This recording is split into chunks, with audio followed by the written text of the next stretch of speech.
In the core mine zone, she realized both sides were from third-tier clans. She wondered if he came to avenge the Huang family and questioned who the puppet he mentioned really was. Suddenly, Master Ning rushed forward. The attackers begged him to release Miss Yi, insisting she had already gathered enough earth cores and would hand them over. Miss Yi struggled in the puppet's grip, pained but still conscious. Lying on the ground, she weakly asked if what they wanted were the earth cores. The boy mocked her, saying the tribute once owed by the Huang family now fell on the Yi family. He claimed working for the Ning family was a chance for them to rise into the third-tier clans, calling it something worth celebrating. His followers urged Miss Yi to accept. Miss Yi cursed her bad timing, realizing her strength had been drained after days in the Earth Core Cave. The boy's expression turned sinister as he demanded all the Earth Cores.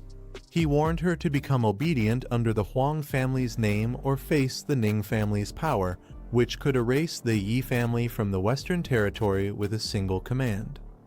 One of the men begged Miss Yi not to act rashly and to accept the demand. But she pushed herself up, furious, and shouted that the brat should keep dreaming. Refusing to submit, she declared the Yi family's possessions would never belong to them. With defiance burning in her eyes, she launched an attack against the puppet holding her down, shaking the ground as the fight erupted. Master Ning's expression darkened as one of the men begged him to calm down and give them another chance.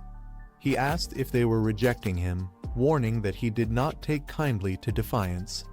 Miss Yi groaned, still restrained by the puppet, while the man pleaded to be allowed to reason with her again. Ning's eyes turned cold. Deciding there was no point in more words, he declared her fate sealed. With a chilling glare, he ordered her death as the puppet raised its massive arm to strike. The puppet's massive fist slammed down with a thunderous impact, sending shockwaves through the ground. One of the men screamed in terror for Monsieur. With a twisted grin, the boy rang a bell and ordered his ghost general to charge in and crush her completely. The giant puppet moved forward with unstoppable force, tearing through the earth as it advanced. The impact shook the battlefield, and Miss Yi cursed under her breath. A protective flame mark activated around her, each layer absorbing part of the puppet's devastating strikes. She shouted at her enemy, recognizing him and accusing him of being no different from the Huang family, always bullying others too much. Layer after layer of her flame mark shattered under the relentless assault, leaving her defenses dwindling. The boy only laughed, ringing his bell with a cruel grin. He mocked her nobility and declared he had been far too lenient with her. The boy sneered, finding Miss Yi's resistance amusing, and ordered the ghost general to toy with her further. Her protective flame mark flickered, leaving only one layer between her and defeat. With a chilling tone, he commanded the puppet to break her legs first. Miss Yi's eyes widened in fear as the massive fist came crashing down. But before the blow could land, a sudden figure burst in, striking the puppet with overwhelming force. Shock filled the air as everyone realized someone else had entered the battle. The boy froze, demanding to know who the newcomer was. A young man with fiery wings and a blazing weapon appeared, stepping confidently in front of Miss Yi. He reassured her that she was safe now. Relieved, Miss Yi admitted she was embarrassed to be seen at her weakest again. She thanked him for arriving just in time, knowing she would have been in real danger otherwise. The young man replied that he didn't know all the details, but after witnessing what had just been done to her, he couldn't stand by. He told her to rest while he dealt with the arrogant enemy himself. Sometime earlier, in the Yi family garden of the Western Territory, a servant rushed in, panicked, shouting that Miss Yi was in danger. When asked what had happened, she explained that Miss Yi had ordered her to watch Huang Yingheng, but the Ning family appeared, threatening them for tribute. They took Huang Yingheng and went straight to the mines in search of Miss Yi. Begging desperately, she pleaded for help. Mr. Liu reassured her, telling her not to worry as he understood the situation and would take action. Back in the Yi family garden, Liu had vowed to save Miss Yi immediately. Returning to the present at the mine zone, Miss Yi weakly smiled, realizing why he had arrived just in time. Coughing and exhausted, she admitted the boy had ambushed her after she had run out of strength and nearly cost her life. Lu reassured her, telling her to let Xiao Fei heal her wounds. With his companion's power glowing brightly, he promised that once she recovered, he would personally deal with their enemy. Xiao Fei's healing light surrounded Miss Yi, restoring her strength. She warned Lu Fan to be careful as the enemy's puppet loomed ahead. The boy smirked, pointing out that the massive figure was his puppet, no different from the fallen corpse puppet Lu Fan had defeated before. He accused Lu Fan of ambushing him and injuring his puppet, warning that he clearly didn't understand the consequences of provoking him. Realizing who stood before him, the boy sneered, calling Lu Fan the Dragon Tamer. With a twisted grin, he prepared to retaliate. Lu Fan's aura surged as dragon energy burst forth. His power flared, revealing the Black Dragon Roman II form, shaking the battlefield. Lu Fan's aura flared like a blazing inferno, his weapon engulfed in dragon flames. His eyes locked on the enemy with unshakable resolve. He growled with intensity, questioning if the boy truly understood what would happen when someone dared to hurt her. The battlefield trembled under the force of his fury, signaling that the real fight was about to begin. Lu Fan's aura flared like a blazing inferno, his weapon engulfed in dragon flames. His eyes locked on the enemy with unshakable resolve. He growled with intensity, questioning if the boy truly understood what would happen when someone dared to hurt her. The battlefield trembled under the force of his fury, signaling that the real fight was about to begin. The puppet's strike suddenly halted as a golden dragon claw burst forth, gripping it tightly. Shock spread across the enemy's face as Lu Fan's body glowed with overwhelming power. With Xiao Fei's possession, Lu Fan transformed into the Golden Dragon King, his form radiating immense strength and majesty. The battlefield shook under his new presence. The boy's eyes widened in disbelief. He muttered in shock, realizing this wasn't how a dragon tamer was supposed to fight. Seeing Lu Fan embody the dragon itself shattered his expectations. Lu Fan roared with power, declaring that the puppet's end had come. Xiao Fei let out a fierce cry as her power surged, fusing with Lu Fan's transformation. Together they unleashed Emerald Dragon Form Roman II, activating the Radiant Soul Light. A massive golden dragon wrapped in emerald energy roared forward, its presence overwhelming. The Soul Sanctuary buff spread, boosting allies' strength and resilience while shielding them with layers of energy. The enemy's puppet collapsed under the sheer force, leaving its master shouting desperately for it to rise again. Staring in shock, the boy realized a single strike had defeated Zhuang Meng at level 100. He questioned in disbelief if transforming into a dragon was the true way a dragon tamer fought. Lu Fan's voice thundered across the battlefield, mocking his enemy for daring to shout about crushing him and turning him into a puppet. Golden flames surged as he activated dragon language replication, copying his dragon's magic and unleashing a devastating lava burst. A blazing sphere of molten energy formed, its power scaling with his strength, ready to consume everything. The fiery explosion ignited the battlefield, creating a magma pool that threatened to drag enemies down and deal relentless damage. Instead of fear, the boy's eyes lit up with excitement. Laughing maniacally, he rang his bell, declaring that this was far too fun and interesting to stop. The boy desperately commanded his ghost general to rise, but the puppet was engulfed in a fiery explosion, letting out a painful roar as it struggled under the overwhelming force. From within the flames, a golden dragon's mighty form emerged, leaving the enemy stunned. He could only stare in disbelief at Lu Fan's transformation. Yet instead of fear, the boy smirked with a twisted grin. He mocked Lu Fan, saying it didn't matter if he had transformed into a dragon, he still wasn't impressed. Ning too boasted that his puppet would never allow Lu Fan to touch him. The towering ghost general, now in its second phase, roared with red energy coursing through its body. But Lu Fan's dragon form answered with overwhelming force, roaring enough noise as his golden aura clashed against the puppet's corrupted power. The ghost general reeled under the assault, cracks spreading across its body. With the emerald dragon bloodlines boost, Lu Fan's strength and protection soared, his strikes doubling in intensity. The battlefield trembled as the golden dragon's might pressed down, leaving Ning Tu and his puppets struggling to withstand the crushing power. The boy laughed arrogantly, claiming that Lu Fan couldn't hurt him. But the golden dragon's eyes burned with fury. "Oh, is that so?" Lu Fan's voice rumbled as golden flames surged around his massive form. With a deafening roar, he unleashed his ultimate move, Judgment Claw. His twin claws ignited with blazing light, converting stamina into overwhelming strength.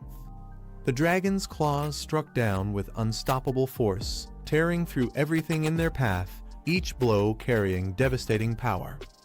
Lu Fan's golden claws slammed into the ghost general, sending cracks spreading across its massive body as it let out a pained roar. The boy's eyes widened in shock, his confidence faltering for the first time. But before he could react, Lu Fan's dragon form loomed over him, declaring coldly, "Your turn." Terrified, the boy quickly rang his bell, summoning another puppet to shield him. The battlefield shook once again as his desperation grew against Lu Fan's overwhelming power. The golden dragon's judgment claw struck again, slamming into the ghost general and sending shockwaves across the battlefield. Cracks spread deeper into its massive body, yet the puppet still clung to life. The boy only laughed hysterically, mocking Lu Fan as he claimed it was hilarious watching him struggle without being able to finish the fight. Lu Fan, in his dragon form, remained silent. His blazing golden eyes locked onto the boy, his expression unreadable as power continued to surge around him. The boy smirked, praising Lu Fan for still having spirit left. Then, with twisted excitement, he promised to show something even more entertaining. Clenching his hand, he revealed the true power of his ghost general, boasting that it was a level 100 puppet. In an instant, the massive figure roared, its form surging with strength as cracks of energy burst from its body. The ground shook violently as the upgraded puppet struck forward with overwhelming force. The boy spread his arms wide, grinning with madness as he revealed his trump card. He shouted that his ghost general had finally reached its level 100 ultimate skill. With a deafening roar, the puppet's body ignited in a surge of divine energy, its form twisting and expanding under the overwhelming power. The system revealed its terrifying evolution: Shuangmeng Level 100, Mountain Breaker Roman 4, Ghost General Phase 3. It now possessed the mountain god's might. Its strength and stamina increased by an incredible 300%. The battlefield trembled under its monstrous aura as the boy laughed in triumph. At the core mine zone, the boy's laughter echoed as he flaunted his ghost general's new power. With the mountain god's buff tripling its stats, he claimed this was strength even level 100 elites would fear. Not stopping there, he revealed another of his ultimate techniques. Golden nails pierced into the ghost general, each one amplifying its attack power to terrifying heights. The boy roared for his puppet to unleash its full strength. The massive figure trembled with destructive energy, its aura surging as the ground split beneath it. From atop his puppet, the boy taunted Lu Fan, boasting that he now faced an opponent whose power had been multiplied tenfold, calling it an honor. The golden dragon's eyes narrowed in silence, facing the overwhelming might of the ghost general. The boy, drunk on power, mocked him, boasting that with 10 times the stats, he could defeat even 3 level 100 elites at once. He sneered that being a dragon changed nothing, declaring that Lu Fan still had no chance of victory. Standing tall beside his empowered puppet, he laughed arrogantly and asked if Lu Fan was ready to surrender. The massive ghost general loomed menacingly, radiating flames of destructive power, yet Lu Fan remained calm, unfazed by the taunt.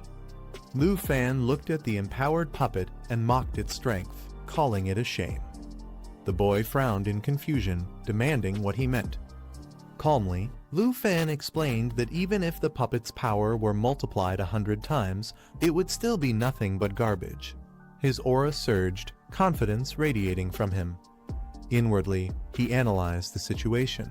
Zhuang Meng had nothing but brute force, while Ningtu only provided control. Seeing through their limits, Lu Fan smirked and declared that they would soon become part of his puppet army. The silver-haired boy sneered, calling Lu Fan arrogant, and waited to see what kind of dragon he would summon. With calm confidence, Lu Fan called out, and a small green dragon spirit, Jai, appeared at his side. Its energy pulsed brightly, catching everyone's attention. The Ghost General reacted immediately, its massive form sensing the dragon's aura as Jai bravely cried out in defiance. Lu Fan smirked, his voice steady as he laughed, while Jai's power surged forward, wrapping around him like a shield of emerald light. The silver-haired boy burst into mocking laughter, ridiculing Lu Fan for summoning what he called a snot-dripping worm and questioning if that was his so-called mighty dragon. Unfazed, Lu Fan gently picked up Xiao Jai, reminding him of the powerful enemies he had already defeated, from the 10,000 Venom Devil King to the Dragon-Devouring Dragon King. He asked if Xiao Jai was really afraid of a mere brute and his master. Xiao Jai's eyes lit up with determination as he cried out, declaring he wasn't scared and that he would fight. Lu Fan encouraged Xiao Jai, telling him to show everyone his strength. Xiao Jai's determined cry rang out, but the silver-haired boy scoffed, mocking the idea that such a small creature could ever defeat his level 100 puppet. With a calm smile, Lu Fan replied that he never said he had only one companion. Power surged around him as he raised his hand, calling out another name. From the sky, Xiao Fei descended in a radiant glow, and Lu Fan commanded the battlefield, summoning the mighty Shadow Dragon King alongside Xiao Jai. The Shadow Dragon King emerged with a powerful roar, its dark aura overwhelming the battlefield. The sheer presence of the beast left everyone stunned, especially the silver-haired boy. His expression hardened as he realized the dragon carried pure killing intent. He thought quickly, questioning what kind of skills such a terrifying dragon might possess. Deciding he couldn't afford to wait, he immediately activated one of his strongest defenses. A golden bell appeared above him, radiating a solid protective barrier. The shield not only reduced incoming damage, but also reflected any attacks that dared to touch it. The silver-haired boy ordered his ghost general to tear the enemy apart.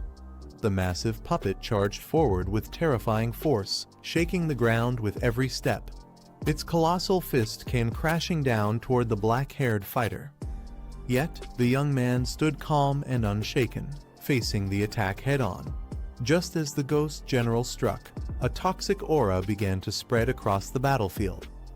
The puppet's body released a sinister green glow poison dragon, I-form switch, Underworld swamp. The ground transformed into a poisonous swamp, radiating deadly energy that spread quickly. This ability, known as the Surging Poison Sea, created an underworld swamp that continuously dealt poison-based damage to all enemies caught within. To make matters worse, the poison stacked at double the normal rate, threatening to overwhelm anyone trapped inside. The silver-haired boy was stunned as he realized his puppet had been poisoned. He quickly tried to cleanse it, activating powerful skills like Clarity and Calm and Purifying Rain, channeling sacred light to dispel negative effects. But no matter how much he tried, the poison wouldn't disappear. Desperation filled his voice as he shouted in disbelief, wondering how the corruption could resist purification. His puppet continued to suffer, green poison marks spreading deeper with every moment. Calm and confident, the black-haired fighter simply smiled. He told his opponent to save his breath. This poison wasn't something that could be removed. Frustrated, the silver-haired boy rang his bell with urgency, commanding his puppet to retreat. He shouted for it to get out immediately, desperate to save it from the spreading poison. But the ghost general roared in defiance, its massive body trembling as the poison coursed through its veins. Despite the boy's command, the puppet's body cracked under the overwhelming corruption, its strength on the verge of collapse. The battlefield shook as the ghost general struggled, showing signs that it could no longer resist the poison's deadly grip. The black-haired fighter unleashed a devastating assault. Using Shadow Strike, he teleported behind the ghost general and pierced its weak point, dealing immense damage. Immediately after, Shadow Invasion triggered, striking again with a follow-up attack. Not giving the enemy a chance to recover, he roared out his ultimate move, Dragon Annihilation. His arms transformed into dragon claws as he delivered a relentless flurry of 6 strikes, each one synced with the power of his dragon pets. The ghost general was torn apart under the combined force, leaving the silver-haired boy in shock. Trembling, he rang his bell again, unable to accept the defeat. His voice cracked in disbelief as he admitted that the ghost general had been his strongest puppet, yet it was destroyed so easily. The only thought echoing in his mind was clear: his opponent wasn't human, but a monster. The silver-haired boy, realizing he was at a disadvantage, ordered his ghost shadow to retreat. Riding atop the masked puppet, he tried to escape, vowing to settle the score with the dragon tamer another time. But his opponent wasn't about to let him go so easily. With Xiao Jai and the Shadow Dragon King at his side, he declared that a puppet master like him would make perfect material for top-grade puppets. As the boy fled at full speed, the dragon tamer launched into pursuit, his dragons soaring behind him. He closed in rapidly, warning that there would be no escape this time. The white-haired boy gritted his teeth, annoyed that his pursuer just wouldn't let him go. He tightened his grip on his weapon, refusing to back down. The enemy quickly barked an order, summoning the ghost guard to block his path. The clash was immediate. The ghost guard's flaming blades struck down in rapid succession, forcing the boy to parry each attack with sharp precision. Sparks burst in every direction as steel and fire collided again and again. But while the boy fought defensively, another figure stood with complete confidence. The red-haired man, flames burning along his weapon, looked at the battle with a smirk. He mocked the attempt, saying that if this was all his enemy could muster, then it wouldn't be nearly enough. Without hesitation, he advanced. Fire swirled around his arm as he channeled his power into a devastating technique. In the next instant, his aura expanded, fusing with the energy of his dragon pet. Together, they unleashed a strike called Cut the Sky, a coordinated double blow wrapped in dragon aura. The force of the combined attack tore through the Ghost Guard's defenses in a brilliant explosion of light and shadow, shaking the battlefield. The black-haired fighter smirked confidently, declaring that no one could stop him. As his aura surged, the system activated a powerful ability, Soul Shock. Dragon aura gathered in layers, each one stacking higher as his energy built up. A blinding green light spread across the battlefield as the skill charged. His dragon, Xiao Fei, roared in sync with him. Without hesitation, he gave the command for complete elimination. The dragon responded instantly, releasing waves of destructive energy that shattered everything in its path. The system reported the progress 8 layers had already formed, and the aura was still building. The brilliance of the attack overwhelmed the battlefield, making escape nearly impossible for anyone caught in its range. Meanwhile, the white-haired boy watched in frustration as his summon guard collapsed under the force of the attack.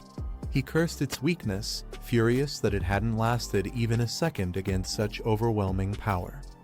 The white-haired boy was caught off guard as a dark shadow suddenly appeared behind him.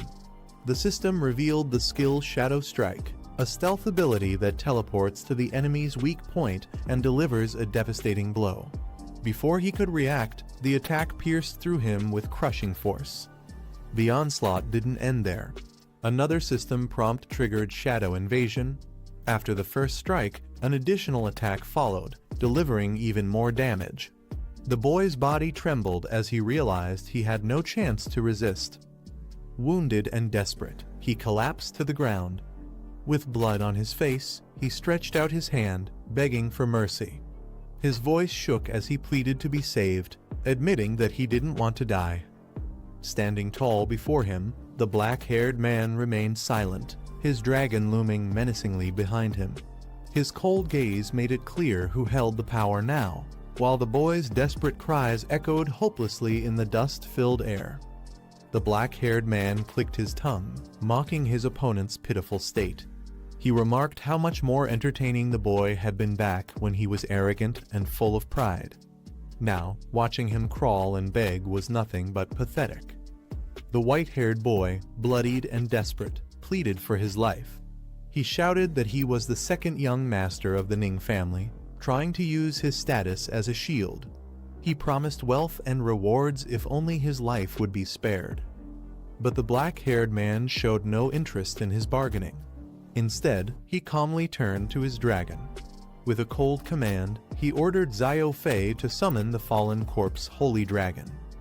Light burst from the summoning as the mighty dragon appeared, its aura shaking the ground. The white-haired boy's eyes widened in shock, unable to believe what he was seeing. As the dragon's power filled the air, he trembled, realizing that escape was no longer possible. The black-haired man's expression turned cold as he gave his command he would turn the white-haired boy into nothing more than a new puppet. The boy's eyes widened in horror. He screamed that killing him would bring disaster, warning that the Ning family would tear his enemy apart for this. In desperation, he even invoked his sister's name, vowing she would never forgive such an act. But his pleas went unheard. Dark energy coiled around his body as the system activated corpse manipulation, a technique that could control and transform fallen corpses into puppets. His resistance was crushed as the shadows consumed him, forcing his body into submission. The boy let out a final, agonized scream, but the outcome was already decided. His fate was sealed, his life stripped away, and his existence reshaped into a puppet bound to the fallen corpse holy dragon. Dark shadows coiled tightly around the boy's body until his screams were drowned out. When the energy settled, he no longer looked human. His eyes glowed faintly, his movements stiff, transformed into a puppet under complete control. The system confirmed his new state, listing his identity as Ning 2, Fallen Corpse Puppet Master Level 103. The description revealed that this ability could strengthen corpses, summon them as puppets, and even create an organized puppet army. The black-haired man studied the information carefully. He noted with interest that all of the enhancements applied to puppets as well. If strengthened further, and if every fallen corpse was converted, they could form a powerful puppet squad under his command. Just as he considered the potential of this new ability, someone suddenly called out his name, Lu Fan. His focus shifted, but the weight of what he had just gained was undeniable. The black-haired man turned and greeted his senior sister, who appeared at his side with her weapon in hand. She glanced at the scene and noted how decisive and ruthless he had been, killing the Ning family's young master without hesitation. Looking at the puppet, she remarked that he was a level 100 expert, and letting someone like that go to waste would have been foolish. She acknowledged the choice as practical, though brutal. The man then considered the potential of his new ability, explaining that buffs could also be applied to puppets. He wondered aloud if some corpses could even be transformed into human form puppets, strengthening their forces even further. His senior sister agreed, praising the idea and saying it wasn't bad at all. With a smile, she added that crushing a so-called noble family like this had been something she had wanted to do for a long time. When he asked about her condition, she responded confidently that she was perfectly fine, her tone full of assurance. The two stood side by side, their partnership stronger than ever in the aftermath of their ruthless victory. The white-haired woman admitted that her injuries had been severe, but Xiao Fei's healing had worked wonders. Aside from some lingering fatigue, she assured him there were no serious problems. Satisfied with her recovery, the black-haired man smiled and declared that it was time to begin. He hoped the outcome of their next move wouldn't disappoint. With that, he gave the command, A golden dragon loomed overhead as he ordered the summoning of more puppets. Immediately, the air grew heavy with energy as corpse manipulation activated once again.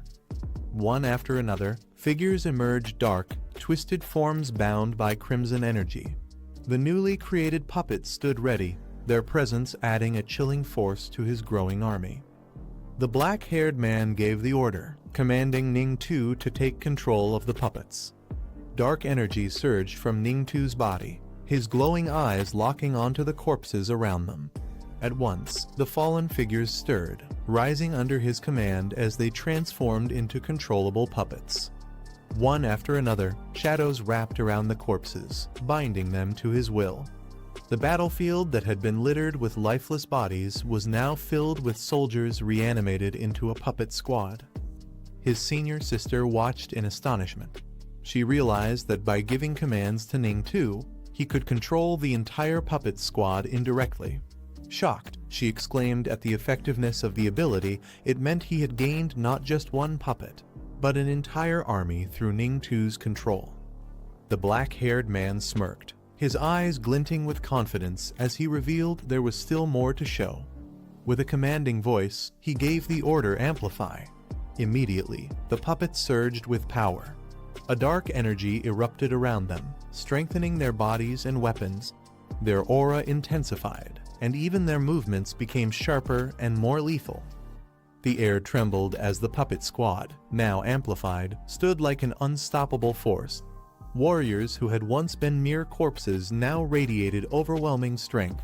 Their attacks multiplied and their presence magnified. The system revealed the effect. Each puppet received an increase in attack power, making them even more dangerous. These enhancements could not be undone or dispelled by ordinary means. Only the puppet master himself had the authority to remove them. With this, the black-haired man's army of puppets evolved from terrifying to nearly invincible, a force that struck fear into anyone who witnessed their might. The man explained that as long as the puppets weren't completely destroyed, the dark lines within them would allow their bodies to reassemble. His senior sister's eyes widened in amazement as she realized the true scale of his power. She pointed out that in one hand, he now wielded a puppet army forged from 9 realm demons, while in the other he commanded a squad of 4th-tier experts. With this combined strength, she declared, anyone who dared to oppose him would be utterly crushed. The man crossed his arms with a confident smile, stating that with such a lineup, not even the Ning clan or any other so-called noble family would be able to stand in his way. Then, with bold determination, he vowed to make the Yi family the premier clan of the western region. Since he was entrusted to speak for them, he would elevate their name to new heights. His words carried absolute conviction, and his younger companion cheered with a bright smile, fully believing in him. Amid a sea of blazing fire, a cloaked figure stood motionless. His presence was silent yet overwhelming, as the flames swirled violently around him, consuming everything in sight. Slowly, he lifted his hand, revealing a mysterious artifact glowing with ominous patterns. Its fiery light surged outward, merging with the flames as if fueling their destructive force. The air trembled, carrying the weight of its power. Without hesitation, the cloaked figure launched himself into the sky. In an instant, his gaze sharpened as he caught sight of a massive shadow moving within the inferno. The sudden realization made him tense, sensing a terrifying presence emerging. From within the fiery vortex, monstrous beasts burst forth, one cloaked in dark energy, wings stretched wide, while others followed with savage roars. The battlefield erupted in chaos as these overwhelming forces clashed violently against the blazing storm. The cloaked man attempted to teleport away, but the young fighter surged forward with blazing speed, cutting him off before he could escape. With a sharp strike, the youth shouted for him to stop, forcing the cloaked figure back. The clash of their powers echoed through the sky. As the dust settled, the young man narrowed his eyes, realizing something about his opponent. His voice trembled as he questioned the stranger's identity. From the shadows, an older man stepped forward. Recognition flashed. He was one of the teachers who had once stood alongside the headmaster. Outside the battlefield, people looked on in shock. A girl pointed toward the chaos, explaining that the cloaked man had secretly slipped into the abyss and brought disaster with him. Realizing his identity had been exposed, the older man's face twisted with tension. He quickly began forming a seal, channeling a dangerous power. Chains of red energy shot forward, binding tightly. The young fighter was caught off guard, his eyes widening as the trap locked around him. With a roar, the old man unleashed his true form. His cloak tore apart, muscles expanding as a glowing crimson crystal emerged from his chest, radiating overwhelming strength. The young fighter recognized the terrifying technique Flame Core, the most extreme skill of a fire mage. His expression hardened as he realized the danger. The old man's eyes burned with madness as he shouted his intent, determined to drag his opponent into destruction with him. Before the explosion could erupt, allies rushed in. A girl raised her staff, unleashing magic alongside others, calling for him to hold on. Elsewhere, a woman cried out his name in shock as a countdown continued, signaling the critical moment was rapidly approaching. The old man's crimson chains tightened around his foe, declaring that escape was impossible. The young fighter struggled as the energy pulled him down. With madness in his eyes, the old man shouted that death was the only outcome. His power surged, veins glowing with destructive force. The young fighter roared back, commanding his allies to prepare their strongest defenses. He ordered one companion to cast Eternal Guard and another to protect everyone else. At his call, a radiant shield of green light formed, enveloping his allies. The great beast's power clashed against the protective barrier as the countdown to destruction drew even closer. The old man laughed maniacally, declaring that only death awaited them all. Chains of energy tightened as he prepared to trigger the Flame Core's devastating explosion. The young fighter shouted back, calling him a madman, and lunged forward in a desperate attempt to stop him. In the chaos, the old man's hand revealed a powerful artifact glowing with crimson light. The energy surged violently, and a warning flashed that the core had been activated. The young man's eyes widened as he recognized it instantly. This was the forbidden relic once wielded by the headmaster's strongest mage. The old man roared with bloodshot eyes, his body trembling as he forced the burning artifact deeper into his chest, determined to unleash its final power. But his strength faltered. Blood spilled from his mouth as his eyes widened in disbelief. He gasped out the young fighter's name, his voice breaking. Unable to withstand the flames, his body was consumed. He fell, engulfed in fire, his last words echoing as he declared only death remained. The young fighter stood still, watching silently as the enemy was swallowed by the blaze, his expression calm but resolute. As the fiery clash ended, another figure suddenly appeared, wielding a powerful staff. The young fighter looked up sharply, ready for what came next. A mysterious man cloaked in white hovered in the sky, his presence radiating authority. His red eyes glowed beneath the helmet, silently observing. The young fighter met his gaze with calm determination, unshaken by the newcomer's intimidating aura. Meanwhile, on the ground, flames raged as students regrouped. A woman rushed forward, asking if he was hurt. He reassured her calmly, telling her not to worry. The group gathered, still shaken from the battle.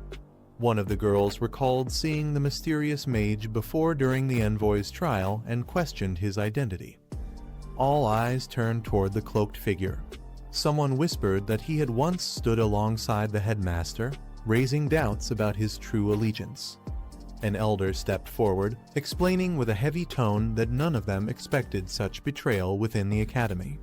He revealed that the man was not only a teacher, but also an honorary professor of the Dragon Capital Academy, an elite fire mage of level 81.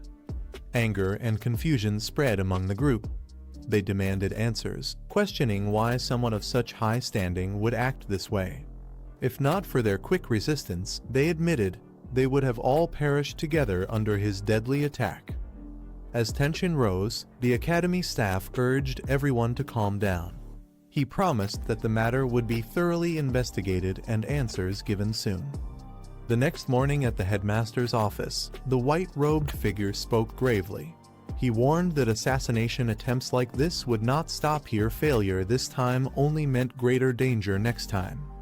He admitted that even though the entire Dragon Capital Academy was under his control, a single step too late could have led to disaster. The betrayal of a professor who had hidden within the academy for years left him uneasy. Across from him, a bearded man lounged casually with a drink in hand, dismissing the tension. He mocked the official for being overly cautious, saying his seriousness made things unbearably dull. The bearded man rose with a laugh, saying it had been a long time since they last met. He asked what business had brought him all the way here this time. His expression then turned sharp. He noted that if the boy remained at the academy, danger would continue to follow. Since the vice principal still had to investigate the incident, he suggested this was the perfect chance to lighten the burden.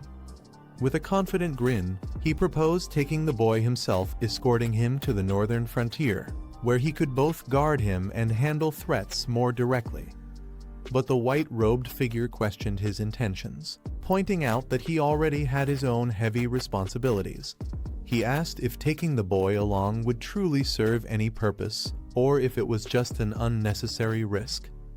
With a confident smile, the bearded man declared that he had been watching the boy's growth for a long time and considered him worth the effort. He hinted that bringing him along might also help with another investigation. Drinking straight from the bottle, he promised boldly that he would ensure the boy's safety and return him alive, no matter what.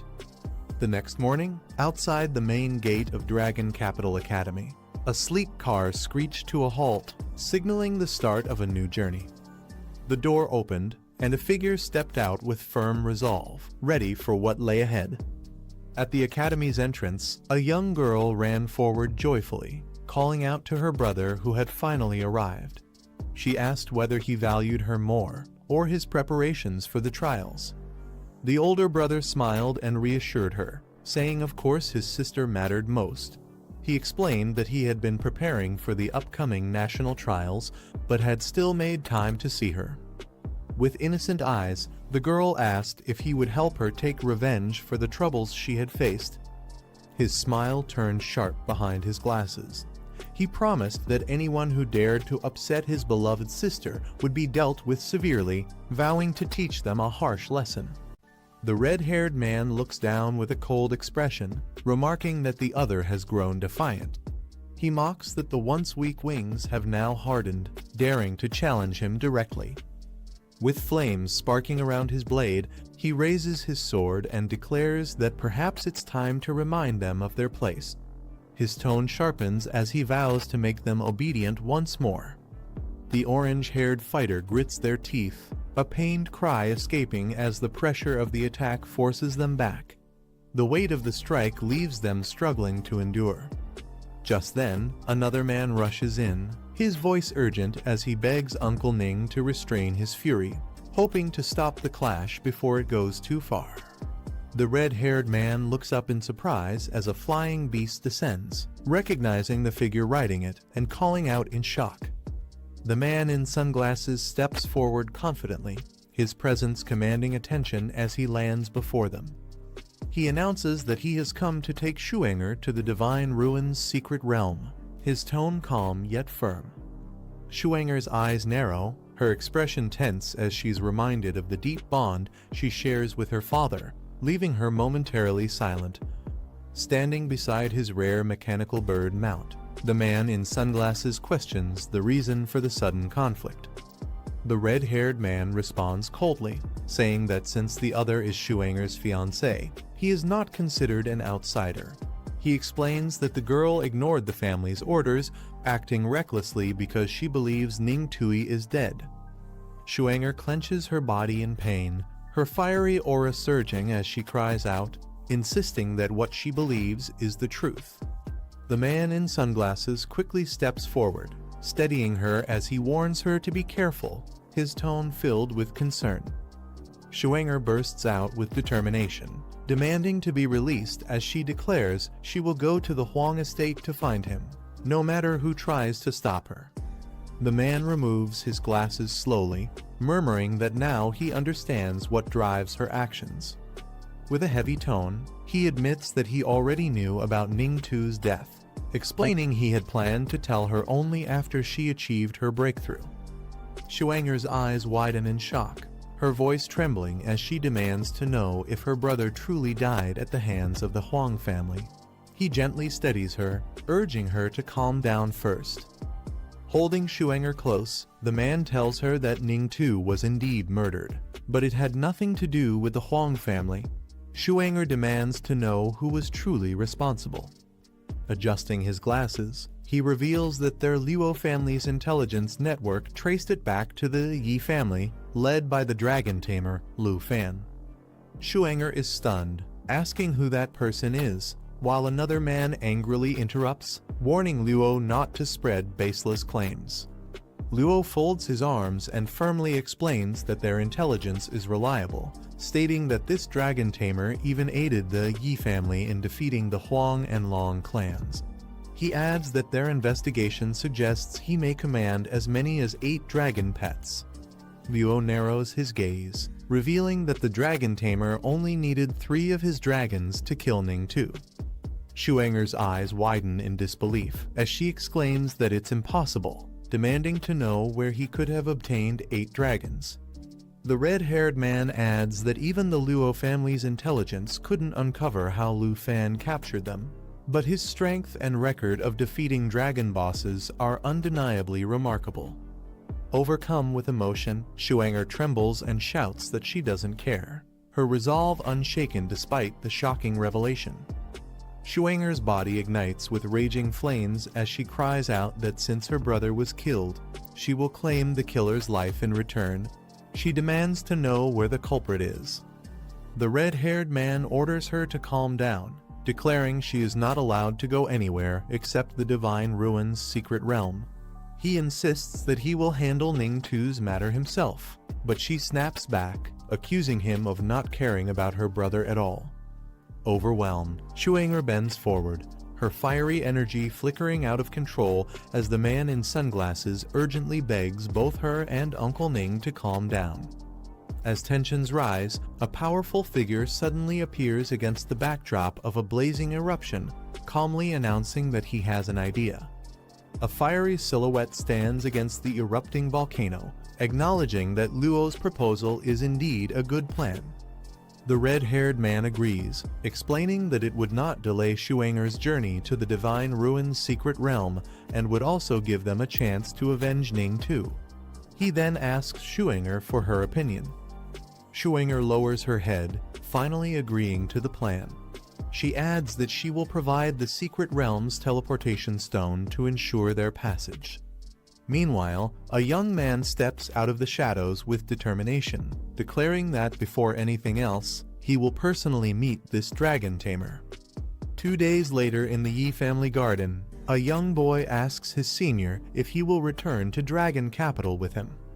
The dark-haired man shakes his head, explaining that he was close to reaching level 97 when he left the Earth Core Cave, so he intends to level up first. He adds that with the Ning family watching, he cannot leave for at least a month. The silver-haired woman hands him a scroll, telling him to use it to find the Quan family, assuring him that she has already paid for it. He frowns, noting that the Quan family is far away. A single trip from the western borderlands to Dragon Capital takes 2 days, and a teleportation scroll cannot cover such a long distance. The silver-haired woman explains that the Quan family has an enhancement master who can modify the scroll to open a 2-way portal leading to a fixed location. She remarks that if only Starlight's portal could cover such long distances, she could have saved the money spent. Still, she reminds him that even with the portal, he must remain here for a month before leaving. Her words leave her silent for a moment, her expression calm yet thoughtful as she glances aside. The dark-haired man stiffens, his eyes widening in surprise as he reacts strongly to her statement. The dark-haired man thinks about the responsibility weighing on him, declaring he can't afford to remain idle. The silver-haired woman reassures him that a month will pass quickly. She adds with a smile that it's fine if he isn't in Dragon Capital, since she plans to visit his hometown anyway, perhaps returning to Zhonghai City with her aunt.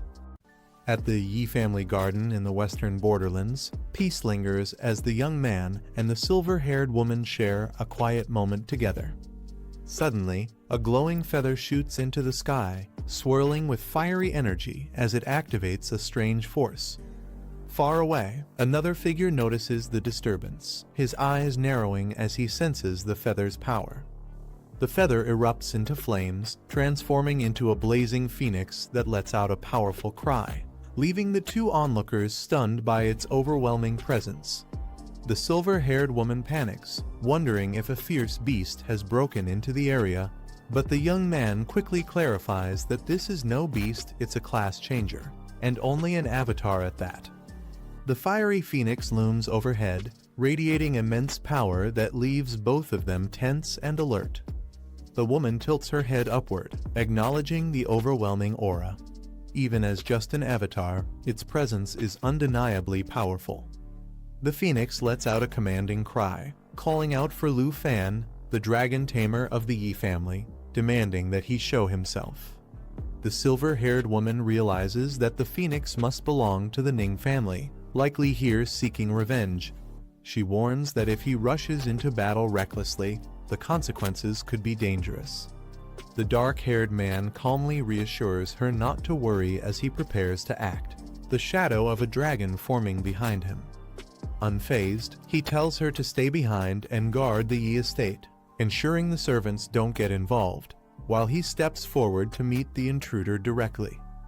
As he soars into the sky with his dragon's wings unfurled, she calls out for him to be careful, but he confidently replies that she has nothing to worry about. From within the blazing phoenix, a woman's voice calls out, confirming if he is Lu Fan. She introduces herself as Ning Shuang, eldest daughter of the Ning family, demanding to know if he was the one who killed her brother Ning too. Lu Fan replies bluntly that he did, asking if she has a problem with that. Enraged, Shuanger's phoenix avatar roars, accusing him of arrogance and claiming his attitude is courting death. Lu Fan stands his ground, countering that it was the Ning family who acted tyrannically first, and now they have the audacity to seek revenge. He mocks her for not daring to face him in person, using only an avatar instead. The fiery phoenix glares down, its form trembling with power as Shuanger insists that even her avatar will be enough to strike him down. Shuanger's phoenix avatar gathers an overwhelming power, declaring it strong enough to wipe out both Lu Fan and the entire Yi estate beneath him. The silver-haired woman trembles, realizing the danger. She thinks to herself that even this avatar's level is too high, and if Shuanger's real body were to appear, it would be catastrophic. Lu Fan rises into the air with his dragon wings, unfazed by the fiery threat. She calls out anxiously, asking if he truly plans to face it head-on. But Lu Fan only smirks, pointing out that she has been charging the same skill for far too long. With calm confidence, he declares that in his opinion, this avatar of hers is nothing he can't eliminate. Lu Fan summons one of his dragons, a towering green beast, declaring that he only needs a single strike to end this battle. The phoenix narrows its eyes, questioning if this is truly one of his 8 dragons. Remembering Luo Lixu's words, it dismisses the creature as merely a support type, mocking that such a beast is no match to avenge Ning Tu's life. Shuanger's phoenix avatar unleashes its strongest attack, roaring as flames ignite into the skill known as world-burning flames, a power capable of devastating everything in its path. Watching the overwhelming inferno, an ally cries out in alarm, calling Xiao Fei's name as the clash of ultimate powers begins. The green dragon lets out a thunderous roar as it charges forward, its power surging against the raging flames. The phoenix unleashes its devastating attack, but the dragon counters with Eternal Guardian, a barrier that absorbs and neutralizes all incoming damage. A radiant green shield expands, completely swallowing the inferno as the dragon stands firm, empowered by its resilience and self-regeneration abilities. Shuanger's phoenix avatar recoils in shock, stunned that its most powerful flames had been completely blocked. Lu Fan calmly raises his hand, signaling another move as the battlefield crackles with fiery energy. A dark, menacing figure bursts forth, his shadow dragon appearing right behind the phoenix avatar with glowing crimson eyes. The dragon unleashes Shadow Strike, teleporting behind the target and piercing its weak point with overwhelming force, leaving the phoenix stunned by the sudden assault. The phoenix reels in shock, exclaiming that the attack was far too fast, unable to react before the blow landed. Shuanger's phoenix glares at the shadow dragon, realizing it must be the very beast Luo Lixu spoke of, the one responsible for killing her brother. She admits Lu Fan truly lives up to his reputation as a legendary dragon tamer, but he coolly responds that she overestimated herself, thinking she could exact revenge with only an avatar. The phoenix growls, vowing that her revenge has only just begun. Though she will not kill him now, she promises his death is certain in the future. Lu Fan remains silent, his sharp gaze fixed upward, unshaken by her words as the fiery avatar begins to fade. As the fiery avatar begins to fade, Shuanger leaves behind a chilling vow, promising that next time she will come in person to settle things with Lu Fan. Lu Fan tightens his grip on a glowing stone, preparing himself for what lies ahead. He examines the Divine Ruins Secret Realm Teleportation Stone, a legendary grade item that allows entry into the dangerous realm, knowing it will soon open. Nearby, the fiery feather that once carried Shuanger's presence burns faintly, a reminder of the threat that still lingers. Shuanger's true body sits quietly amidst blazing magma, her expression unreadable as the flames swirl around her. She slowly rises, acknowledging that Lu Fan truly lives up to the title of Dragon Tamer, calling his strength impressive. The scene shifts to the fiery landscape of the western borderlands, where molten rivers and volcanic eruptions emphasize the intensity of her power. She remarks that Lu Fan has only summoned 2 of his 8 dragons, mocking that what he showed was merely 1/4 of his true strength. At her side lies the Earth Core, a legendary material brimming with terrifying flame energy.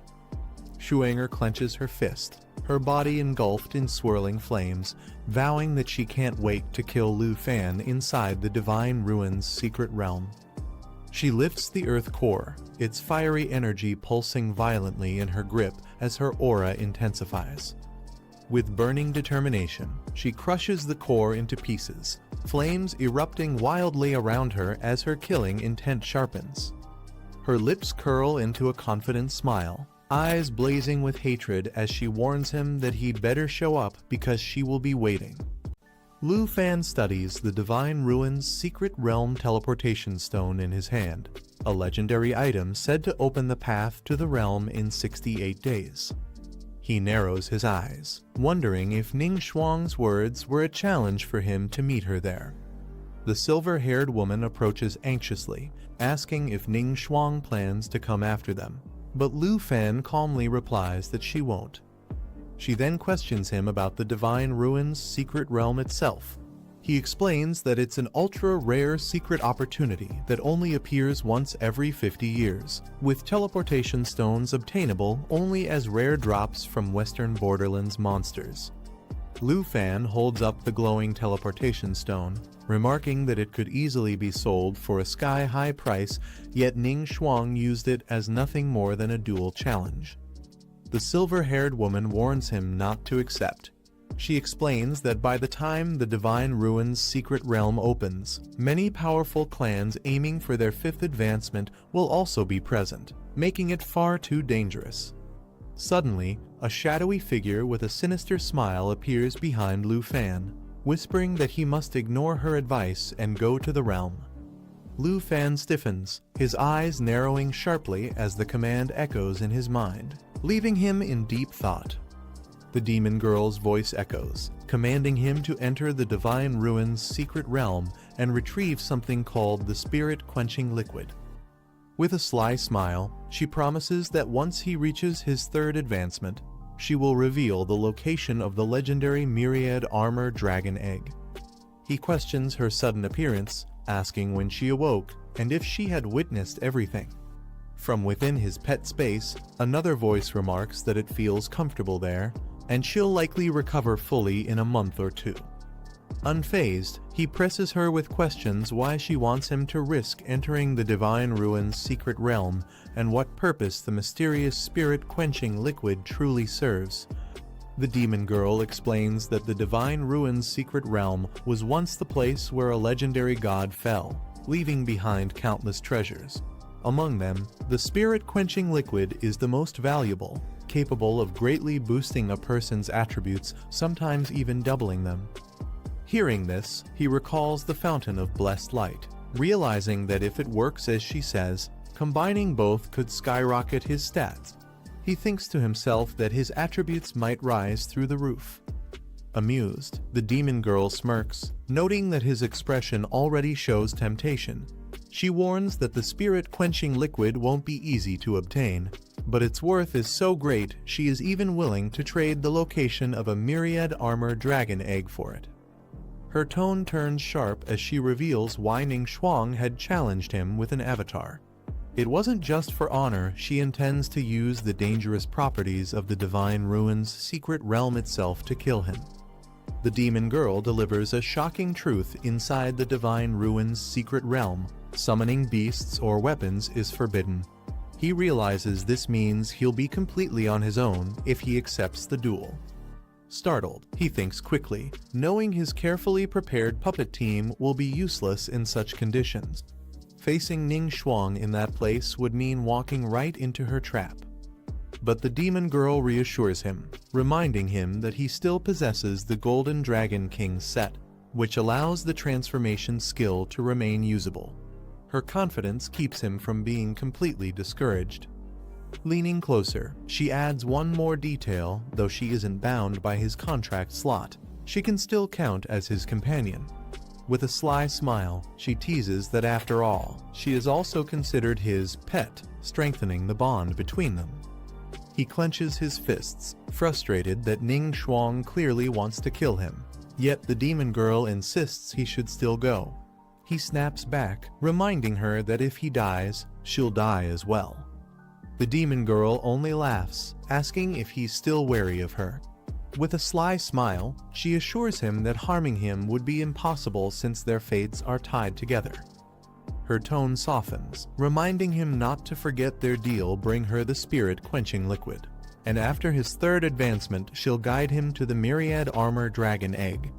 She explains that the offspring of such a dragon would surpass any other, making him unmatched, even against Ning Shuang.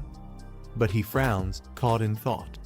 If summoning is forbidden in the Divine Ruin's secret realm, then what use would obtaining the myriad armor dragon be?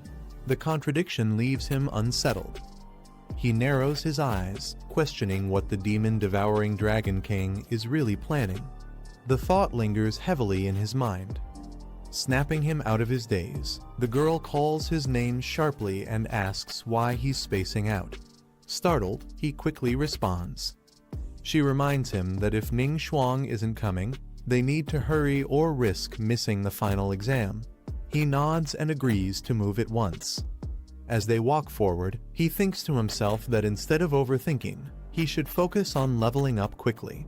Only then will he be prepared to obtain the spirit-quenching liquid and possibly claim the myriad armor dragon before the Divine Ruin's secret realm opens. He steels his resolve, thinking that if everything goes smoothly, he might finally have a chance to defeat Ning Shuang. The next day at noon, the scene shifts to Dragon Capital Academy, where the final exam is about to take place. Students gather in front of the academy building.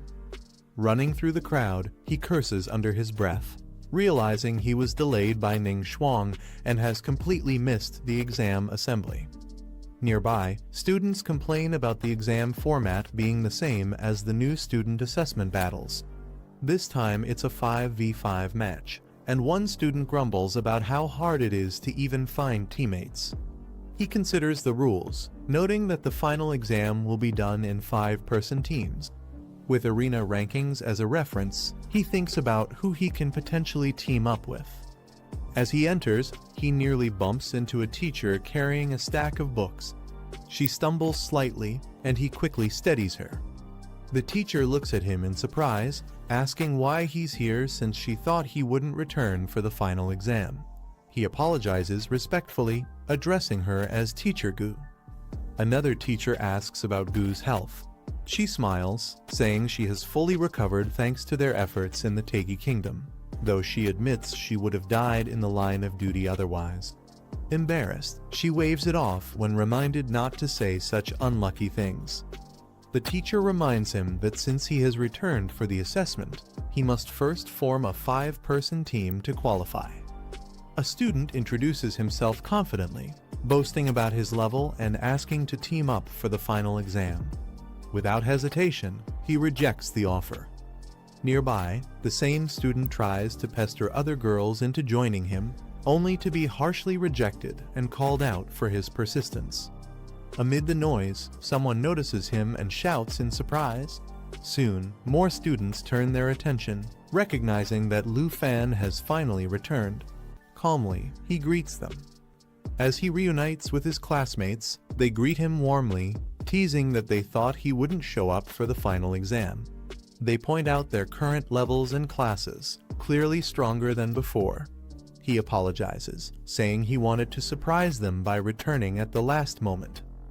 With him back, they realize they now have a complete 5-person team.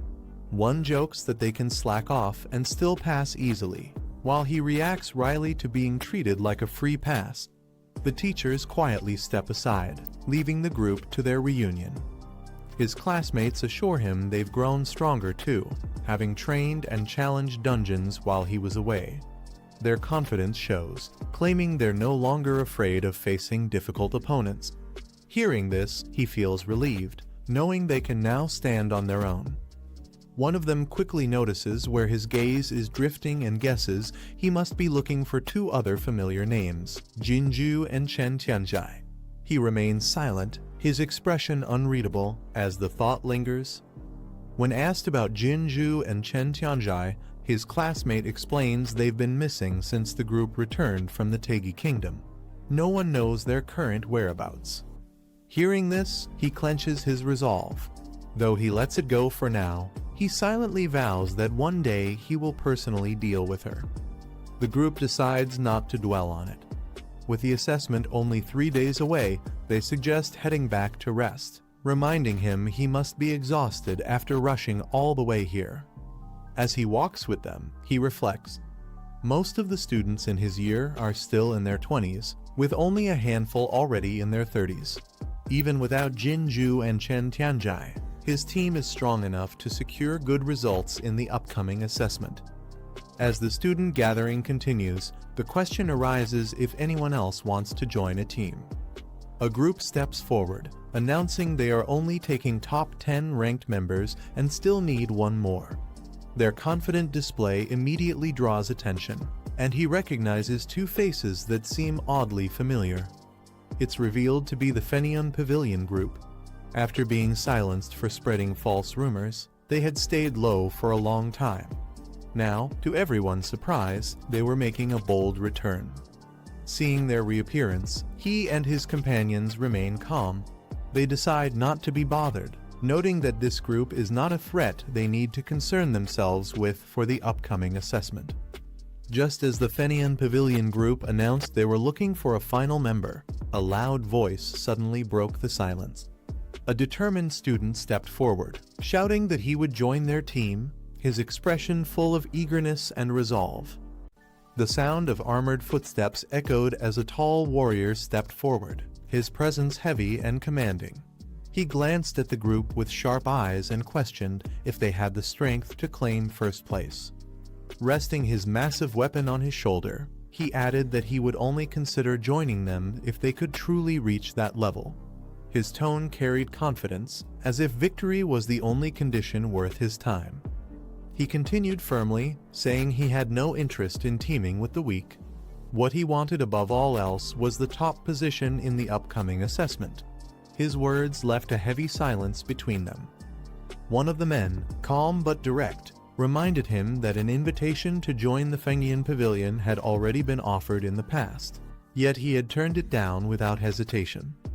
The armored warrior admitted he normally wouldn't ask anyone for help, but the strict rules of the assessment left him no choice. He added that he was willing to join them temporarily, but only for the duration of the test. The crowd began whispering, curious about his identity. Someone explained that his name was Mang Jia, a transfer student who had arrived not long ago. Others revealed more details. Mang Jia came from a military family, raised under discipline and training from a young age. Since transferring, he quickly gained a reputation, with many believing he was the strongest among them. More whispers spread about his accomplishments. Mang Jia had built an impressive record in ranked matches, boasting a 132-win streak. He had even defeated a top contender, ranked number 3, which meant his next opponent would likely be one of the strongest challengers left. A boy admitted he had never fought in ranked matches, but he saw the upcoming assessment as the perfect chance to test himself against stronger opponents. The others whispered that for him to replace Zhang Fengyan's rank, he must truly be the real deal. Some guessed Zhang Fengyan would likely team up with Mang Jia, while another added that if the group proved strong enough, there would be no need for them to step in. Their expressions carried both doubt and curiosity about what was coming. Suddenly, a cloaked figure rushed in, shouting in excitement that he had just seen Wu Fan return. His words shocked the crowd, making heads turn in disbelief. Zhang's composure broke as he demanded to know where Wu Fan was and when he had come back, his voice filled with urgency and alarm. The crowd buzzed with confusion, wondering who Lu Fan was and why his return stirred such a strong reaction. Some confirmed they hadn't seen him yet, but the possibility of his comeback had already shaken them. A student explained that Lu Fan was a dragon tamer, the number 1 from King Yin class. His reputation alone was enough to make others uneasy. Another admitted that if Lu Fan truly returned, their chances of claiming first place would vanish completely. Hearing this, Mang Jia's expression hardened. With anger boiling over, he shouted that it was ridiculous to admit defeat without even fighting, his voice echoing like a challenge to everyone present. A sudden burst of power struck, shocking those nearby and sending them stumbling back in fear. Mang Jia's voice thundered as he declared that he wasn't boasting without reason. He had the strength, the rank, and the qualifications to aim for first place. He mocked the others, asking where their earlier confidence had gone. Gasps filled the crowd when they noticed the emblem on his chest. Someone shouted in disbelief that it was the mark of the blood-clad army. Whispers spread quickly. This army was one of the strongest organizations in the Dark Iron Country, directly serving under the Great Axe King. The onlookers wondered if Mang Jia truly had military honors despite being only a little older than them. Another confirmed it was no exaggeration. With his blood medal, he had the authority to command hundreds of soldiers from the blood-clad army. Mang Jia raised his voice proudly, revealing that since childhood he had been trained in the blood-clad army. He awakened his combat profession amidst corpses and blood, vowing to become the youngest great general who would protect the nation. Gasps rippled through the crowd as they realized he truly was part of the blood-clad army. Some could hardly believe it. He had spent his student years not in classrooms, but on the battlefield, fighting and killing to survive. Mang Jia then explained why he demanded first place in every assessment. His goal was to graduate early so he could return to the blood-clad army with honor. With a commanding gesture, he asked directly if the others had the confidence to defeat Lu Fan. The tension thickened as a hesitant reply came. Faced with Mang Jia's overwhelming aura, one of them struggled to respond, their voice faltering as they admitted their uncertainty. One of the onlookers thought to himself that if Mang Jia, a warrior hardened by life and death battles, chose to join them, then perhaps the Fengyan Pavilion would finally have a real chance at redemption. The tension broke as hands were clasped firmly, sealing an alliance. Mang Jia was welcomed into the team with respect. His confident reply carried pride, showing he was more than ready to take the lead. The crowd erupted in cheers, amazed by his overwhelming presence. They whispered that they were about to witness the rise of a new number one, while one voice hesitated, realizing something important might still be missing. As the crowd celebrated, one cautious voice reminded Boss Zhong that it might be too early.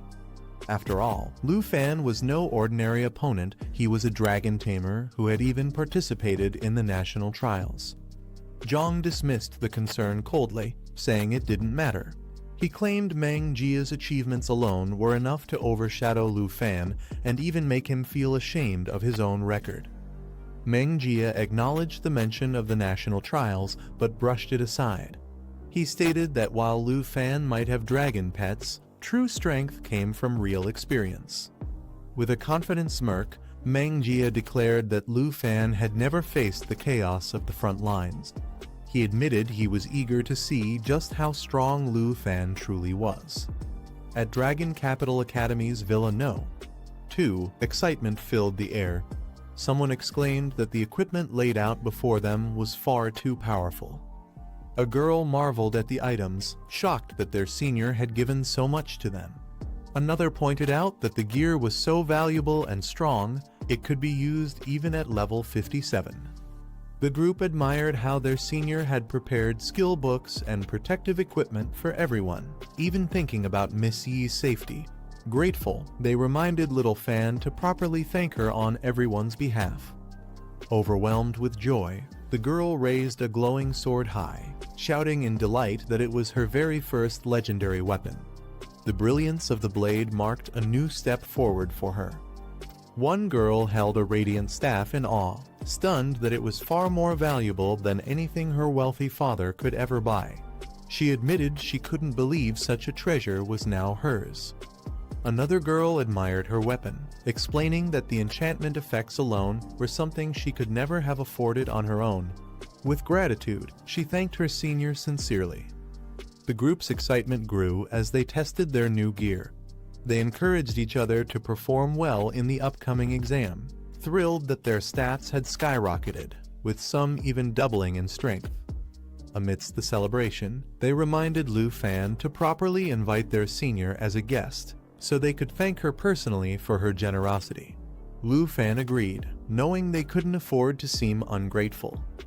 Lu Fan explained that certain family matters would take about a month to resolve, smiling as he reassured the group. Suddenly, a knock at the door interrupted the conversation. Someone called out that a visitor had arrived.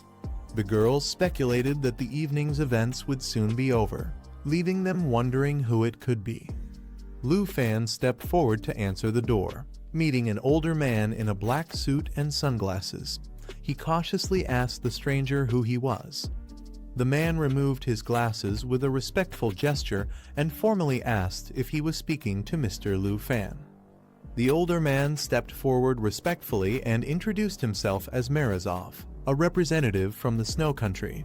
He explained that young Master Andre had entrusted him with overseeing the renovation project for Lu Fan's territory, making his purpose for the visit clear. Andre moved faster than expected. In a short time, he brought the famous Snow Country designer, Morozov, and asked for the construction blueprints for his island. The blueprints revealed something unexpected. Epic-grade Shadow Demon crystal cannons were deployed around the island. Their firing range covered both the entire island and its surroundings, strong enough to eliminate even a 4th rank advancement master.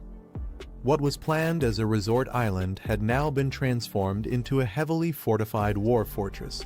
Surprisingly, this drastic change didn't seem bad, it was a useful upgrade. Morozov also promised to complete a teleportation formation linking Dragon Capital Academy's dungeon hall to Shadow Island within 3 days. That deadline coincided with the beginning of the final exam. Tao Xiaoman and the others volunteered for the task. They made a deal unless they encountered an exceptionally strong opponent, he would not intervene. Confident in their training, they told him to leave the fight to them. During the exam, unless a formidable enemy appeared, there would be no need for him to act. He accepted their decision with a smile, saying he was fine with being idle and letting them handle things. To give his team a final boost before the exam, he activated a special skill that temporarily enhanced their abilities and reduced their resistance. He took the group for training, giving them a chance to fight and level up. Tao Xiaoman's strength improved significantly, reaching level 38. Qin Qiu advanced further, achieving level 39. Han Qi also made progress, breaking through to level 30. Jianing's training paid off, allowing her to break through and reach level 40. Lu Fan's progress was even greater, his level soaring up to 50. 3 days later, the scene shifted to Dragon Capital Academy's Grand Arena, where the final exam was about to begin. One student drew a card with the number 8, wondering aloud who their opponent would be. The team stood together with confidence, declaring that they would defeat whoever appeared as their opponent. As Lu Fan walked forward, his presence drew attention and admiration. A nervous student approached, asking if he could take a photo with Lu Fan. Excited, he explained that he had watched Lu Fan's trial of the nation live stream and thought it was incredible, proudly declaring himself as a fan. Lu Fan agreed with a smile, allowing the student to take a photo with him. The student happily snapped the picture, thrilled to stand beside him. However, the mood quickly shifted when the student nervously admitted that his team had drawn number 8, making them Lu Fan's opponents. Overwhelmed, he panicked and immediately forfeited, running away while the others looked on in surprise.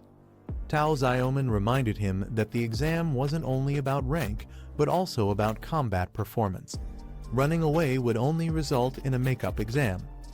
The nervous student admitted he knew, but argued that even if 50 or 500 of them faced Lu Fan's team, they wouldn't last a single hit. Tao Xiaoman reassured him, promising not to let the fight end instantly and guaranteeing he'd still have a chance to perform. Despite his hesitation, the student joined his team on the field, preparing to face the overwhelming challenge. Tao Xiaoman cut off the hesitation, telling them to stop wasting time. The opposing team charged forward with determination, declaring the start of the battle. Qin Qiu rallied her team, urging everyone to join the fight, and they responded with confidence. As the clash began, Yudo Rinai swiftly moved into action, casting a spell to trap their opponents. The opponents were caught inside a powerful holy light barrier, leaving them trapped with no escape. Tao Xiaoman charged in, mocking them for missing their only chance to strike. She unleashed a devastating water attribute attack, overwhelming the trapped enemies from all directions. With their defenses shattered, Qin Qiu stepped forward and declared the fight over, ending the battle. With dazzling magic, Yudo Rinai unleashed a holy light ability that devastated all enemies within range. Spectators were left stunned, unable to understand what had just happened. Some complained they had only looked away for a second, yet the battle was already over. The crowd marveled at the instant victory, shocked that 2 girls on Lu Fan's team could overpower so many opponents so easily. Lu Fan admitted he hadn't expected everyone to become so strong, while others credited Jianing's guidance. Jianing humbly responded that the credit belonged to the whole team, the result of their persistent training. Elsewhere, a group of students eagerly suggested forming a permanent team, showing their excitement. They admired Brother Meng's strength, declaring him their role model and vowing to follow in his footsteps after graduation. Brother Meng told his followers that if they could defeat Lu Fan in the finals, he would personally recommend them for the blood-clad army. Others praised Lu Fan's team, amazed that the 2 girls had managed a clean one on 5 sweep. Some even joked that Lu Fan could win the competition without lifting a finger. On the battlefield, Tao Xiaoman and Qin Qiu unleashed another powerful combined attack, drawing admiration from the crowd. Brother Meng's expression hardened as he watched, realizing just how formidable Lu Fan's team truly was. Lu Fan stood calmly, drawing the attention of his rival. Brother Meng scoffed, calling Lu Fan's success nothing but luck, claiming he only rose in fame because of his dragon. He clenched his fist, declaring that a true expert was forged through countless battles, in a mountain of corpses and a sea of blood. With determination burning in his eyes, Brother Meng vowed to personally tear away the glory surrounding Lu Fan. The stadium was alive with thunderous cheers as the crowd surged with excitement, waving their fists and shouting over one another. Everyone rushed to place their bets, choosing between Lu Fan and Mang Jia, two names that had dominated every discussion leading up to this final exam. Many in the stands placed their faith in Lu Fan, calling him God Lu, remembering how he had completely crushed the secret realm of the nation. To them, a man who had conquered something so dangerous couldn't possibly falter in a mere exam. But not everyone was so certain. Another voice reminded the crowd of the leaked video from just yesterday, a video that spread like wildfire. In that footage, Mang Jia had gone head-to-head with a tough third advancement master. The scene left viewers stunned. In less than 5 minutes, bones were broken and bodies lay scattered across the ground. Her strength was undeniable, and it threw the entire stadium into doubt. This match, they realized, was far from decided. As the announcer stepped forward, the noise quieted just slightly. He declared the first fighters who would be entering the arena, and the audience leaned in with anticipation. But then came the shock. Lu Fan and Mang Jia weren't the ones stepping forward. The crowd buzzed with confusion, realizing the two strongest contenders weren't fighting each other just yet. Spectators voiced concern, noting that facing 3 opponents at once created a huge gap. They pointed out that including a life-type profession in the team only added a clear weakness. Meanwhile, Lu Fan sat calmly among the crowd, his presence steady and silent, while those around him continued to speculate. On the field, a tall man with a scarred face stood firm, his expression unwavering as he prepared for the match.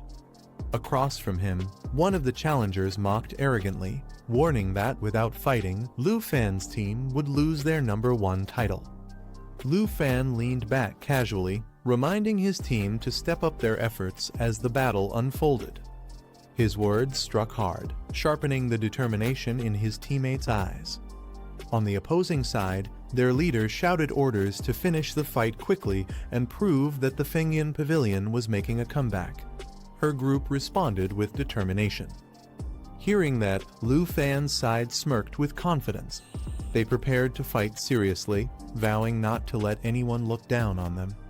The arena fell silent for just a moment as the referee raised her hand. With a sharp command, she announced the start of the match. The crowd erupted in cheers as the battlefield came alive. Without hesitation, Lu Fan's team unleashed their opening moves. The pink-haired warrior summoned swirling torrents of water, her skill creating countless blades that shot out in every direction. The attack carried crushing force, piercing targets while slowing their movements and weakening their defenses. At the same time, the silver-haired priestess raised her staff high, summoning a blazing radiance. With a cry, she called forth starlight annihilation, flooding the field with divine light. The holy power burned through enemies, dealing continuous damage and reducing their resistance, leaving them vulnerable under the relentless glow. In an instant, the battlefield was engulfed by waves of water and searing light. The fight had only just begun, but the overwhelming power of Lu Fan's side left the stadium roaring in shock and awe. The atmosphere grew heavier as the black-haired swordswoman stepped forward, her hands glowing with power. With a sharp command, she unleashed her skill, mountain shaking. Massive blades of energy appeared in the air, carrying devastating force that spread its damage to every enemy within reach. Across the field, Fengyan Pavilion's fighters braced themselves. Their leader shouted for them to prepare, rallying the group as they surged forward with weapons drawn and magic blazing. The clash erupted instantly. Waves of power collided mid-air, water, light, and steel crashing against the incoming assault. The shockwaves lit up the entire arena, forcing even the spectators to lean back from the sheer pressure of the collision. Realizing the overwhelming impact, one of the enemy mages barked an urgent command to scatter. Their formation broke apart as they scrambled to avoid the combined barrage, struggling to withstand the crushing momentum of Lu Fan's team. The battlefield shook as explosions erupted across the arena, sending smoke and fire billowing into the air. The impact blinded the spectators for a moment, hiding the enemy's movements within the chaos. Through the settling haze, Lu Fan's teammates scanned the field carefully. One of them warned the others to stay alert, suspecting a trap. The thought of their opponents retreating so easily didn't sit right. Their instincts proved correct. From the smoke, a sudden spell struck out, binding Jianing in glowing chains of magic. Her body was instantly restrained, lifted into the air as she struggled against the imprisoning force. Shock rippled through the team. The enemy's plan was clear. Their target wasn't the group as a whole, but Jianing specifically. The sorcery locked her completely, leaving her unable to move or use her abilities for several critical seconds. The battle split into chaos as opponents clashed on all sides. The pink-haired warrior intercepted an incoming strike, while another declared with confidence that their fight was against her, not anyone else. Meanwhile, Jianing remained bound by the glowing chains, facing an enemy who sneered at her helplessness. He mocked that with her restrained, the match would be decided once she fell. But the enemy wasn't finished. Dark energy surged as his skill activated. In an instant, his body split into countless shadowy clones, each one preparing to strike with high-speed slashes aimed at her defense. For the next few seconds, their combined assault could reduce even the toughest opponent's strength. Yet, Jianing's expression didn't falter. With calm eyes, she looked at them and spoke lightly, asking if that was truly all they had. Her words unsettled her enemies, who couldn't understand her composure despite the trap closing in. The battle raged on as radiant light burst across the arena. The priestess raised her staff and unleashed starlight annihilation. Holy flames engulfed the field, burning enemies with continuous light damage while stripping away their resistance. The brilliance forced several opponents onto the defensive, their movements slowed by the overwhelming force.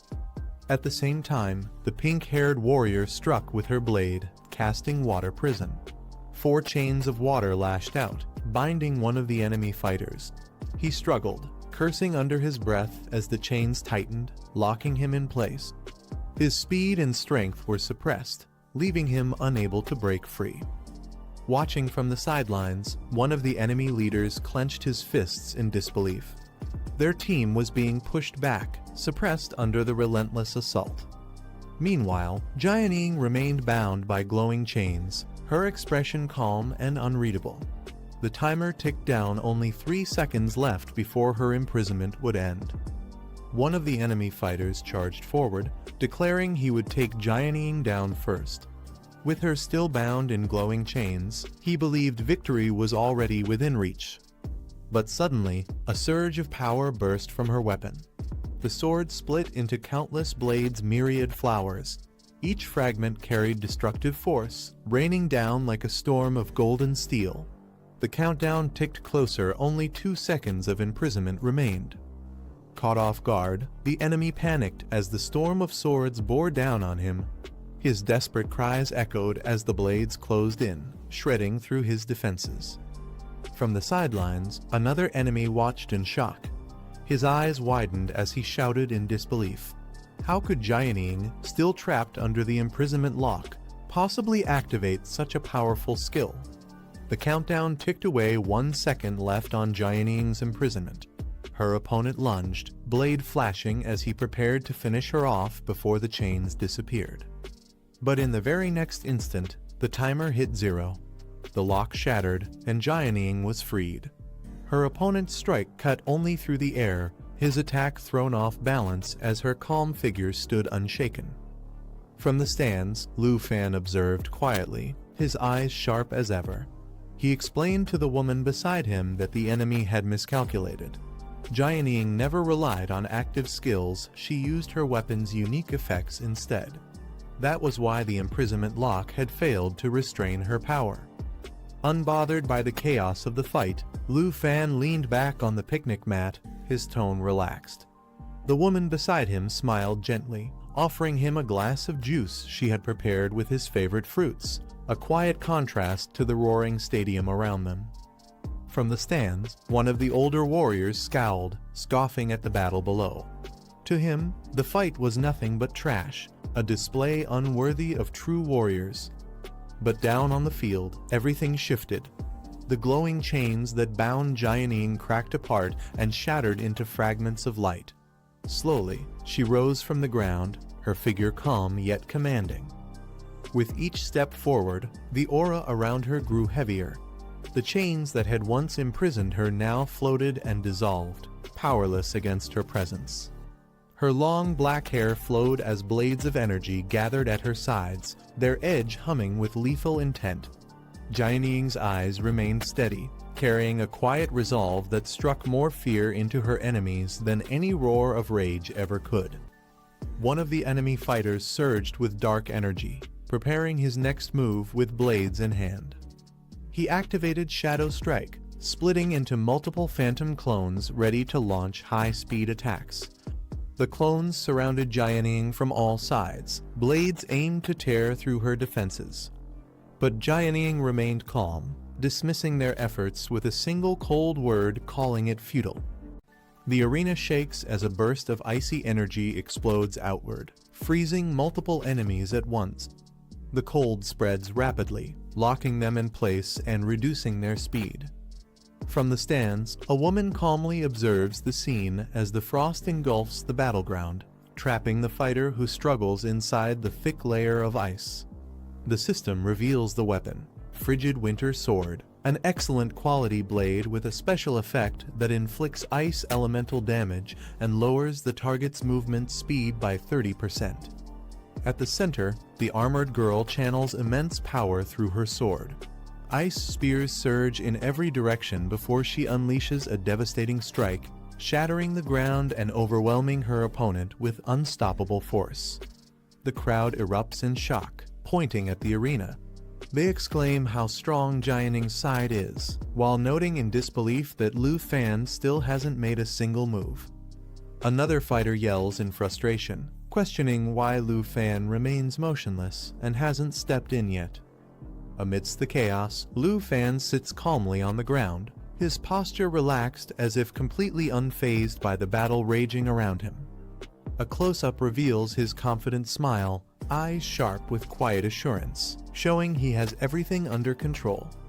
A heavily armored man steps forward with a fierce glare, his strength radiating as he prepares to strike.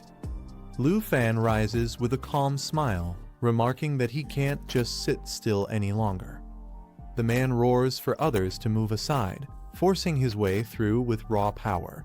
The system identifies him as Mang Jia, level 40, Berserk Bloodwolf Swordsman Roman II, Blood-clad Army 3rd Order.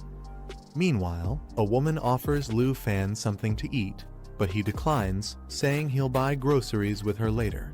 He adds with a faint smile that they'll all share a good meal tonight once the assessment is over. The woman smiles warmly at Lu Fan, reminding him she has always taken care of him. He reassures her with a grin, saying tonight will be a victory feast. The spectators grow excited as Lu Fan finally stands up, wondering if he's about to make his move. Commentators recall how he terrified the crowd the last time he fought against the pavilion.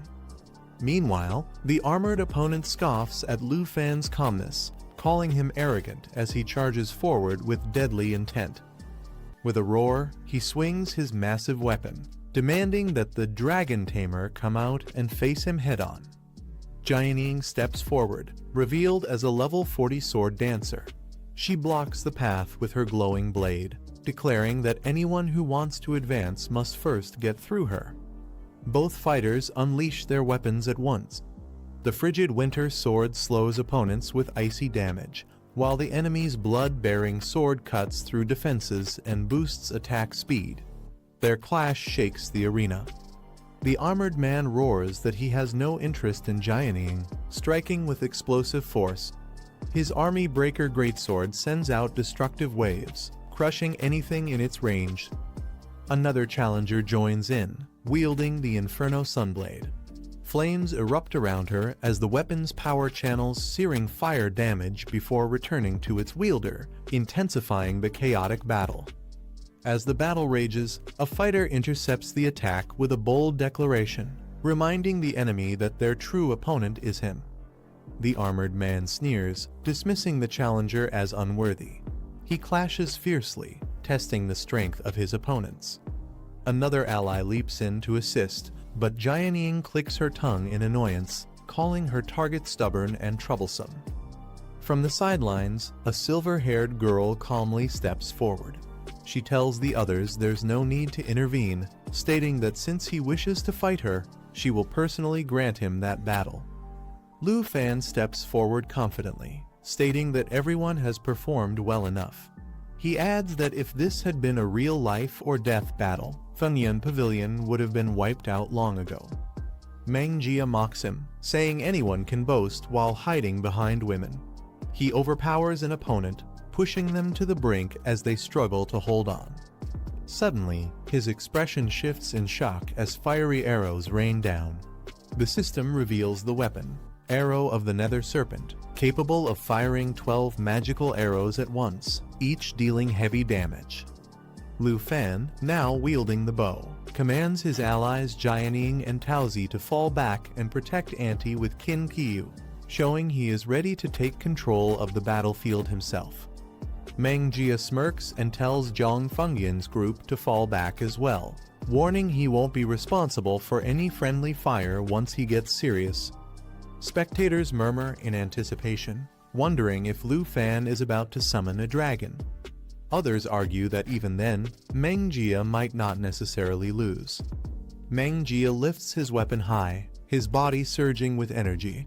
He declares that he is someone who survived the war against the beast tides. With a fierce strike, he launches himself toward Lu Fan, proclaiming himself a true warrior as his attack crashes down. Lu Fan activates his skill, summoning fiery energy as the system identifies it as Dragon Origin Mode, Blaze Dragon Roman 2. The flames surge forward like a dragon's breath, crashing into Mang Jia and forcing him back with overwhelming heat. Mang Jia grits his teeth, barely holding against the scorching waves of fire as the clash intensifies. Frustrated, he shouts at Lu Fan, demanding why a dragon tamer isn't summoning his dragon pets to fight instead. Lu Fan stands surrounded by blazing flames, asking his opponent if he truly wants to see a dragon. With a calm expression, he adds that before that happens, his enemy will first have to land a real hit on him. Mang Jia grits his teeth in frustration, his body straining as his rage builds. He lets out a thunderous roar, his body transforming into a monstrous, red glowing beast form as raw power bursts outward. Mang Jia's body twists as he fully unleashes his werewolf form, shocking the crowd. His allies cheer, while Lu Fan watches calmly. The system reveals the transformation, Werewolf Metamorphosis, granting immense power and regeneration, but leaving the user reckless and vulnerable if not controlled. Mang Jia roars that he'll tear Lu Fan to shreds. Lu Fan clashes with him head-on, noting that Mang Jia had been hiding his true strength all along. Their strikes shake the arena with violent force. A red dragon spirit hovers above as Lu Fan fires a volley of magical arrows from the Arrow of the Nether Serpent, piercing into Mang Jia's transformed body with devastating accuracy. Mang Jia, in his full werewolf form, glares fiercely with glowing red eyes. His breath grows heavy, each growl echoing across the arena. The beastly aura around him intensifies, shaking the ground beneath his feet. With a savage snarl, he prepares to launch his next ferocious attack. At the Dragon Capital Academy arena, the boy's body surged with power as he roared that he would tear his opponent apart. His energy flared violently, signaling the start of a dangerous transformation. Observers noticed the rage consuming him, warning that his draconic bloodline was forcing him to lose his sanity. In this berserk form, he could no longer distinguish friend from foe.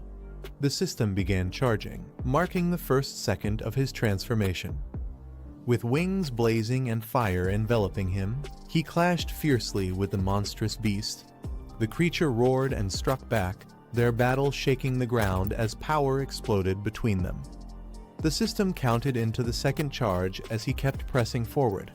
Yet the warning grew louder. If he continued in this draconic form, he would completely lose himself and turn into a mindless beast that killed on sight. The berserk fighter's attack smashed his opponent to the ground, leaving him bloodied and helpless. Even in his battered state, the victim cried out for the rampage to stop, but the strikes only grew fiercer. Nearby students panicked, calling for help as protective barriers were raised in desperation. They shouted apologies and begged for stronger figures like the instructors and leaders to intervene before things spiraled further. The crowd erupted in fear, realizing that the berserk boy had lost all sense of control and was even attacking his own people. Some screamed that they had to escape, while others questioned why the teachers had not stepped in yet, worried that Zhang Fang would be beaten to death. From the stands, a woman urgently pleaded with the vice principal to halt the fight, pointing out that the boy had completely lost control. The vice principal remained tense, noting in shock that despite everything, Lu Fan was still making his move. As the berserk transformation worsened, another fighter stepped forward, declaring that this was the only way to stop him before he fully turned into a beast. The system displayed 3 seconds charged, the tension rising with each moment. With determination, he clashed directly against the rampaging foe, shouting that he would be the one to end this madness. Their blades and powers collided violently, shaking the arena. Unleashing a powerful skill, he activated dragon language replication, leaping thunder. Lightning crackled around him, charging the atmosphere as the ability prepared to strike. Bolts of thunder rained down, chaining from target to target with overwhelming force. The berserk boy screamed in agony as the replicated skill amplified the damage, combining the dragon's might with the user's own strength. The berserk fighter coughed violently, crying out in pain as lightning tore through his body. Desperate, he begged for mercy while the devastating attack continued to surge around him. The replicated thunder skill chained relentlessly, striking one target after another. The power grew stronger with each jump, spreading chaos as more screams filled the arena. Those caught in the attack writhed in agony, unable to resist the overwhelming force. Panic erupted among the crowd as they realized the blast could spread into the audience. People rushed to escape, shouting that both fighters were insane for unleashing such dangerous power. From the stands, the vice principal and others demanded Lu Fan stop immediately, fearing he intended to kill. Amid the crackling destruction, Lu Fan calmly walked forward, lightning still surrounding him. He reassured the vice principal not to be nervous, explaining that he wasn't after their lives, his words carrying a chilling certainty. As the dust settled, Lu Fan calmly stated that while his opponents would survive, they would be spending several days in the hospital. The werewolf transformation was finally undone, the enemy's stamina fully depleted.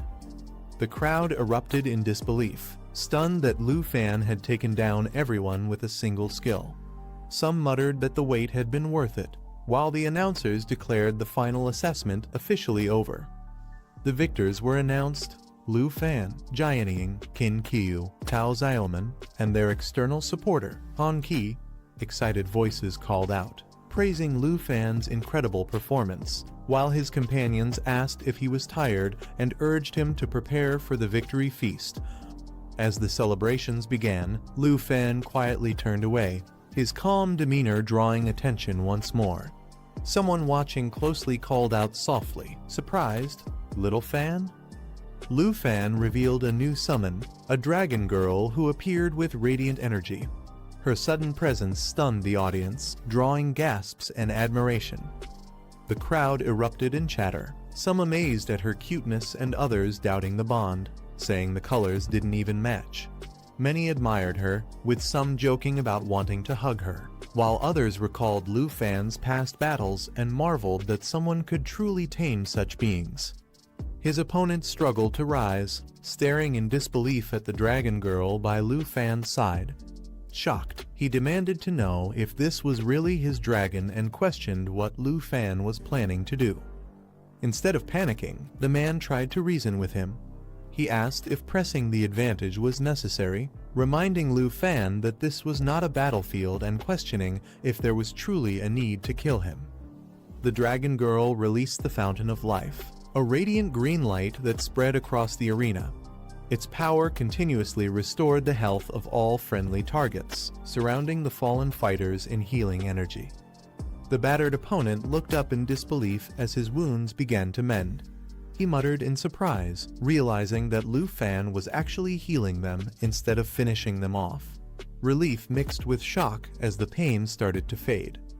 Standing firm, Lu Fan explained coldly that in the future, they shouldn't waste time playing chess with terrible players. He added that hanging around Funyun Pavilion would only drag them down further. One of the defeated fighters trembled, clenching his fist tightly. Words stuck in his throat as he struggled to respond, his pride shattered by Lu Fan's overwhelming dominance. The defeated fighter roared in frustration, refusing to accept the outcome. He couldn't believe that despite his fierce training and strength, he had been brought down so easily. Crying out, he proclaimed that he was the fastest in the blood-clad army and had even been promoted to the Third Order. Yet all that power meant nothing as he lay beaten in front of a student. His voice cracked with disbelief as he questioned how someone like Lu Fan could defeat him with such ease. The humiliation burned deeper than his injuries. Falling to his knees, he declared the result unfair, calling it too cruel. Lu Fan looked down at him calmly, acknowledging his despair with a quiet response he understood. Lu Fan reflected on how others often dismissed him as just a lucky boy who relied solely on his dragon pets to climb to the top. Yet beneath the whispers, his achievements told a different story. His efforts had been countless, devoting himself to raising every dragon, overcoming trials, and constantly facing impossible challenges. His accomplishments were not any less than those who doubted him. In recognition, he had even earned a golden emblem from the Griffin Legion, proof of his true worth. The revelation shocked his opponents, who couldn't believe someone enrolled for only a year could gain such honor. They accused him of lying, their disbelief echoing across the arena. The announcement stirred the crowd, with whispers speculating about Lu Fan's ties to recent events in the Tixi Nation. The vice principal, however, ended the tension, assuring that no one else would be harmed and instructing Duhan to leave with him. Lu Fan assured his opponents that he wouldn't abuse his power to toy with them. Instead, he advised them to keep training so their strength would one day match the positions they sought. Meanwhile, his companions cheered in excitement. Xiao Fei eagerly shouted about enjoying delicious food soon, while another urged elder sister Han to hurry, already looking forward to the grand victory feast. On the other side, the defeated fighters struggled to recover. One tried to help his leader up, but the man stubbornly pushed him away, insisting he could stand on his own despite his battered state. Clutching a mysterious gem tightly, the man smirked to himself, laughter spilling out as he muttered with a dark tone, hinting that his defeat might not be the end. Holding the glowing gem in his hands, the defeated man realized the truth. He admitted that he was the one whose strength did not match his position, the weight of his loss finally settling in. That evening, after the grand victory feast, the scene shifted to Villa No. 2 at Dragon Capital Academy, where the night grew calm and quiet. Lu Fan stepped outside with a satisfied smile, remarking on how delicious Auntie's cooking had been. Every meal she made was always perfect, leaving him content. He chuckled to himself, recalling that once Auntie studied the scroll given by his senior sister, her cooking would not only taste better but even grant stronger buffs, making the future meals something to look forward to. As Lu Fan entered his room, he froze in shock. Lying on his bed was Jian Ying, dressed in a way that left him completely stunned. He turned away in silence, unsure of what he had just walked into, his mind struggling to process the scene. Confused, he questioned why Jianing would be in his bed and dressed like that. He wondered if his eyes were deceiving him, unable to believe what he was seeing. Trying to make sense of it, he nervously blamed the mushrooms he had eaten earlier. Doubt crept in as he wondered if Auntie's cooking had finally gone wrong, making him hallucinate. He slowly pushes the door open, his expression uneasy and his face slightly flushed as he peeks inside. The moment he steps in, he notices her sitting casually on the bed. Startled, he blurts out in confusion, questioning why she is in his bedroom. She rises gracefully and admits that she entered without permission, her tone calm but carrying a hint of nervousness. Facing him directly, she shyly confesses that she had been waiting for him. Blushing, she adds that after he finished eating, she wanted to spend time with him. He looks shocked and flustered, stammering as he asks what she meant by wanting to be with him. She quickly explains that she only wanted to talk about the upcoming holiday break. She mentions hearing from elder sister Han that he would be leaving the capital once the break begins. He nods and explains that the break lasts 4 months, and they will be returning to Zhanghai City. He adds that Qin Qiu and Taozi will also be going since it is their hometown.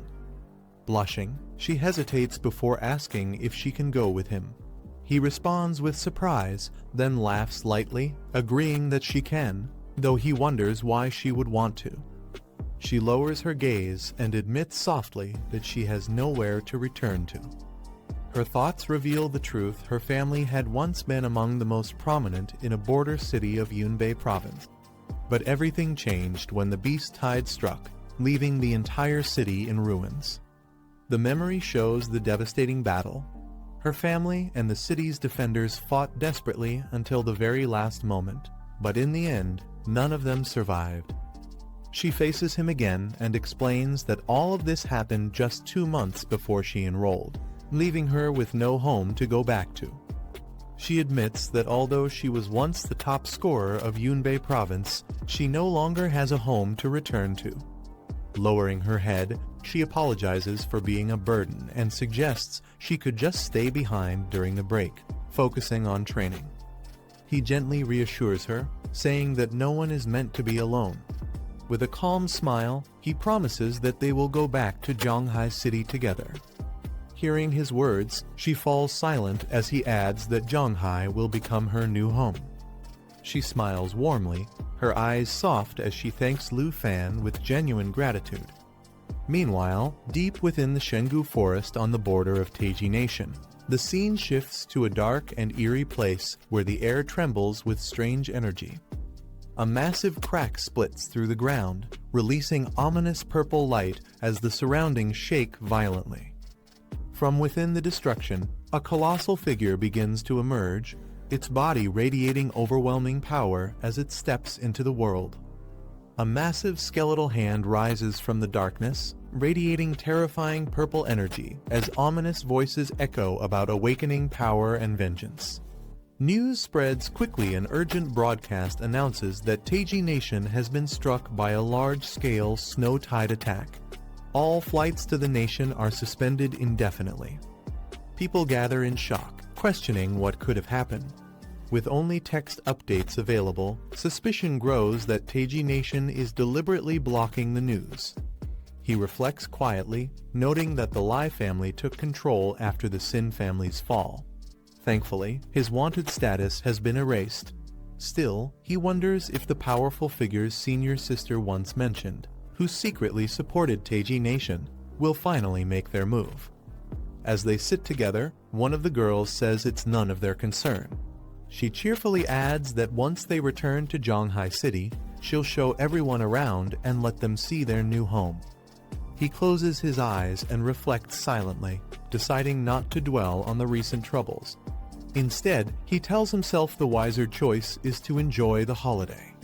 Meanwhile, in Tianshu City, chaos unfolds as flames and destruction consume the streets, the city reduced to ruins. From above, skeletal dragons with glowing eyes descend upon the city, spreading terror as people scream and flee in despair. Guards escort an older man as they announce they have brought the person he requested. Above them, a massive skeletal dragon looms, its eyes glowing with a terrifying light. The man pleads desperately, begging the creature for mercy and to spare them. Sweating nervously, he thinks to himself that the one sent to help them has clearly abandoned them. If they fail to satisfy the beast today, the Liu family will be completely destroyed. In panic, he shouts at the guards to hurry and bring the person forward, hoping to appease the monstrous creature. The older man watches with a tense smile as guards escort two bound captives forward. Among them is a young man with white hair and a girl beside him, both restrained and forced to their knees. As the skeletal dragon looms overhead, the girl shouts in fear, asking what more it wants since the Jin family is already imprisoned. The older man steps up, presenting the white-haired boy and declaring that he is the one they are looking for, the only dragon tamer in the entire Taiji nation. Shocked, the boy realizes they are seeking a dragon tamer and wonders why. The skeletal dragon towers menacingly, its crimson eyes locking onto the white-haired boy. He freezes, unable to move, admitting to himself that he can't even muster the will to resist. Determined, he gathers his thoughts and realizes he must escape. He watches carefully, waiting for the right moment to make his move. His eyes sharpen with resolve. Gritting his teeth, he seizes the opportunity and shouts to himself that the time is now. With explosive force, he breaks free from his restraints, his body surging with energy as he charges forward, leaving his captors stunned. As chaos erupts, the white-haired boy grabs the girl and shouts for her to run, trying to shield her from the monstrous attack. The skeletal beast strikes with overwhelming force, its energy blasting through everything in its path. The boy pushes forward with determination, his body glowing with power as he tries to break free from the encroaching destruction. The girl is thrown off balance, her eyes wide with fear as she reaches out, terrified by the sudden surge of power surrounding them. The ground shakes violently, sending guards and the older man stumbling back in fear as the dragon's power surges. The skeletal dragon glares down, declaring that the captive before it is nothing more than a lowly sub-dragon species, unworthy of being called a true dragon. With a violent strike, its tail pierces the ground, blood splattering as it rejects the offering, claiming this is not the one it seeks. Rising above the destruction, the dragon roars in fury, vowing that the true person it searches for must appear, or the entire area will be annihilated. Amidst the chaos, the guards panic and shout that they are retreating, dragging Lord Liu away from the collapsing battlefield. On the ground, the white-haired boy struggles to move, his body weak as he forces himself to rise despite the crushing pressure. The girl cries out his name, Chen, her voice filled with desperation as she reaches toward him. Overhead, skeletal dragons descend with terrifying force.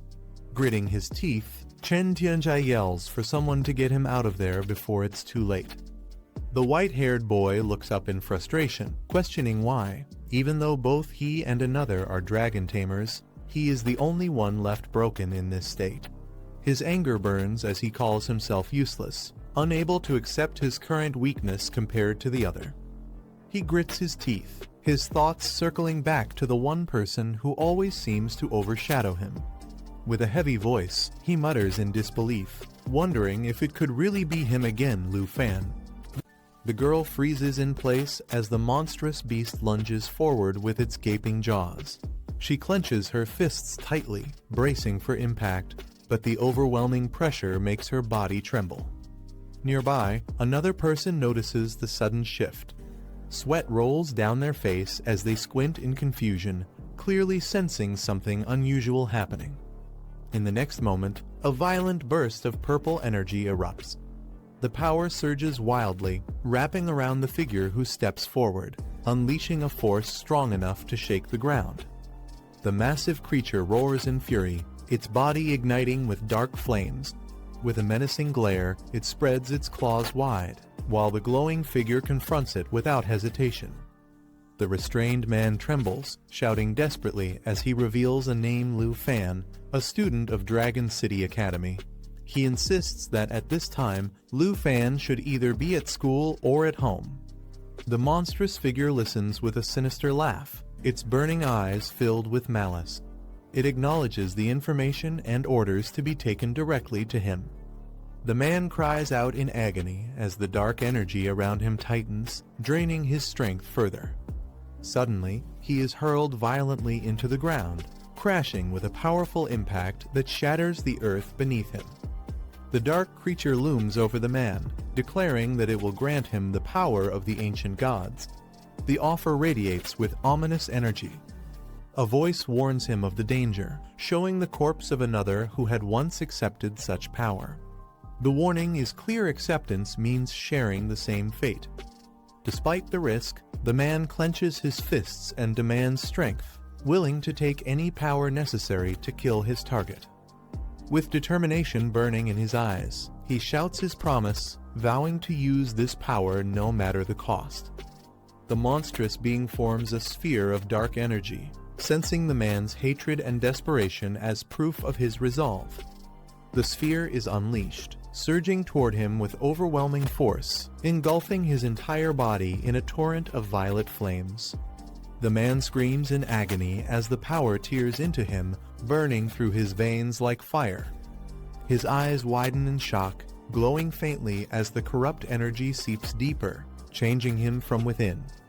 The man's body convulses as the corrupt energy spreads further, his form trembling violently under the immense pressure. A massive explosion of purple light erupts, shaking the ground as the energy consumes the surrounding area. The blast continues to expand, splitting rocks and shattering the earth in a storm of destructive force. From within the blinding light, a new figure emerges armored and engulfed in dark flames, roaring as its transformation is complete. The man rises in a transformed state, clad in skeletal armor, his power skyrocketing to level 110. He realizes this strength is the gift of the ancient gods. The dark entity declares its control, warning that his life now depends on its will. If he fails to find the one it seeks, his death will come as easily as a flick of its hand. With glowing eyes, the man kneels in gratitude, thanking the being for granting him new life. He swears loyalty and promises to lead it directly to Lu Fan. Watching in shock, another person realizes the truth. The man has become favored by the ancient god, and the situation has grown far more dangerous. The girl watches in shock, realizing she once ordered him around so casually. Now, with his terrifying new strength, she fears he will kill her. Dark energy surges around his body as the transformation completes, his voice echoing that from this day forward, everything has changed. Clad in skeletal armor, he declares himself the strongest in the world, vowing that no one will ever dare look down on him again. Another man approaches cautiously, demanding to know what he had said to the ancient god that led to this overwhelming transformation. Confusion spreads among the group as the beast tide suddenly vanishes. An elder demands an explanation for why it disappeared so abruptly. The man calmly reveals that he promised to help the ancient god achieve its goal. By entering into a contract, the being has merged with him, resolving the crisis of Taxi State. Shocked, the elder presses further, asking if this means he can now wield the power of the ancient god. The man confirms it without hesitation. Alarmed, the elder warns him that the ancient god nearly destroyed Taxi Kingdom. Since its power now resides in his body, he cannot be allowed to leave and must remain under watch. The young man confronts the elder head-on, questioning if he alone is worthy enough to stand in his way. Blue energy surges around him as he charges forward, declaring that it's time to settle their debt once and for all.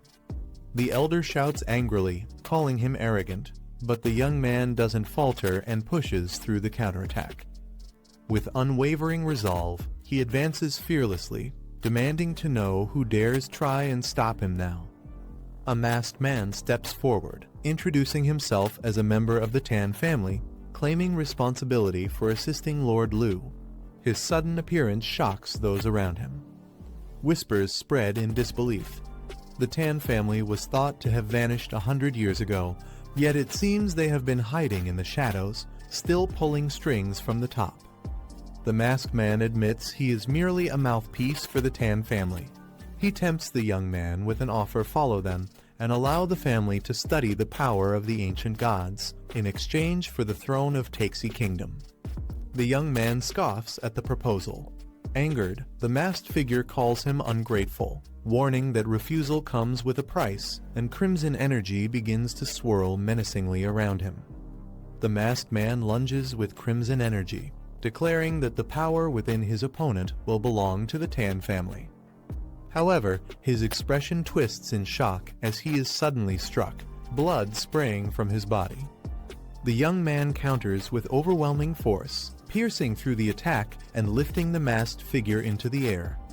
Staggering, the masked man gasps in disbelief, unable to comprehend how he was defeated so easily. The elder looks on in disbelief as the masked warrior is struck down instantly, blood spilling from his body.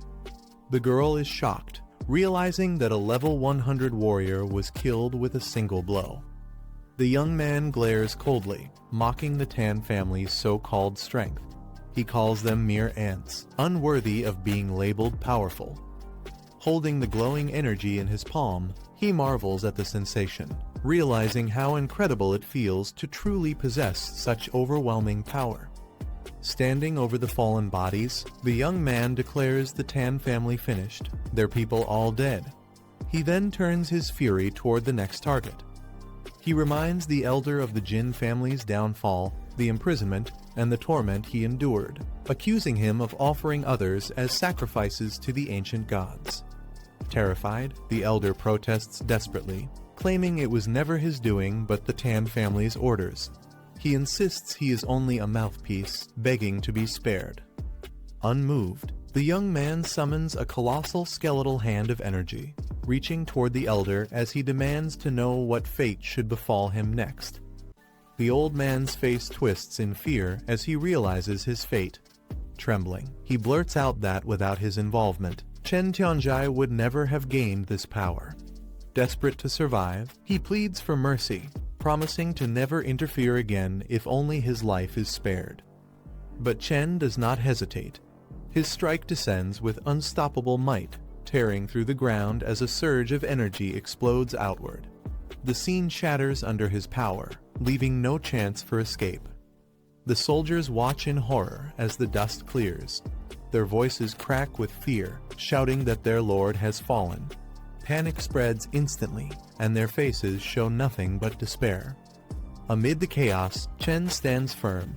His white hair flows with the rising energy, and his red eyes pierce through the battlefield. The cries of fear echo around him, but his expression remains cold and unshaken. The battlefield falls silent as Chen Tianjai stands tall, his weapon glowing with power. Before him, a terrified woman collapses to the ground, her eyes wide with fear. She bows deeply, her voice trembling. She admits her mistakes, begging for forgiveness, pleading desperately for Chen to let her live. His silence makes the moment heavier, his presence alone crushing her hope. But mercy never comes. In an instant, she is struck down, her body flung back with lifeless eyes staring into the void. Chen rises high into the air, his weapon crackling with destructive energy. With a swift motion, he prepares his next devastating strike, the storm around him spiraling out of control. As the storm clears, the woman slowly rises, staring at the sky in silence. A dark shadow passes overhead, wings slicing through the clouds, leaving her lost in thought. The scene shifts to Zhanghai City that afternoon. A car speeds down the road, carrying new stories with it. Inside, voices break the quiet. A cheerful man greets Lu Fan warmly, saying it has been a long time and praising how much he has grown. He recalls never missing any of Lu Fan's matches, boasting about how he crushed players and collected legendary dragons. His laughter fills the space as he expresses admiration. Lu Fan responds with a smile, thanking him for the kind words. He then adds that the first time he cleared a secret realm, it was this very man who led the team. Meeting him again feels like reconnecting with someone familiar. Two women share a lighthearted moment. One invites Jianing to live with her in Zhongshan Garden, but another calmly reminds her that the place was only a prize and never truly their home. The mood shifts as another girl sighs. She admits she hasn't seen her parents in a long time, wondering if they miss her, while her companion scolds her playfully for being heartless, saying she even planned a feast to welcome her. Meanwhile, the car radio breaks the chatter with breaking news. The large-scale beast-tide crisis in Taiki country has finally been declared settled. A somber note follows. Lord Liu died heroically, sacrificing himself to protect the people. Shock spreads through the group. One girl leans forward in disbelief, asking if it's really over. With a disappointed frown, she adds that she expected the beast tide to be catastrophic enough to destroy the country. Inside the car, a woman remarks that the rulers of Taiki country change too often, calling the land unlucky. Lu Fan gazes out the window, lost in thought. He wonders if he might have triggered some kind of curse. He reflects that even a wave of beasts could destroy a country, and Taiki wouldn't stand a chance. His expression sharpens as he recalls what his senior once said, that a powerful 5th-level expert was secretly hiding within Taiki. The car finally slows to a stop in front of the Qin family villa. The driver announces warmly that they have arrived home. Excitement fills the car as one of the girls exclaims she has spotted her father and Uncle Tao waiting ahead. Outside the villa, several figures stand warmly at the entrance, their smiles showing anticipation as they wait for the family's arrival. The girl rushes forward with tears of joy, calling out to her father.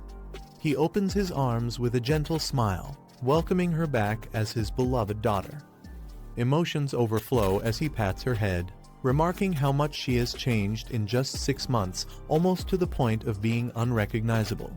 She blushes, protesting playfully, while the family embraces in heartfelt reunion. At the villa entrance, Qin Shankai greets Lu Fan and Miss Han warmly, saying it's been a long time since they last met.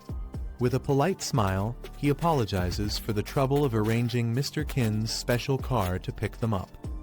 Qin Shankai brushes it off casually, calling it a minor matter. He then introduces Uncle Taoshan, the father of Taozi, standing proudly among the welcoming group. Uncle Tao is revealed to be the richest man in Shanghai City, holding a monopoly over its properties and resources. Despite the praise, he laughs it off, insisting it's just an exaggeration, though his reputation speaks otherwise. Lu Fan steps forward respectfully, greeting Uncle Tao with a firm handshake. The older man smiles broadly, calling him a truly talented young man, while admiration fills the atmosphere. Uncle Tao shakes Lu Fan's hand, proudly saying he's heard how much care his daughter has received under his guidance. Embarrassed, the girl protests and begs her father to stop talking. Qin Shankai laughs, saying he never imagined Lu Fan could raise Xiaokyu to level 40, while Uncle Tao adds that he even helped his own daughter achieve a hidden class. They both express gratitude, calling it a great favor to their families. Lu Fan humbly replies that they flatter him, insisting they should simply help one another. Later, the girl pulls Lu Fan aside with a frown. She warns him not to think she always praises him in front of her father, claiming it was just a few casual remarks.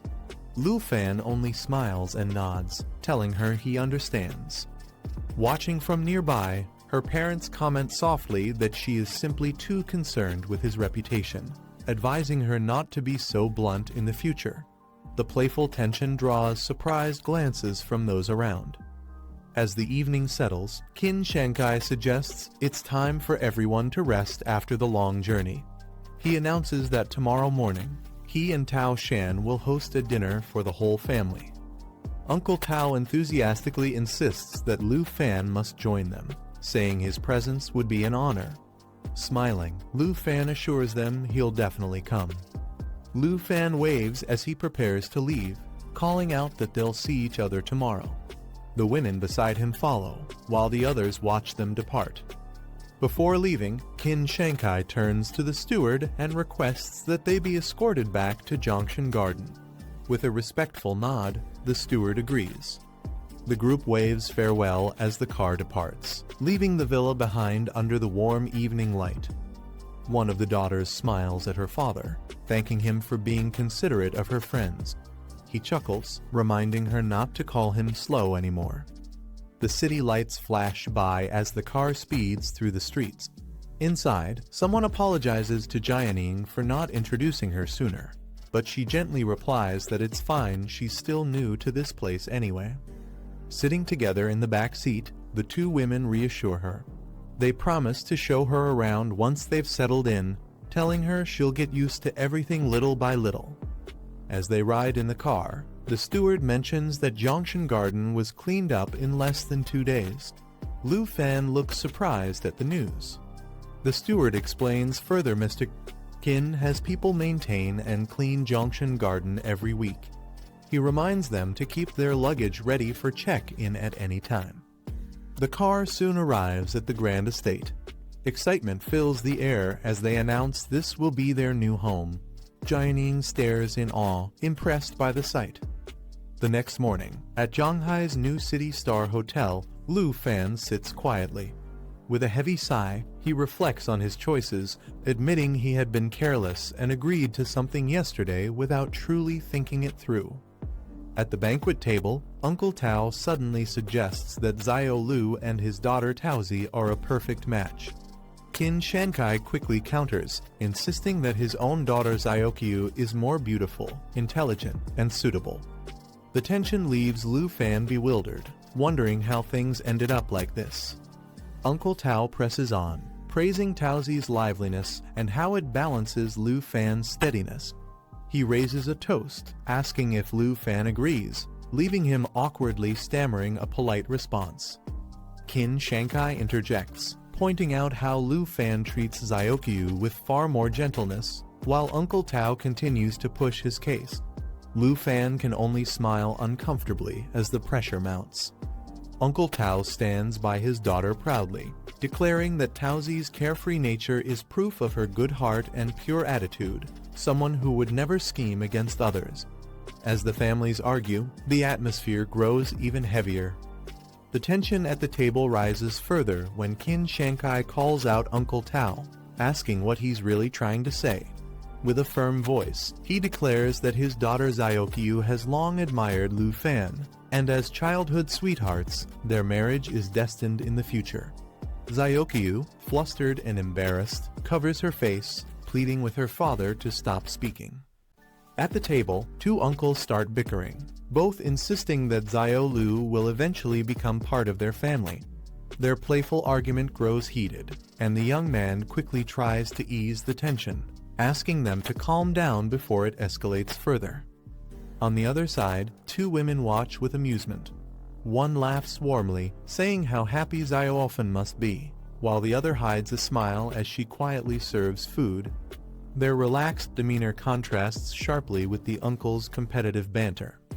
Amid the lively chatter, a hand sets down a bowl on the table, the simple motion cutting through the noise and drawing attention back to the meal. The atmosphere shifts, bringing a brief pause to the playful quarrel.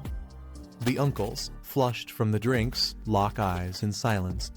Both faces turn serious, their earlier laughter giving way to quiet rivalry, leaving the room heavy with unspoken tension. The elegant woman wipes her lips gently, drawing attention with her calm demeanor. A thought rises: this mysterious beauty, living with Jian Ying and Lu Fan, could she be a hidden competitor? Meanwhile, the two uncles realize the situation is more complicated than they expected. With so many rivals, they reluctantly agree to call a truce, knowing the competition is far from over. After the banquet, the group strolls through Junction Garden. One of them asks Xiaofen to slow down, noticing his unusual hurry. They wonder if his pace is because of the comments made earlier at the table, teasing that he might actually be pleased. Embarrassed, Xiaofen brushes it off, asking them to drop the subject. Lu Fan is greeted by an unexpected voice. A classmate warmly says it has been a long time since they last met. To his surprise, it's Dean Bai and Teacher Lai. They joke that they were worried he might forget them, but quickly reassure each other that Lu Fan, the top student of No. 3 Middle School, would never forget his roots. Back at Junction Garden, Lu Fan's aunt welcomes them into the living room. He hadn't expected such important guests to visit, but he listens as they explain the reason for their arrival.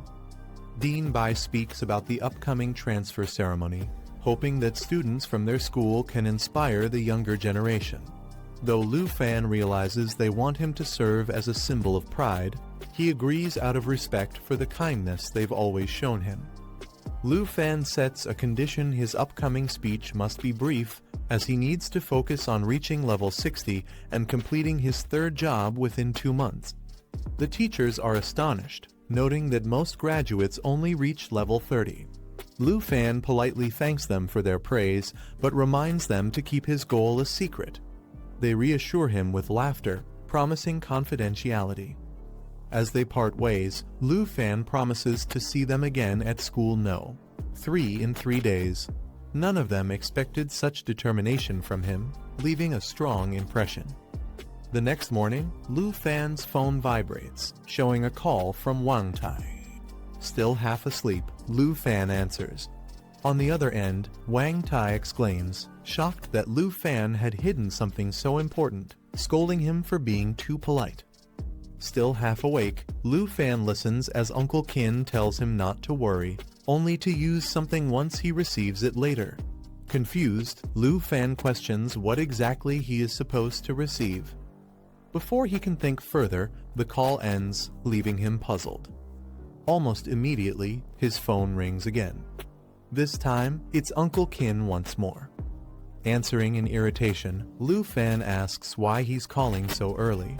Uncle Qin explains that experience crystals will soon be delivered, assuring him not to stress about upgrading since the Qin family will provide support. Lu Fan thinks about the experience crystals, realizing they're costly and provide only a small amount of experience compared to clearing secret realms. Still, he listens carefully as the explanation continues. He suddenly asks if both Uncle Qin and Uncle Tao know about his leveling. On the other side, the reply confirms it, leaving him momentarily speechless. Uncle Qin quickly adds that Tao Shen got ahead of him, urging Lu Fan not to waste time and to prepare for what's coming. The call ends abruptly. Annoyed yet thoughtful, Lu Fan reaches to switch something on, the sound breaking the morning silence. A delivery man arrives, announcing he has 2 large pieces of crystal for Lu Fan to sign. The crates shine brightly, filled with glowing crystals. Lu Fan realizes the news of his leveling plans must have spread quickly, joking that his old school clearly wasn't a place that kept secrets. It turns out both Uncle Qin and Uncle Tao had rushed to buy every experience crystal available in the city and sent them directly to him. Although grateful, Lu Fan knows he cannot accept them for free. Aware that their generosity is tied to hopes of connecting him with their daughters, he instead gives back the Bahinia card, treating the crystals as if he had purchased them himself.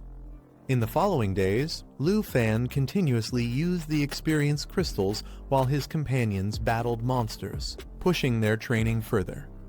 At the same time, they returned to Shadow Island to clear the newly refreshed monsters. With every fight, Lu Fan's strength grew, his level climbing to 53. Finally, just before speech day, he absorbed the last of the crystals. Exhausted, he collapsed to the floor, realizing the massive stockpile had only pushed him halfway. His level had increased to 65. At school No. 3, excitement filled the air. Students whispered about a big guest speaker. When they discovered it was none other than Lu Fan, the Dragon Country's rising hero and legendary dragon tamer, the crowd erupted in anticipation. Dean Bai quiets the crowd, announcing that before the transfer ceremony begins, the school has invited distinguished alumni. He proudly introduces Lu Fan, their senior, who steps forward to deliver a speech as the students greet him with warm applause. Excitement spreads through the crowd. Students cheer in amazement, chanting "Dragon Tamer," as they celebrate his return. Meanwhile, in Zhanghai City, a silver-haired figure walks the streets, observing the city's atmosphere. He compares it to Qingzhou, noting it lacks the prosperity of Dragon City. The silver-haired man asks if his target is really in the city. The skeletal being beside him replies that destroying everything will surely force the target to appear. A warning follows: if the man fails, he will be buried alongside the Ankylosaurus. Success will bring him power. Accepting this, the man promises to remember the risk. The skeletal entity, called Lord Godbone, grows even more intrigued by him. It commands him to answer one last question, to which the man humbly agrees. Godbone asks if he should spare the humans of this city or unleash destruction. Its chilling words echo the fate of the city depends on his choice. The silver-haired man shows no hesitation, declaring he doesn't care about casualties. Killing more people would only draw Lu Fan out faster. Godbone bursts into laughter, pleased with the response. With excitement, it commands that the slaughter begin. A terrifying aura fills the sky. Civilians panic, confused by the sudden heat and strange phenomenon, fleeing in fear as the air grows scorching. The silver-haired man steps forward coldly, dismissing everyone around him as nothing more than ants, ordering their deaths as chaos engulfs the city. A monstrous dragon skull looms in the sky. The enemy declares that as long as he receives more power from Godbone, nothing else matters. Dark wings spread wide as he continues, saying it no longer makes a difference who stands against him. On the ground, terrified civilians recognize the threat. Someone shouts that it's Taki, the one who has betrayed Dragon Country. The declaration follows: whether dragon race or humans, all will be crushed under his wrath. A massive skeletal dragon emerges, towering over the city with terrifying might. Its chilling roar echoes as it declares its intent: whether Jinju or Lu Fan, one of them must face it. In Zhanghai City, the ground suddenly trembles. Buildings shake and the streets are filled with confusion. People stumble, holding on to each other as they wonder if an earthquake has struck. The crowd grows restless, but one man points toward the sky, urging everyone to look up. His warning shifts their attention from the shaking ground to the dark clouds above. From the sky, terrifying winged figures begin to descend. Their overwhelming aura spreads fear as the onlookers compare them to an army one man below, 10,000 men above. The difference in strength is undeniable.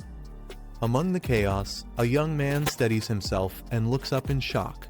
He realizes the threat comes from the Taki Kingdom. His expression turns grim as he acknowledges the vast power gap that separates them. A man with a sinister smile declares his ambition to rise above all men. He calls out to Lu Fan, challenging him to face the power of the ancient god. Dark-winged beasts fill the sky, and panic spreads among the people. One man shouts in shock, realizing it's a prevention and control alert. The beasts swarm closer, and fear grips the crowd. Cries of terror ring out as someone warns of the approaching beast tide. An elder urgently instructs all students to evacuate to the underground shelter without delay. Amid the chaos, Lu Fan steps forward with determination. His body surges with energy as he prepares to face the overwhelming threat head-on. A skeletal dragon looms in front of Lu Fan. Shock fills him as he realizes this ancient enemy has been resurrected, something he never expected to happen. Meanwhile, riders on griffins rush into the sky, preparing to confront the bone god. Onlookers question whether they truly intend to fight such a powerful foe. One of the riders shouts for speed, determined to stop the beast before it reaches residential areas. A commanding voice urges citizens to evacuate to the shelters quickly and not interfere with the defense forces. As the Griffin Knights soar past, Lu Fan calls out, asking them to wait for a moment. He reveals a golden emblem in his hand, the Griffin's gold emblem. His serious tone shifts to apology, acknowledging the authority it represents as the Knights recognize it with surprise. Lu Fan instructs the Griffin riders to evacuate the citizens. He orders them to spread out and act separately to avoid being easy targets. The knights quickly agree and move to follow his instructions. As he considers the situation, Lu Fan notes that summoning the Nine Realms demon would be too dangerous, affecting too many people. Instead, he decides it's better for the puppet team to attack the enemy in separate groups. Speaking through a communicator, he tells Dean Bai to stay hidden until the beast tide subsides. The elder acknowledges his message and warns Lu Fan to be careful. High above, the clone of the bone god appears, its skeletal form radiating menace. Lu Fan realizes it has formed a new body so quickly and even managed to find its way here. Xiao Fei bursts forth, her body glowing with green energy as she roars in fury, calling the situation unforgivable. Responding to Lu Fan's command, she summons the corrupted holy dragon. The massive beast materializes with radiant power, shaking the battlefield. Even Xiao Fei winces from the strain of summoning such a creature, showing the immense energy it demands. A deafening roar echoes as the dragon emerges fully, its power radiating across the sky and shaking the city below. Lu Fan gives a calm but firm order to deploy the puppet team to clear the god bone dragon, but ensure the fight's scope is contained to minimize destruction. His focus remains on controlling the chaos. Lu Fan summons his puppet team, a group of powerful figures cloaked in dark energy. They respond in unison, acknowledging his command with absolute loyalty. He gives the order to spread out, directing them to divide their strength and surround the enemy from multiple sides. His voice carries determination as the battle intensifies. The puppets launch into action, scattering across the sky and striking at the bone god's forces with coordinated precision. The colossal bone god looms above, its presence far more oppressive than before. Multiple spheres of energy swirl around it, and Lu Fan realizes with dread that this time, the true body of the ancient bone god has arrived. A fierce clash erupts as summoned beasts and puppets strike against the enemy, their roars shaking the battlefield. The impact leaves even the powerful creatures groaning in pain. Lu Fan stands firm with Xiao Fei and his allies by his side. Holding the small dragon spirit, he declares that no matter if the opponent is the real body or not, Zhanghai City must not fall today. His summons gather, mighty beasts and warriors forming ranks behind him. With determination, he commands them to follow him into battle. Charging forward, Lu Fan unleashes his power head-on, his focus sharp as he prepares to confront the bone god's overwhelming force. A sudden strike from above forces Lu Fan into a fierce clash. The overwhelming presence of his opponent shocks him as the battle escalates in midair. Recognizing the face before him, Lu Fan is stunned. He shouts the name Chen Tianjai, unable to believe what he sees. Chen Tianjai smirks with arrogance, greeting Lu Fan as an old friend he hasn't seen in a long time. His confident demeanor shows no hesitation. Behind him, the massive bone god looms, its dark aura filling the sky. Chen Tianjai reveals he conquered 4 cities just to track Lu Fan down, proving the lengths he went to for this confrontation. Lu Fan charges forward, his weapon blazing with fiery power. He accuses Chen Tianjai of being the one behind the beast tide that ravaged Taiki country. Their weapons clash violently in midair as Lu Fan demands to know if Chen Tianjai has gone mad. Chen Tianjai laughs wildly, declaring that he cannot lose his mind until he kills Lu Fan. His twisted grin reveals his obsession with the fight. With a surge of dark energy, Chen Tianjai announces that the real body of the ancient bone god has arrived. He proclaims that Lu Fan and Zhanghai City will be buried together in its destruction.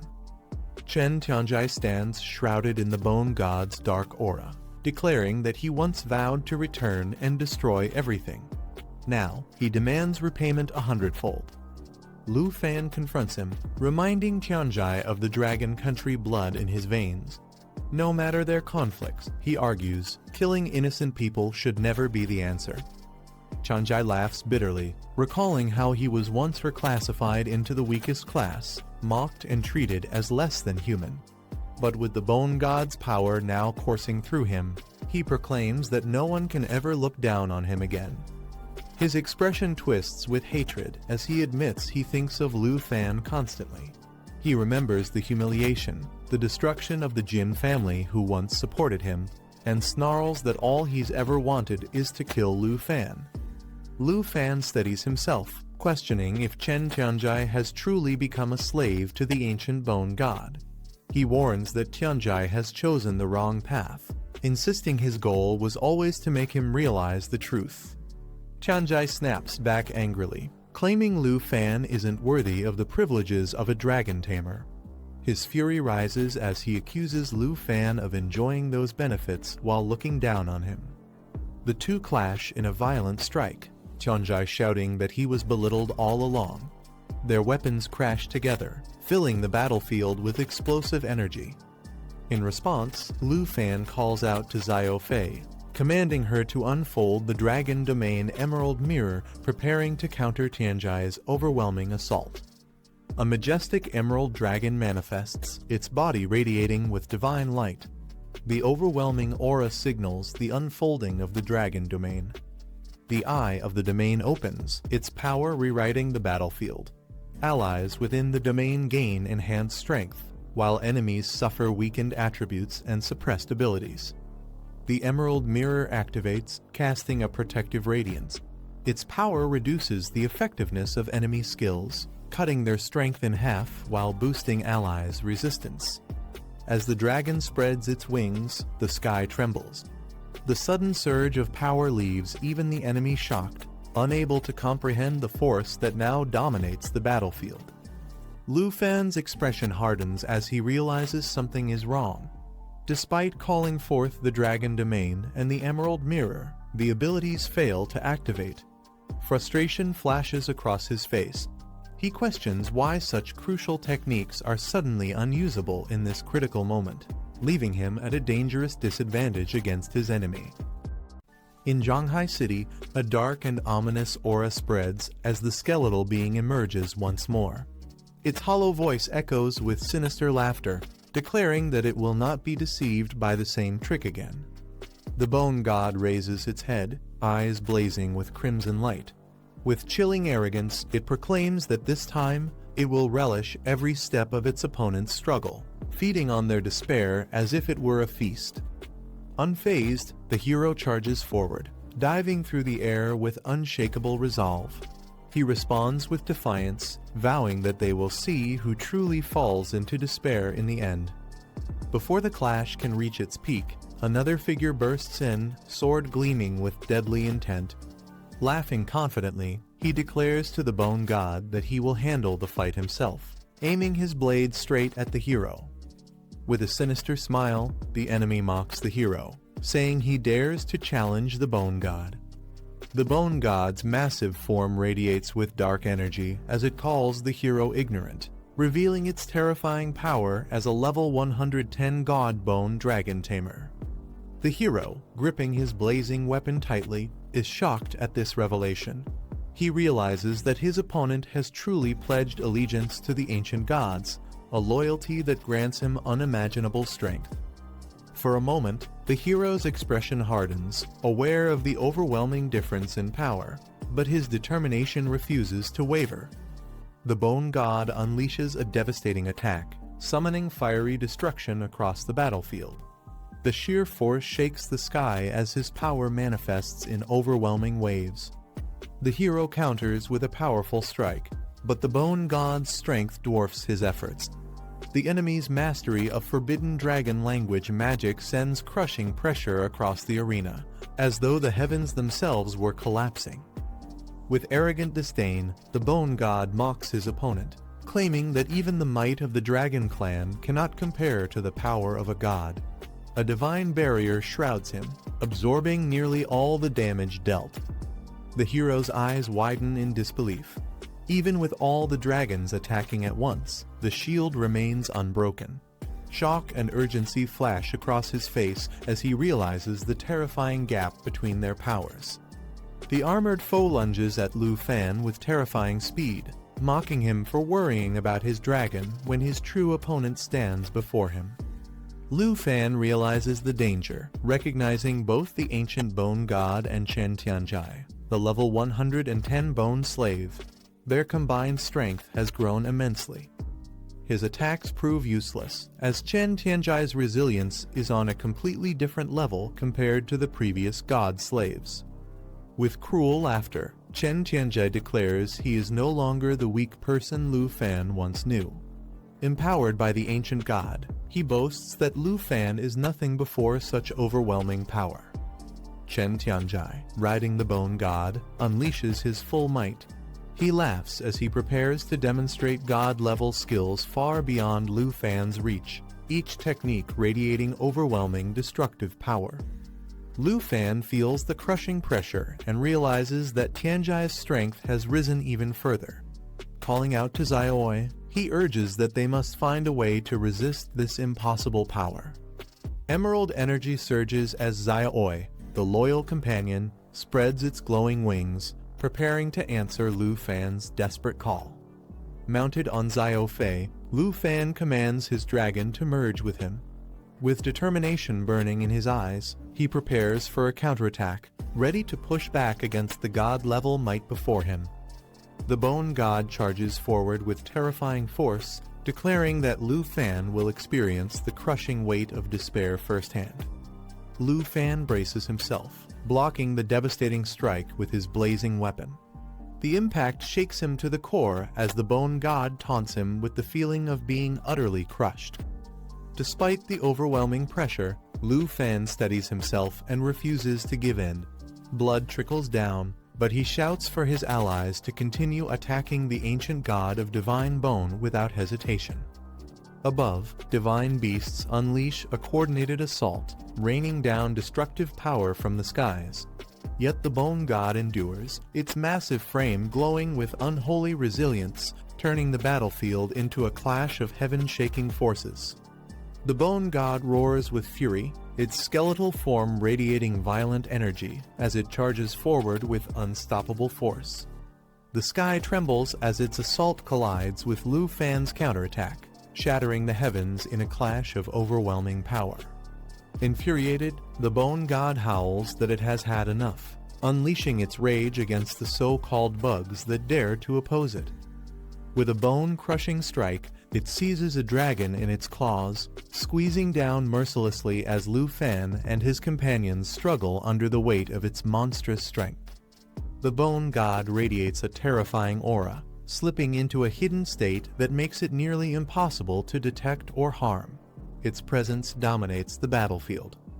In an instant, it launches a devastating strike, tearing through the sky as allies are thrown back under its overwhelming assault. Lu Fan, mounted on Xiaofei, shouts for a bow to protect itself as the chaos intensifies. The battlefield shakes with clashing roars and blazing energy. Meanwhile, a dragon knight channels searing flames into his blade, his expression filled with resolve. His power surges, preparing to turn the tide of battle against the godlike enemy. The dragon knight strikes in unison with his beast, unleashing a blazing coordinated attack. The fusion of their power creates a deadly synergy that shakes the battlefield. Xingqian and Xiaojai join the fight, responding to the command to hold their ground and not leave any openings. Their combined efforts amplify the assault, targeting the bone god with precision. Energy gathers in waves as Xiaojai releases a poisonous fog domain. Enemies caught within its range are weakened continuously, their strength drained with each passing moment. The bone god, unfazed, steps forward through the haze. Its glowing eyes pierce the fog, and with cold certainty, it remarks that the resistance seems meaningless before its divine might. Lu Fan gathers all his strength, pouring everything into a desperate strike with his blazing weapon. The bone god braces against the attack, its aura surging with divine power. With jaws wide open, the monstrous dragon form roars, ready to devour its prey as the clash shakes the battlefield. Lu Fan dives in with precision, his blade igniting as he closes the distance. The sheer speed of his counterattack catches even the bone god off guard. But the enemy scoffs, dismissing the effort as nothing more than a minor trick. Its skeletal hand shatters the energy around it, displaying the vast difference in their power. The bone god transforms its arms into dragon claws infused with divine energy, striking with unstoppable might as the battlefield trembles. Lu Fan grits his teeth, shouting that now is the time to act, his eyes blazing with determination as he seizes the critical moment. Xiao Jai darts forward, shifting into the poison dragon's form, releasing a swamp domain that spreads across the battlefield. The toxic energy begins to erode the enemy's strength. The shadow dragon teleports into position, unleashing its stealth domain that strikes with precision and multiplies the damage, creating the perfect setup for a decisive blow. A mighty dragon raises its arms, summoning a storm of frozen energy that shatters into countless shards, ready to rain destruction on its enemies. The icy assault crashes down, colliding with the spreading poison swamp unleashed by Lu Fan's allies. The battlefield becomes a deadly mix of frost and venom, trapping the bone god within layers of elemental attacks. One of the dragons lets out a furious roar, its power amplified as it tears through the poisonous haze, its strength shaking the heavens. Above, Lu Fan and his companions press their attack together. With Xiao Jai, Xingchen, and Xiao Fei by his side, he drives their combined strength against the bone god, who howls as the assault closes in.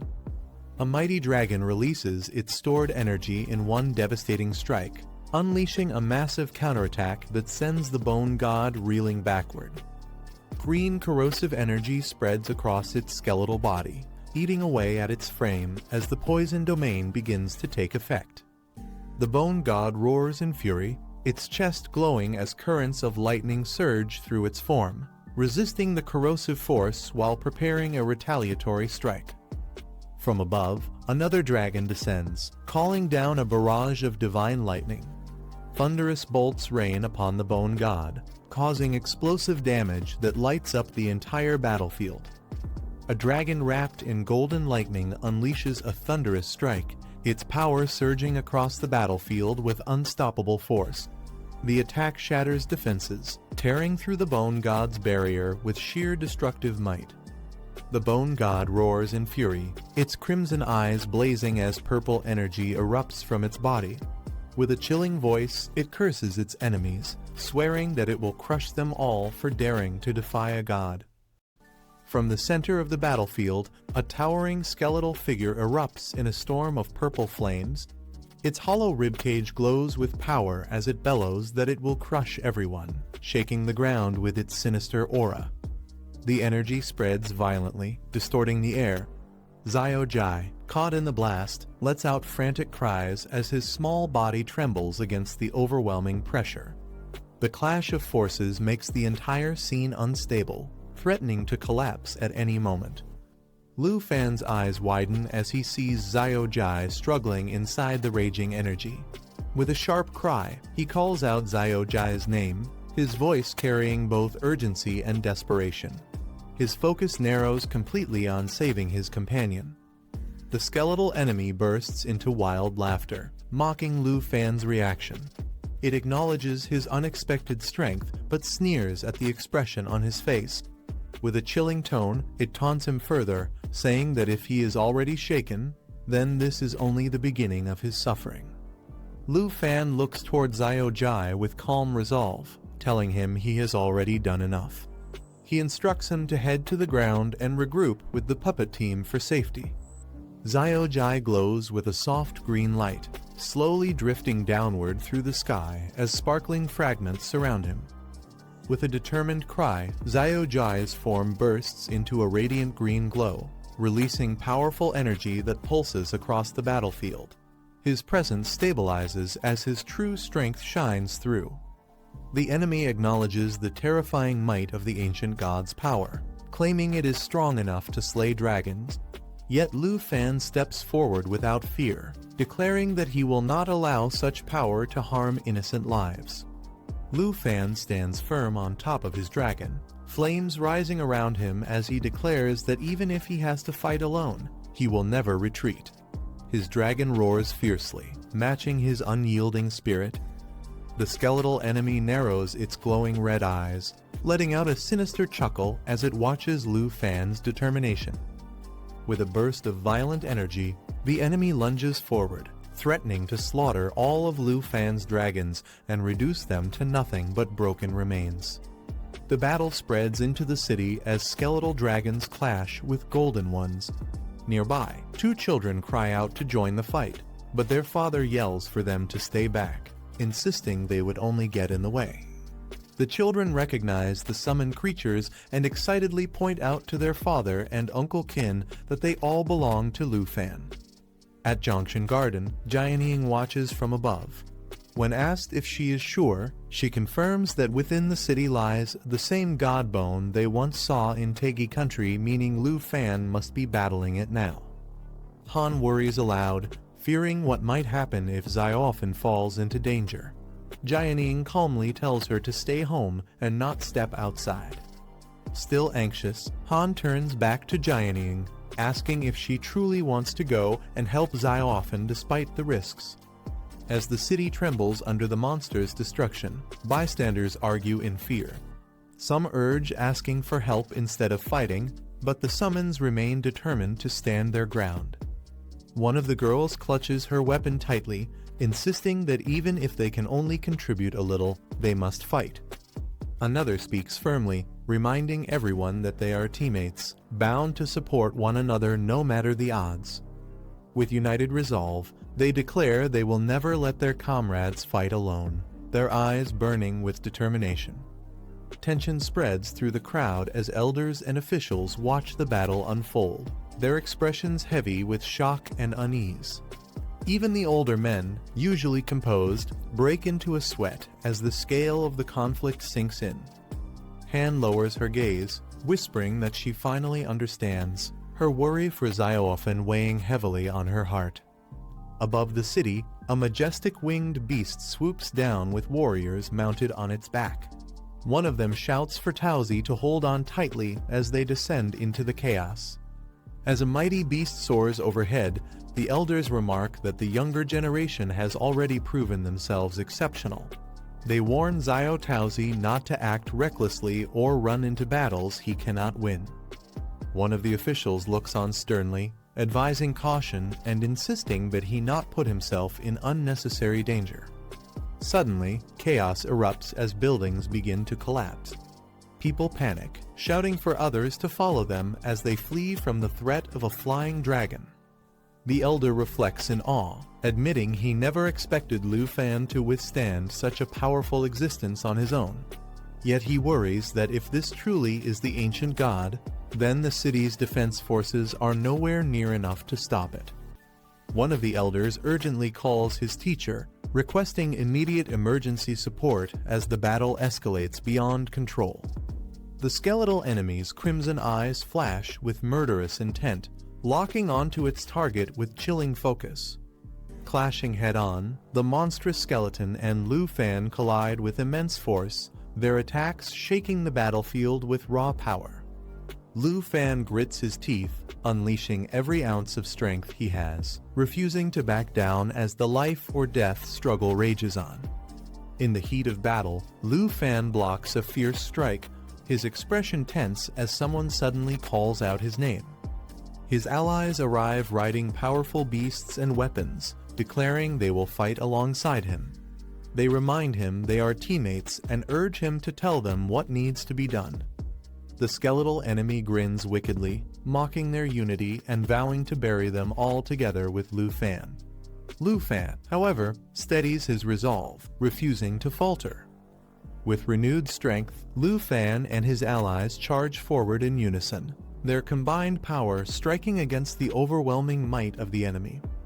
A fiery, armored dragon-like figure radiates immense power, its presence clashing against Lu Fan's green beast as the battlefield shakes under their energy.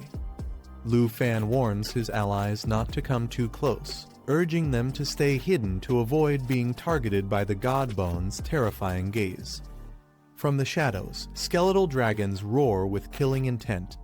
Their commander issues a chilling order, commanding its forces to slaughter every intruder. Overwhelmed by numbers, Lu Fan's teammates prepare to fight.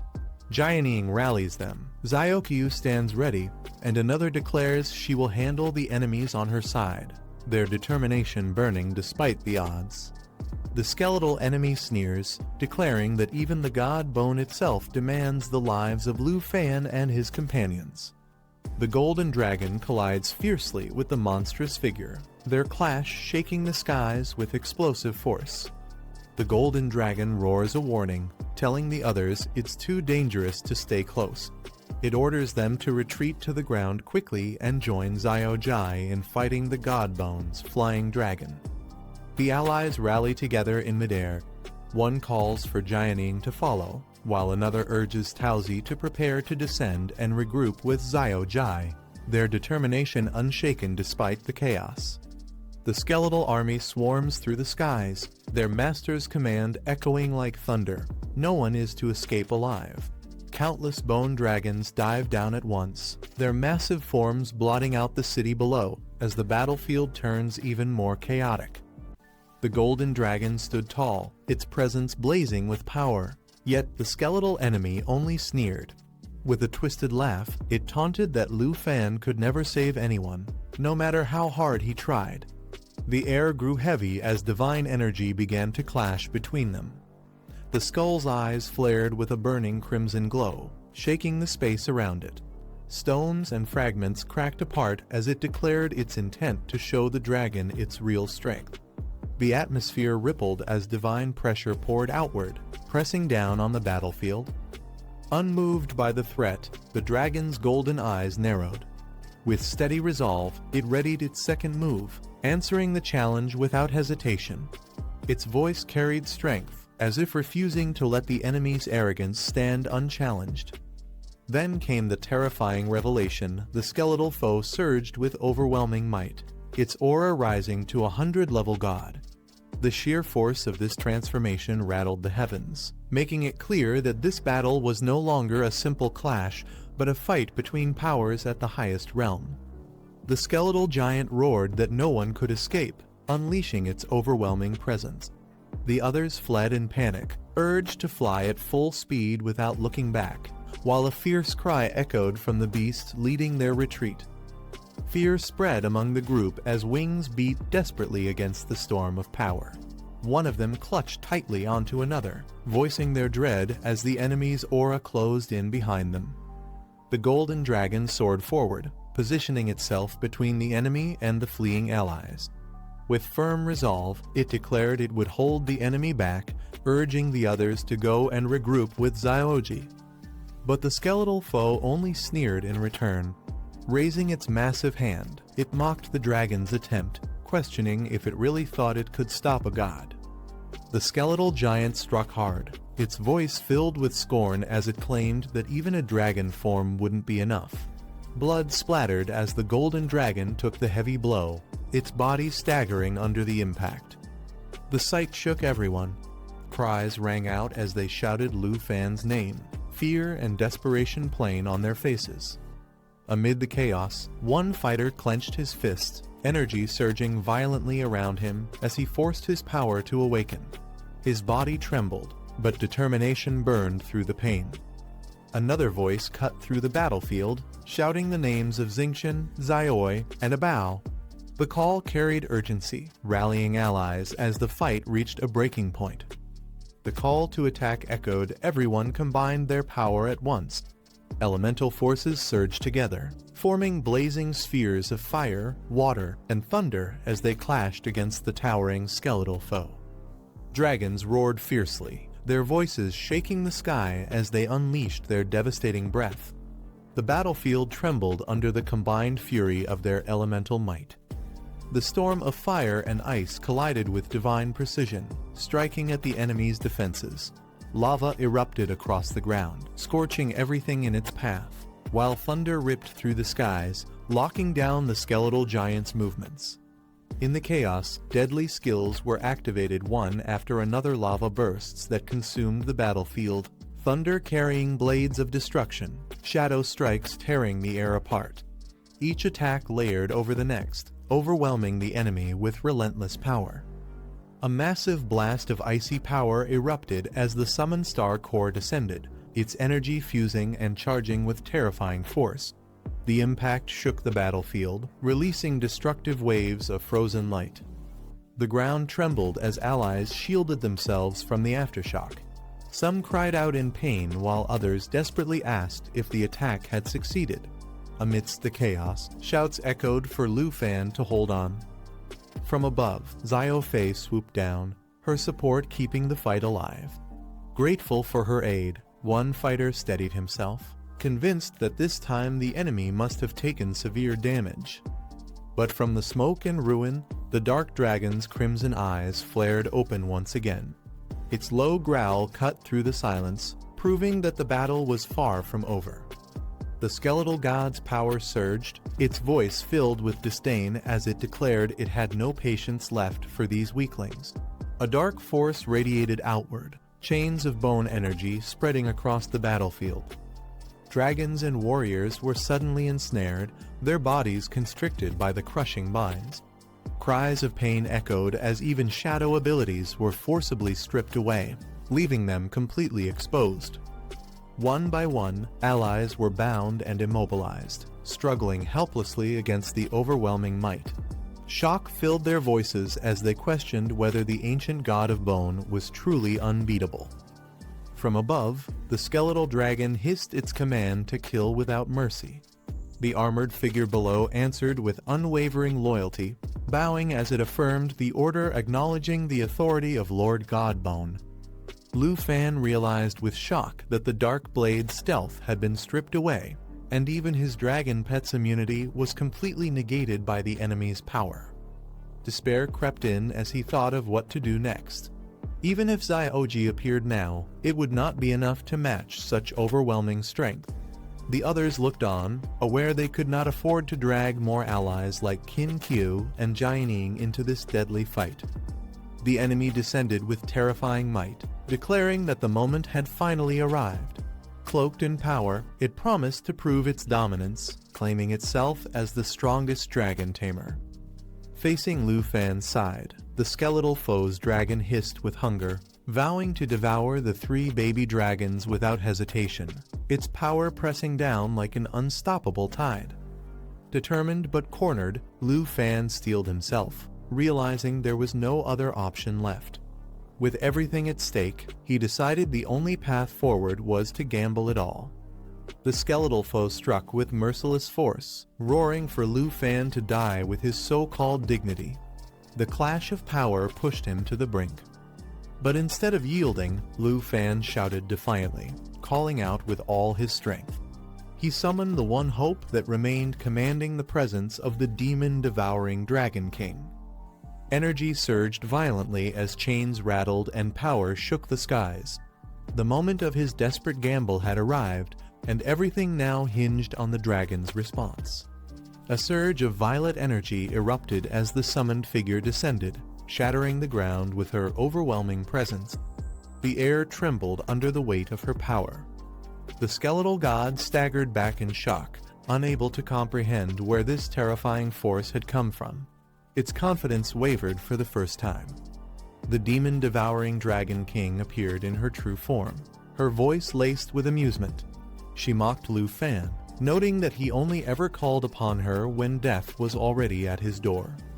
Graceful yet menacing, she stepped forward with a sly smile, acknowledging his recklessness. For their very first summoning, he had thrown her directly against the ancient god itself, proof of just how dire the battle had become. As Lu Fan struggled within his restraints, he turned to the demon-devouring Dragon King with desperation, asking if she could truly stand against the ancient god.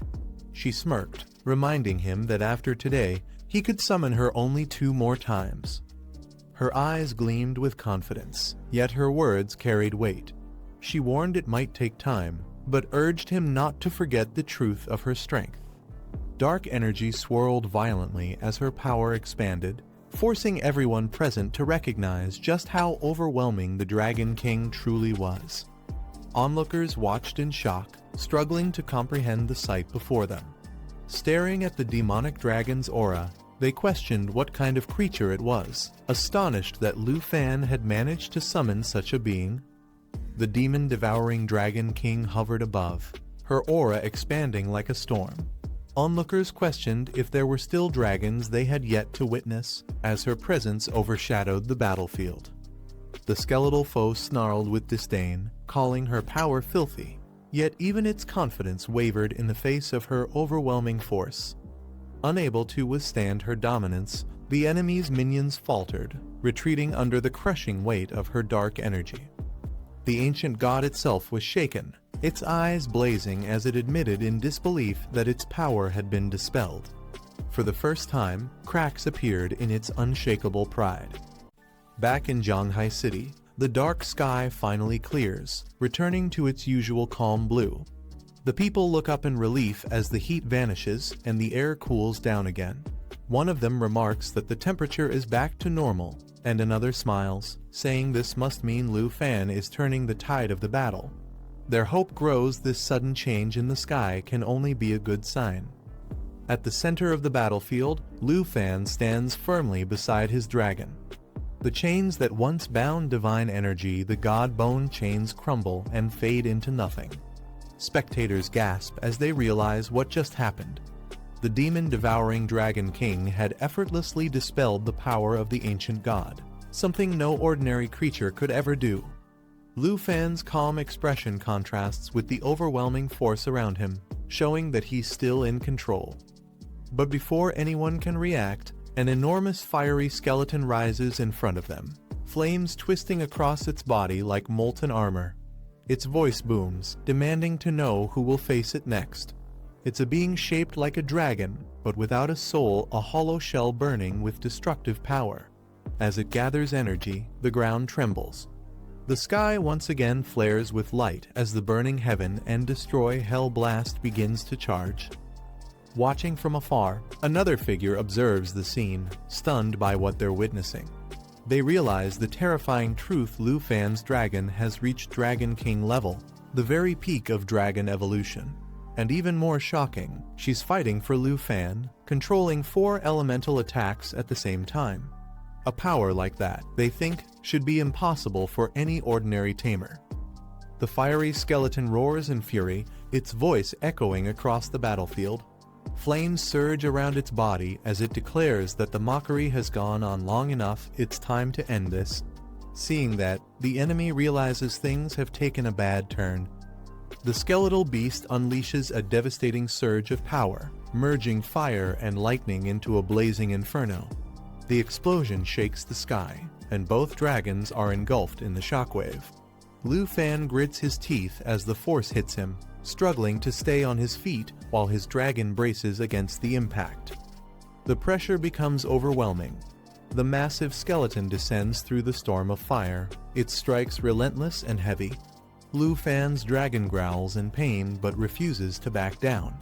Despite the chaos, their bond holds firm. The two continue fighting side by side, pushing through the flames and destruction.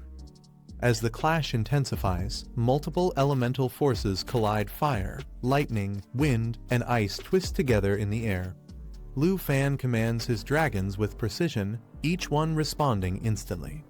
The battle now blazes brighter than ever, a storm of raw power and willpower, with neither side willing to yield. The fiery skeleton lets out a final roar, but before it can strike again, its movements start to slow. Ice begins creeping up its body, freezing the flames that once burned so fiercely. Panic flashes in its eyes as it struggles to move, muttering in disbelief that this can't be happening. Within seconds, its entire form is sealed in crystal ice. But the battle isn't over yet. The skeletal creature cracks through the frozen shell, its voice echoing in defiance. It speaks of a power greater than fire itself and asks if Lu Fan truly has the resolve to face it. As it breaks free, dark energy surges around its frame, the god bone barrier activating once again. Across the field, Lu Fan's dragon responds, its aura pulsing in sync with its master. The bond between them glows brighter as their contract resonates. With renewed strength, the dragon dives forward, its claws slicing through the ice and shattering the enemy's defense. In that moment, the clash reaches its peak. The Dragon King tears through the fiery skeleton's barrier with sheer force, sending shards of ice and flames scattering across the battlefield. The enemy's defense collapses, leaving nothing but silence in its wake.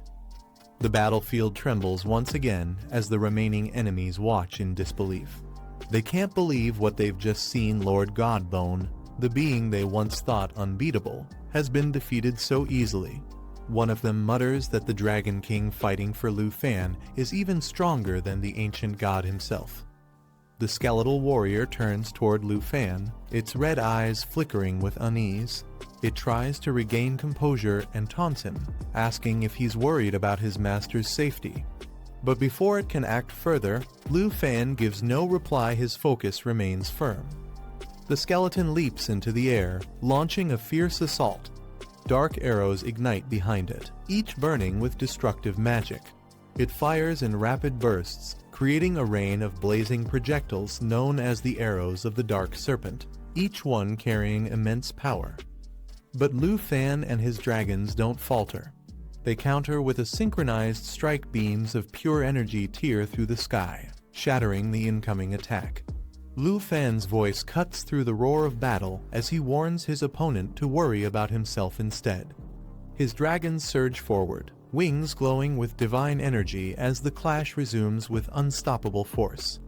The skeletal warrior grits his teeth, anger flashing in his crimson eyes. He curses under his breath, admitting that no one commands him anymore, not even Lord Godbone. The only goal he has left now is to kill Chen Tianjai. But as Lu Fan's dragons encircle him, his expression shifts from fury to panic. He realizes that every one of Lu Fan's dragon pets is now targeting him at once. The air trembles as their combined power gathers, surrounding him from all sides. Chen Tianjai steps forward, his aura blazing with determination. He shouts that his enemy will never turn the tables again. Energy crackles around him as he unleashes a charged strike that pierces through the storm of flames. The skeletal beast lets out a mocking laugh, claiming he won't be intimidated just because Lu Fan commands the Dragon King. Yet despite his arrogance, he's clearly shaken. He swings his massive claws down with raw rage, declaring his hatred for Lu Fan's overconfidence. The two forces collide, their powers exploding in a storm of light and shadow that shakes the heavens once more. The clash rages on, blades and magic tearing through the battlefield. A piercing strike cuts through the skeletal warrior's guard, sending him reeling as dark energy bursts from the wound. He groans in pain, realizing he's losing control of the fight. Chen Tianjai's attack doesn't stop. He pushes forward, his strikes relentless, forcing the enemy back with every blow. The skeletal foe, blood spilling from his mouth, glares at him in fury. He shouts that he despises how Chen can rise so quickly, achieving strength in just a single step, while he himself is bound by the Jin family's orders, forced to fight for something he doesn't even believe in. Chen says nothing, his eyes sharp and calm as he channels more power into his blade. The red glow intensifies, his attack charging to its next stage. Suddenly, a monstrous roar shakes the air. Flames engulf the arena as the destructive dragon spreads its wings, unleashing waves of molten fire. The blast consumes everything in its path, melting stone and sky alike as the battle reaches its fiery peak. As the flames rage around him, Chen Tianjai kneels, his body trembling under the burning heat. He mutters that no one could ever understand his situation, that the golden bead was the only light in his hopeless life. His voice cracks as he explains that while others may see him as a villain, to him, this was his only chance to climb out of despair. He lifts his head, eyes filled with bitterness. He tells Lu Fan that someone like him would never understand someone who already has everything. A twisted smile spreads across his face as he admits that he doesn't care if people accuse him of selling his dignity. Survival was the only thing that ever mattered. His power begins to spiral out of control, flames and lightning mixing into a chaotic storm. Lu Fan's dragons brace themselves as a massive wave of energy erupts. Chen Tianjai screams in hatred, his voice echoing through the battlefield as his strength begins to collapse in on itself. Even as his body burns away, he reaches out one last time, shouting that he will never let go. The flames consume him completely, leaving only silence as the once mighty enemy fades into nothingness. Chen Tianjai's body trembles as the flames around him twist violently. He reaches out, calling out Lu Fan's name with desperation, his voice breaking amid the chaos. Lu Fan's eyes harden. He raises his sword, crimson energy swirling around the blade. The power within him surges as the system indicates the current charge, 3 seconds enough to finish the fight once and for all. With a powerful leap, Lu Fan rises into the air, his form surrounded by red aura. The skill activates Snake Shadow Spear, releasing a surge of energy that pierces through the battlefield like a falling comet. The explosion that follows lights up the entire sky in shades of crimson. Below, Chen Tianjai's body jerks violently. His eyes widen as blood spills from his mouth, the life fading from his gaze. He looks up one last time before collapsing, his expression frozen in disbelief as the light of his rage and hatred fades into silence. The battle ends in a blinding flash of red. Chen Tianjai's body stiffens, his final breath escaping as the crimson energy pierces through his chest. His body shatters into fragments of light, scattering into the wind. As the dust settles, Lu Fan lowers his weapon, his expression calm and unreadable. The fiery glow around him slowly fades, leaving only silence in its wake. For a moment, he stands there quietly, watching the remnants of his fallen opponent disappear. Turning away, Lu Fan's dragon wings unfold once more as he surveys the battlefield, now littered with the aftermath of destruction. In the distance, his dragons descend, their forms surrounded by fading embers. One of them calls out, teasingly asking if he's finally done with his work. Another chuckles, asking if he's ready to clean up the mess they made. Lu Fan glances back with a faint smirk, the storm behind him finally coming to an end. As the sky clears, Lu Fan stands over the battlefield, his gaze fixed on the fallen ancient god. With a calm expression, he remarks that the enemy seems to have only a single breath of life left. Turning slightly, he asks his dragon if he should finish the job himself. The Dragon King lets out a low growl, saying that using up all its energy on a nearly dead opponent would be a waste. It teases Lu Fan, suggesting he wouldn't want to miss the chance to face even greater enemies together in the future. From the rubble, the ancient god's voice rumbles weakly, but with a trace of defiance. He calls the dragon interesting, questioning if it truly intends to kill him. Then, his tone shifts manipulative and tempting. He tells the dragon it was born to wield power, offering to grant it the strength of the ancient god himself. The air grows tense as his final words echo through the silence. "Join me," he says, his crimson eyes glowing faintly in the shadows, trying to lure the dragon with the promise of unimaginable power. The Dragon King remains silent, its expression unreadable as it contemplates the ancient god's tempting offer. Meanwhile, Xiaoji suddenly glows with bright green light, startling Lin Beiwei. She looks at it in confusion, asking what it's trying to do. At the center of the battlefield, Lu Fan steps forward, surrounded by blazing energy. He calls out to the demon-devouring Dragon King, reminding it of their contract, and orders it to begin. The Dragon King lets out a low laugh, mocking Lu Fan as lightning swirls around it. It asks if the little dragon tamer is afraid of being betrayed, its power surging once more. Lu Fan stands firm beside his dragon, declaring that he doesn't care about the power of the ancient god. Their combined energy flares as light and flames collide against their enemy. From within the rubble, the ancient god weakly mutters that he didn't expect the Dragon King to side with humans, realizing too late that his time is ending. The Dragon King unleashes a powerful strike, its energy bursting into a massive explosion that fills the sky with color. As the smoke clears, the ancient god's voice echoes faintly, warning them not to think his death is the end.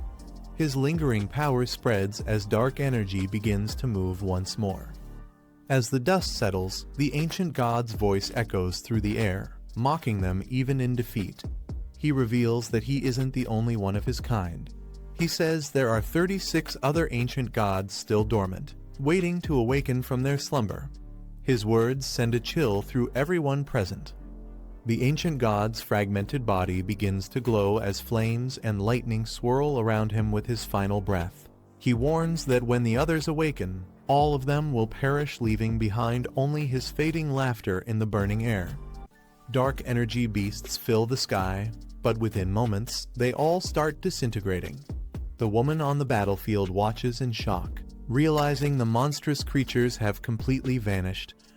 Nearby, another fighter turns toward the scene, shouting for everyone to look.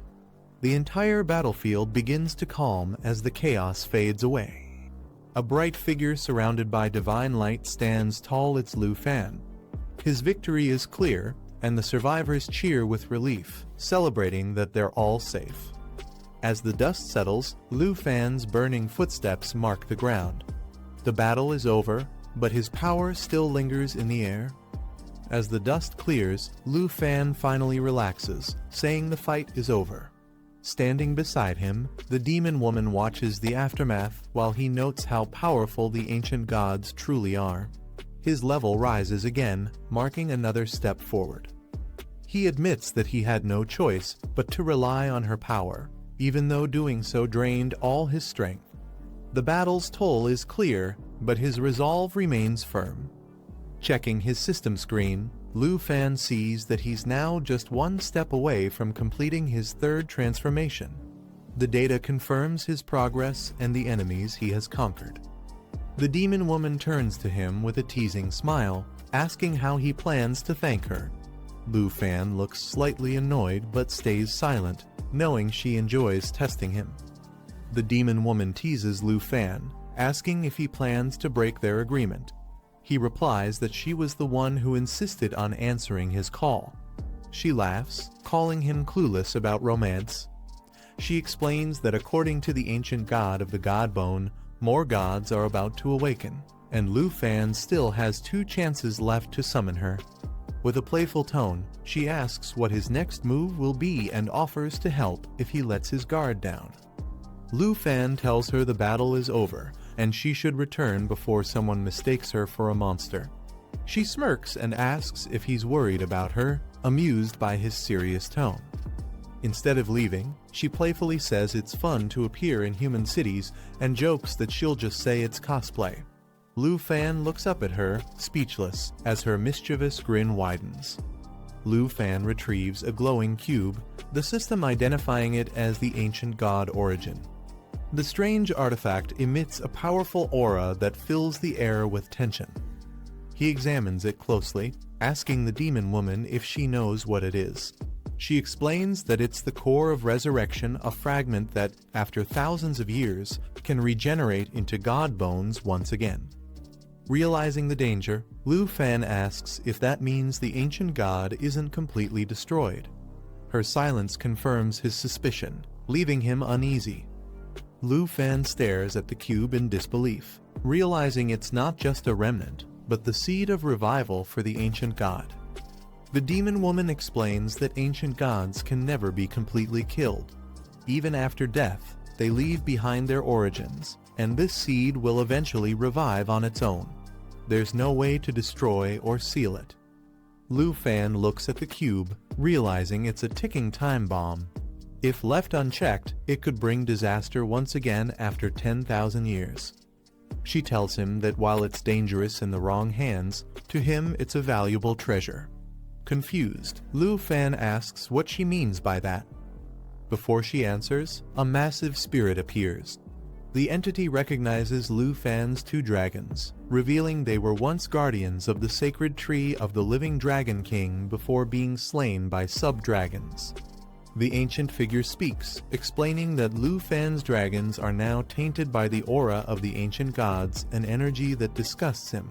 He realizes Lu Fan must have used the essence of an ancient god to alter their bloodline. He points out that this corruption allowed the dragons to evolve into their current form, the fallen holy dragons, creatures that carry both divinity and decay. Lu Fan reflects, realizing that the power enabling their evolution comes from crystallization, the very energy that fuses divine strength into living beings.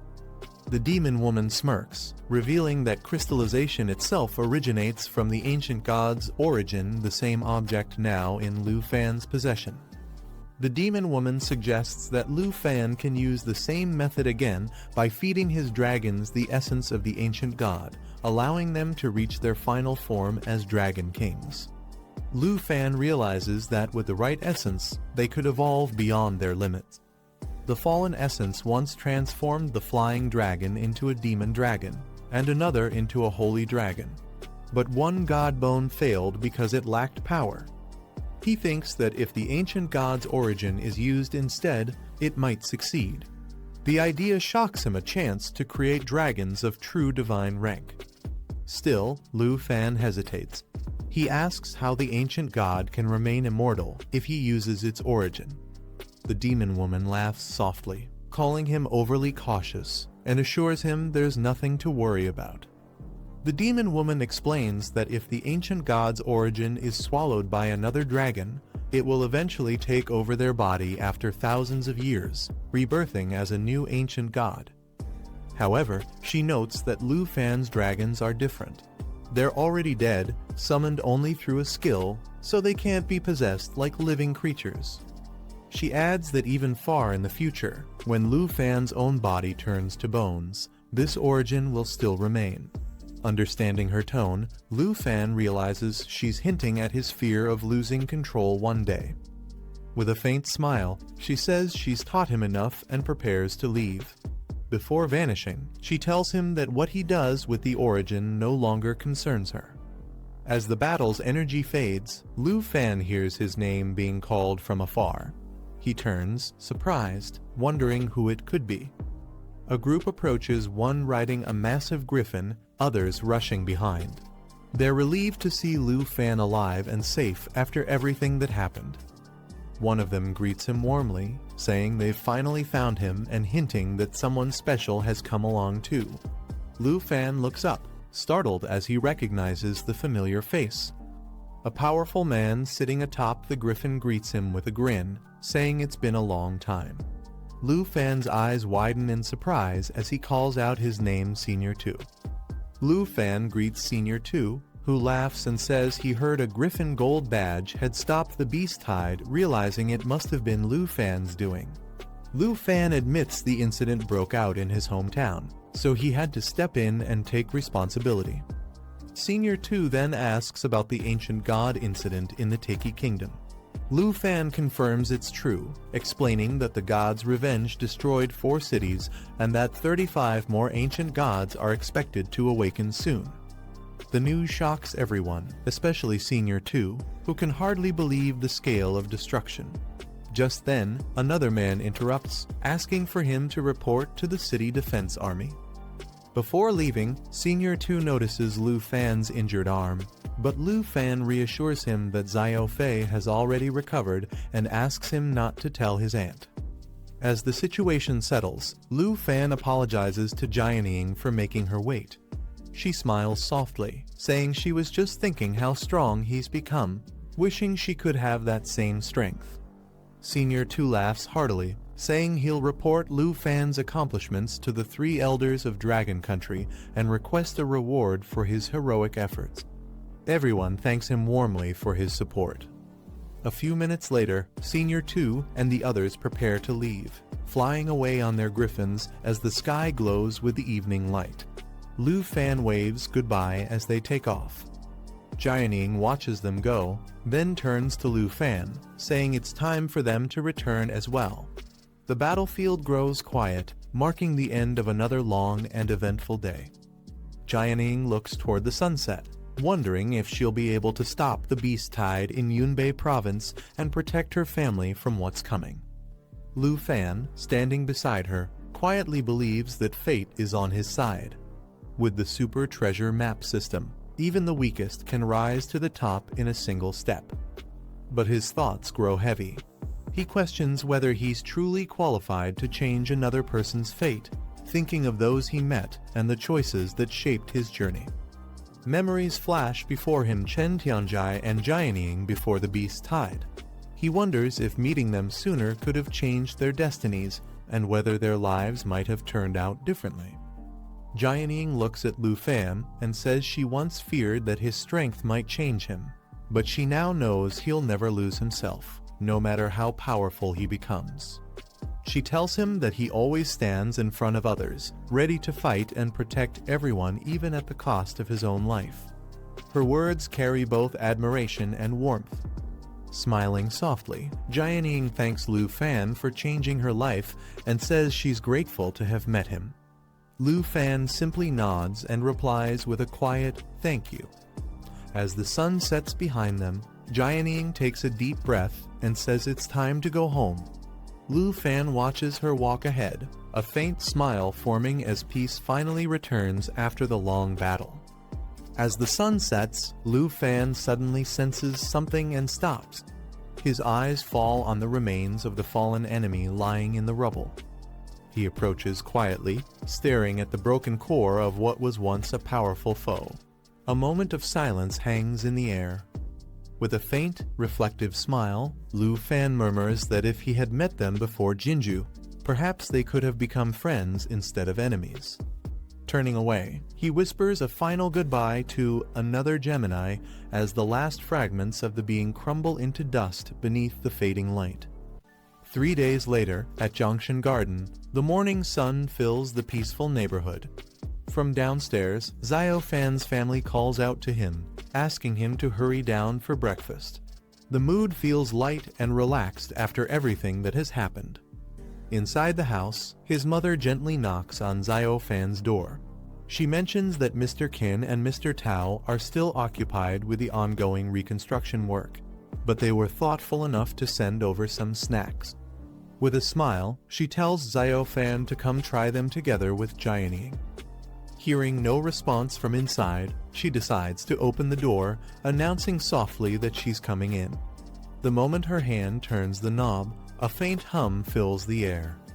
As the door slowly opens, a blinding blue light bursts out from within the room, swirling like a vortex. Shocked, she freezes in place, her eyes widening in disbelief. Confused and speechless, she can only whisper a stunned, "Huh," as the glowing energy engulfs the doorway. At the ruined palace courtyard on Tianfu Island, a mysterious glow emanates from the lake, a source more powerful than any crystal, said to be the core of an immortal god. He recalls that even the demon-devouring dragon kings never dared to touch such overwhelming power. Realizing her fear of being possessed by the ancient god was real, he studies the glowing cube in his hand as it pulses with divine energy. Turning to the fallen corpse holy dragon, he remarks that only they can endure an experiment like this. The dragon roars in response as the power intensifies. Holding the glowing cube tightly, he turns to Xiao Fei and warns her to stay alert.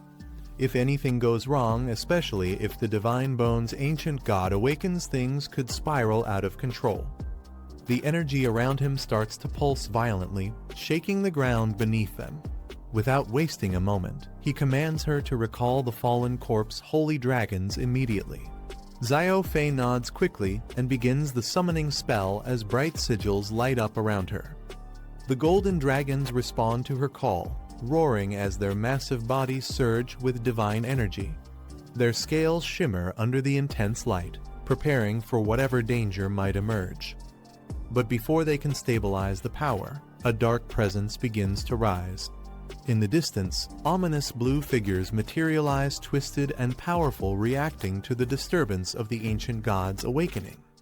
The atmosphere turns chaotic as the fallen corpse holy dragons roar in agony. Their bodies twist violently, surrounded by an overwhelming surge of purple divine energy. The power of the ancient god begins to manifest, shaking the ground with its intensity. He watches closely, realizing that each roar carries both pain and transformation. The dragons are enduring immense suffering, their forms bending and breaking under the divine pressure. Yet, within that agony lies a strange beauty, a hint of evolution taking place before his eyes. He recalls his own past encounters with this godly force, how every time it consumed him, he was torn apart in excruciating pain. But from that torment came rebirth, strength, and evolution beyond limits. Then his eyes widen in disbelief. The dragons, once separate beings, start merging together, their light fusing into one massive, radiant form. The sky vibrates as a colossal creature, born of divine wrath and rebirth, roars with unstoppable might. The intense energy surges beyond control, shaking the entire area. Realizing the danger, he shouts for Xiao Fei to cast the light of jade. Without hesitation, she spreads her wings and summons a brilliant green light that envelops everything around them. The spell releases waves of energy, forming layers of protection that shield them from the destructive divine force. The light of jade amplifies their strength, removes all debuffs, and enhances their healing, stabilizing the chaotic power that rages within the fusion. As the light fades, smoke fills the air. Coughing, he calls out to the fallen corpse holy dragons, asking if they're all right. Slowly, the air clears, revealing him sitting amidst the debris, exhausted but alert. Then, his eyes widen in disbelief as he senses a strange pulse through the bond. The system activates again, displaying a message that reads. He checks the system interface and notices the fallen corpse holy dragons remain dormant, still surrounded by divine energy. The dragon bone flute has become unusable, and the system displays the jade dragon's contract details, showing its evolved abilities and nature assimilation skills. Realizing they can't wake the dragons yet, he tells Xiao Fei to return home and wait for the process to stabilize. Deep down, he prepares for the worst, ready to use the demon crystal cannons to destroy the newborn divine bones if the evolution fails. Xiao Fan notes that the fallen corpse holy dragons can be resummoned once the evolution completes and hopes to recover the ancient god's source. Knowing the process will take time, he decides to wait 24 hours for the results. Returning home, he's greeted by his mother, who informs him that someone from the city garrison came looking for him. Commander 2 wants to see him. She reminds him to eat the snacks Mr. Qin sent over, but Xiao Fan rushes off, saying he'll eat after meeting Commander 2 for something important. At home, Jianing relaxes while watching the news, showing the ongoing election for the new ruler. Public support for the Liu family continues to fall as reports reveal the divine beast tide's destruction of the Tegi nation. Her friend comments that the Tegi nation barely survived, only spared because the ancient god's power was targeting Liu Fan instead. Meanwhile, at the Zhanghai City Garrison headquarters, Commander 2 sits in the conference room, waiting as he calls someone to enter. Xiao Fan arrives at the headquarters, assuming Commander 2 called him regarding the ancient gods. Commander 2 confirms and mentions new intelligence from the northern borderlands. Reports suggest the Divine Bone's ancient god may be dead, but 35 others are expected to awaken. He continues that the fallen corpse ancient god has already shown signs of awakening after a massive earthquake triggered an avalanche in the northern region. On the other side of the mountain range, a shocking sight appeared. A second blood moon now hangs in the sky, signaling that something even greater is about to begin. Xiao Fan is shocked to hear that the giant beast buried beneath the snowy mountains of the northern borderlands has opened its second eye. Commander 2 adds that from the barracks, they can hear the entire mountain range vibrating like a living heartbeat.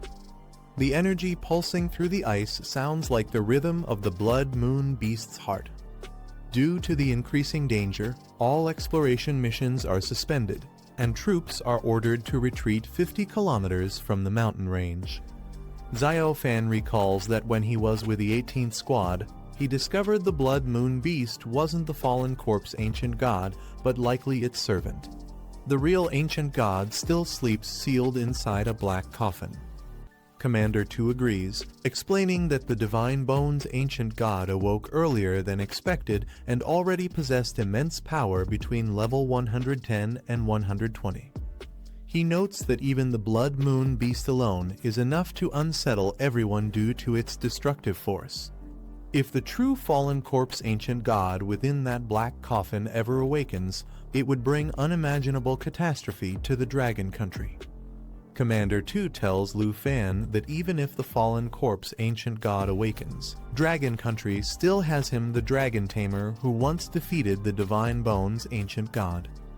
He reassures Lu Fan that with his strength, there's still hope to protect the nation. Lu Fan humbly responds, thinking Commander 2 is exaggerating.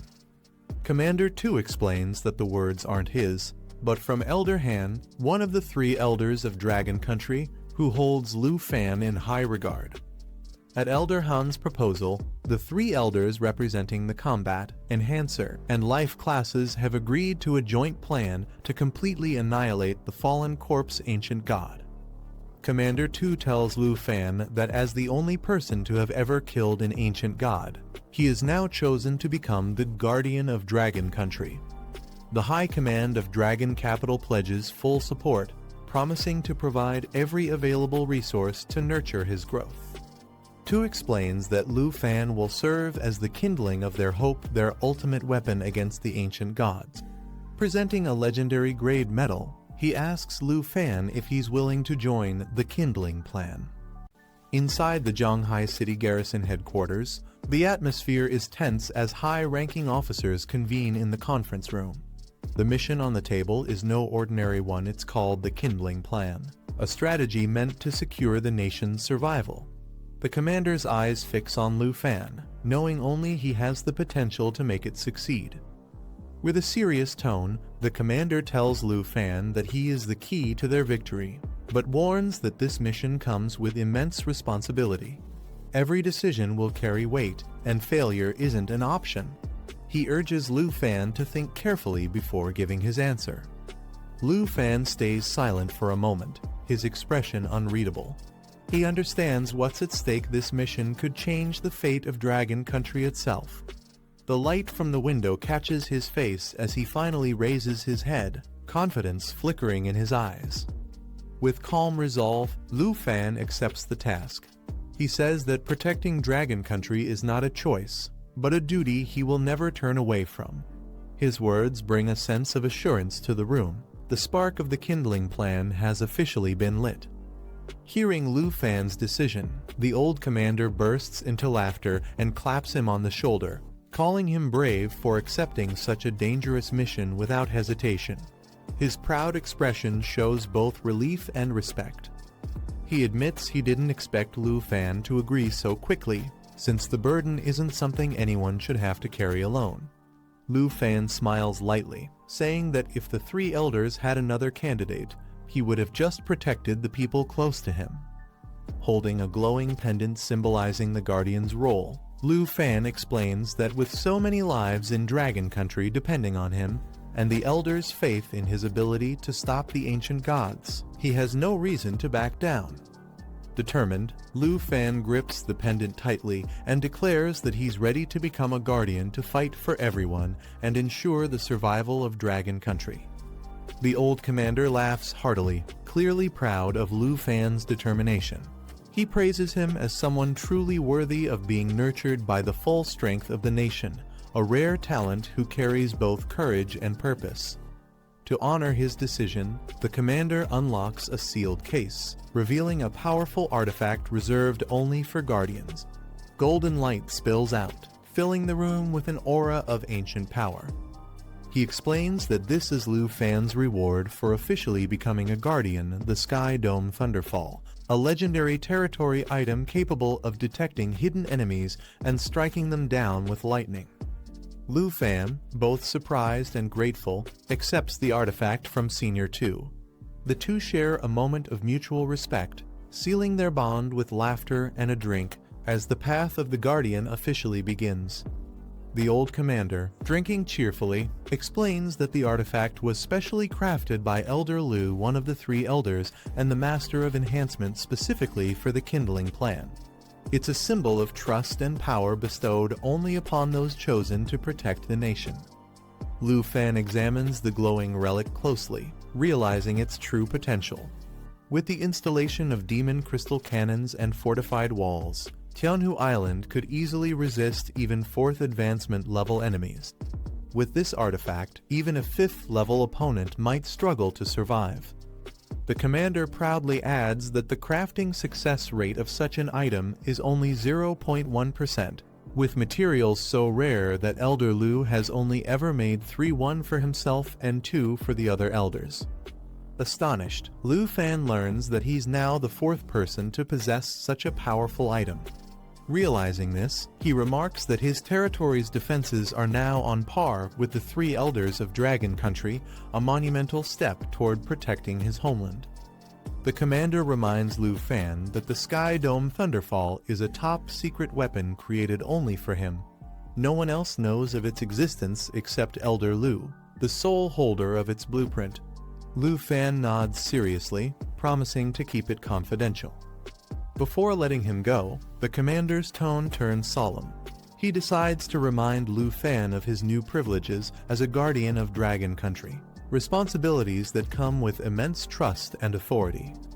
The commander explains that Lu Fan can freely access any national resource to enhance his power. His status now ranks directly below the 3 elders, making him one of the most influential protectors of the nation. Finally, he reveals that once the war against the ancient gods begins, every military legion, including his own Griffin Legion, will operate under Lu Fan's command. The fate of Dragon Country will rest in his hands. The commander firmly tells Lu Fan there's no turning back now. The kindling plan has begun, and everything they do from this point forward is for the sake of defeating the ancient gods. Lu Fan nods in full agreement, his resolve unwavering. As they shake hands, the room fills with tension and purpose. Their shared determination marks the official start of the operation that could decide the fate of Dragon Country. The next morning, Lu Fan arrives at Tianhu Island, standing before the construction of the ruined city palace. Workers bustle around as preparations for the kindling plan progress rapidly under his command. Clenching his fist, golden lightning sparks from his hand, symbolizing his new power as a guardian. With fierce determination, Lu Fan silently vows to protect his people and lead the fight against the ancient gods. A blinding surge of energy erupts across Tianhu Island as Lu Fan activates the Sky Dome Thunderfall.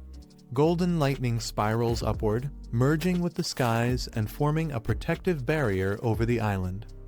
The energy vortex expands rapidly, swirling with immense power. Its brilliance lights up the surroundings, signaling the activation of a high-tier defensive network capable of detecting and destroying any intruder. The nearby officers and workers panic as thunder roars through the sky. One of the commanders looks up in shock, thinking it might be an enemy attack, unaware that it's Lu Fan's newly established defense field. Standing within the storm, Lu Fan watches the formation complete. The commander's voice echoes in all these defenses rival those of the 3 elders themselves. Tianhu Island's name and power are now etched into Dragon Country's legend. As the lightning barrier stabilizes, an officer named Morozov approaches Lu Fan, stunned by the sheer scale of the defense system. He asks what kind of mechanism could produce such power. Lu Fan simply smiles, saying it's confidential and must remain a national secret. Morozov studies the barrier closely, sensing its overwhelming energy. He realizes it's no ordinary structure. It's a legendary grade system far stronger than the demon crystal cannons, likely the work of a master-level craftsman. Suddenly, the defense system reacts on its own, releasing a burst of light toward an inactive zone. Confused, Morozov wonders if the system malfunctioned since there's no construction or movement in that area. Lu Fan's expression hardens as he focuses on the disturbance. His eyes widen in shock. What the system detected wasn't an error. It was the fallen corpse Holy Dragon's cocoon, something that should not have existed there. A sudden gust of powerful wind surges through the construction site, catching everyone off guard. Lu Fan quickly senses danger and warns everyone to stay back, realizing the airflow is coming from the palace courtyard. Determined to confirm his suspicion, Lu Fan rushes toward the courtyard, ignoring Morozov's call to stop. The man tries to ask if he can at least study the strange energy, but Lu Fan refuses sharply, insisting that no one approach. Watching Lu Fan vanish into the storm, Morozov sighs, understanding that only a national-level master could have built a weapon of such magnitude. His curiosity grows as he considers that this might be the work of the legendary Enhancer class figure himself. Meanwhile, deep within the courtyard, dark energy pulses from the massive cocoon. Its surface cracks slowly as something ancient and ominous begins to stir inside the fallen corpse. Holy Dragon is awakening. Deep within the courtyard, the massive cocoon pulses violently, releasing waves of blue energy that shake the ground. Cracks spread across its surface as an overwhelming presence begins to awaken from within. Lu Fan arrives just in time, shielding his eyes from the blinding light. He realizes with alarm that the fallen corpse Holy Dragon has reached its final stage of evolution and is moments away from breaking free. As energy readings spike, the countdown to the creature's emergence begins. Lu Fan braces himself, understanding that once it evolves, its power could surpass anything he's faced before. In a flash of green light, Xiao Fei appears beside him, her wings unfurling with divine energy. Lu Fan quickly instructs her if the dragon becomes possessed again, she must activate the dragon domain instantly to contain it before disaster strikes. The cocoon glows brighter than ever as the countdown to the final evolution reaches its final seconds. The ground shakes violently while bursts of blue energy tear through the air, signaling the creature's imminent transformation. Xiao Fei narrows her glowing green eyes, readying her powers. With a determined cry, she channels her energy to defend Lu Fan from the overwhelming aura radiating from the cocoon. A powerful green light envelops them both as Xiao Fei activates her skill light of Jade. Layers of protection form around Lu Fan, erasing debuffs, boosting his stats, and fortifying his defenses through the power of her Jade Dragon bloodline. As the protective barrier solidifies, the cocoon bursts open with a blinding flash. Within the roaring surge of power, the fallen corpse Holy Dragon begins to emerge, shaking the entire courtyard with its rebirth. As the light fades, Lu Fan coughs from the lingering energy waves, glancing around to find Xiao Fei standing beside him. Her wings shimmer faintly as the dust settles, revealing the massive silhouette forming before them. Lu Fan's eyes widen in disbelief when he spots the towering skeletal figure of the dragon, its body gleaming with divine energy. The cocoon has completely dissolved, marking the end of the transformation. The fallen corpse Holy Dragon's evolution is complete. It now bears the title Divine Bones Dragon King Armor of the Fallen Mountain. Its stats and abilities have risen to an unimaginable level, radiating overwhelming strength. Standing beside Xiao Fei, Lu Fan gazes at the majestic creature with awe and resolve. The evolution is a success. Dragon Country has gained another legendary guardian, and the battle against the ancient gods has just taken a new turn. As the light clears, Lu Fan observes the massive creature before him and quickly analyzes what happened. The dragon's transformation wasn't just an evolution, it had absorbed every fallen corpse and puppet from the battlefield. The fusion of these countless beings condensed their strength into raw power, converting them directly into the dragon's stats. This overwhelming surge allowed it to surpass its previous limits entirely. Now, its base stats reach the hundreds of thousands, and with Xiao Fei's enhancement buff, its strength is capable of exceeding 1,000,000, a power level that even ancient beasts would fear. The black-haired man stares at the glowing blue screen before him, his eyes widening in disbelief. His attribute values have skyrocketed far beyond expectation. A faint smile forms on his face as he realizes what this means. He has finally reached the legendary Dragon King level. The power coursing through him feels unmatched, an overwhelming surge that makes the air around him vibrate. Suddenly, a thunderous roar tears through the sky as the massive skeletal dragon behind him awakens, its blue aura spiraling upward like a storm. The ground trembles under its presence. The man calmly observes that the dragon's level and rank have been replaced, and with every additional star, its attributes are multiplied. It's a power that grows exponentially, something no ordinary being could ever control. The intense light from the dragon's aura engulfs the area as the man stands firm, his coat fluttering in the wind. The dragon's breath has now evolved into the Godbone version, a form so advanced that even ancient dragon language magic no longer needs to be chanted. The man understands that the destructive force behind this ability could obliterate anything in its path, the kind of strength that could reshape the balance of the world itself. A few meters away, the green-haired dragon girl gently places her hand on the giant bone of the creature, her expression calm and composed. A soft hum escapes her lips, filled with satisfaction and pride. The aura radiating from the dragon reflects in her emerald eyes as she silently acknowledges the transformation before her, a power that now stands at the peak of divinity. The massive dragon lowers its glowing head, locking eyes with the black-haired man who stands before it. Its deep blue aura surges through the air, radiating divine pressure. The man calmly studies the creature's presence, sensing that its strength has evolved far beyond what it once was. The green-haired dragon girl reaches out and places her hand gently on the creature's snout. The dragon growls softly, responding to her touch as a faint hum of energy ripples through its scales. The bond between them feels stronger than ever, a connection forged through countless battles and growth. The man observes the transformation with satisfaction. He notes that although the fallen corpse puppets have been absorbed and can no longer be summoned, their essence has merged into new attributes, granting the dragon powerful new abilities.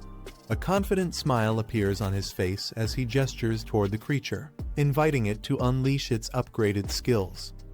The Dragon King lets out a mighty roar, shaking the ground as the air swirls with blue flames. Energy waves burst outward, forcing the surroundings to tremble under its power.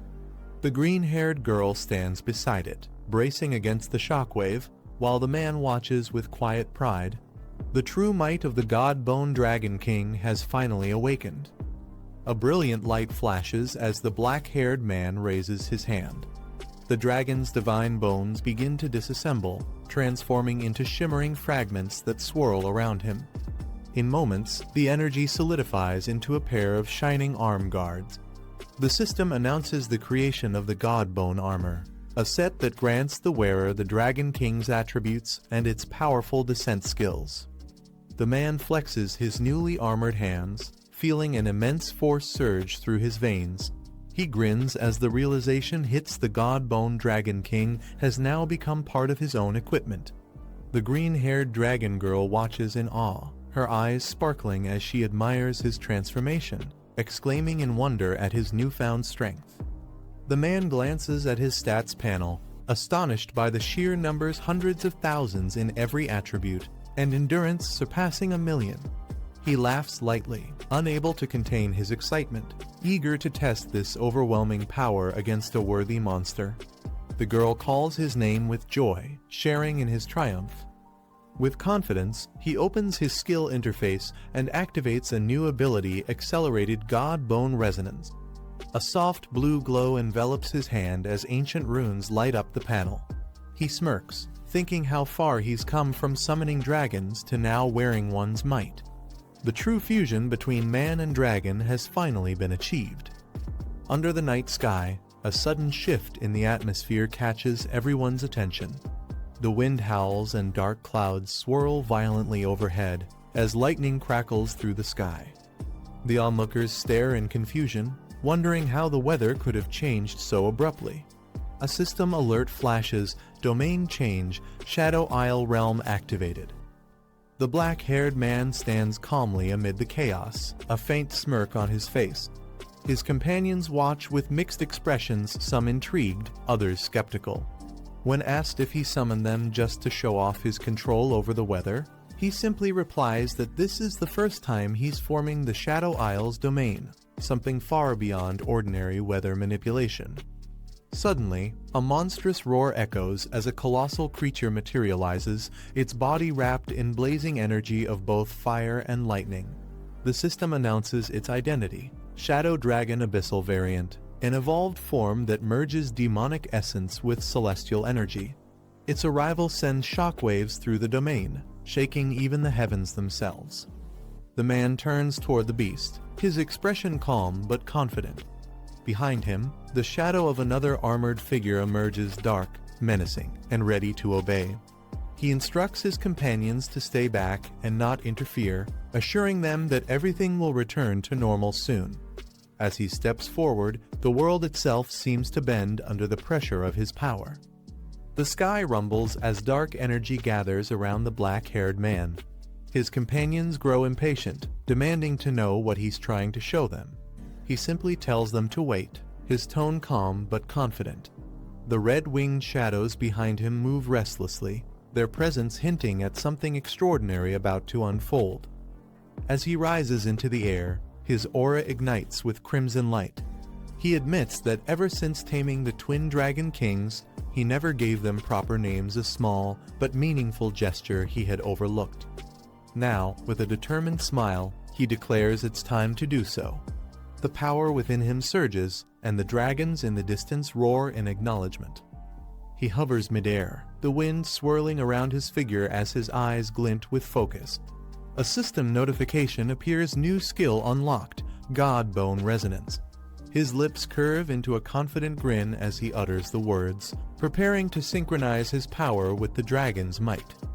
Calling out to the twin dragon, he commands, Zio Zuo, Zio Yu, cast God Bone Armor. A burst of divine energy explodes outward as the armor materializes once more. The system displays his updated class Dragon Rider Roman II, now empowered beyond its previous limits. Standing amidst the twin dragons cloaked in violet flames, he radiates dominance worthy of a true dragon king. Lu Fan charges forward, his twin dragons roaring behind him as divine light explodes from his armor. His power surges, shaking the battlefield. His companions watch in awe, noticing his new gear. One remarks it resembles the style of ancient gods, radiating immense divinity.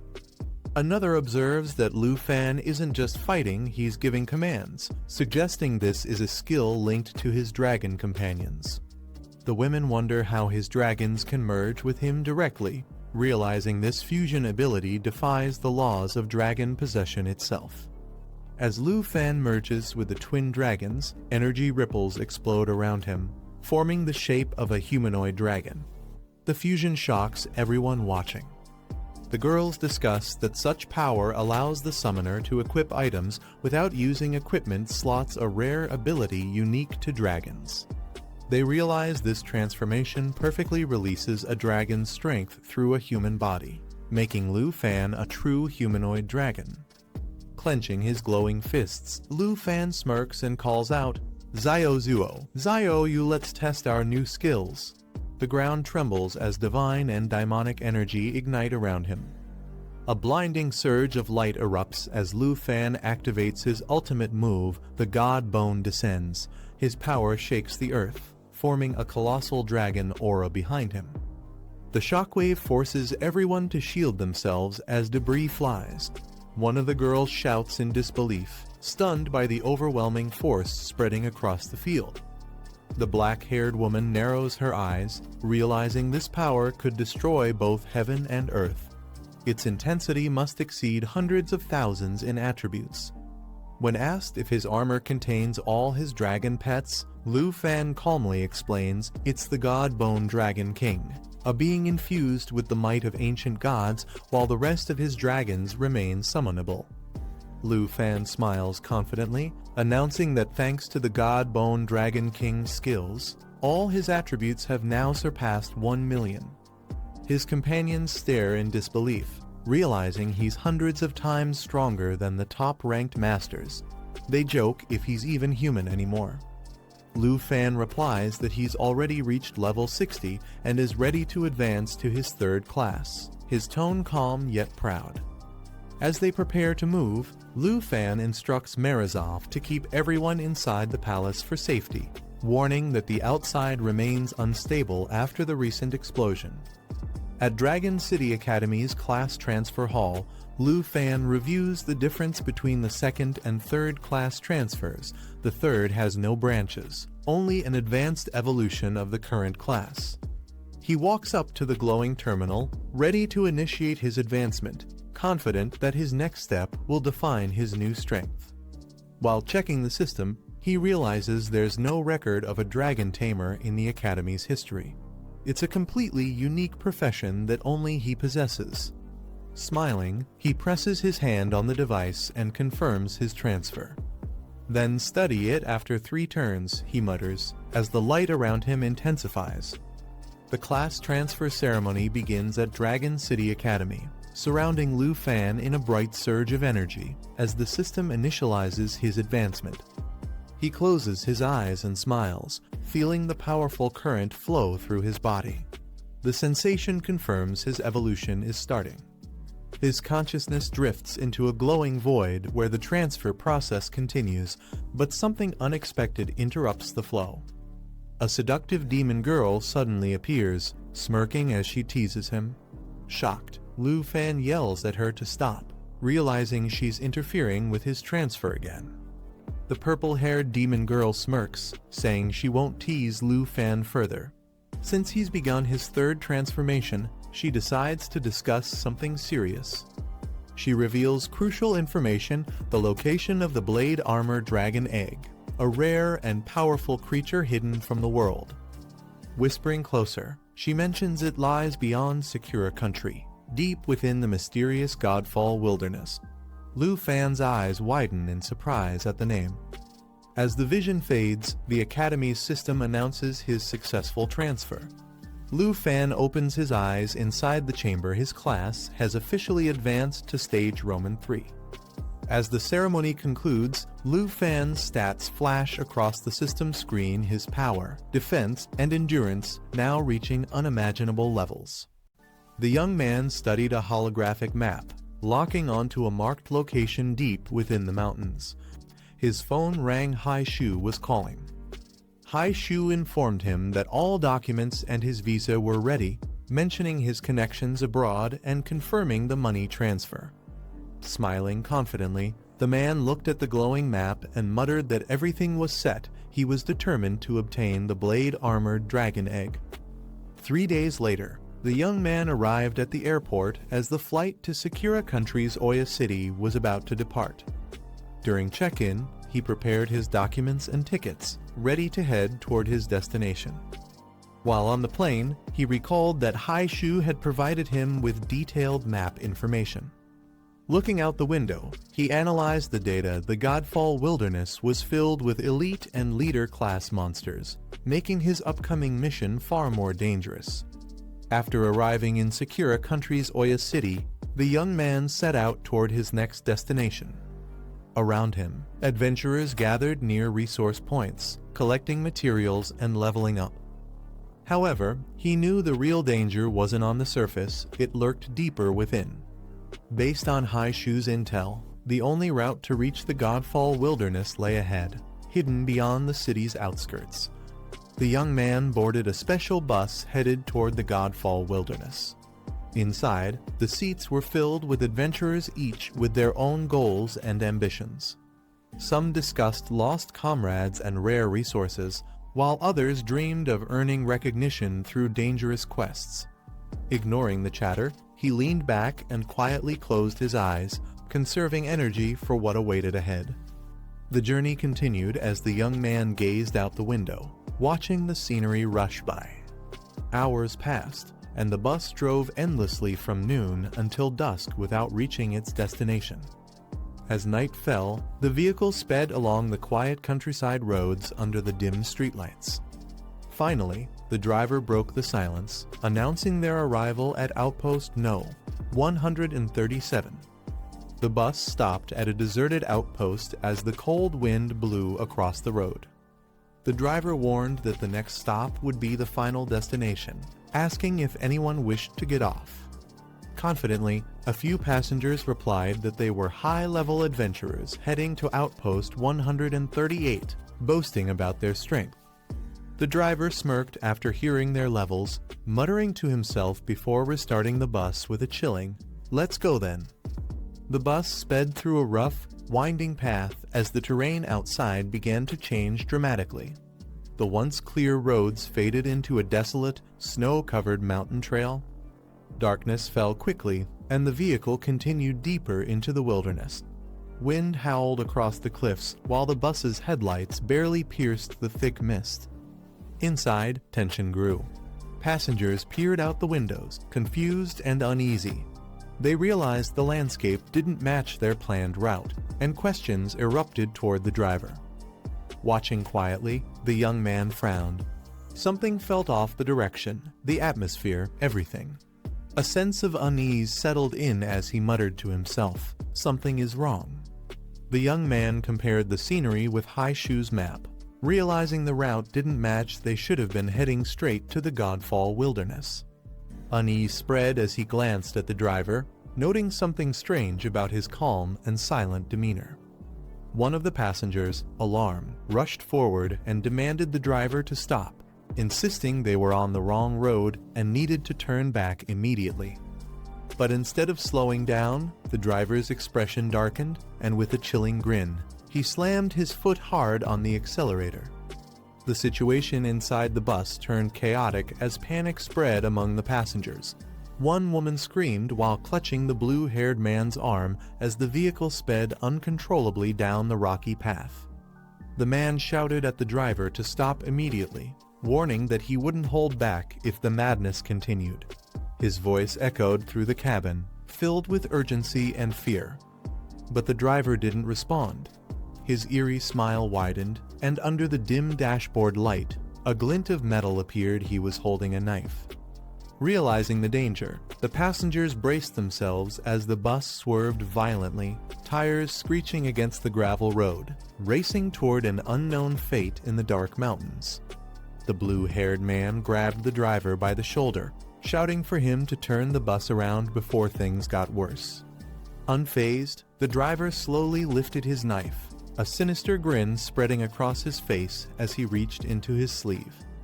The air around him crackled with strange energy. Glowing runes began forming in midair, surrounding his arm with a blinding light. The passengers gasped in horror as the man realized what it was. A teleportation formation was activating right before their eyes. In a flash of purple light, the young man's body began to distort as the teleportation formation pulled everyone into a swirling void. The air rippled violently, their surroundings shifted, and the next moment, they were standing in a dark, unfamiliar forest filled with glowing mist. One of the adventurers panicked, shouting that his strength was rapidly draining away. The young man scanned the area, demanding to know where they had been sent. Suddenly, a deep voice echoed nearby, calm yet chilling, "Your vigilance is too low." The ground trembled slightly as a shadowy figure emerged from the haze. The group froze as a dark silhouette emerged from the glowing mist, holding a staff pulsing with violet energy. The adventurers instinctively took a step back, demanding to know who he was.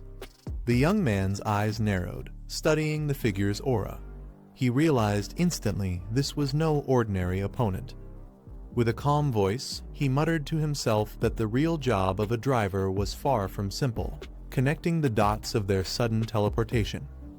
The mysterious mage stepped forward, his voice dripping with malice. "Welcome to my hunting grounds," he declared, revealing himself as Harada, a level 79 secret mage. In the eerie glow of the Godfall wilderness, a cloaked mage surrounded by swirling purple energy mocks the newcomers. He calls them fools who don't know the limits of the world yet. His dark aura pulses as he prepares to attack, clearly enjoying the fear of those who stumble into his domain. The mage chuckles coldly, saying that hunting weak adventurers like them saves both time and effort. His tone drips with arrogance, showing that he's done this countless times before. The others instantly recognize his type, a material hunter, one of those ruthless scavengers who ambush and rob lone class changers and beginners for their loot. The blue-haired boy frowns, piecing it together. He recalls hearing about these hyenas who roam dungeons just to prey on the inexperienced. For a brief moment, he wonders if he's fallen right into their trap, but then his eyes harden. He stands tall, refusing to back down. Drawing his massive sword, he steps forward, the air around him crackling with power. "I didn't expect to meet a material hunter on my first visit," he mutters calmly. The enemy sneers, accusing him of bluffing just because he looks confident. But before the insult fades, the dark mage raises his staff again, his voice echoing, mocking them for falling into his trap and daring to stay silent. The battlefield fills with ominous energy, signaling that the real fight is about to begin. The mage unleashes a massive wave of dark energy, filling the area with blinding purple light. Laughing mockingly, he calls his opponents cute, as if their resistance amuses him. The ground trembles beneath their feet while his spell expands outward like a storm consuming everything. The group braces themselves, but panic sets in as they feel their strength slipping away.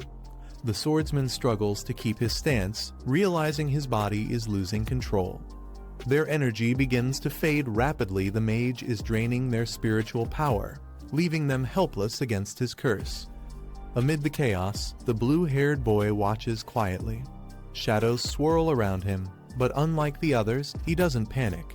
His calm expression suggests he's observing rather than reacting, as if he's seen this trick before and is simply waiting for the right moment to step in. One of the panicked students shouts desperately, claiming they are from Kyoto Academy and don't want to fight. He warns the mage that attacking them could cause serious trouble. But the dark energy continues to rise, and the boy's plea fades into the storm as the tension reaches its peak. Desperation fills the air as one of the students tries to reason with the dark mage. He offers valuables and promises silence if they're spared, hoping to buy their freedom before things get worse. The mage, however, stands still, his staff pulsing with dark light, listening without emotion. The mage smirks beneath his mask, repeating the words mockingly. "Let you go?" he asks coldly before pointing at them. He doubts their promise, questioning who could guarantee they won't reveal his identity. His tone shifts, more amused than concerned, as his aura grows thicker around them. He then laughs and admits it took him great effort to steal a false identity. Even something as trivial as a bus driver's cover wasn't easy to maintain.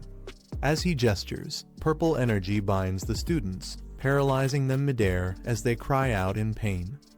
Struggling against the restraints, one of the boys grits his teeth and urges the others to fight back together. He believes that if they combine their strength, they might stand a chance. But with the mage's dark power surrounding them, it's clear the odds are stacked heavily against them. The dark mage's spell surges out violently, and the entire group screams in pain as the energy tears through their bodies. They collapse one after another, completely overwhelmed by the crushing force of his magic. Seeing their desperate situation, the blonde girl turns toward the lone blue-haired boy standing calmly nearby.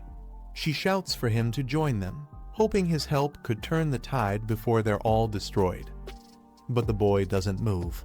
His eyes narrow, studying the scene with cold focus. Instead of fear, there's only calm determination, as if he's been waiting for this exact moment to act. In the blink of an eye, something sharp and invisible cuts through the air, striking the enemy leader in the head. Blood sprays as his body jerks backward, lifeless. The girl freezes in shock, realizing someone far more dangerous has just entered the fight. As the dark mage collapses, blood spilling onto the ground, his sinister laughter echoes through the forest. Even while dying, he mocks them and coldly asks, "Who told you I was alone?" His words send a chill down everyone's spine, hinting that the real threat hasn't even appeared yet. Moments later, a massive figure emerges from the shadows, a muscular man draped in a wolf pelt, his eyes glowing with killing intent. He calls out to the fallen mage, questioning how such weak, low-level rookies could have done this. His presence alone makes the ground tremble. With a beastly grin, the man grips his giant axe tightly, his aura radiating pure violence. "Today," he growls, raising the weapon as energy crackles around him. "None of you are leaving alive," he roars, swinging the axe down with terrifying force.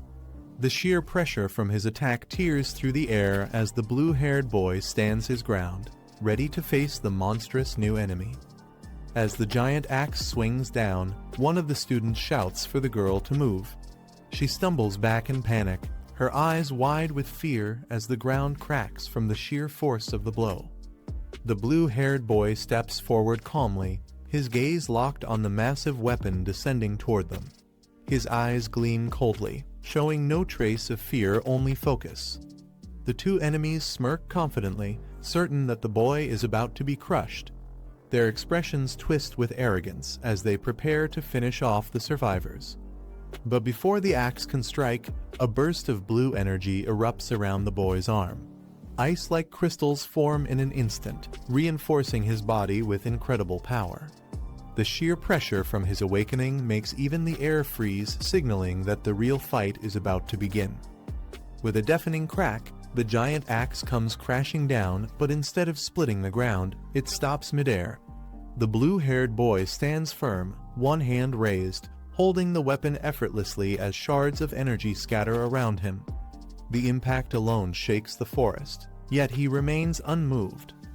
Everyone freezes in disbelief. Their eyes widen, jaws dropping as they realize what just happened. Even the enemies step back for a moment, unsure if they're seeing reality or witnessing something beyond reason. The wolf-headed brute growls in shock, his voice trembling with anger. He boasts that his axe is made of titanium and that even a rank 4 expert couldn't withstand such force. Yet the boy caught it barehanded, leaving both him and the mage speechless. The students watch in awe. One of them mutters, astonished that he caught the attack with nothing but his hand. The girl shivers slightly, whispering that he's terrifying not out of fear, but from realizing how powerful he truly is. Golden energy bursts from the boy's body, swirling around him like a storm. His voice echoes with cold fury as he glares at his enemies. "Dare to attack me," he mutters, his tone sharp and deadly. "You're looking to die." The air distorts under the pressure of his unleashed power. Before the enemies can react, the ground shatters beneath his feet. The boy moves faster than their eyes can follow, his strike generating a massive shockwave that sends both the mage and the brute flying through the air, their faces frozen in terror. The entire battlefield erupts with energy as waves of blue light explode outward, ripping through the surrounding forest. The enemies are thrown back violently, unable to withstand the overwhelming force of his attack. When the dust finally settles, silence fills the area. The mage lies crushed against a boulder, barely conscious, while the brute kneels in defeat. The boy stands tall amidst the destruction, calm, unshaken, and utterly dominant. The girl gasps, covering her mouth in shock as the realization hits both enemies are dead. The others stare at the aftermath, unable to believe what just happened in mere seconds. A sudden gust of wind whips through the clearing as something massive unfurls behind the boy. Red, demonic wings spread out from his back, glowing faintly under the moonlight. Everyone around him freezes, eyes wide in disbelief. With a single movement, he slams his fist into the ground, and the shockwave blasts outward like an explosion. The earth splits, dust rises, and the sheer impact leaves everyone speechless. The group watches from a distance, trembling. One of them mutters that the boy killed 2 level 70 warriors without even breaking a sweat. His strength feels unreal, terrifying even, and all they can think now is one question: who is he? The 3 survivors stand among the fallen bodies, their faces pale from shock. The girl mutters that she regrets ever coming here, while the boy beside her insists they need to leave immediately. None of them want to stay in this cursed forest a second longer. They hurry through the woods, but the air feels heavier with every step. Strange vines slither quietly across the ground, creeping closer as if alive. The forest suddenly plunges into darkness. One of them panics, saying it was bright just moments ago. Another tries to calm the group, promising to use his searchlight to find their way. But the silence around them feels wrong, like something unseen is watching. He raises a glowing device that projects a magic circle, casting a faint blue light into the shadows. The faint glow illuminates the twisting vines ahead and reveals that the darkness around them is slowly closing in. The group cautiously moves deeper into the forest, unaware that several massive snake-like creatures slither silently around them.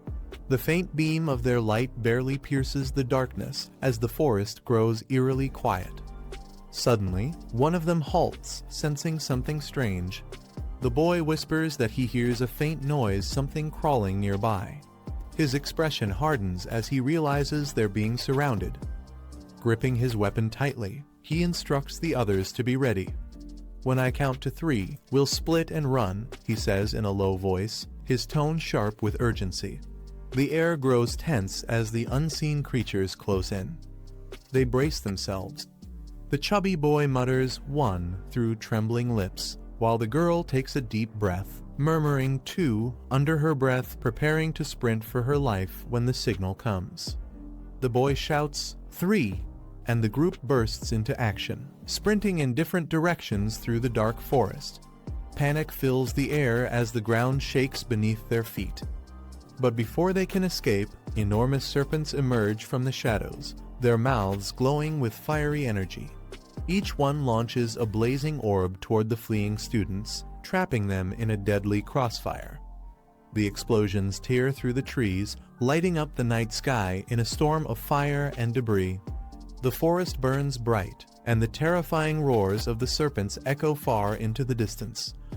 From afar, a mysterious hooded figure watches silently, his eyes glowing through the darkness. A giant serpent coils beside him, waiting. He says nothing, but his calm gaze makes it clear this was only the beginning. The next day, the boy launched into the skies once again. His crimson wings spread wide, slicing through the clouds as he soared upward. Determination filled his eyes this time. He wasn't just flying, he was pushing his limits. The wind roared past him, carrying away every trace of hesitation. Far ahead stood his destination, the Sky God Peak. Its sharp summit pierced the heavens like a divine spear. Without slowing down, he ascended higher, the sunlight glinting off his wings as he approached the towering mountain. Each flap carried him closer to the peak, where few dared to go. But just as he gained altitude, a sudden pressure filled the air. Another figure appeared, a man with the same red wings. The boy's instincts screamed danger. The stranger blocked his path midair, radiating an intense aura that forced him to stop. Shock flashed across his face as their eyes met, tension thickening between them. A powerful shockwave erupted as their wings clashed in the sky. The force sent both of them spiraling backward, barely maintaining balance. The boy steadied himself, his wings trembling from the impact, while the wind howled between them. It was clear this wasn't just a random encounter. A new challenge had begun. After stabilizing himself midair, the boy extended his hand forward, channeling energy through his arm. Sparks of light gathered around his fingers, pulsing with controlled power. His focus sharpened, he was preparing to test the invisible force that had stopped his flight. He descended rapidly, landing hard on the ground below. Dust and leaves scattered with the impact as his wings folded back. His gaze immediately lifted toward the mountain peak towering above, his mind racing to understand what just happened. As he approached the base, he finally sensed a faint shimmer in the air surrounding the mountain. He reached out, and a ripple of energy spread through the barrier, confirming his suspicion. "A barrier?" he muttered, puzzled by its divine aura. A soft voice echoed behind him, smooth yet filled with authority. The horned woman appeared beside him, her presence both alluring and intimidating. She explained calmly that this wasn't an ordinary obstacle. It was a divine ward left by a god long ago, meant to block entry. He looked at her in surprise, realizing this challenge was far greater than he expected. Startled, the boy jumped back as the horned woman suddenly emerged beside him. Her sudden appearance made him flinch as he demanded to know why she popped out without warning. The woman simply smirked, brushing her hair aside with casual grace. She told him she appears whenever she pleases, her tone playful yet confident. A contract, she said, couldn't possibly limit her freedom. Still confused, the boy glanced back at the barrier shimmering ahead. He recalled her earlier words about a divine ward and realized what that meant. He couldn't fly through it. The realization left him both frustrated and curious. Looking thoughtful, he turned to her and asked what exactly a god was. Were they similar to the ancient deities once worshipped by mortals? His question hung in the air as the wind rustled the leaves around them, a quiet moment before the truth would unfold. Hearing his question, the horned woman looked toward the sky, her eyes glowing faintly. She explained that the so-called gods were not divine beings at all, just powerful entities who had stolen the essence of natural laws to elevate themselves above others. Her tone grew distant as she continued, admitting that even she didn't fully understand where the ancient gods truly originated from. The mystery of their birth was something hidden beyond her knowledge. The boy's curiosity deepened. He turned to her and asked about her own strength, how powerful she was compared to those higher beings. Her lips curved into a confident smile as dark flames rose behind her. She revealed that in her prime, she had surpassed even the 6th advancement, a level where killing gods was effortless. But she also admitted that her old injuries had weakened her, leaving her unable to unleash her full power. Even so, she warned the boy that if not for her condition, he wouldn't have lasted a second against her true form. Hearing her confident claim, the boy couldn't help but smirk. He thought back to the time when he had first challenged her. Back then, she hadn't even used 1% of her true strength, yet he barely managed to hold his ground. Remembering that moment made him realize just how terrifying her full power must have been. Curious, he asked whether all dragons had the potential to reach her level someday, as he imagined his own dragon companions evolving into powerful beings like her. An ambitious thought crossed his mind. If that were possible, he'd become unstoppable. But before he could get lost in his fantasy, she snapped him back to reality with a stern look. She reminded him that a dragon's growth wasn't that simple. It was a long and grueling process, one that demanded both patience and strength. She then explained that for his dragon pets to reach the level of a dragon king, they'd first need to match the power of a human at the 6th advancement. Only then could they be considered true god slayers. Her words left him in awe, realizing how far he and his companions still had to go. The boy sighed with a faint smile, realizing just how far he still had to go. Despite all his progress, he knew the gap between him and beings like her was enormous. "Looks like I've still got a long way to go," he admitted quietly. The horned woman glanced back at him, amused. She teased him for wasting time daydreaming and told him to focus on his surroundings instead. Her tone was light, but her eyes carried a subtle warning. This place wasn't as peaceful as it looked. As they walked deeper into the forest path, she mentioned that this mountain trail was dangerous. Many who entered never returned, as if the mountain itself swallowed them whole. Her words sent a chill down his spine, but he followed without hesitation. While leading the way, she reminded him once more about the divine ruins, the sacred place where equipment crafted from divine bones could be used. Her wings spread slightly as she moved ahead, the golden light filtering through the trees, marking the beginning of their next journey. As they continued deeper into the glowing forest, the horned woman turned to him with curiosity. She asked why he didn't take the opportunity to level up within the secret realm before coming here to seek the bladed armor dragon king's egg. The boy smiled faintly, his confidence showing through. He explained that his real purpose was to let the bladed armor dragon hatchling absorb the spiritual energy of the secret realm first. That way, it could evolve and grow stronger much faster than usual. Hearing his answer, she let out a soft laugh and called him a calculating little man. Though her tone was teasing, her eyes gleamed with a mix of amusement and admiration for his clever thinking. But before their conversation could continue, a surge of blue light streaked through the air. Several energy trails shot past them at blinding speed, signaling that something powerful was fast approaching. Before either of them could react, the ground trembled beneath their feet. The boy's instincts kicked in immediately. his eyes narrowing as he sensed multiple energy signatures surrounding them. The horned woman glanced sharply in the same direction something was coming. In an instant, blue light erupted from the forest floor. Energy surged upward as both the boy and the woman prepared for combat, their auras flaring.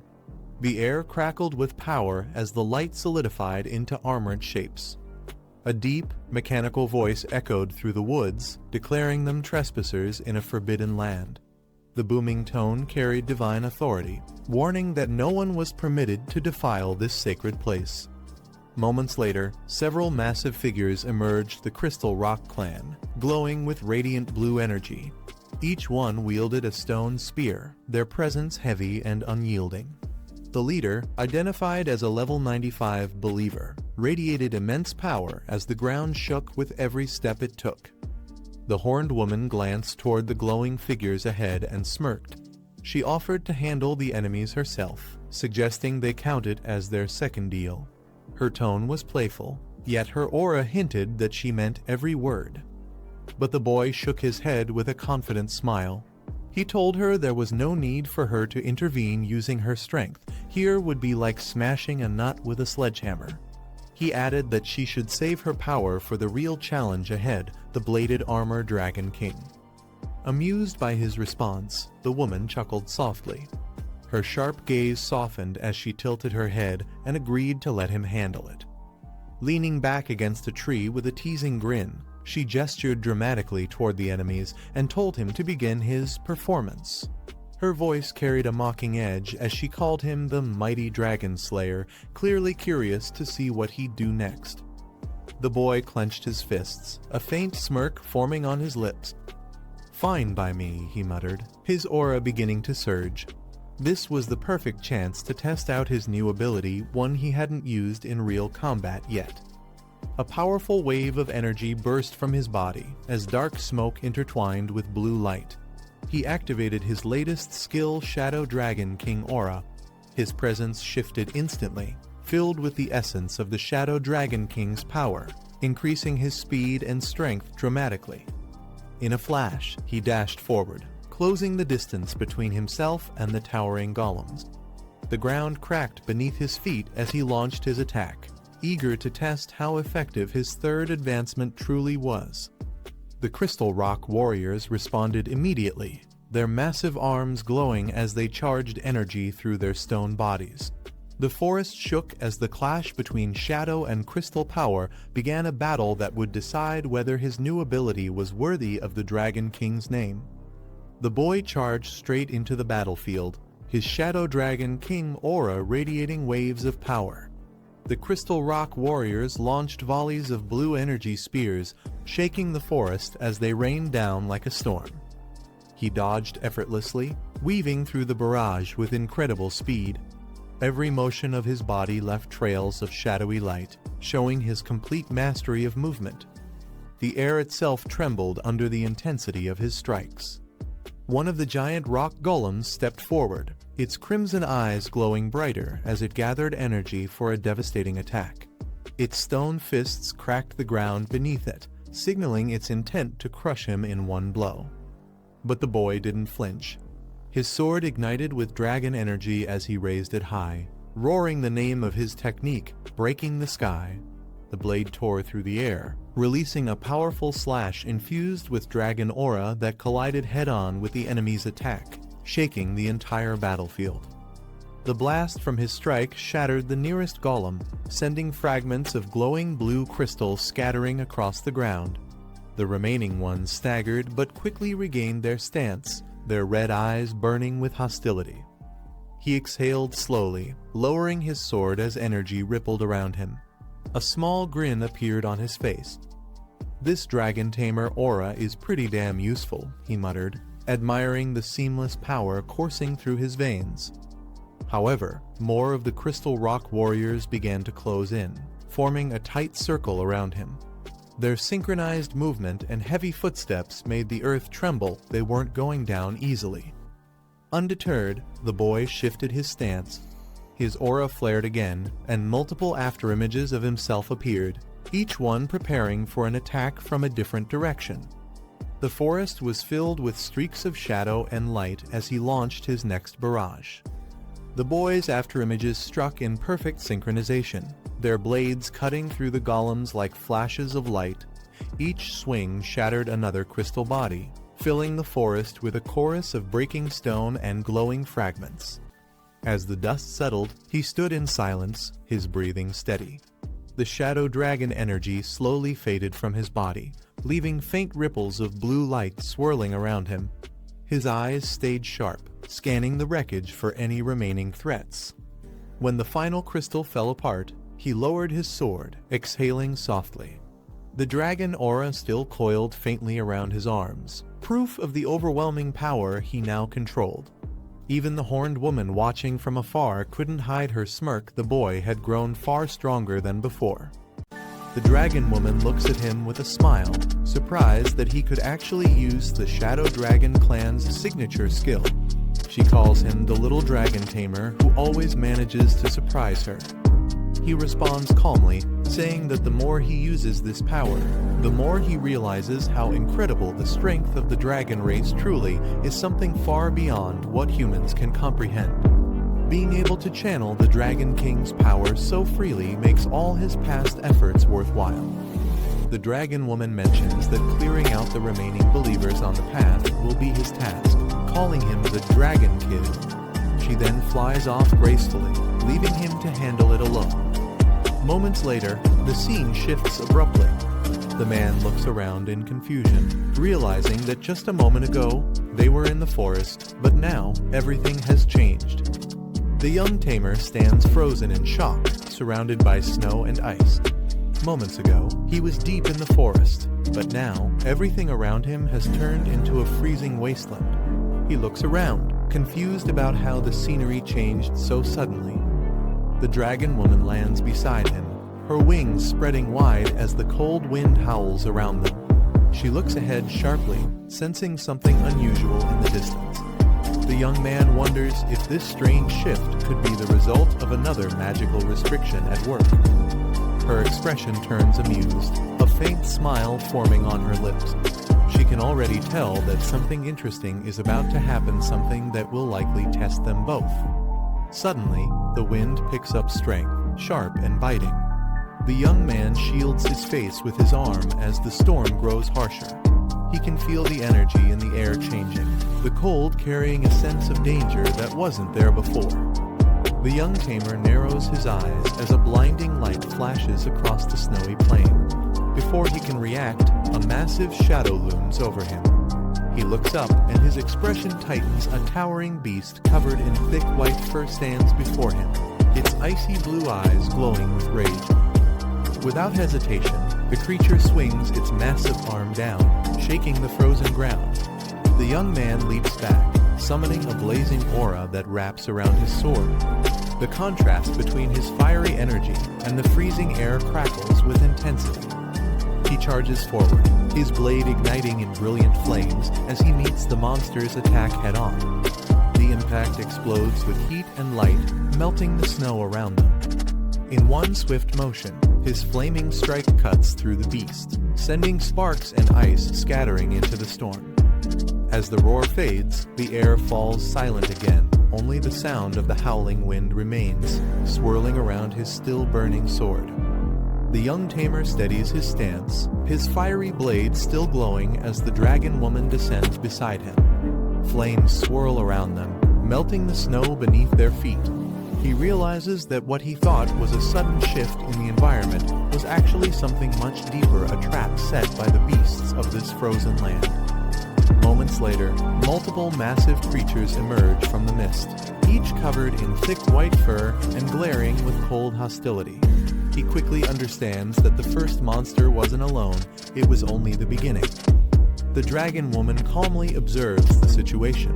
She explains that this entire region is bound by ice restrictions, granting every creature a layer of solid ice armor that's nearly impossible to pierce. She glances at his sword and remarks that even with his strength, ordinary blades won't be able to cut through such defenses. The young tamer's eyes narrow.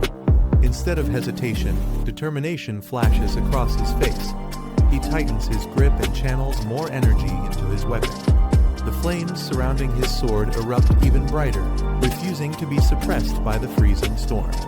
He knows ordinary power won't work here, only the true strength of the Dragon King's flame can break through this icy armor. As the icy wind howls across the frozen field, the dragon woman watches closely while the young tamer adjusts his stance. She explains that ordinary weapons won't work against creatures protected by ice armor, but if a blade is infused with lava flames, things might be different. Hearing this, the young man smirks confidently. He lifts his sword, now burning brighter than before, and flames spiral around him like a storm of molten energy. The ground cracks beneath his feet as he channels the power of the Dragon King once more. He declares that his weapon has been fully updated, its energy stronger and more refined than ever. With that, he lunges forward, his body wrapped in fiery light as his blade erupts with intense heat.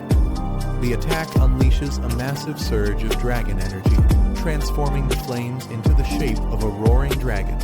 It slams into the enemies with unstoppable force, melting their ice armor in an instant. The beasts cry out in agony as the fiery explosion engulfs them, turning the battlefield into a blazing inferno. After the fierce battle, the snowy storm fades, and the scenery slowly shifts back to the peaceful forest. The young tamer lowers his weapon, flames still flickering faintly around him. He realizes that to face monsters of different attributes, he must balance his control over opposing dragon auras. A confident smile forms on his face as he experiments with both energies at once. The result surprises even him. The effect is far more powerful than expected. His aura pulses with a mix of fire and shadow, merging perfectly without conflict. The dragon woman watches silently, her expression filled with quiet admiration. She notes that his understanding of dragon magic runs far deeper than she imagined. For a human, his growth has already reached a level close to the dragons themselves. Looking ahead, she remarks that the surrounding environment has stabilized once again. With a calm tone, she tells him to keep moving forward. The two continue walking through the tranquil forest, their path now clear, but both aware that even greater challenges lie beyond.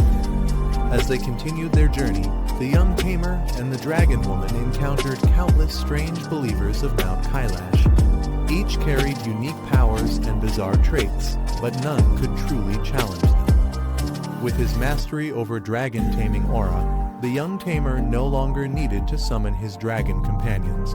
He could easily adapt to every situation, reading each creature's attribute and countering them with precision. Along the way, he faced many fierce beasts, yet not a single one matched the strength of a true boss-level opponent. It became clear that something was limiting the potential of the creatures in this land. The dragon woman explained that the local gods were likely suppressing their followers' growth, afraid they might one day rebel. Her words made sense as the young man noticed a strange pattern in the balance of power around them. To overcome these limitations, he began infusing thunder energy into his dragon aura. Blue lightning surged through his body as he unleashed devastating attacks, striking with precision and force. Together, they advanced through the mysterious realm, cutting down enemies with fiery flames and blazing thunder growing stronger with every battle that followed. After countless battles, their journey finally brought them closer to the truth of this divine land. The young tamer realized that the so-called gods who ruled these mountains were no different from humans, selfish, vain, and blinded by their own pride. 3 days later, they reached the peak of Heavenly God Mountain. The sky above was dark and heavy, filled with thunderous energy as if the heavens themselves were watching. The dragon woman landed gracefully beside him, her wings folding as she gazed at the enormous structure ahead. Towering chains bound a colossal palace suspended between clouds and stone. Its ancient walls radiated divine power, yet something about it felt abandoned. The young man looked up, astonished by the sight. He muttered to himself, wondering if this grand palace was truly left behind by the gods of Heavenly God Peak. The air grew still, a sign that their long journey was finally reaching its climax.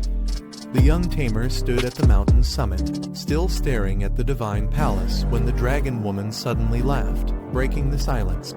When he asked if this was truly the legendary blade armor Dragon King, she replied with confidence that it was indeed what he had been seeking. His eyes widened in disbelief.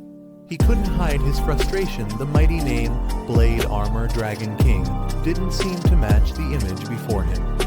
The dragon woman smirked at his reaction, clearly amused by his lack of understanding. Calmly, she explained that there were more than 30 types of dragons in existence, each possessing different strengths. Not all of them relied on brute force or physical combat. Some dragons specialized in unique forms of magic and energy control far beyond what humans could grasp. Seeing his expression still filled with doubt, she teased him lightly, telling him not to act like he'd never seen the world before. Her tone was firm yet playful, reminding him that even the weakest-looking dragon could hold unimaginable power. The young tamer studies the massive structure before him, trying to make sense of what he's seen. He recalls that even Xiao Jai's dragon form was composed entirely of liquid, flexible, and formless. If that's possible, then the idea of a Dragon King taking the form of a mountain of blades suddenly doesn't seem so far-fetched. Curious, he channels a bit of flame through his sword and asks about its current state, whether this so-called Blade Armor Dragon King is awake or asleep. The dragon woman closes her eyes briefly, sensing the aura ahead. She explains that the creature is currently in a defensive stance. Even if someone were far stronger, it would be nearly impossible to peer through its protective barrier and uncover its true form. The young man looks at her with surprise, repeating her words as if trying to fully grasp their meaning. A defensive stance, something so powerful that even the strongest beings can't see through it. The realization only deepens his respect for the mysterious Dragon King that lies ahead. The dragon woman continues her explanation, revealing that the creature's current state not only shields it from all external attacks, but also accelerates its recovery from injuries. Its defensive stance is nearly perfect, a living fortress that rejects everything from the outside world. The young tamer scratches his head, realizing how difficult it would be to break through such protection. He asks if there's really nothing they can do about it. But the dragon woman smirks confidently, saying that's not the case. She explains that she once formed an alliance with the Poison Dragon King of the Underworld, a being whose nature allows it to counter such iron-like defenses. Its poison can infiltrate barriers that ordinary power cannot touch. Hearing this, the young man's eyes widen with realization. He turns toward his small companion, Xiao Jai, and asks if that means his own dragon could handle this task. The thought brings a spark of hope, hinting at a new strategy to face the Blade Armor Dragon King. The dragon woman glances toward the sealed dragon ahead, explaining that while the creature is powerful, it's also severely injured and still in its infancy. Its strength hasn't fully matured, leaving it vulnerable at least for now. She crosses her arms with a confident smile, reminding him not to forget how much her own recovery has improved inside his pet space. With that advantage, she's more than ready to lend her strength again. Turning toward him, she declares that today, she can do more than just help him obtain dragon eggs. There's even a chance she might devour the entire thing herself. Her tone carries both pride and a dangerous sense of amusement, making the young tamer tense for a moment. Before he can respond, a surge of magical energy fills the air. Complex symbols form beneath their feet as a summoning circle ignites in blinding light. Something begins to awaken, and both of them realize the real battle is about to begin. As the summoning circle flares to life, the young tamer suddenly senses a massive surge of power from within the mountain. His expression changes instantly, the energy feels ancient and violent. He steps back in alarm, shouting that the Blade Armor Dragon King might be awakening. But the dragon woman quickly corrects him. Her eyes narrow as she senses the aura more clearly, realizing that this isn't the Blade Armor Dragon King's magic at all. The energy radiating from below feels entirely different, darker and more chaotic. Moments later, the ground trembles violently. Chains shatter as enormous shadows rise from beneath the snow. One by one, multiple monstrous heads emerge from the mist, their eyes glowing crimson with fury. A deafening roar echoes across the peak as a gigantic hydra-like dragon bursts free from its seal, towering over the mountain. Its presence alone distorts the air around it, and the young tamer realizes they've awakened something far worse than they expected. Before the young tamer and the dragon woman can react to the chaos, a shadowy figure appears from the storm, cloaked in darkness, with a single crimson eye glowing beneath the hood. The stranger observes the awakening beast in silence. A massive serpent emerges, its glowing eyes scanning the area. Even the summoned beast beside it fails to identify this creature's origin, suggesting it's far from ordinary. The mysterious figure atop the serpent smirks, thanking the dragon tamer for unknowingly helping him locate this rare monster. As the blue-haired protagonist confronts him, a demon-like woman appears at his side, intrigued by the term shikigami. The boy demands to know who the intruder is. Hovering above with confidence, the stranger introduces himself, claiming he's known only among the elite of the Sakura people. He reveals his powerful shikigami, Yamada no Orachi, a multi-headed serpent rivaling the dragon itself. The mysterious man finally reveals his name Yin Mozi, the master of the massive serpent. His aura radiates confidence as he declares himself the controller of the deadly beast. Lu Fan stands firm, realizing this man has been watching him for a while. Yin Mozi admits he saw his performance in the national trial, calling him stronger than Musashi Ten and worthy of the top rank.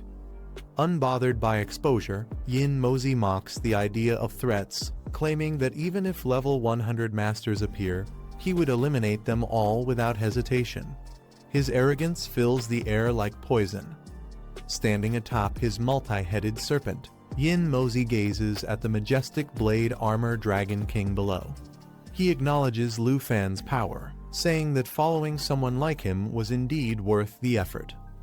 Lu Fan warns that awakening such power carelessly will only lead to death. His tone remains calm, yet his words carry the weight of experience. Yin Mozi responds with a sinister laugh, admitting that the young man is right. His confidence fades for a moment as he acknowledges Lu Fan's cautious approach. He admits that Lu Fan's strength surprised him climbing the mountain with ease and commanding a beautiful, powerful dragon. Even so, he confesses that his earlier actions were reckless. But the tension doesn't last. Yin Mozi quickly changes his tone, stating that this isn't the time for compliments. He proposes a deal, suggesting that both sides might gain something from cooperation. Yin Mozi admits that after witnessing Lu Fan's power on the mountain, he knows he's no match for him. Instead of fighting, he offers friendship, promising fame, wealth, and influence in Sakura country.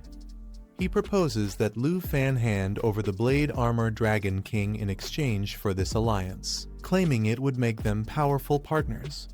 Lu Fan raises an eyebrow, clearly unimpressed. His companion, standing beside him, seems equally skeptical of Yin Mozi's so-called offer. With a smirk, Lu Fan remarks that making friends sounds more like an attempt to recruit followers.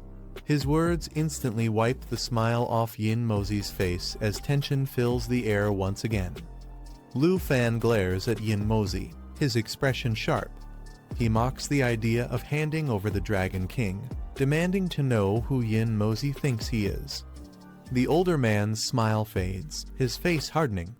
He mutters that Lu Fan is just an arrogant and conceited child who doesn't understand his place. Standing tall atop his massive serpent, Yin Mozi reminds him that the battle isn't over yet, and that Lu Fan is still trapped under his control. But as his words echo, a sudden burst of power cracks through the barrier surrounding Lu Fan, hinting that the young tamer might not be as cornered as Yin Mozi believes. Lu Fan breaks free from the glowing formation surrounding him, smiling as he reminds Yin Mozi that the trap meant to imprison him no longer works. His companion teases that it's a shame he tried so hard. Yin Mozi shouts in frustration, claiming that even if he can't defeat Lu Fan, He's confident he can still escape safely with the Blade Armor Dragon King. But Lu Fan stays composed, summoning his power as lightning sparks around him. He tells his companion to stay back. He doesn't want to waste his contracts on someone like Yin Mozi. Seeing that the situation is under control, his companion stretches lazily and decides there's nothing more worth watching. With a smirk, she turns away, saying she'll go take a rest.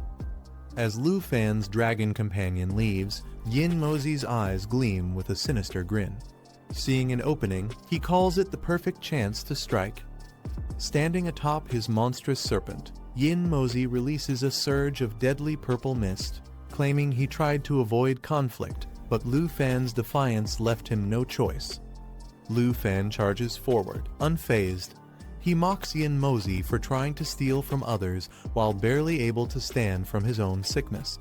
His dragon roars beside him, tearing through the venomous fog. Watching in disbelief, Yin Mozi realizes something shocking. Lu Fan is completely immune to the serpent's poison, leaving him speechless. Lu Fan raises his arm, commanding his dragons to synchronize. Xiao Fei merges with him while Xiao Zuo and Xiao Yu switch to a radiant star aura, surrounding him in emerald light. The power surges through his body, increasing his strength and clearing all negative effects. Determined, Lu Fan challenges Yin Mozi to see if he can withstand what's coming. Shocked by the sudden rise in energy, Yin Mozi panics and orders Yamada no Orochi to act quickly before it's too late. The serpent roars as dark energy gathers. But Lu Fan's aura cuts through the darkness like lightning. The sky splits open as his attack strikes, triggering the dragon-riding skill Star Dragon, overwhelming the serpent in a single devastating blow. Yin Mozi stares in disbelief as his mighty Shikigami begins to collapse under the force of Lu Fan's attack. The overwhelming energy leaves him stunned. Realizing the situation has turned against him, he panics and shouts for a retreat before it's too late. His expression twists with fear as cracks spread through the summoning barrier. Lu Fan charges forward, his dragon roaring beside him.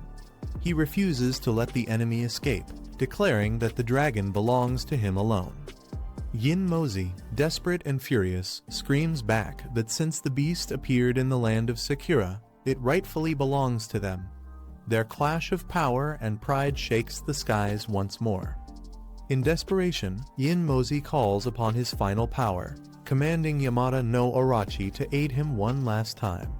His eyes glow intensely as he activates his ultimate spell, Poseidon Cleansing. Massive energy surges through the serpent as countless orbs swirl around them, releasing a torrent of destructive force. The battlefield trembles under the pressure of the summon technique. Despite the chaotic energy, Lu Fan stands unfazed, observing every move with calm precision. The sea of power crashes against him but fails to break his focus. With a confident smile, Lu Fan remarks that Yin Mozi has nothing left, mocking that aside from Orochi, he doesn't seem to have any other Shikigami to rely on. Enraged by Lu Fan's confidence, Yin Mozi shouts that he'll make him regret underestimating him. Channeling his fury, he summons Yamada no Orochi once more, now fueled by resentment. The serpent's body twists violently as a dark core forms in Yin Mozi's hand. He releases it toward Lu Fan, merging the spirit of hatred with his Shikigami. The fusion completes as the energy surges. The system registers Poseidon Cleansing summoning complete, and the battlefield erupts in a blinding flash. Seeing the transformation succeed, Yin Mozi smirks with satisfaction, muttering that his plan worked exactly as intended. Lu Fan's power surges once more as the cooldown on his ultimate skill ends. The emerald dragon coils around him, radiating divine energy that pierces the storming sky. He mutters that reaching the 100th level god tier still requires time, but for now, his strength is more than enough to end this fight. Channeling his full force, Lu Fan launches his attack, shouting that all of Yin Mozi's efforts will be in vain. A blinding explosion of blue light engulfs the battlefield. The impact strikes Yamada no Orochi directly, freezing its monstrous form mid-roar as its body begins to crumble under the overwhelming energy. The battle ends with a blinding surge of energy as the massive serpent is engulfed and shattered by Lu Fan's final attack. The echo of the impact fades into silence. Lu Fan exhales, his expression calm but firm. He acknowledges the outcome with a quiet scoff, watching the dissipating remnants of his opponent's power. Standing beside his dragon, Lu Fan notes that Yin Mozi managed to escape faster than expected, proof of the man's cunning even in defeat. Far away, a heavily injured Yin Mozi coughs up blood. With regret in his voice, he apologizes to his unseen teacher, admitting his failure. Dark smoke swirled violently as glowing eyes emerged from within. The creature scoffed at the idea that a mere level 61 foreigner could have slain Yamada no Orochi. Even Susanoo, once thought invincible, now seemed fragile as paper. Ignoring the confusion, the figure in the smoke dismissed the chatter, saying he had no time for pointless talk. Nearby, a wounded man dropped to his knees, insisting every word he spoke was true. Desperation filled his voice as he begged his master to avenge him and Yamada no Orochi. The older man's eyes widened in shock as realization struck his foe was none other than Lu Fan, the top-ranked fighter of the national trial. The shadowy figure's eyes gleamed coldly as he processed the shocking truth: Lu Fan had killed Musashi Ten. Confusion turned to disbelief as he demanded every detail of what had happened.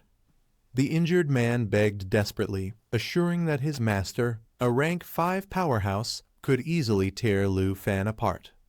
But the dark figure, known as Teacher Yin Tianzi, remained composed.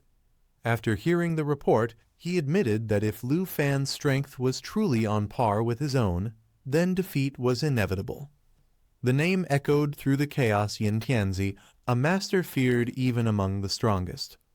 The disciple quickly explained that Lu Fan was a level 61 dragon tamer paladin with multiple dragon pets obtained from the national trial. He urged his teacher to capture Lu Fan, believing it would reveal the secret behind his dragon powers. Excited, he added that once his teacher learned this, he could surpass every other 5th-rank master with ease. Yin Tianzi's glowing eyes narrowed as he calmly asked if a tracking mark had been left on Lu Fan. The disciple smirked confidently, assuring him that as long as he tried to summon Yamada no Orochi, he could easily sense Lu Fan's location. Yin Tianzi's eyes glowed through the dark mist as he warned his disciple not to act recklessly against Lu Fan.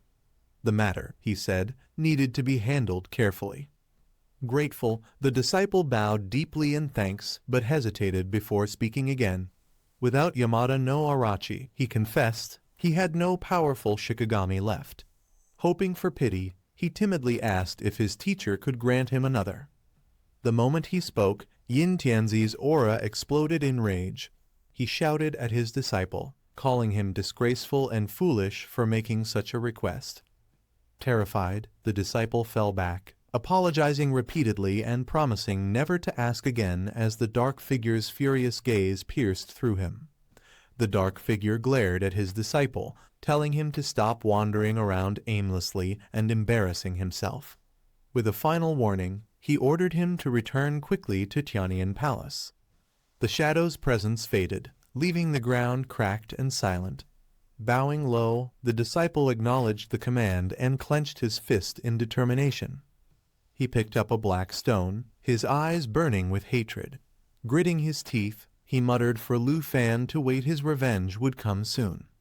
Standing tall against the fading sunset, he vowed coldly that a gentleman's revenge is never too late. At the same time, on the golden peak of Tianshan, the battle for the dragon egg was about to begin. Lu Fan stood ready with his companions, facing the towering fortress ahead. He turned toward the red-horned demon woman and asked if they could start. She smiled faintly, teasing him for being impatient. The demon-devouring Dragon King warned that if she hadn't restrained her power, he wouldn't even stand a chance of claiming the dragon egg. But Lu Fan wasn't intimidated. After equipping the God-Bone Dragon King armor, his strength had surpassed 1,000,000. He wondered aloud, was it still impossible to defeat the Blade Armor Dragon King? The demon-devouring Dragon King laughed mockingly, calling Lu Fan a cute little dragon tamer and warning that this was only the beginning. Lu Fan stayed calm, reminding her that his Bone Dragon King was a 1-star summon, while the Blade Armor Dragon King was nearly 4 stars. He advised her to stay back if she didn't want to risk her life. The Dragon Queen explained that once awakened, the enemy would immediately activate its defense. She told Lu Fan to summon all his dragons to protect him during the battle and to retreat once the egg was secured. Lu Fan clenched his fists, sensing her hesitation. With a faint smirk, he noted that even she didn't seem completely confident in defeating the creature. The Dragon Queen confirmed that both she and the Blade Armor Dragon King had exhausted their power in their last battle at the Falling Dragon Valley. She admitted she hadn't yet recovered to her full strength. If the Blade Armor Dragon King regained power before she did, none of them would stand a chance against it. Lu Fan listened quietly, understanding the gravity of her words.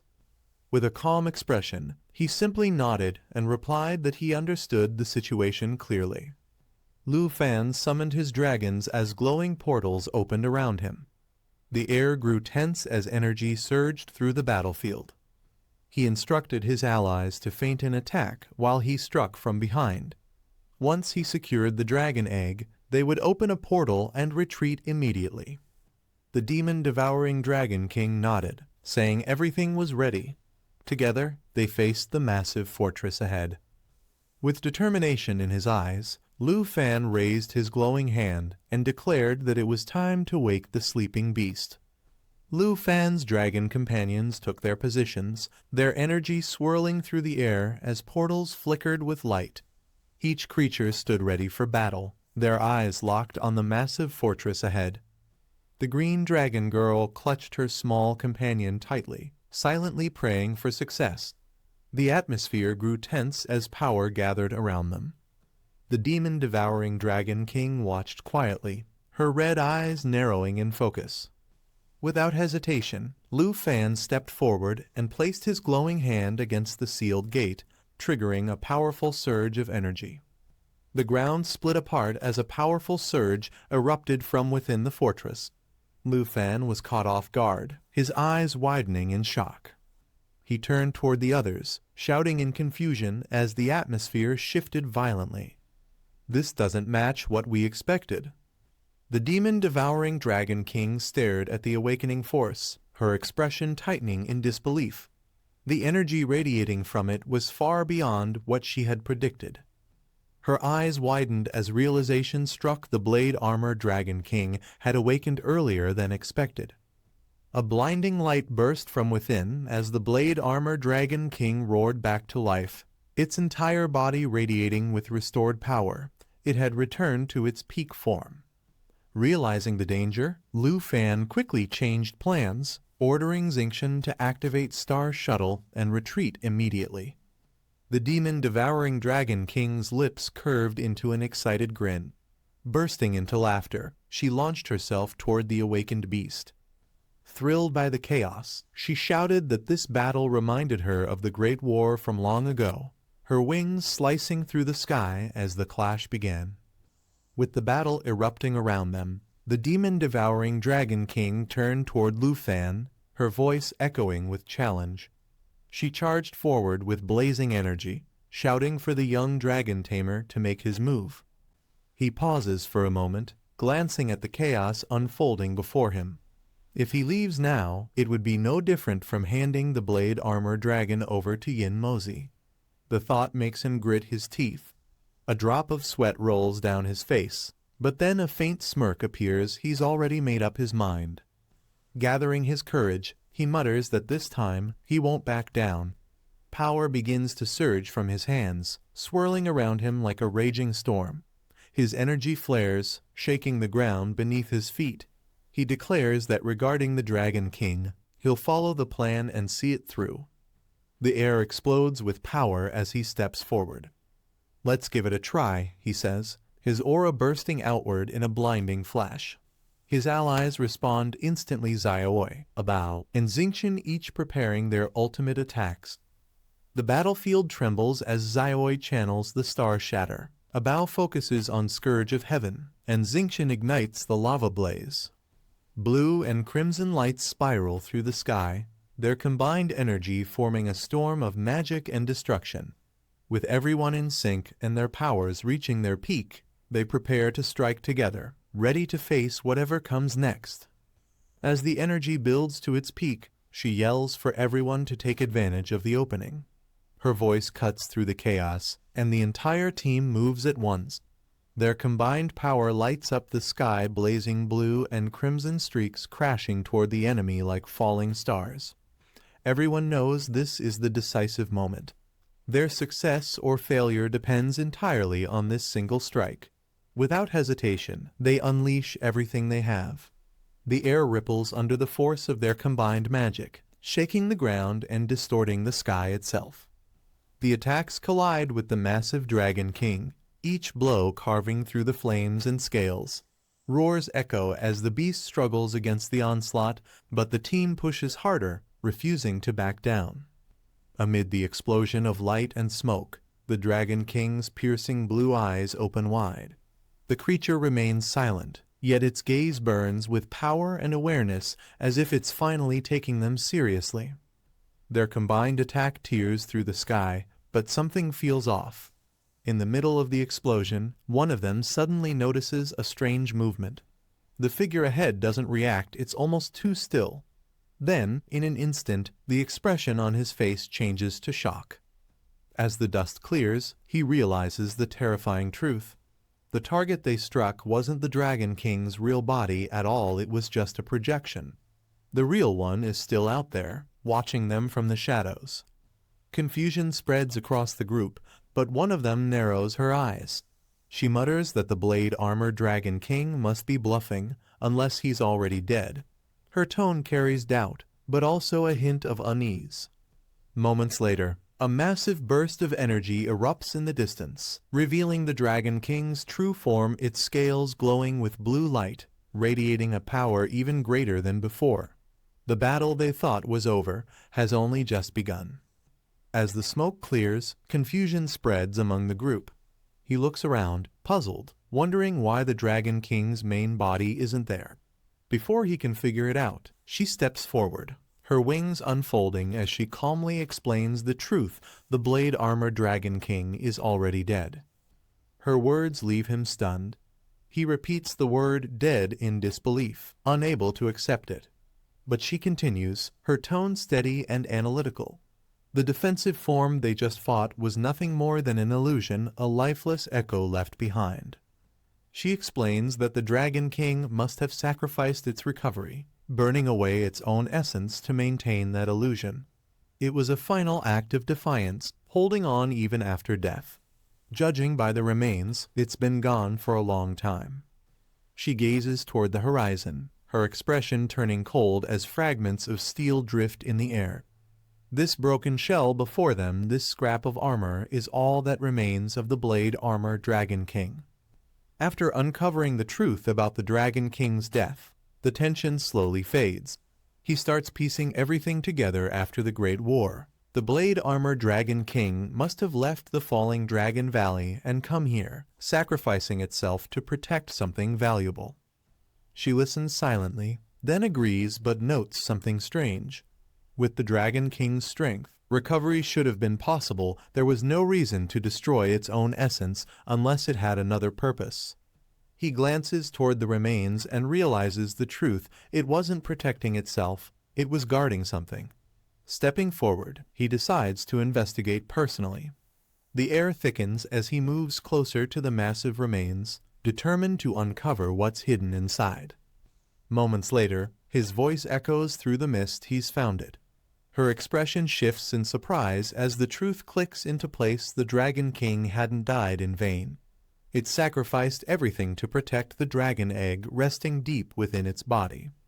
Inside the cave, he uncovers a glowing object. It's the blade armor dragon egg. As he examines it, a divine aura surrounds the area.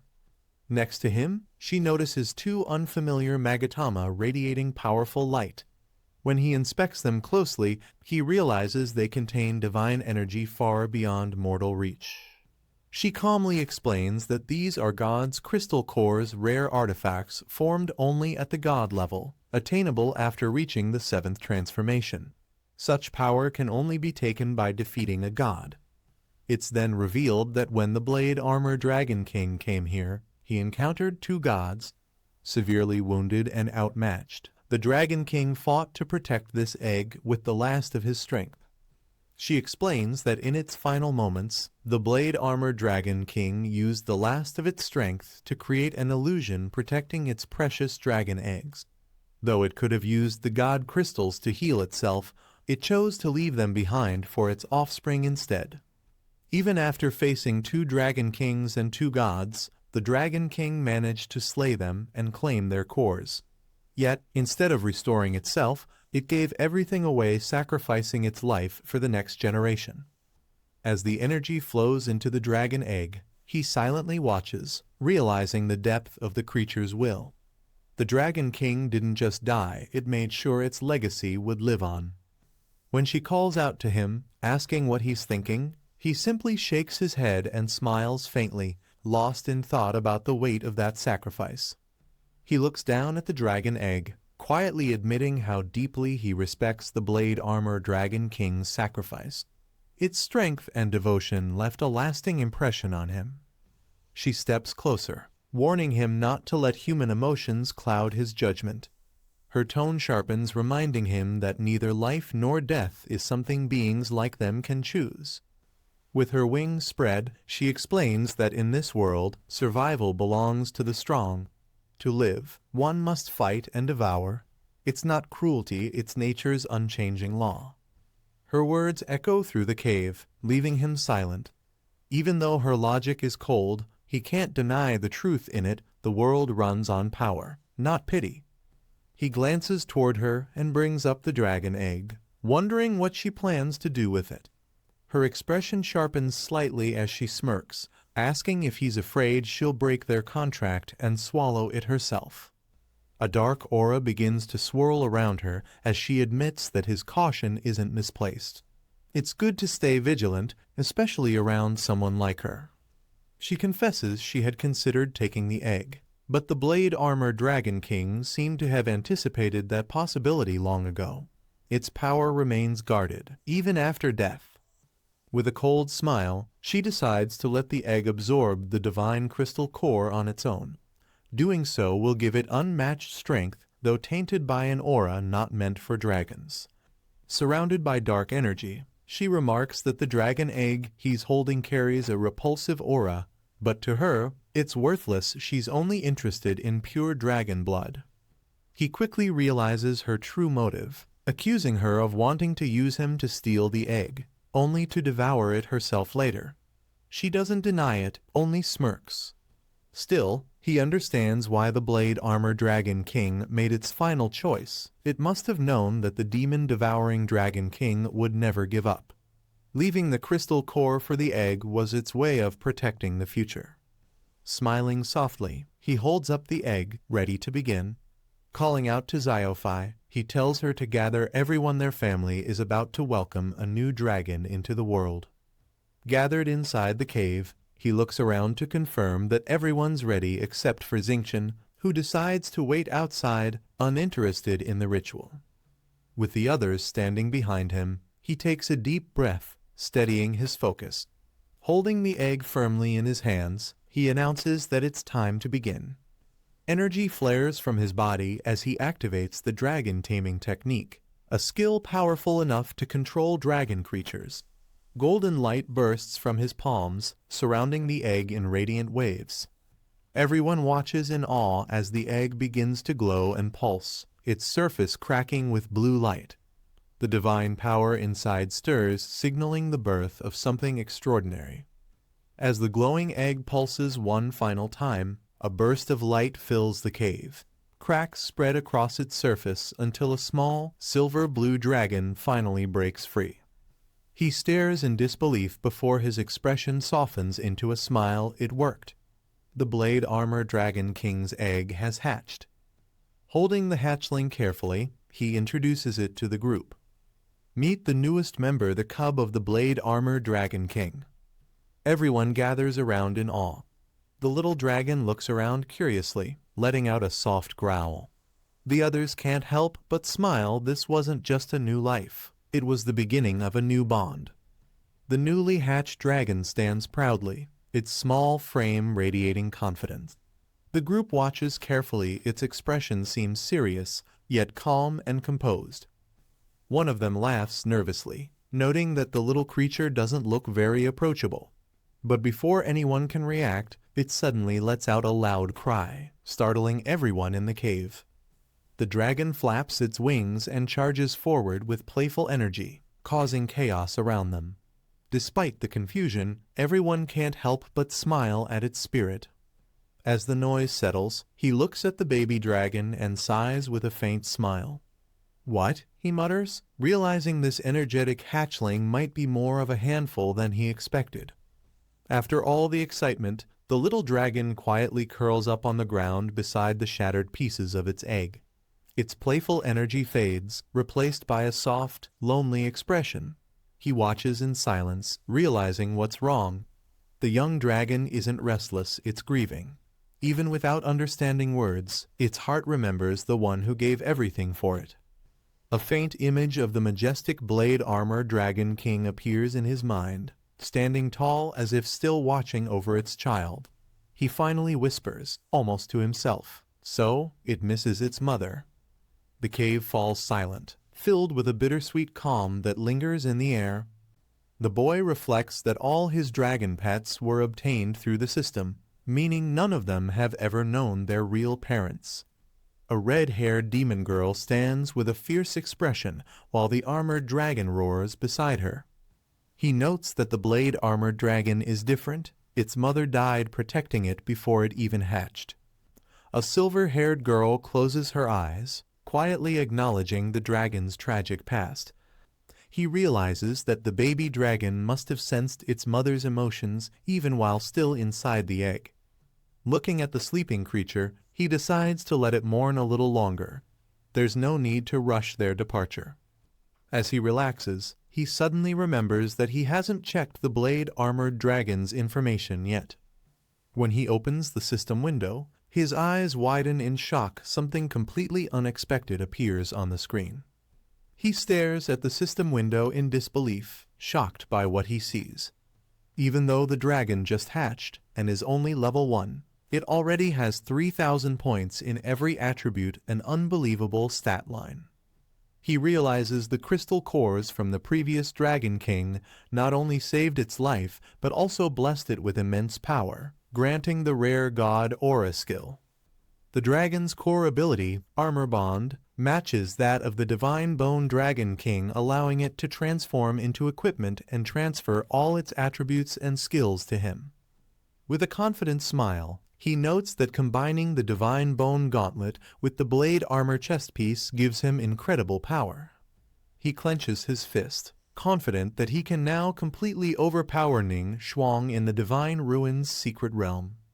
Nearby, the red-haired demon girl yells at the dragons to calm down as they roar loudly, shaking the area. Smiling calmly, he suggests waiting for the blade-armored dragon to wake up before taking any further action. He looks at the sleeping dragon and decides to give it more time to grieve before moving on. A vision of 2 dragons appears, symbolizing the bond between the fallen mother and her child. He then realizes the blade dragon has no gender. The next morning arrives as he stretches and yawns after a long night of waiting. Smiling under the morning light, he feels a sense of relief after staying by the dragon's side all night. The blade dragon finally chooses to accompany him, signaling its trust and readiness to move forward. He recalls already knowing how strong it was from birth, but now witnesses that its power comes with one drawback. Despite its overwhelming strength, its movement is painfully slow, making it hard to keep up with the others. Patting the dragon's head, he gently suggests it switch to its blade armor form so he can equip it and continue their journey together. The blade dragon glows brightly as it activates its transformation skill, ready to merge with its master. Energy surges around him as the dragon's power fuses into his body, forming a sleek layer of radiant armor. A metallic chestplate takes shape, gleaming with the dragon's divine essence. Fully equipped with the blade armor, his stats skyrocket, his strength, agility, spirit, and endurance reaching extraordinary levels. He looks down at the glowing armor in awe, realizing it's the blade armor chest piece and that he's inherited all of the blade dragon's abilities. With a determined expression, he summons his power, ready to test the strength of his new form. He launches into the sky, wings spreading wide, as he prepares to unleash his first attack. Calling out blade armor sickle, he fires a sharp, hook-shaped energy slash that pierces through the air, demonstrating the immense power of his new skill. A powerful explosion shakes the battlefield as his companion unleashes a blast to clear the way. With his wings spread wide, he charges forward, breaking through the falling debris with unstoppable force. Shouting his next move, he activates blade within blade, focusing his energy into a deadly strike. Blades of energy burst forth, piercing through everything in range, each hit ignoring defenses and reflecting damage back at enemies, displaying the terrifying might of his new power. With excitement in his eyes, he realizes the blade armor offers everything: offense, defense, crowd control, and even damage reflection. It's a perfect balance of power and protection. He prepares to activate the final ability, raising his hands as divine light surrounds him. With a commanding voice, he calls out, "God Aura, light blade armor." Instantly, his armor radiates with holy energy, glowing brighter than ever. A surge of divine power floods his body, turning even his basic attacks into holy strikes. He marvels at the transformation, noting that his abilities now resemble those of Qin Qiu's sacred powers. Smiling confidently, he observes the continuous healing effect surrounding him. This divine mode not only boosts his strength, but also eliminates the blade dragon's weakness of only recovering outside battle, making him nearly unstoppable. With a sharp look, he commands the switch to dark blade armor. Immediately, the divine glow fades into a deep purple aura radiating pure shadow energy. Dark energy wraps around his body as his armor transforms, amplifying his strength and aggression. The god aura now pulses with overwhelming darkness. He can feel the immense surge of shadow power building within him. Every attack now stores and releases devastating damage. Combined with the divine bone dragon king's immense attributes, each strike delivers catastrophic force. Satisfied with the transformation, he grins confidently. Once he levels up the blade dragon, he'll be unstoppable, fully prepared to enter the divine ruin's secret realm with absolute peace of mind. With a confident smile, he looks back at his companions and tells them to prepare as he opens the territory gate. It's finally time to return home.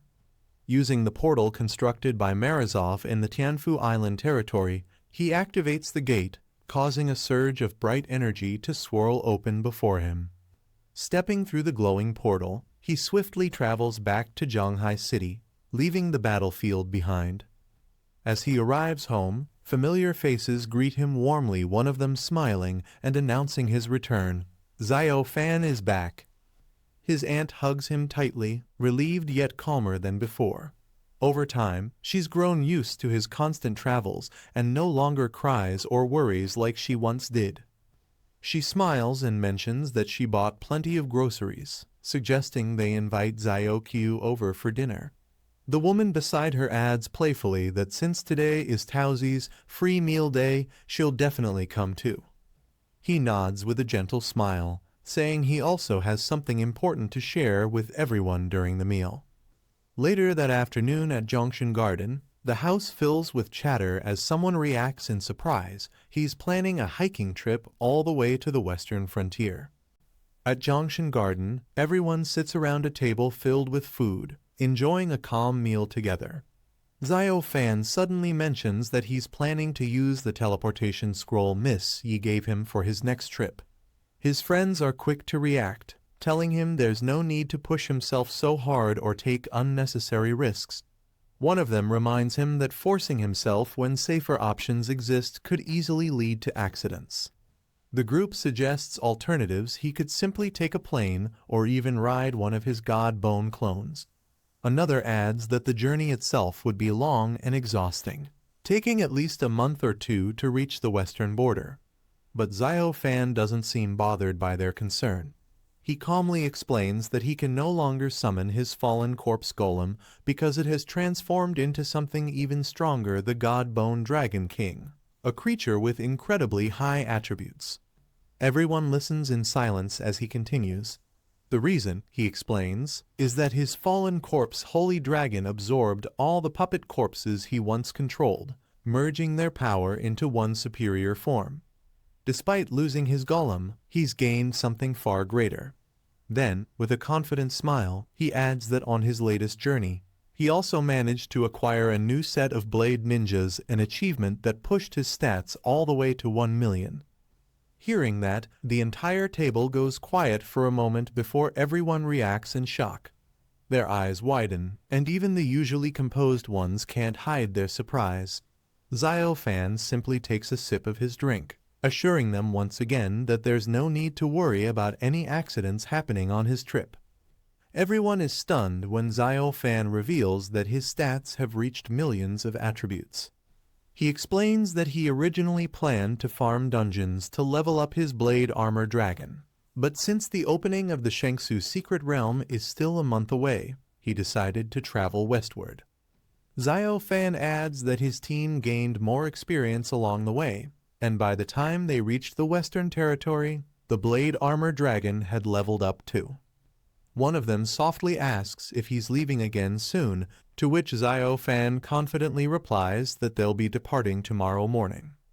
Early in the morning, Xiao Fan bids farewell to his aunt and the others before setting out on his new journey.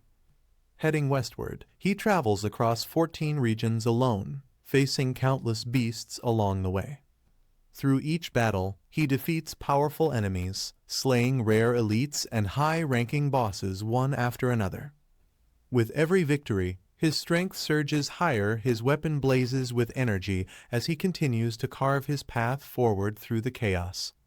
During his journey, Xiao Fan continues pushing through countless challenges and even enters a nightmare-level dungeon. Despite the danger, he faces monstrous creatures head-on, using precise attacks and powerful techniques to clear the area alone. With a calm and determined look, he acknowledges how convenient his growing strength has become in handling any threat. Meanwhile, his team eliminates other hunters who tried to steal valuable materials, ensuring no one dares to challenge them again. After countless battles, everyone's levels rise significantly as their strength reaches new heights. Xiao Fan's summons, including the little blade armor dragon, evolve further, each achieving impressive growth alongside him. Time passes quickly, and after a month of non-stop travel, he finally arrives at the western border. Standing at the edge, Xiao Fan gazes into the distance, a faint smile forming as he finally sees his destination ahead. With everyone's strength reaching new levels, Xiao Fan realizes there's only a short time left before the opening of the Shangsu's secret realm. The countdown begins. Just 10 days remain before it unlocks, marking the start of a new challenge. Determined, Xiao Fan spreads his dragon wings and declares it's time to return.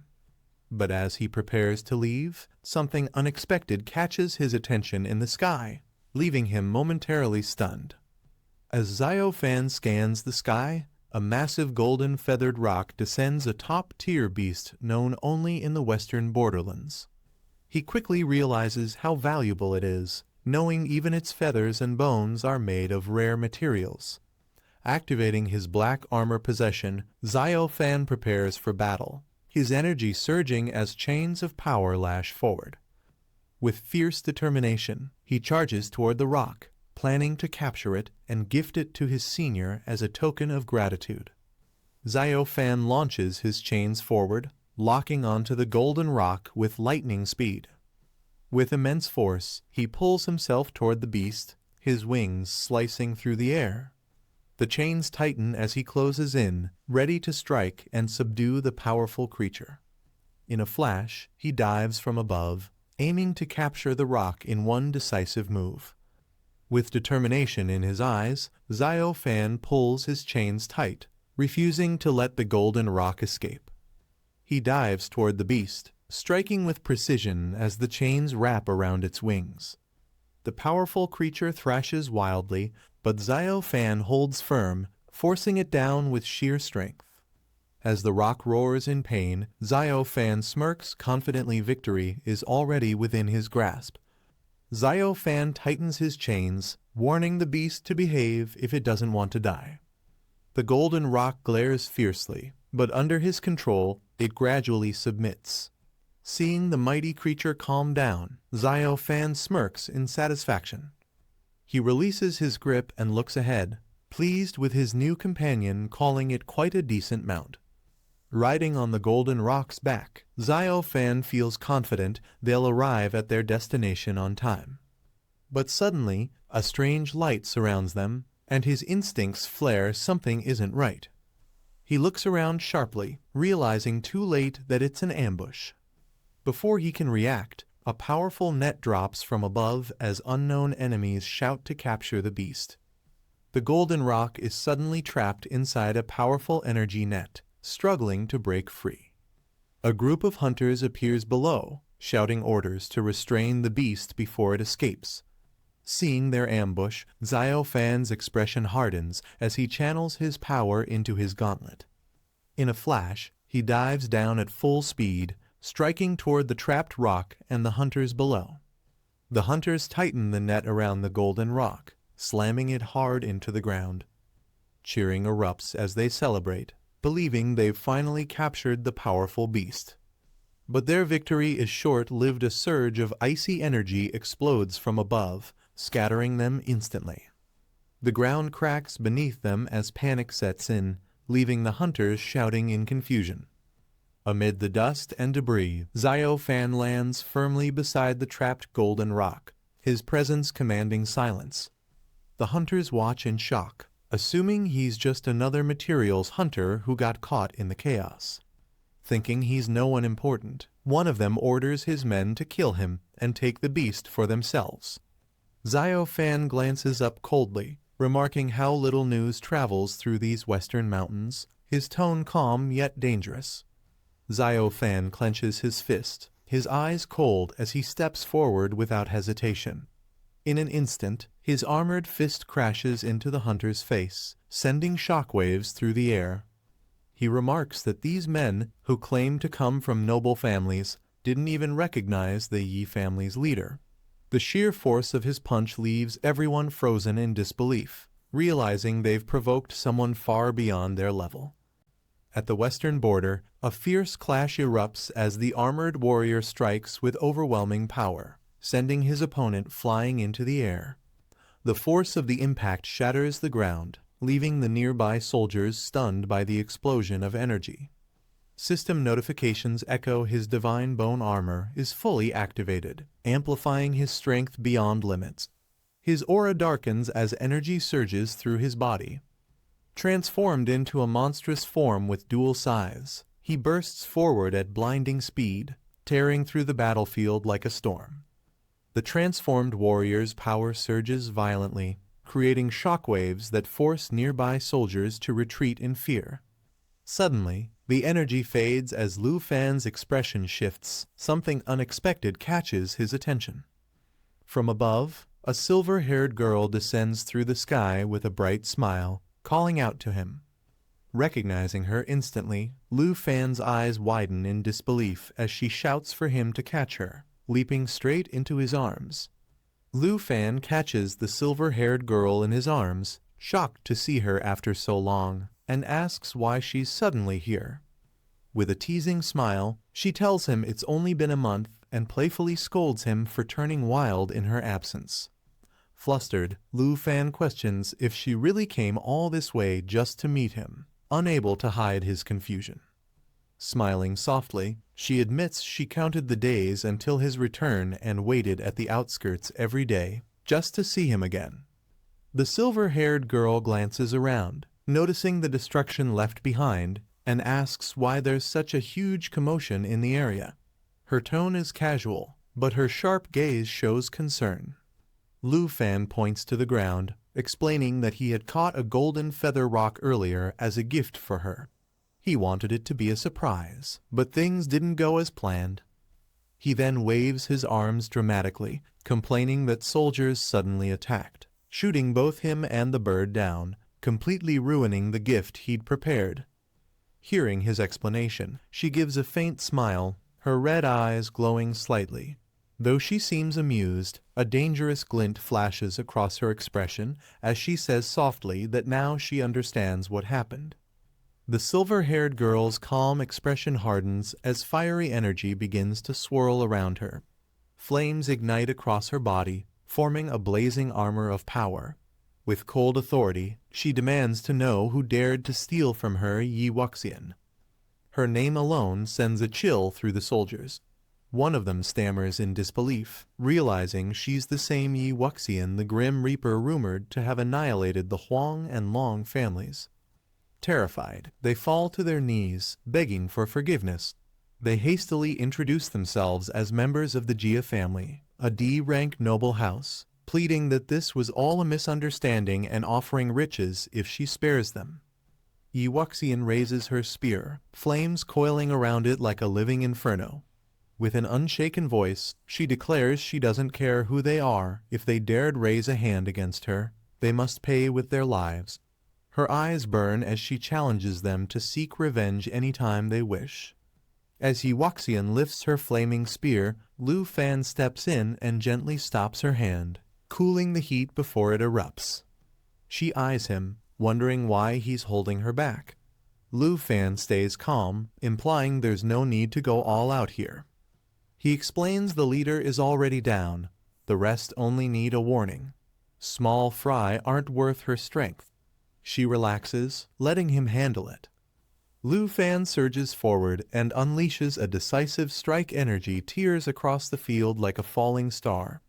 The system confirms the technique's overwhelming effect as the enemies are crushed into submission.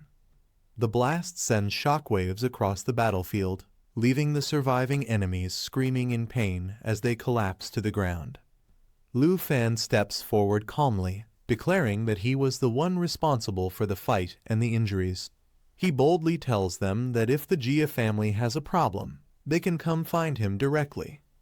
Turning to Yi Wuxian, he smirks and asks if she's satisfied now.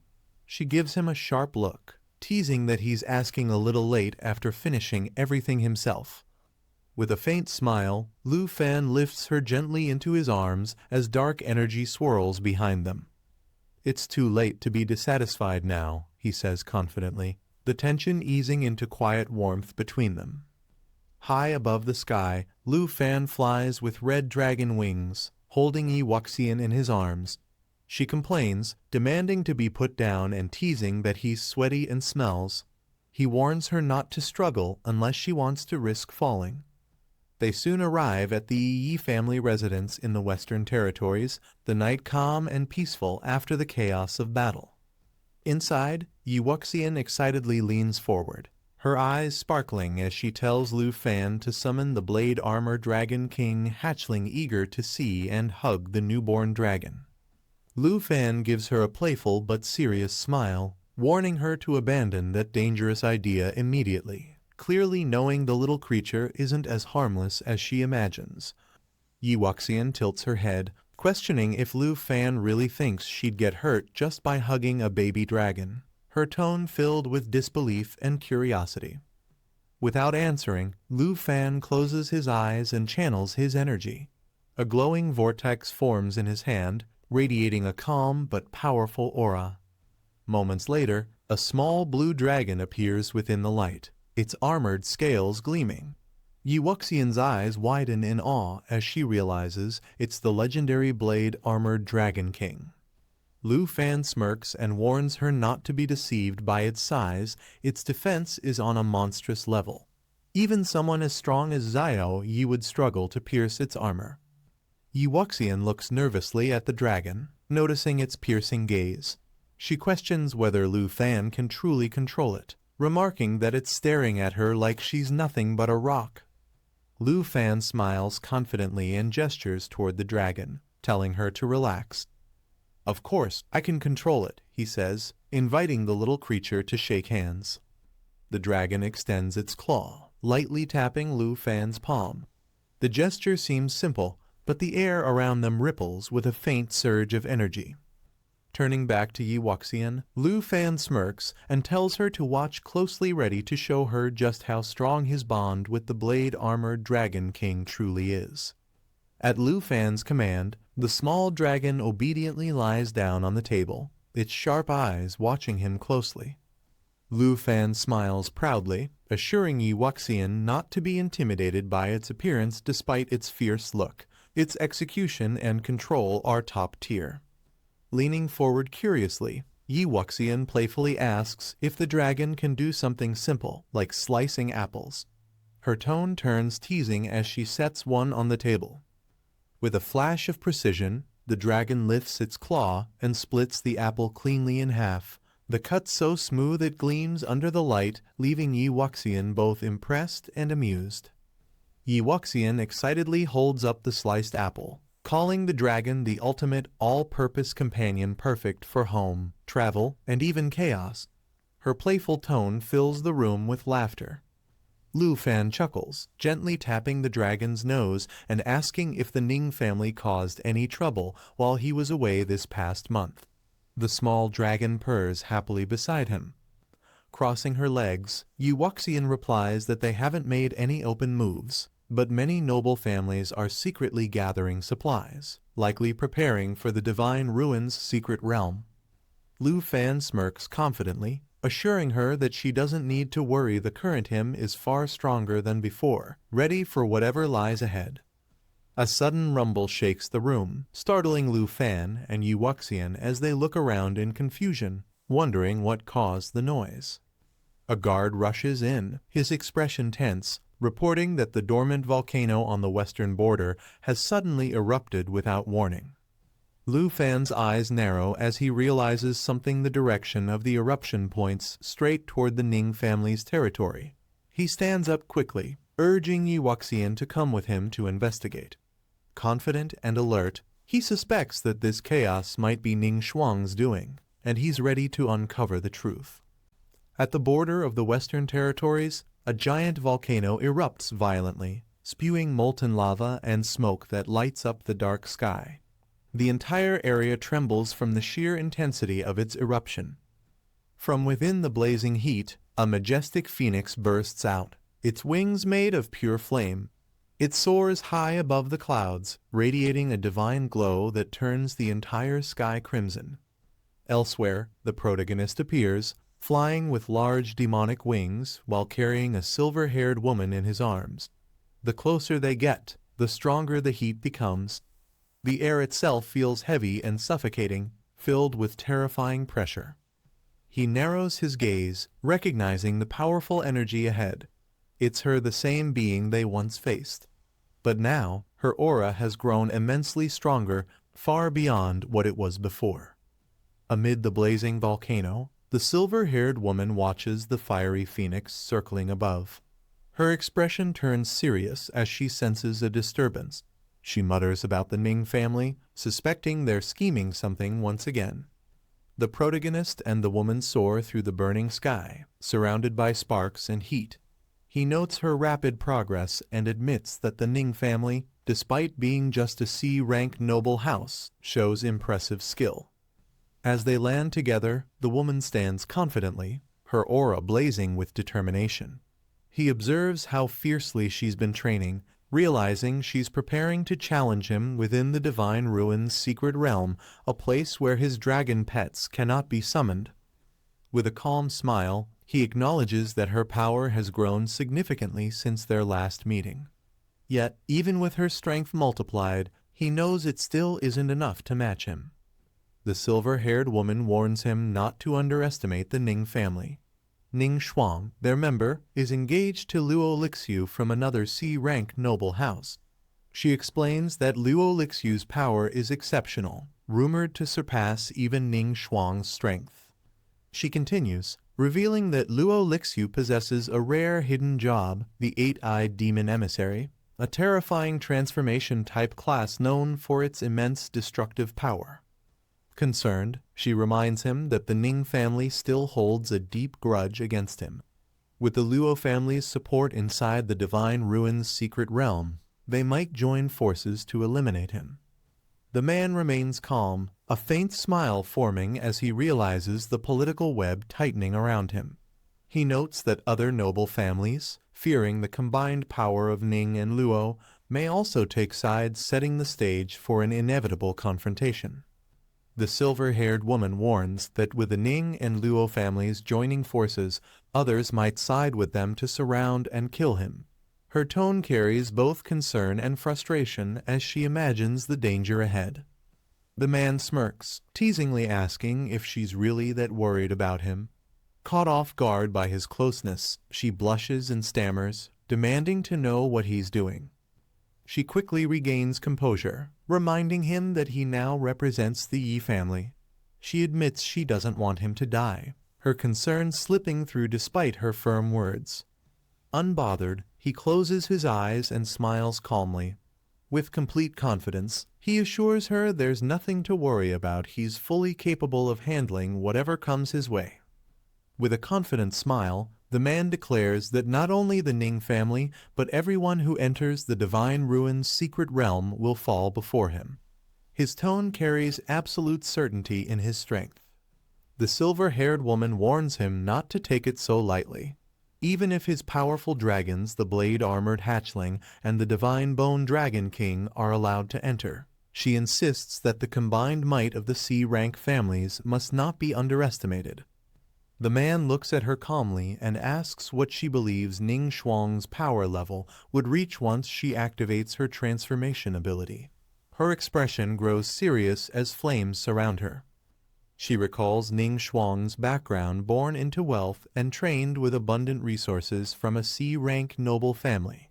When combined with her transformation traits, Ning Shuang's total attributes could easily surpass 10,000. Making her an incredibly formidable opponent. The woman looks shocked when he casually remarks that even with over 100,000 total attributes, Ning Shuang's power still isn't impressive. She demands to know what he means by that. With a confident smile, the man raises his glowing arm, telling her to witness his true strength. His body begins radiating a fierce, blinding aura that shakes the air around him. He clenches his fist, channeling immense energy that bursts outward in a surge of raw power. The atmosphere crackles as the ground trembles under the pressure of his awakening force. In the next moment, a massive explosion of energy erupts from his position, sending a shockwave across the sky.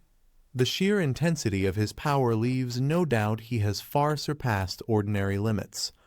The woman steadies herself, her eyes widening as she feels the immense force radiating from him. She realizes that the power behind his last punch is beyond comprehension. He calmly explains that with the blessings of both the Divine Bone Dragon King and the Blade-Armored Dragon King hatchling, his strength has reached an entirely new level.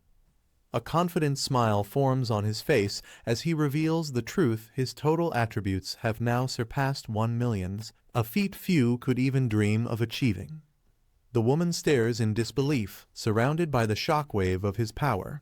She mutters to herself, stunned that in just a single month, his growth has become monstrous. 1 million attribute points, it's a level of strength that defies logic. With unwavering confidence, the man assures her that even within the Divine Ruin's secret realm, he won't fear anyone's combined assault. His tone leaves no room for doubt. He's ready for any challenge ahead. The woman sighs softly, explaining that it's not about trust. She simply hopes the elite warriors trained by the C-rank noble families won't provoke him, knowing what his retaliation could lead to. Her expression hardens as she warns that if he truly kills them all, it could spark a massive conflict among the C-rank families, turning their rivalry into a full-scale noble war. The next day, at the Ning family's residence, elders gather in preparation for the upcoming expedition. They stress the importance of cooperation with the Luo family, determined to prevent other clans from obtaining the rare spirit-tempering liquid within the secret realm. Inside the Ning family residence, Luo Lixu confidently assures the elders that their alliance with the Ning family is solid. As Ning Shuang's fiancé, he vows to protect their shared interests and won't allow anyone to undermine their power. Just then, a figure enters the room, greeting his father. The elder looks up in surprise, instantly recognizing the familiar aura of someone who's advanced in strength. As the footsteps grow closer, the young warrior reveals his achievement. He has reached level 110, a clear sign of his rapid progress and determination.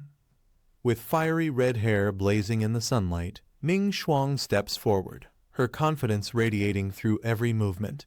She declares that she's mastered a new high-level skill, Scarlet Sunfire, and this time she intends to make the Dragon Tamer pay for their past encounter.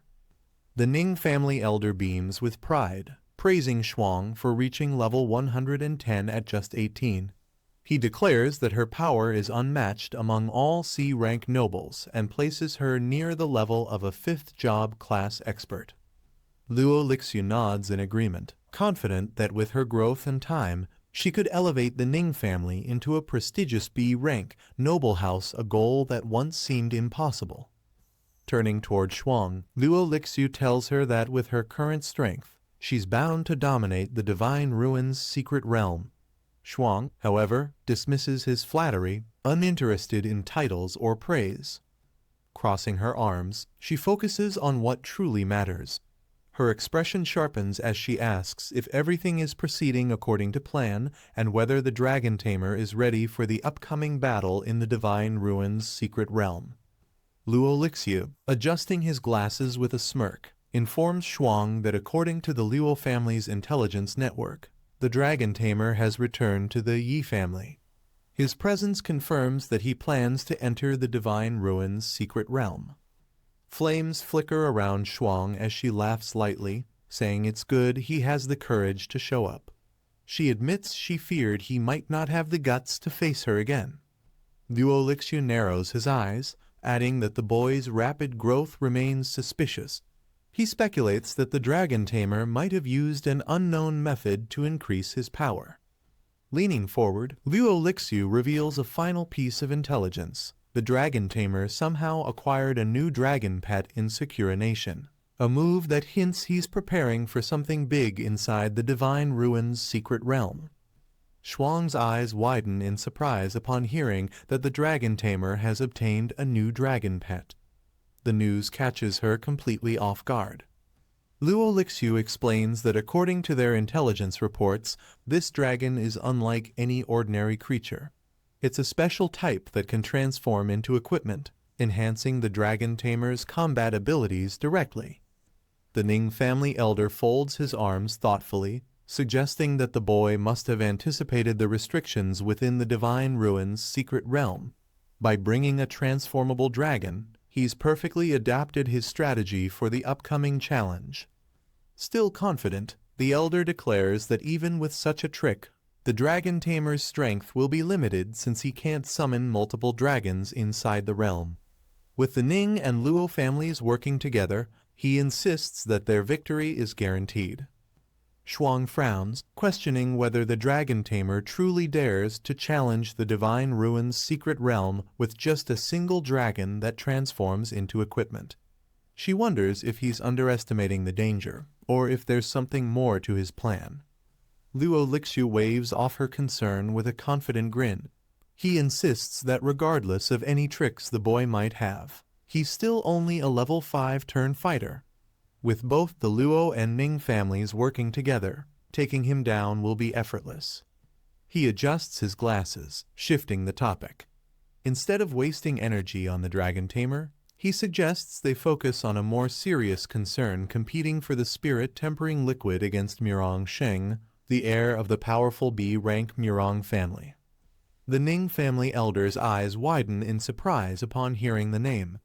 Murong Sheng, the young master of a B-rank house, is someone even they must tread carefully around. Shuang's eyes widen in disbelief after hearing the news. She's stunned to learn that even a B-rank noble house will be participating in the Divine Ruins secret realm. The realization hits her that the upcoming battle is far more dangerous and competitive than she had anticipated. The red-haired man refuses to believe that high-rank families would waste their time fighting over something like the quenching liquid.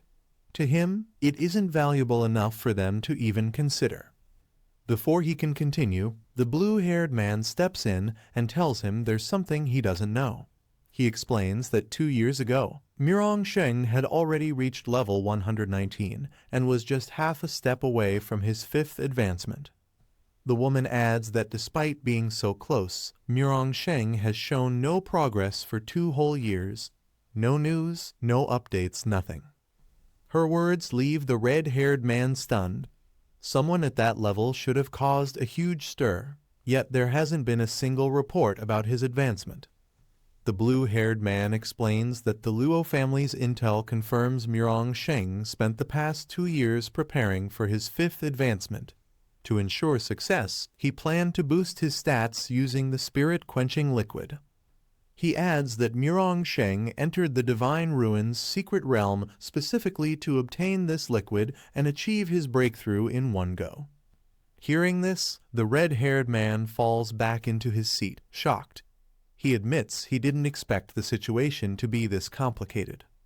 Even though Sheng comes from a B-rank family, the red-haired man points out that he still hasn't reached his 5th advancement, making the situation even harder to judge.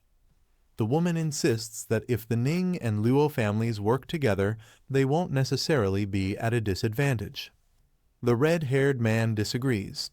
He recalls meeting Sheng 2 years ago, during a conflict involving another B-rank elite. He explains that the two had clashed over a serendipity realm, and the fight escalated instantly.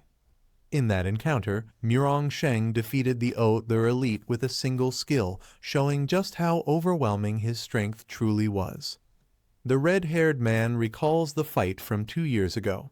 From that moment, he understood that the gap in their strength was enormous.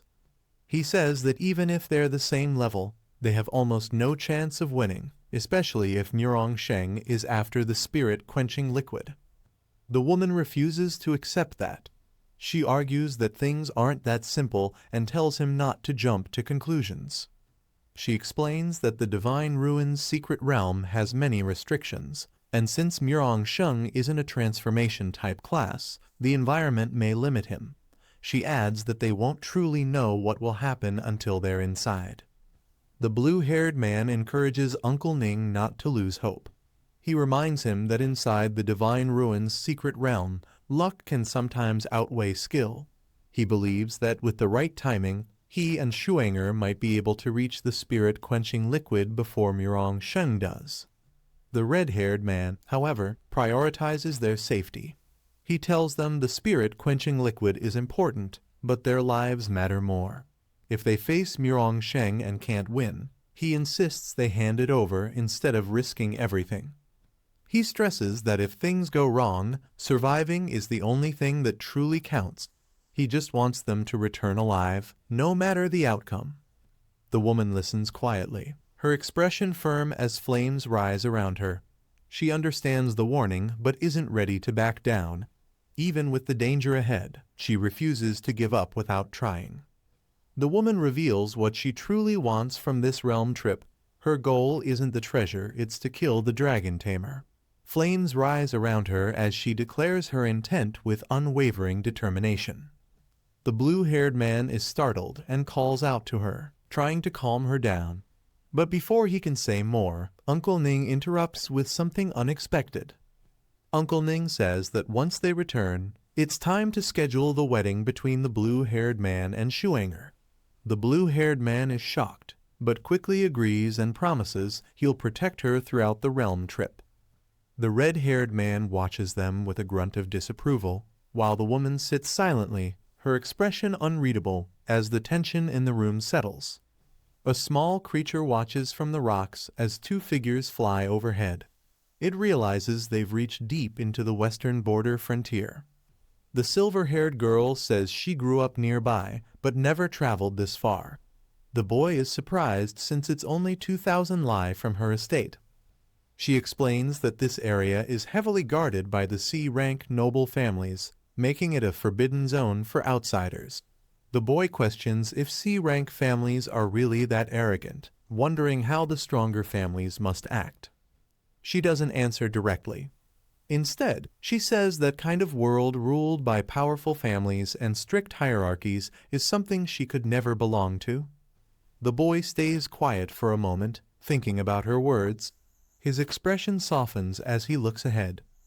He admits that maybe in the past he felt the same way she does, but things are different now. They continue flying forward at full speed. Suddenly, the silver-haired girl spots something below and urgently tells him to look. They see a massive crater on the ground. She tells him that this is the entrance to the Divine Ruins' secret realm, the place their entire journey has been leading to. As they land near the entrance, the girl notices the huge crowd gathering and comments that things are about to get intense. People in the crowd spot the boy and immediately start whispering. They recognize him as the dragon tamer from the Yi family and mock him for daring to show up. More voices join in, calling him cannon fodder and claiming he only defeated a few minor families. Someone even mentions a rumor that the Ning family gave him a teleportation stone just to kill him inside the realm. The silver-haired girl leans closer and tells him not to listen to their insults. She reminds him that reaching this point at level 65 is enough to make others jealous, explaining why they're trying so hard to tear him down. The boy brushes off the crowd's insults with a calm smile, saying it's nothing. At this point, he's used to being the center of attention. The small creature points out that most of the people gathered are transformation-type fighters. It tells him to look at one of them nearby. It identifies the muscular man as Yuan Jinggang, level 110, a warrior from a western border family who can transform into a giant ape during battle. The girl's attention shifts to another presence approaching a figure accompanied by a large white crane, someone worth noting among the competitors. The small creature introduces another contender, Lai Qingfeng, a level 110 crane mage from a western border C-rank family who can transform into a divine crane. The girl explains that aside from the Ning family, those two transformation-type fighters are the strongest opponents in the area. A sudden cry echoes across the field as a powerful presence descends, making everyone look up in surprise. The boy lifts his gaze and quietly realizes who it is. With a calm expression, he says that she's here. A fiery phoenix swoops down from the sky, drawing everyone's attention. The crowd quickly recognizes the arrivals Ning Shuang from the Ning family and Luo Lixiu from the Luo family. They land with overwhelming force, accompanied by a massive armored puppet and blazing flames, instantly becoming the center of attention. The blue-haired man and the flame-haired woman watch their powerful entrance in silence, clearly surprised by the display. The boy and the silver-haired girl stand calmly on the side. Neither says much, but both quietly acknowledge the pressure these new arrivals bring. A massive surge of light erupts from the crater, shaking the ground as the secret realm begins to activate. The flame-haired woman notices the change first and tells the others to look. The silver-haired girl watches the light intensify, her expression tightening as she realizes what's happening. She turns to the boy beside her and says the words everyone has been waiting for: the Divine Ruins' secret realm is finally opening. A blinding pillar of light erupts from the desert sinkhole, signaling the opening of the secret realm. The sudden surge of energy forces everyone to look up as the realm finally begins to unlock.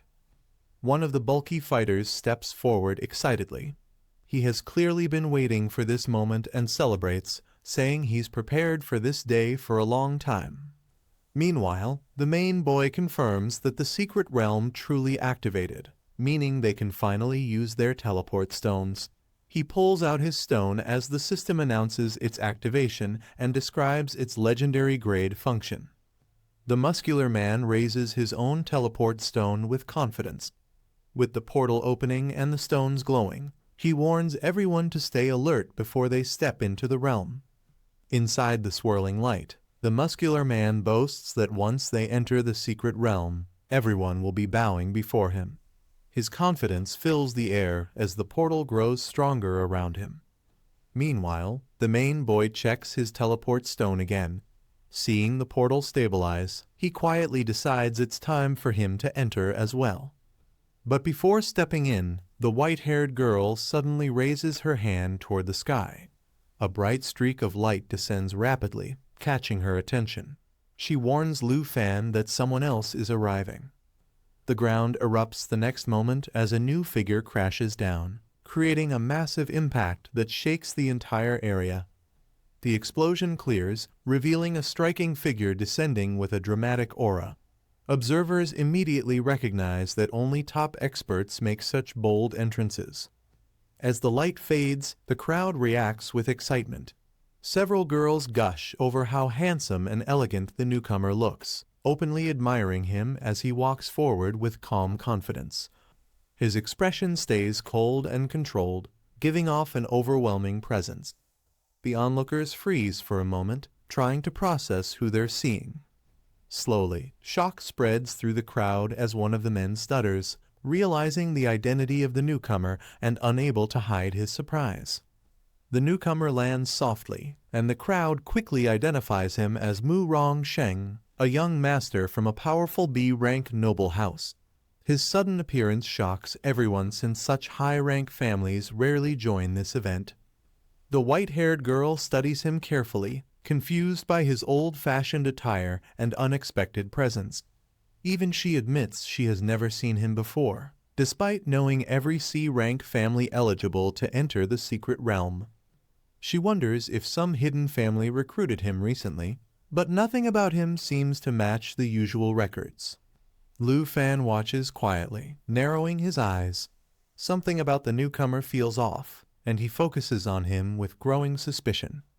Lu Fan feels a surge of power from the newcomer and immediately senses that this man is even stronger than Ning Shuang. The overwhelming aura surrounding him confirms it. Nearby, the white-haired girl comments on how the D-rank students wouldn't recognize someone like Mu Rong Sheng. A cloaked man joins the discussion, explaining that the newcomer is an elegant young master preparing for his 5th advancement, the future heir of the prestigious B-rank Mu Rong family. Hearing this, the girl becomes visibly shocked. She can't understand why a powerful B-rank noble family would appear at a C-rank secret realm, calling the whole situation absurd. Her confusion grows as she struggles to make sense of why a high-ranking family is suddenly interfering. A man comments that the Yi family lacks awareness, pointing out that young master Mu Rong clearly came for the divine tempering liquid needed for his 5th advancement. With someone of his level present, he believes no one else stands a chance. The white-haired girl reacts sharply, realizing the implications behind his words. Meanwhile, another man studies his teleport stone and notes that Mu Rong Sheng isn't from the transformation class. Because of that, he believes the secret realm's restrictions might give his own Lai family a chance to compete. Moments later, he activates his stone and steps into the portal, surrounded by glowing light. Lu Fan thinks back on what he heard earlier and realizes Mu Rong Sheng truly isn't from the transformation class, which only deepens the mystery behind his strength. Nearby, a man politely apologizes to Mu Rong Sheng on behalf of the C-rank families, explaining that many of them lack proper information. He adds that his Luo family's intelligence network gives him a clearer understanding of who the young master really is. Mu Rong Sheng remains silent and calm, activating his teleport stone without reacting to the flattery. Blue light begins to swirl around him as he prepares to enter the secret realm. Watching from behind, the man sighs to himself, disappointed that he didn't leave much of an impression on the prestigious young master. With most participants already inside, the man in glasses suggests they should enter the secret realm as well. His calm reminder makes the remaining group prepare to move. He calls out to Shuanger, but she stays silent, clearly distracted by everything that has just happened. The white-haired girl then turns to Lu Fan, apologizing for failing to gather information about the sudden arrival of a B-rank family. She warns him to be extremely cautious once they enter. Lu Fan responds gently, assuring her that no one can easily take advantage of him. He tells her to head back first and avoid drawing the attention of the noble families. The girl lowers her head, admitting that with her current strength, supporting the Yi family is difficult. The pressure clearly weighs on her. But she quickly lifts her gaze with determination, saying she'll soon reach level 100 and raise the Yi family to C rank. Her confidence shines through as she makes that vow. Lu Fan listens quietly, then accepts her resolve. He seals the moment by agreeing to her promise, and she repeats it with certainty. Fiery energy bursts around her as she steps back, full of motivation. She says that when that day comes, both she and the Yi family will stand behind him as his strongest support. With a bright smile, she tells him she'll be waiting for his good news. Lu Fan activates his teleport stone with full confidence, assuring her that she won't be disappointed. Blue energy swirls around him as he prepares to enter the secret realm. Nearby, the red-haired girl silently approaches the portal, lost in her own thoughts. The glow reflects off her as she steps closer. The man in glasses calls out to her again, reminding her it's time to go inside. She doesn't respond and keeps walking.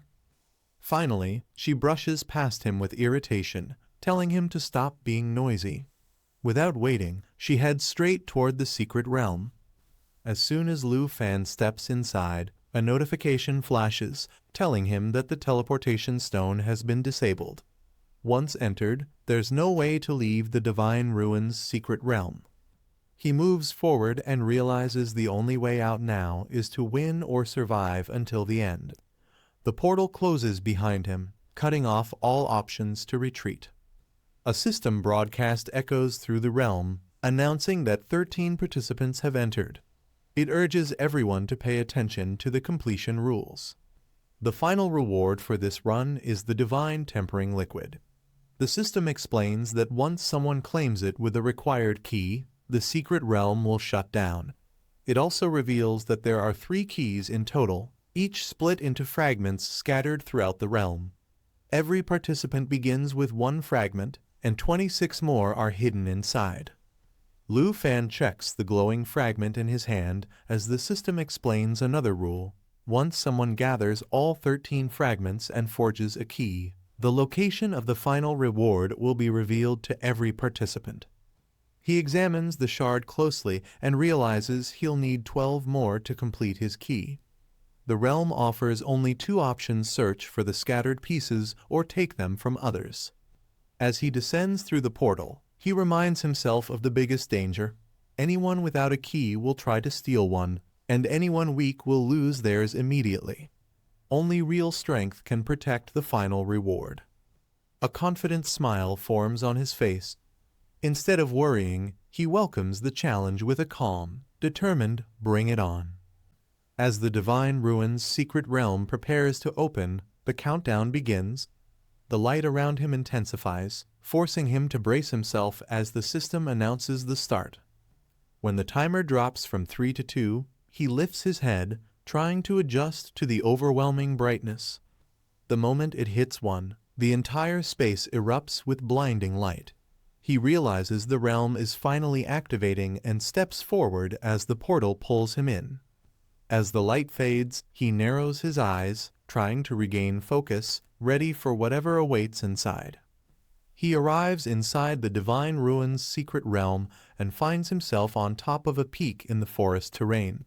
He notes how dangerous this spot is for anyone who can't fly, since the cliffs are incredibly steep. As he scans the area, he senses something unusual approaching. His attention shifts when a large shadow falls over him. A massive fighter lands nearby, mocking him for being a low-ranked kid and acting as if meeting him here is pure luck. With both blades drawn, the man calls him an easy appetizer delivered right to his feet.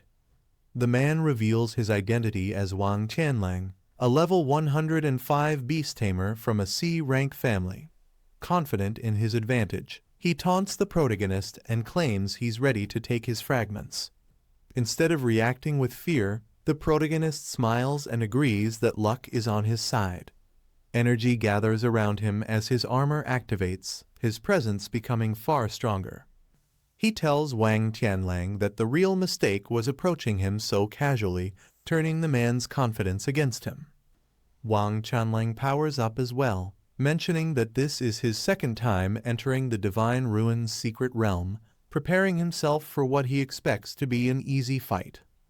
Wang Tianlang unleashes his transformation, activating the Lord of Purgatory armor. His power surges as the armor reshapes and boosts his strength far beyond normal limits. The protagonist studies the change calmly, realizing the man's blades were actually part of a transforming armor. He comments that he expected a real weapon skill, not just an armor trick. Wang Tianlang charges in with a punch enhanced by nearly 12,000 strength, confident it will overwhelm anyone at close range. But when their fists collide, the protagonist's armored hand stops the blow head-on, completely unfazed by the massive power behind it. Wang Tianlang is shocked when his full power punch stops instantly. The protagonist brushes it off, commenting that 12,000 strength isn't impressive and wondering if everyone else in the Divine Ruins is this weak. Wang Tianlang panics, unable to understand how someone at level 65, who can't even summon dragons, could block his attack so casually. The protagonist steps forward, reminding him that the so-called prey he was mocking earlier is now standing right in front of him. Realizing the danger too late, Wang Tianlang tries to retreat, but the protagonist's counterattack sends him flying. The protagonist's strike launches Wang Tianlang high into the air, blowing apart his armor as he's sent flying. He declares he'll gladly take the man's fragments as the impact lands cleanly. Wang Tianlang crashes down hard, his armor breaking apart while he screams in pain. The force of the blow triggers a massive explosion across the cliffside. As the dust settles, he lies badly injured on the ground, barely able to move. He coughs weakly, confused and shocked that he's still alive after the devastating hit.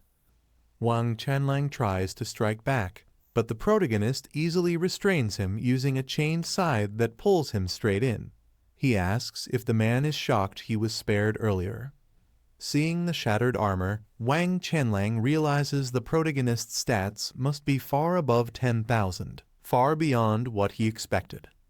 The protagonist watches him panic and asks what he's mumbling about, showing no concern for the man's fear or confusion.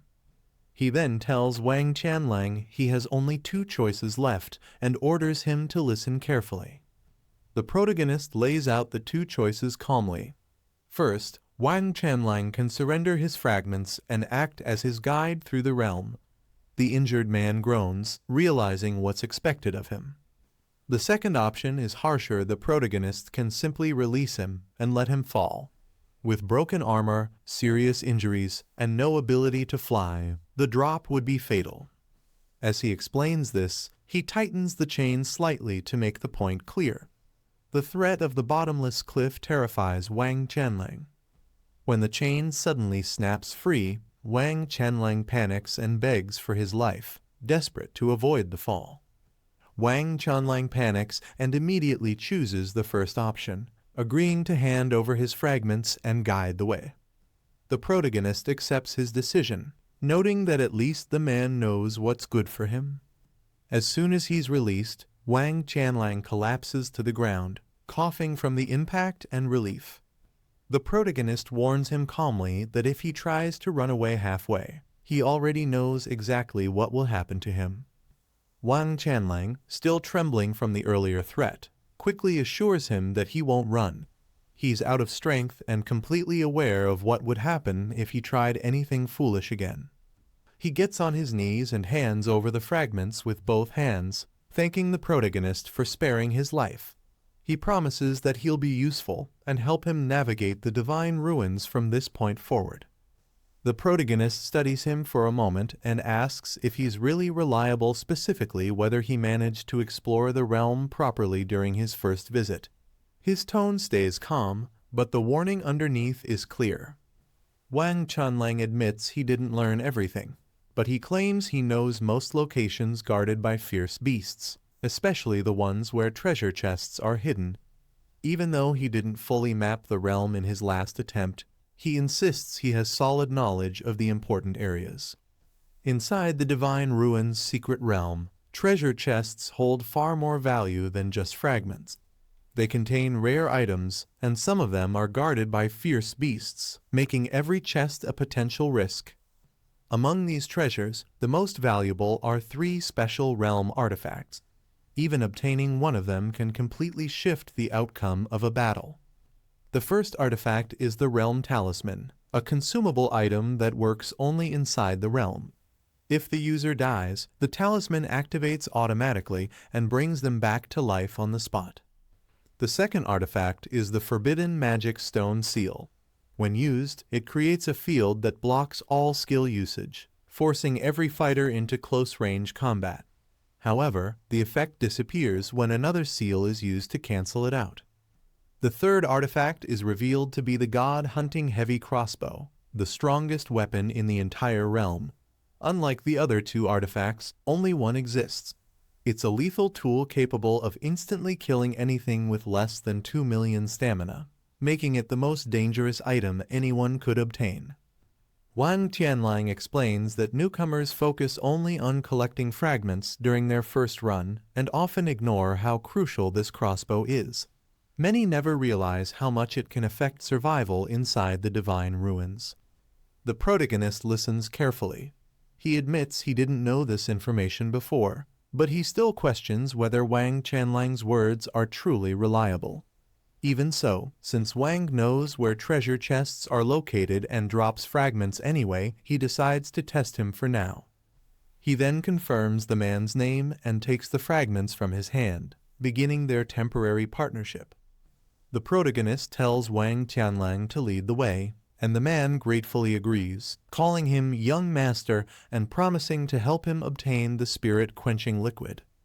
Their journey begins, and along the path, they encounter multiple fierce beasts guarding various treasure chests. But none of them are able to challenge the protagonist. Each encounter ends quickly and effortlessly in his favor. Just as Wang Tianlang mentioned, one of the chests contains a realm artifact. The protagonist retrieves the Divine Ruins Realm Talisman, an item capable of instantly reviving its holder within the realm with full health.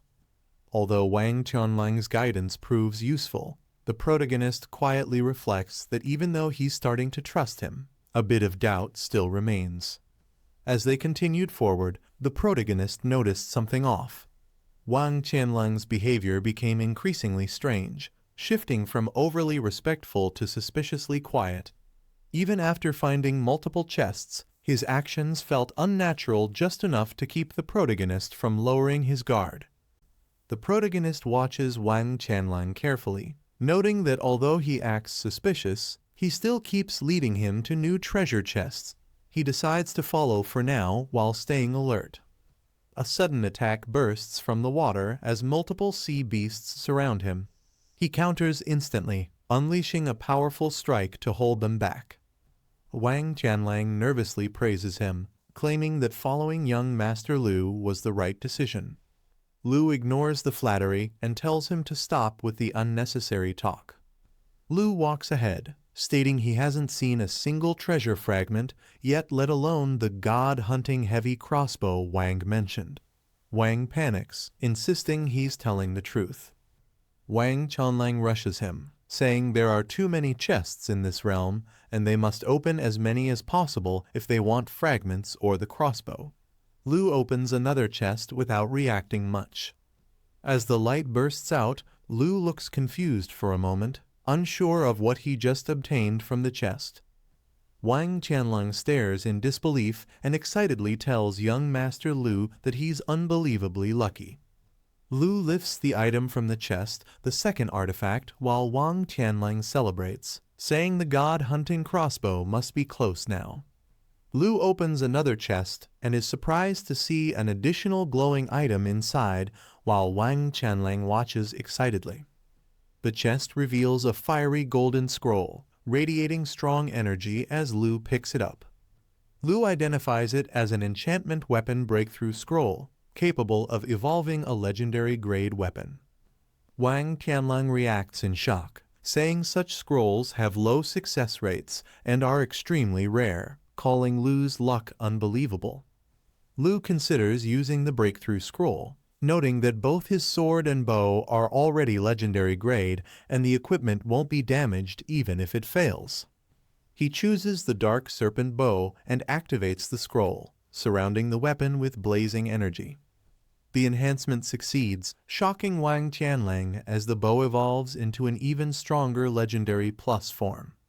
Lu examines the upgraded stats, realizing the bow's piercing damage and attribute boost make it powerful enough to rival the god-hunting crossbow, something the major families would never expect. A system alert appears in front of Lu Fan, surprising him as he wonders if this is what he thinks it is.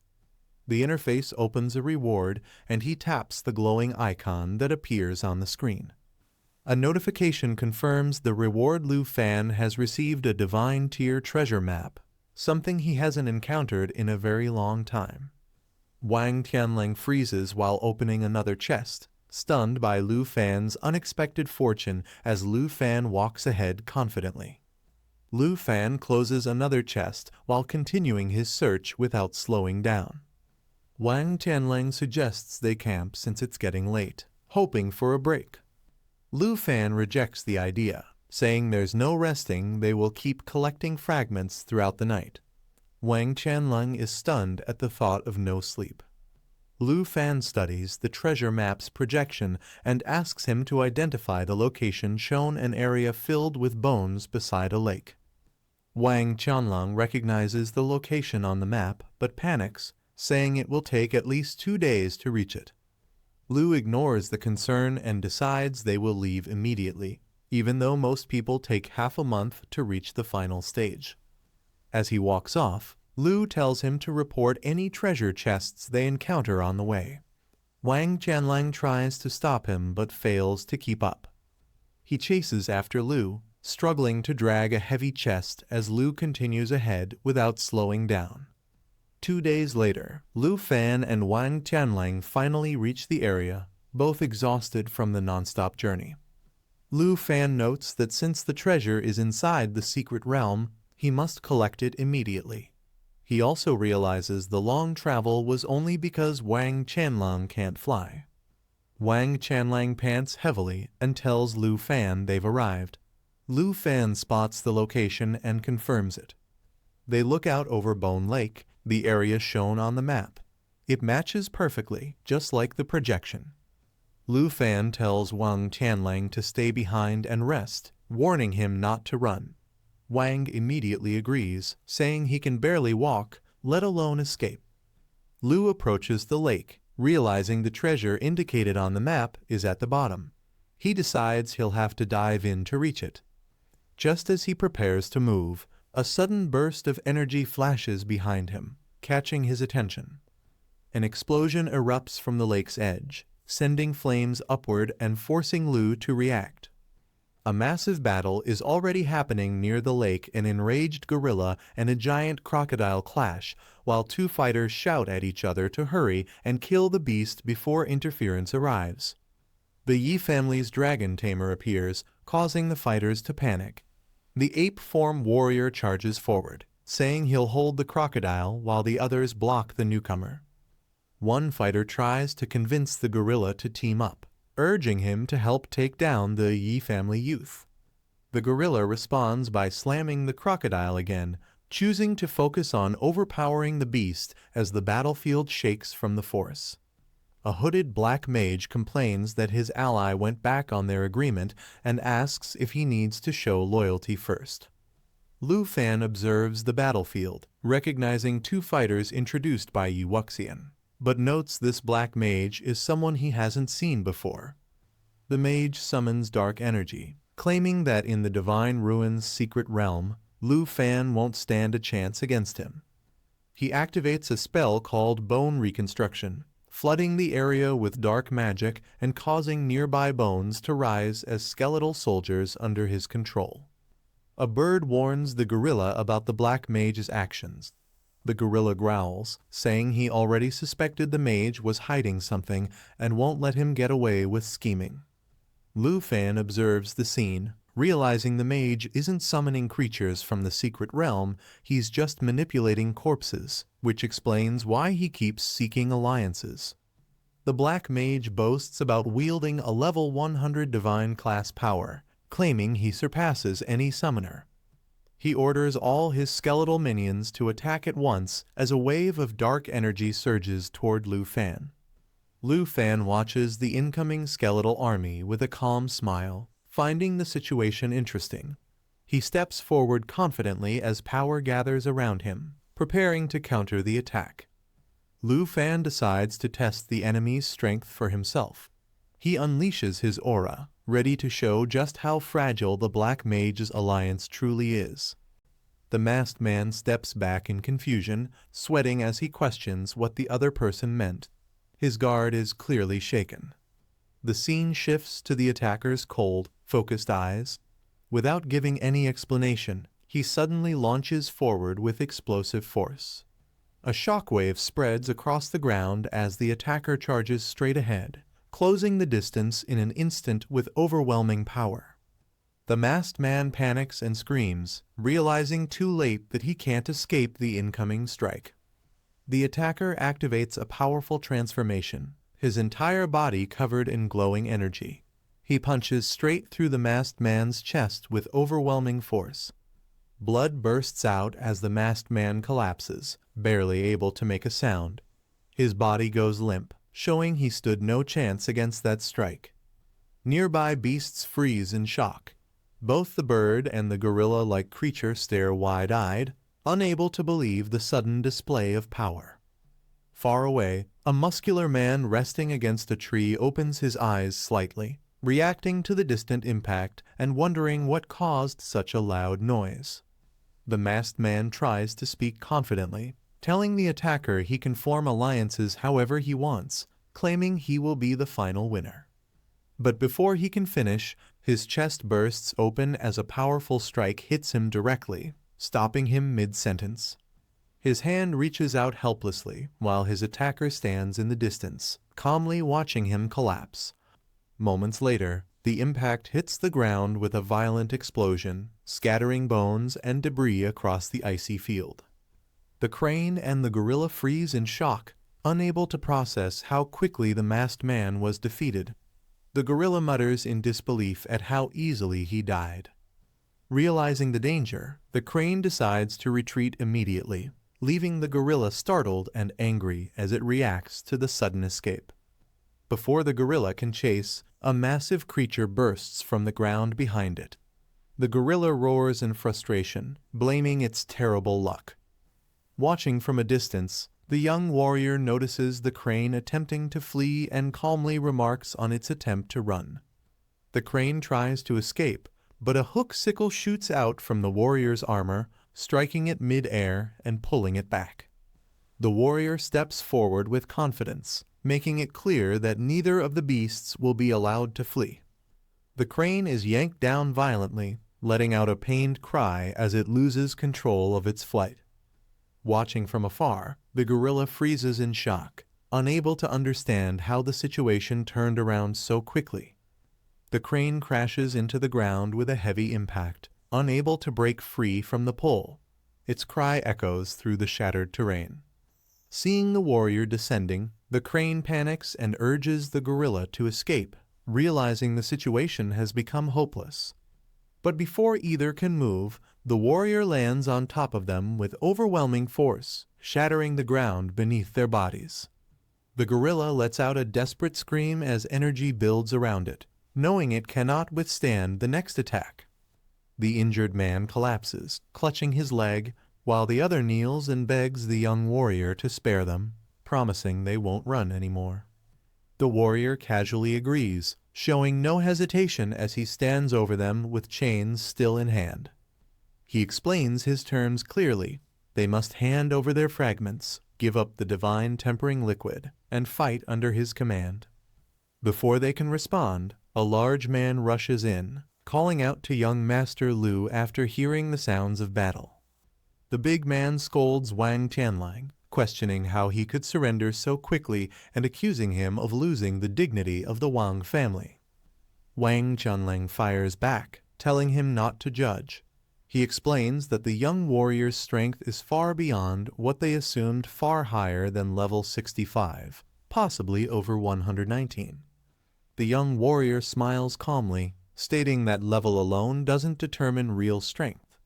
Before anyone can respond, he activates his skill again, sending a powerful surge of energy across the battlefield. One of the men asks the warrior to keep his promise, saying they will hand over the fragments and help him win as long as he doesn't go back on his word. Before an answer comes, someone points out a new threat approaching the Bone Lake giant crocodile charging straight at them. The warrior smiles confidently, assuring them that he represents the Yi family and always keeps his word. As the crocodile lunges, the warrior instantly intercepts the attack, stopping its deadly bite with overwhelming force. The two men stare in shock, unable to believe how easily the crocodile's attack was stopped. Their eyes widen even further as they realize the warrior handled the threat without breaking a sweat. The large man smirks, reminding them that he had warned them about the warrior's strength. The warrior casually admits he almost forgot about the crocodile and asks where the treasure chest it was guarding is located. The man realizes in shock that the warrior defeated the beast they struggled with in a single strike, meaning he hadn't even used his full strength earlier. Another man quickly bows and reveals that the treasure chest is hidden in the lake, begging forgiveness for doubting young Master Lu. As the lake water suddenly lowers, the large man reacts with surprise, noticing something emerging from below. Watching silently, he grows more serious, unable to ignore how overwhelming the warrior's power truly is. The warrior nods when one of the men agrees to his terms, then turns to the other, asking if he understands as well. Both men lower their heads and offer their fragments, pledging to assist him in winning the secret realm just like Wang Tianlang. The warrior accepts the fragments, saying they made the right choice. He adds that siding with the Ning family would have left them at the bottom of the lake like the crocodile. As he examines the newly gained pieces, he wonders where Wang Tianlang has been this whole time. The warrior suddenly hears loud laughter echoing across the area, causing him and his companion to turn in confusion. The voice mocks them, calling it a joke that anyone believed he had been obeying or showing respect earlier. Wang Tianlang rises from the lakebed, revealing himself beside a large treasure chest, his tone filled with arrogance. He stands with a massive golden crossbow aimed forward, a weapon capable of killing anything below 2 million stamina with a single shot. The scene opens inside the Divine Ruins secret realm at Bone Lake, where a bulky man proudly reveals that he tricked the group from the start.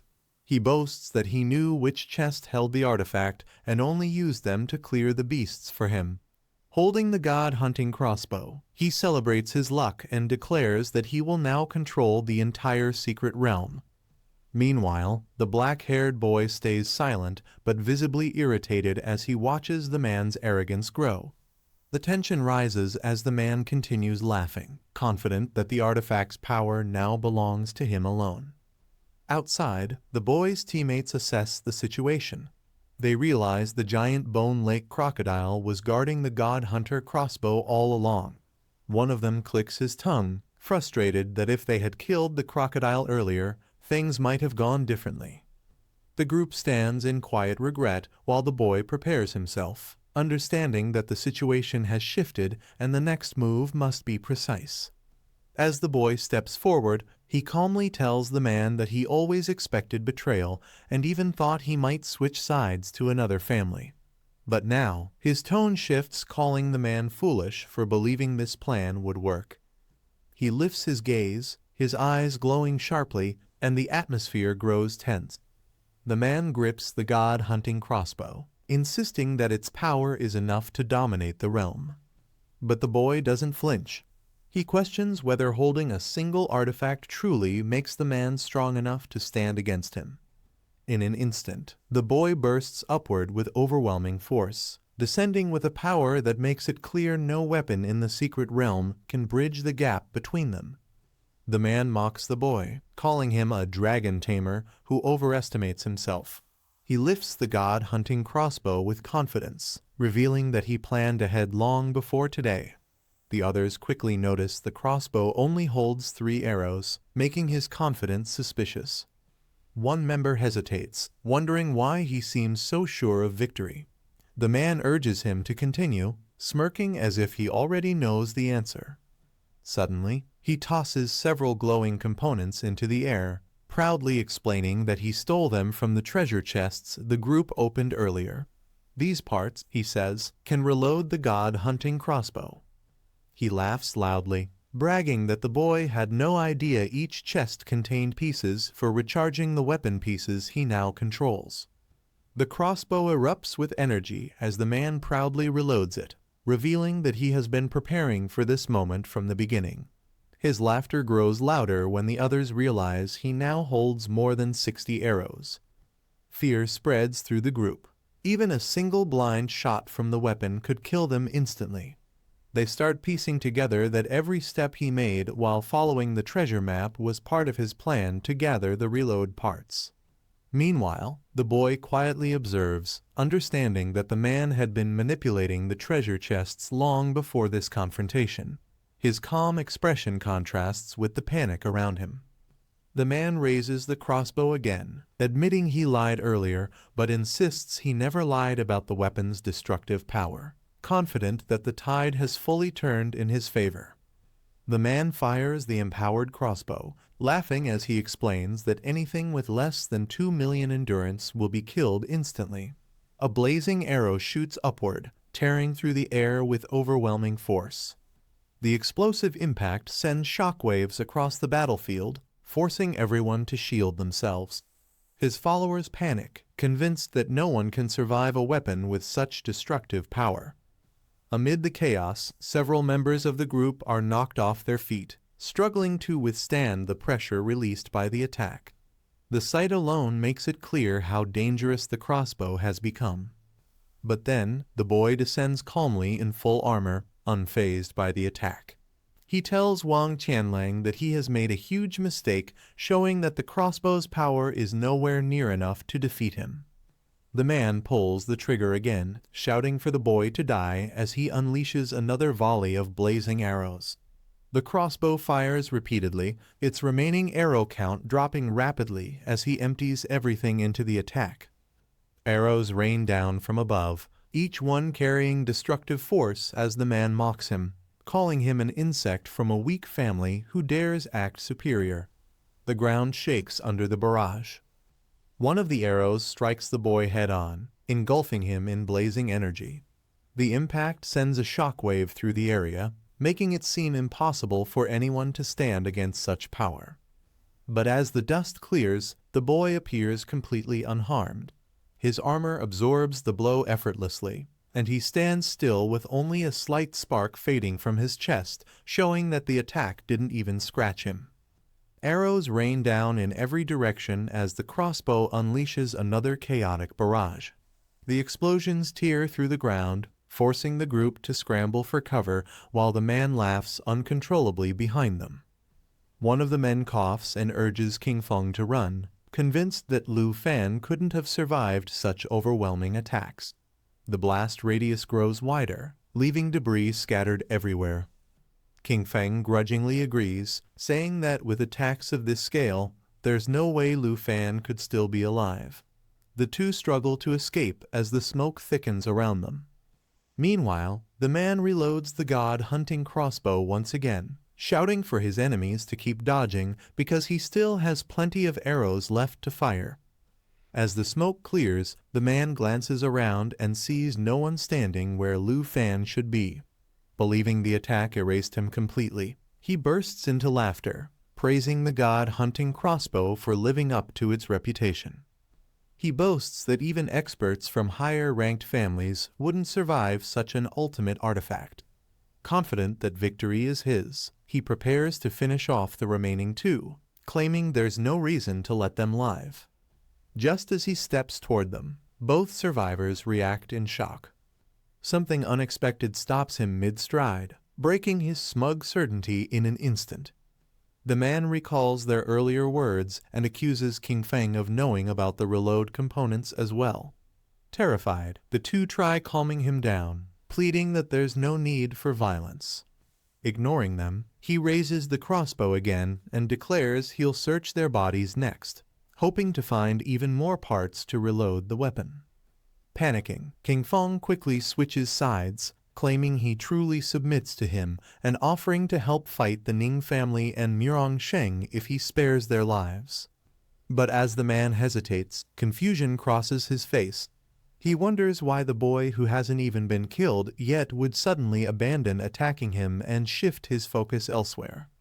The boy steps out of the flames and tells the man he's acting stupid, claiming that even 100 more arrows wouldn't be enough to hurt him. His armor shifts into a glowing form as the system announces the switch to light blade armor. Seeing this, the man panics, shocked that the boy is still alive. The armor begins healing him instantly, and a faint holy light surrounds every movement he makes.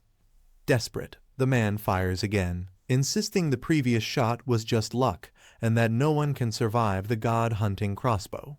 He screams that this next arrow will kill him for sure. But the boy doesn't react at all. The arrow hits with another explosion, yet he remains standing in the same calm posture, showing that the attack still can't break his armor. The boy casually catches the next arrow with his hand, stopping it mid-air. Shock spreads across the man's face as he realizes the attack didn't do anything. Even the others watching freeze in disbelief, unable to process what they're seeing. The boy remarks that the crossbow's power is disappointing. He questions how the man could guide him for days and still assume his endurance was under 2 million. Blue energy begins swirling around him as the Dragon Tamer aura activates, releasing a powerful wave of strength. His body glows with the Star Dragon aura, and his stats surge sharply.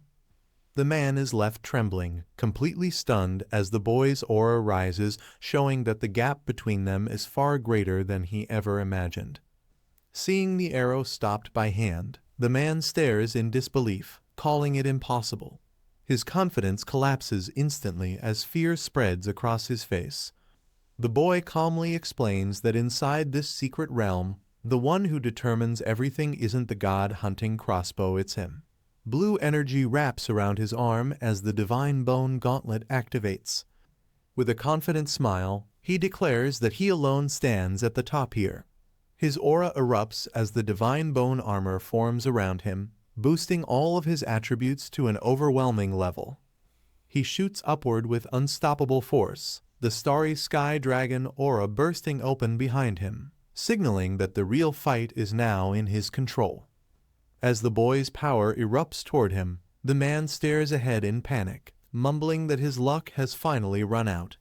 The incoming blast grows brighter, swallowing the entire area. A massive impact crashes down, shaking the ground and blowing debris in every direction. The destructive force leaves no room for escape. The explosion engulfs the center of the battlefield, wiping out everything in its path. His final words echo faintly, his luck was simply too terrible. A violent disturbance hits the ground, cracking the frozen surface as energy waves spread outward, leaving scorch marks and debris behind. From the shattered area, a hand retrieves a thick book lying among the cracks, showing it survived the impact. The boy opens the book and scans its contents, realizing it is a travel log describing journeys through various regions and records of monster hunting missions. As he reads further, he pauses in shock when he notices the current entry, understanding that this log was written very recently during an expedition to the far north. The scene shifts to a brutal battle in the frozen north, where a warrior clashes with a massive beast amid raging snowstorms and violent winds. The notes explain that the cold here is far more extreme than normal blizzards, yet the fight continues without pause as weapons and claws collide. During the confrontation, the writer records encountering something extraordinary, emphasizing the moment as debris and blood scatter across the ice. The final entry reveals the truth behind the battle, confirming that the opponent was none other than a legendary dragon. The book describes a colossal dragon whose icy breath drains all life around it, freezing everything in its path and turning the land into solid crystal. As the dragon moved, the surrounding area transformed into a forbidden zone, where the cold became so extreme that no living being could survive. Reading further, the boy realizes the notes contain highly detailed information about the dragon, far beyond what he expected to find in a normal travel record. Based on the description, he concludes that this creature closely resembles an ice dragon king, or at the very least, a true ice dragon of legendary class. After finishing the journal, he decides that if he can locate the ice dragon mentioned inside, he must take it down, believing this victory will push his overall strength to a completely new level. He resolves that once the current Secret Realm trial is over, he will return to the far north to investigate the ice dragon's whereabouts. Before he can think further, his attention is suddenly drawn elsewhere as two unexpected figures appear nearby, shocking everyone present. At the same time, a system alert activates, explaining that the army from the Abyssal Rift has arrived, declaring an invasion and forcing all participants into an immediate combat situation. As the invasion begins, several fighters are instantly restrained by dark chains, leaving them struggling helplessly as the enemy takes control of the battlefield. One of the invaders steps forward, calmly asserting dominance while effortlessly binding others, making it clear that resistance is meaningless. With a surge of power, the enemy leader advances, demanding surrender and questioning if anyone dares to oppose him. He coldly announces that all key fragments and supplies now belong to them, declaring that sparing lives is a mercy and reminding everyone that the dead have no right to speak. A captured man struggles against the chains around his neck, begging Lu Fan to either save him or kill him quickly, unable to endure the pressure any longer. The invader mocks him coldly, stating that sparing his life is already mercy and warning that resistance will only lead to a worse fate. Lu Fan looks on calmly and responds without emotion, making it clear that such restraints are nowhere near enough to stop him. The enemy leader scoffs at Lu Fan's composure, declaring that since he still dares to resist, he is clearly more useful alive than dead. Lu Fan calmly responds to the threat, showing no fear as he questions what the enemy plans to do next. Bound by the chains, the enemy states that regardless of the reason, survival matters more than pride and insists on doing whatever is necessary to stay alive. After a brief pause, he lowers his stance and agrees to comply, admitting he is willing to accept any condition if it guarantees survival. The sudden submission surprises everyone nearby, as Lu Fan watches silently while the once arrogant enemy hands over his weapon without resistance. The captive sneers, claiming the other side is too afraid to fight back, mocking them for thinking only about survival instead of resistance. The invader replies coldly, explaining that cornering the enemy only makes things unpredictable, and warns that forcing a desperate fight would be pointless. He dismisses the taunts and states bluntly that death holds no value to him, making it clear he won't be provoked into reckless action. As the tension settles, the battlefield falls quiet, with the remains of the fallen around them, emphasizing that survival, not pride, decides who stands in the end. After the confrontation settles, Lu Fan moves to the marked location and confirms he has arrived at the spot indicated on the treasure map. A sealed treasure chest activates and bursts open in a flash of golden light, signaling a successful discovery. Multiple rewards appear at once, including skill books, contract items, and rare consumables, as the system confirms each acquisition without delay. Lu Fan examines one key reward in particular, noting that the enchantment level removal item keeps proving useful every time, reinforcing the value of this haul. Lu Fan obtains another special item and immediately realizes it can be used to attempt a breakthrough on a legendary grade weapon. He understands that this means he can now try strengthening his main weapon, the Meteor Fall Flame Sword, pushing it beyond its current limits. Without wasting any time, Lu Fan decides to test the effect right away and activates the item on his weapon. Flames surge violently as the enhancement takes effect, and the system confirms the successful upgrade, marking a major increase in the sword's overall power. The enhancement finishes transforming his weapon, and Lu Fan realizes it has evolved into a bound, owner-only form, allowing his power to flow more freely through every strike. A new item appears next to Servant Contract, prompting him to consider turning defeated enemies or other players into subordinates under his control. As he reads the details, Lu Fan notes that the skill's requirements are extremely demanding, making it clear that only someone with his current strength could even attempt to use it. He looks ahead in thought, wondering how effective this ability will be in real combat, sensing that it could completely change future battles. With the situation settling down, one of the survivors asks if it's finally time to leave the secret realm and move on. Lu Fan stops them and casually says that before they go, he plans to give the two of them a buff to prepare them properly. As the effect activates, both men react in shock, immediately sensing the overwhelming strength of the buff placed on them. Watching their stunned expressions, Lu Fan simply smiles to himself, amused by their reaction and confident in his power. Lu Fang is seen fighting fiercely despite his injured leg, striking back without hesitation. His condition is clearly unstable, but he refuses to slow down and keeps pushing himself in battle. The man accompanying him mocks Lu Fang, complaining that he is being treated like free labor. He states that once his leg heals, he will challenge Lu Fang again to settle things fairly. The long-haired man calmly intervenes, warning that even if the leg heals, Lu Fang would still be crushed easily. He advises them to stop wasting strength and focus only on staying alive. Lu Fang responds coldly, rejecting the idea of a flimsy alliance and clarifying that this cooperation is only a temporary joint operation, not a true partnership. Lu Fang activates the contract, and energy immediately begins flowing toward him.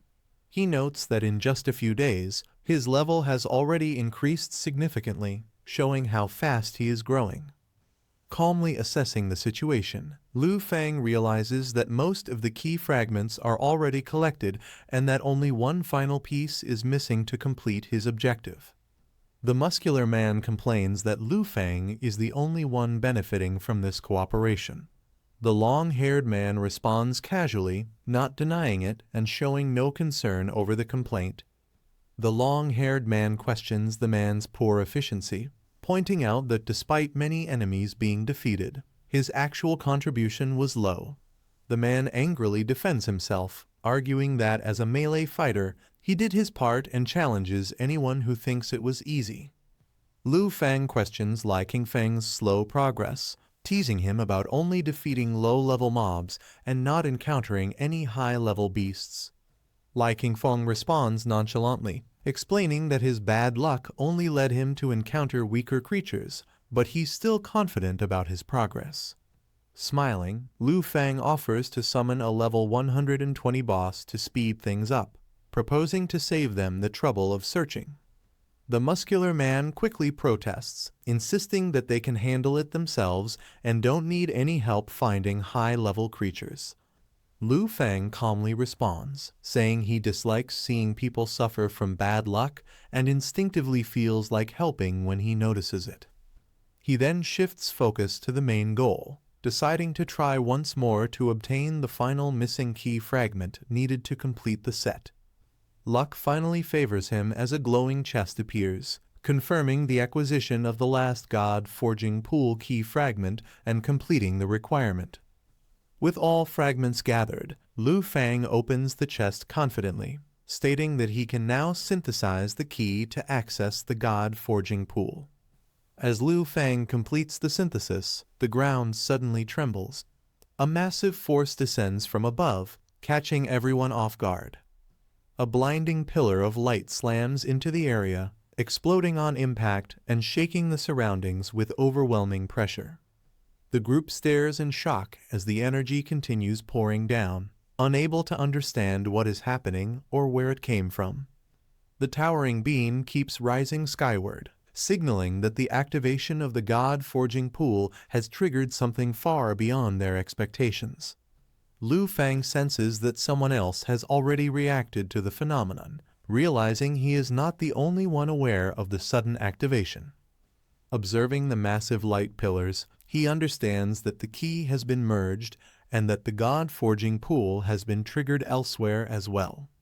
Staying calm, Lu Fang decides he must locate the God-forging pool before that unknown person reaches it first. He quickly gives instructions to split up and head toward the nearest light pillar to the northeast, choosing the fastest route to secure the opportunity. Lu Fang reminds the others to stay alert and report immediately if anything changes. After confirming the plan, he quickly moves ahead on his own. The two behind him acknowledge the order, though one complains casually before following after Lu Fang without delay. 2 hours later, at the Divine Ruins secret realm in Perforate Valley, a powerful presence suddenly descends, drawing attention from everyone nearby. A muscular man gripping a weapon senses the disturbance and turns sharply, confused and alert, questioning where this sudden intruder came from. Lu Fang arrives at the site, but a powerful muscular man blocks his path, warning him to leave immediately and threatening violence if he interferes. Ignoring the threat, Lu Fang calmly raises his hand as a glowing object materializes, confirming the successful acquisition of the God-forging pool key. Seeing the key, the muscular man freezes in shock, realizing that Lu Fang has already completed the synthesis ahead of him. Rage erupts as the man explodes with killing intent, mocking Lu Fang's luck and unleashing his full power to seize the key by force. The muscular man declares that the key now belongs to him, releasing multiple ferocious beasts to surround Lu Fang and block his escape. Lu Fang raises the glowing key toward the sky, triggering a strange reaction that causes the surrounding space to distort. The sudden backlash shatters the ground and throws the beasts into chaos, disrupting the enemy's advance. Staying composed, Lu Fang realizes the God-forging pool is not located here, and that this place is only a false point triggered by the key's reaction.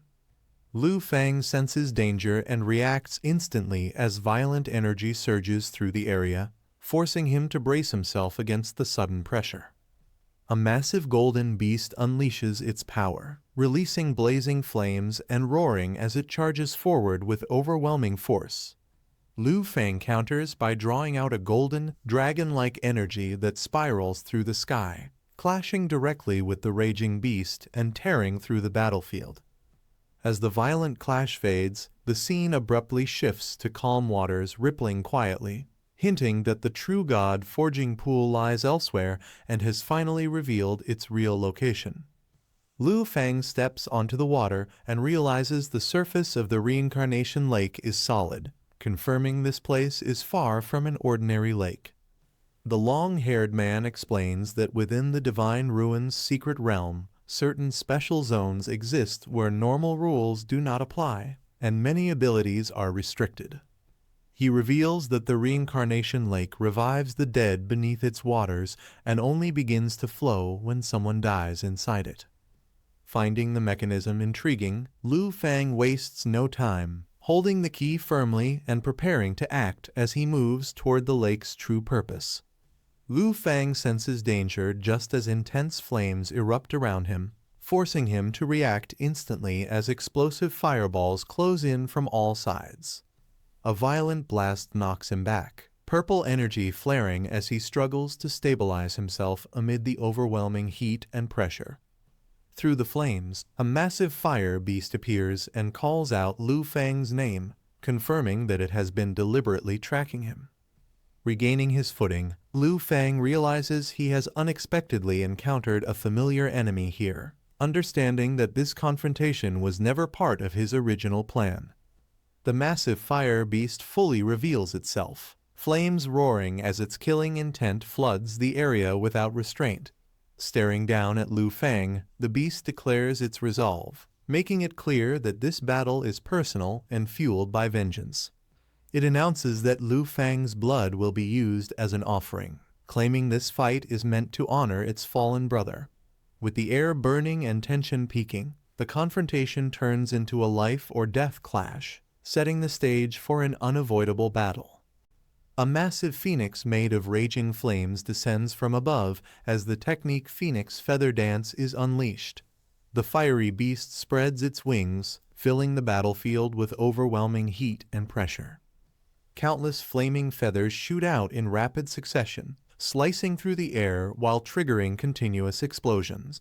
The attack covers a wide area, leaving no clear path to escape as firestorms erupt everywhere. The battlefield is completely engulfed in flames, with shockwaves and burning debris scattering in all directions. The sheer intensity of the attack suggests it was meant to annihilate everything in its range.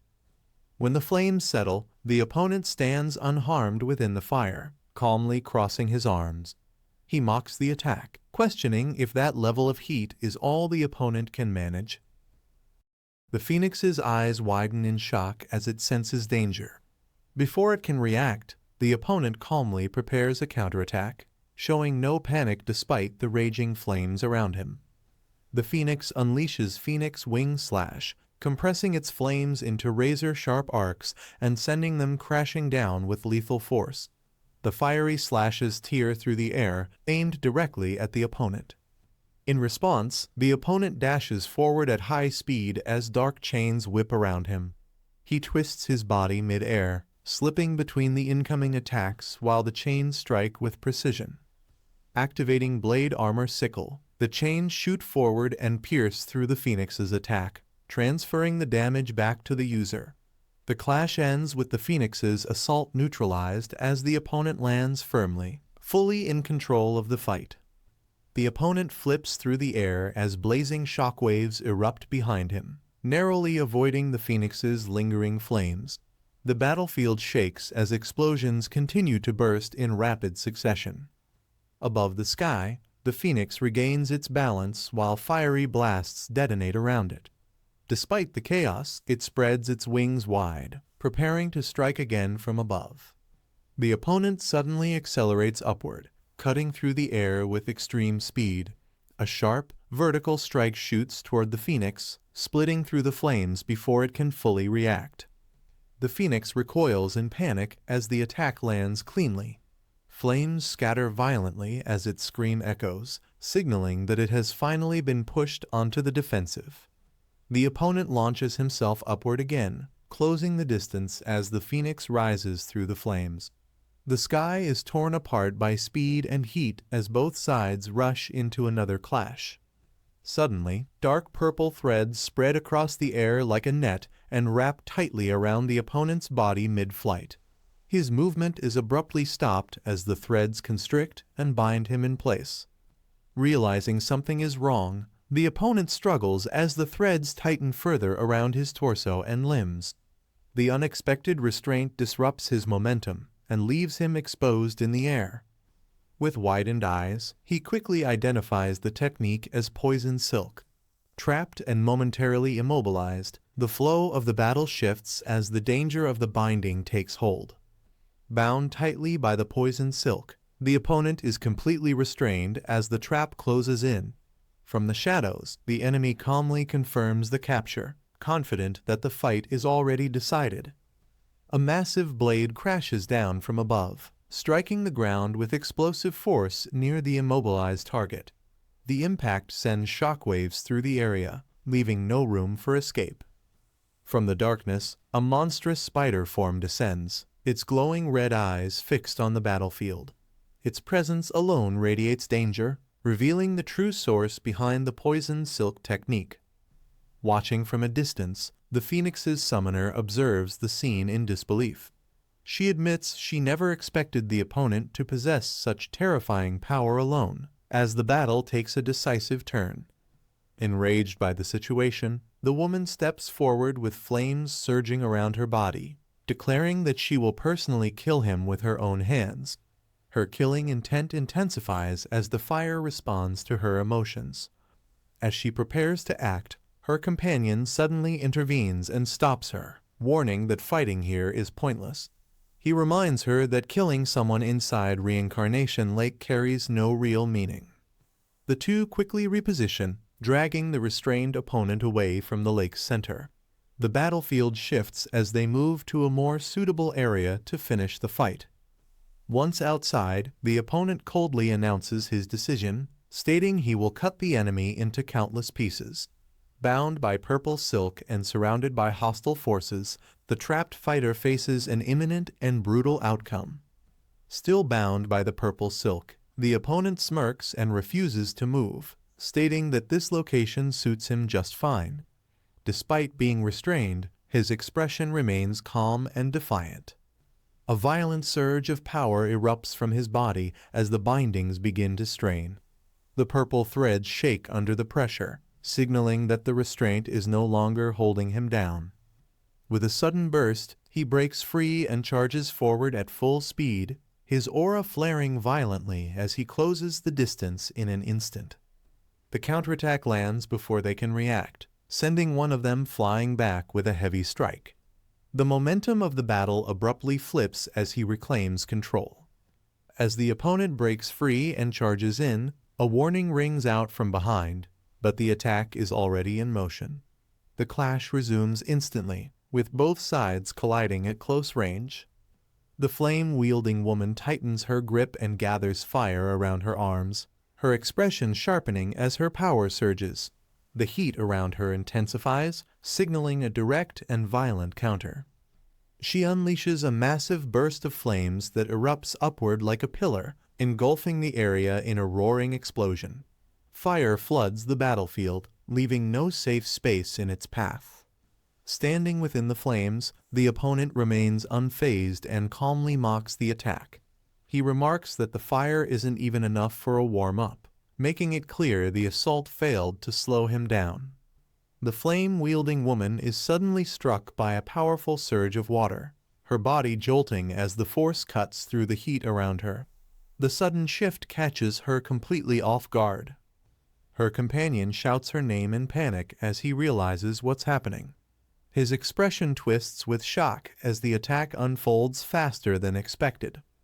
The surface of Reincarnation Lake churns violently, forming a spiraling vortex as water energy gathers and concentrates. The calm lake turns unstable in an instant.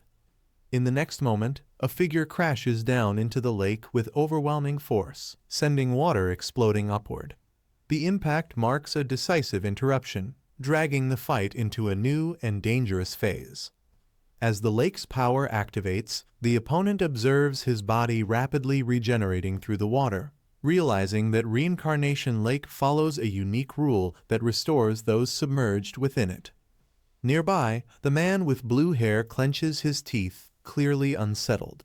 He reflects on how dangerous this ability is and considers how difficult it would be to explain such a phenomenon to his family. From the churning water, a hand suddenly bursts out, breaking the surface with violent force. The regeneration completes as the opponent begins to rise again. At the same time, the flame-wielding woman launches upward, condensing her fire into a devastating technique. Crimson flames spiral around her as she prepares to strike, signaling the next explosive clash. A powerful downward strike crashes through the water, sending a vertical shockwave ripping across the lake. The impact carves straight through the surface, proving the attack's overwhelming force. Watching in disbelief, the blue-haired man shouts in frustration, admitting that they failed to land even a single effective hit. Panic and shock are clear as the situation slips further out of control. The flame-wielding woman struggles in the water, her expression twisted with anger and humiliation. Despite all her power, the lake's regeneration nullifies the damage she suffered. Enraged, she erupts from the lake as flames explode around her once more. Fire wings spread wide as she regains her stance, signaling that she refuses to back down and is ready to continue the fight at full force. A sharp, vertical slash descends from above, cutting through the air with overwhelming force. The strike drives straight down, crushing everything beneath it before anyone can react. When the water settles, the flame-wielding woman lies unconscious in the lake, completely defeated. The opponent stands behind her, blade lowered, having ended the exchange decisively. Looking back calmly, he remarks on her reckless persistence, questioning how many times she would need to die before finally breaking. His tone remains composed, as if the outcome was inevitable. Suddenly, the blue-haired man erupts in panic and fury, shouting for the fight to stop. His surge of emotion signals that the situation has crossed a line and can no longer continue unchecked. The blue-haired man suddenly reaches forward and releases a skill, sending out glowing spider silk that spreads rapidly through the air. The spider silk wraps tightly around the opponent's body, restricting movement and slowly poisoning him as he struggles to break free. The black-haired man watches calmly with a confident smile, remarking that he almost forgot about this restrained enemy. In the next moment, he activates his weapon and fires a blade-armored sickle, launching himself forward as the attack slices through the air toward the trapped target. The blue-haired man coughs violently as blood spills from his mouth, showing that the poison has fully taken effect. His body is yanked upward as chains tighten around him, lifting him helplessly into the air while he struggles in pain. The black-haired man steps forward calmly, slamming down with overwhelming force as shards and energy crash around the trapped enemy. A close-up shows his cold smile, making it clear that the fight is already decided and the opponent has no way to escape. A massive surge of water spreads across the area, its violent flow shaking everything around and forcing those nearby to react. The red-haired woman cries out as the water crashes around her, while the blue-haired man stands close behind, both caught in the sudden impact. Lu Fan descends from above with bat-like wings spread wide, calmly stating that there's no need for thanks and that he stayed behind to prevent enemies from attacking from the rear. Shocked, the red-haired woman turns and calls out Lu Fan's name, while the blue-haired man looks on in disbelief as the situation finally becomes clear. Lu Fan launches forward and unleashes a blade armor slash, his attack piercing straight through the red-haired woman's defense and striking her body head-on. As the blades continue to thrust relentlessly, Lu Fan coldly states that this is only the beginning, showing he has no intention of stopping. The blue-haired man is slammed violently into the ground by the chain force, creating a crater as his body crashes down helplessly. At the same time, the red-haired woman is dragged back by heavy chains, blood spraying as she struggles, completely overwhelmed and unable to break free. Chained and barely standing, the blue-haired man lowers his head and admits defeat, declaring that they have had enough and are ready to surrender. Both enemies kneel helplessly as Lu Fan hovers above them with chains extended, stating that they will agree to anything if he stops. The red-haired woman glares through her fear and pain, trembling as she calls Lu Fan a monster despite knowing she cannot resist him. Lu Fan walks forward calmly, mocking their weakness and remarking that they are already at their limit, making it clear he finds their surrender boring. The red-haired woman asks what it would take for Lu Fan to stop, clearly trying to negotiate despite her injured state. Lu Fan calmly says he can let them go, but only if they hand over the key they are carrying, adding that he will allow only one of them to leave. Panicking, the blue-haired man explains that they do not have a complete key, admitting they only possess 6 fragments and came here to gamble on their luck. Hearing this, Lu Fan's expression turns cold as he realizes the key is not with them and concludes that he chose the wrong targets. Desperate and shaking, the blue-haired man kneels and presents everything he has, begging Lu Fan to spare their lives. Lu Fan suddenly senses movement above and looks up as several blazing streaks cut through the sky, catching his attention. Calm and focused, He notes that 2 targets have already been eliminated and realizes that time is running out.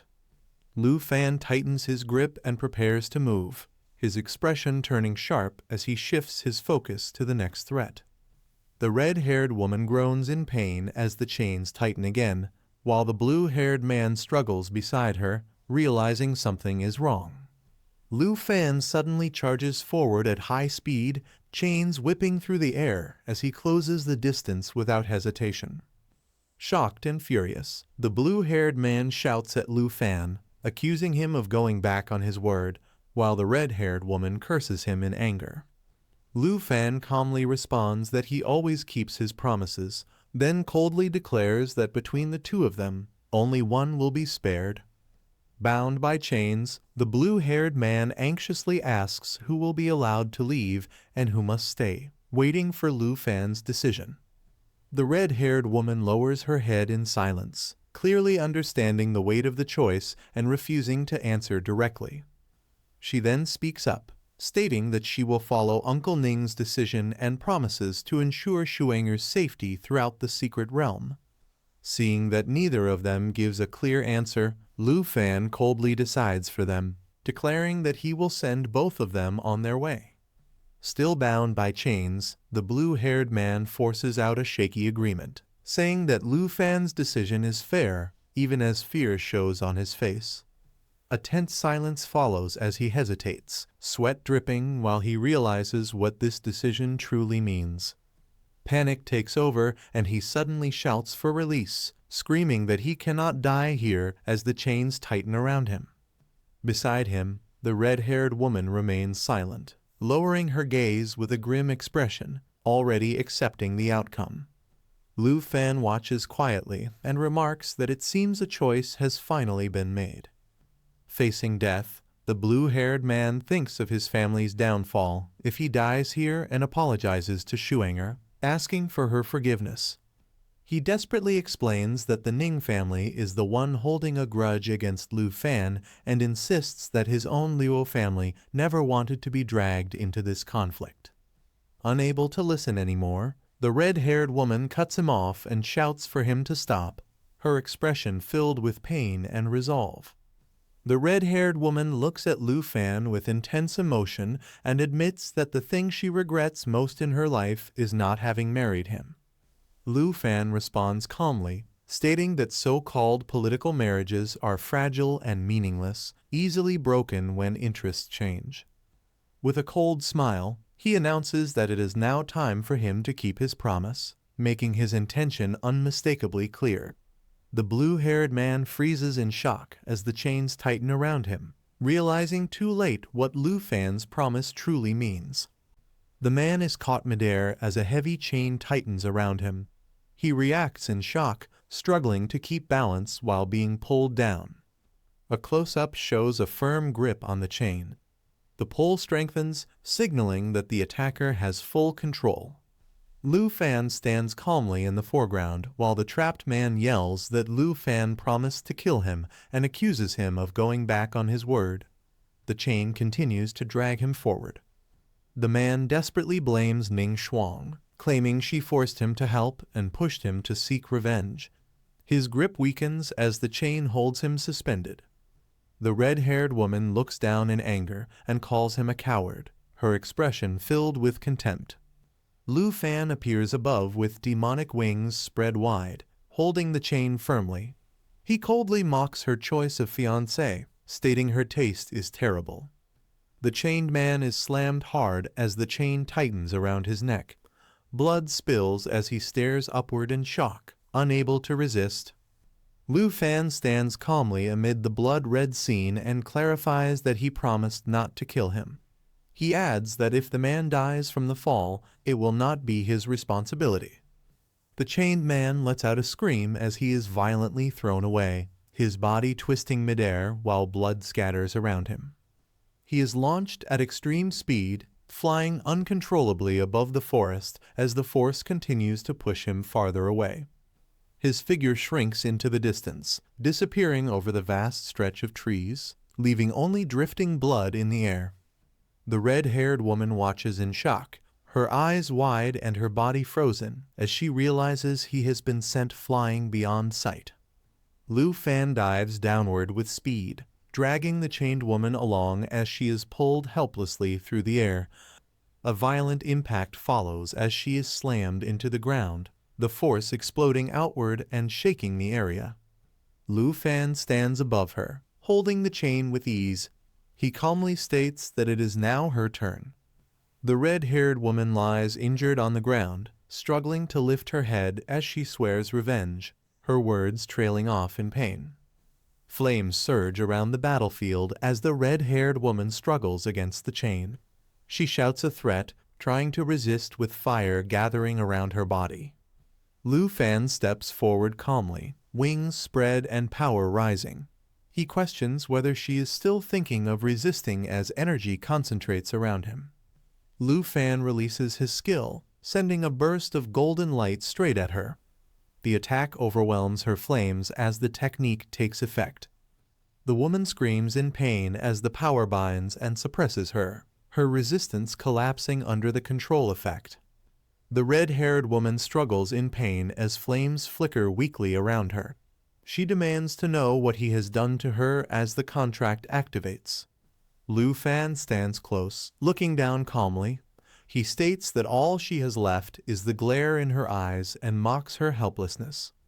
Her body trembles uncontrollably as fear replaces resistance. She shouts at him in panic, unable to understand what is happening to her. Overwhelmed and broken, she squeezes her eyes shut and begs him to kill her, tears streaming down her face. The red-haired woman stands restrained, confused by Lu Fan's sudden calm. He bluntly tells her to relax and makes it clear he has no interest in her. Lu Fan turns away and releases his control, stating that she can fend for herself now. The pressure around her fades as he walks past. She watches him leave in silence, stunned that he departs so casually after everything that happened. Her expression sharpens as a realization hits her. She starts thinking about what it will mean if she returns in this state, fear and resolve mixing in her eyes.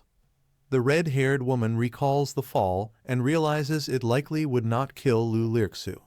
She decides that to cover her abandonment, she will twist the truth when she returns. Struggling to stand, she clenches her fist and focuses on a single thought: she must escape alive. With tears and anger in her eyes, she vows that no one will be allowed to stain her name, forcing herself to move forward. That afternoon, the scene shifts to the Divine Ruins' secret realm, the dark poison forest, as the atmosphere turns cold and ominous. Lu Fan moves through the dark poison forest at high speed when a sudden force crashes down from above, shaking the surroundings. He senses danger and turns sharply. His expression changes as he realizes something massive is emerging nearby. Before he can react fully, a powerful impact strikes him midair, sending his body flying backward with violent force. A huge tentacled creature rises from the forest, its presence filling the area as the ambush is finally revealed. The tentacled monster lashes out again, striking from multiple angles as Lu Fan is forced into close combat midair. Lu Fan stabilizes himself and draws power into his blade. His wings flare as he prepares a counterattack. He slashes through the incoming limbs in a single motion.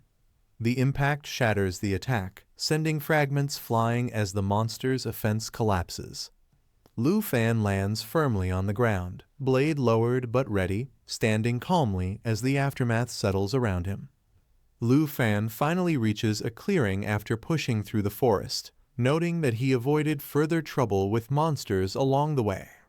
He examines the glowing pillars of light and realizes only 2 remain, giving him a 50-50 chance to choose correctly. After a brief pause, Lu Fan makes his decision and activates one pillar, releasing a powerful surge of energy. Light erupts across the Divine Ruins as the space reacts violently, signaling that the location is changing and the trial is far from over. Lu Fan spots the remaining pillar of light and curses under his breath, realizing this is his last chance to escape the realm. He charges forward at full speed, determined to protect the final option, knowing that failure would make everything meaningless. System notifications appear mid-movement, revealing nearby servants with extremely low HP and a restrained status. Lu Fan notices their condition while advancing. His expression hardens as he realizes something is wrong. He questions whether someone else has already overpowered and restrained them. The scene opens inside the Divine Ruins Secret Plains area, where a powerful strike lands against a glowing cage, but the barrier shows no sign of breaking. A muscular man realizes the cage cannot be destroyed by force and notes that Lu Fan is moving too slowly to change the situation in time. Sensing a presence, he suddenly notices that Lu Fan is almost there, his expression shifting as the tension spikes. At that moment, Lu Fan descends from above at high speed, crashing into the battlefield and signaling that the confrontation is about to escalate. Lu Fan recognizes the sudden arrival and identifies the man as Mirong Sheng, his expression tightening as he senses the shift in power. Mirong Sheng steps forward calmly, revealing himself while acknowledging that he has heard of Lu Fan for a long time. Mirong Sheng directly addresses him as Dragon Tamer Lu Fan, and his identity as a star emissary from the Western Territories is revealed, confirming his high status. Without hesitation, Mirong Sheng launches an attack, showing complete disregard for Lu Fan's god-hunting crossbow as the battlefield erupts into violent motion. Lu Fan's attack collides head-on with Mirong Sheng's starlight magic, but the impact barely affects him. It becomes clear that Mirong Sheng's defense can withstand a direct ballista-level strike, and his stamina is revealed to be at an overwhelming level, far beyond ordinary cultivators. As Lu Fan is forced back, the gap in power becomes obvious. Mirong Sheng calmly analyzes the situation, concluding that with such immense stamina, he does not even need God-tempering liquid to reach the 5th advancement. Lu Fan steadies himself and directly questions Mirong Sheng's true purpose for appearing here. Mirong Sheng responds without hostility, stating that he already understands what Lu Fan is thinking. He admits that although he has not yet undergone the 5th advancement, his current strength already meets its requirements, showing complete confidence in his cultivation foundation. Hearing this, Lu Fan questions his motives, asking why someone like Mirong Sheng would still compete for the god-tempering liquid. The exchange makes it clear that Mirong Sheng's presence is driven by something far beyond simple advancement, raising the tension as their confrontation deepens. Mirong Sheng calmly states that he is not here for the god-tempering liquid. Instead, he makes it clear that his true purpose is Lu Fan himself, openly declaring that he has been waiting for him. Lu Fan is taken aback by this revelation and questions whether the Mirong family is secretly supporting the Ning family. The suspicion deepens as the situation starts to feel more like a calculated setup than a simple competition. Mirong Sheng moves forward and proposes a direct fight, declaring that the victor will not only claim the god-tempering liquid, but also decide the fate of Lu Fan's friends. His words turn the confrontation into a life-or-death challenge. Lu Fan spreads his wings and prepares for battle, demanding to know Mirong Sheng's true reason for wanting this fight. The tension peaks as both sides brace themselves, with no retreat possible. Mirong Sheng declares that if Lu Fan manages to defeat him, everything will end there. As he speaks, starlight gathers around his body, signaling that he is about to reveal his true strength. Mirong Sheng activates his Star Sea domain, flooding the battlefield with overwhelming starlight energy. The domain expands rapidly, suppressing movement and attack power, while filling the area with crushing pressure that shocks everyone watching. Lu Fan braces himself under the sudden weight of the domain and realizes that this power is linked to the Star Dragon. The sheer scale of the ability confirms that Mirong Sheng has been holding back until now. Without giving Lu Fan time to fully adapt, Mirong Sheng launches his attack, unleashing condensed starlight toward him and signaling the start of a decisive clash between their strongest powers. Mirong Sheng releases a large-scale starlight technique, causing countless meteors to rain down from the sky. The attack fills the domain, turning the battlefield into a storm of falling destruction aimed at overwhelming Lu Fan from all directions. Lu Fan is forced into rapid evasive movement as the meteors crash around him. The continuous bombardment tears through the ground, leaving him little space to breathe while testing his reaction speed and endurance. Seizing an opening, Lu Fan counters by launching a chained hook attack, pulling himself forward with explosive force. He charges straight through the chaos, closing the distance despite the pressure of the Star Sea domain.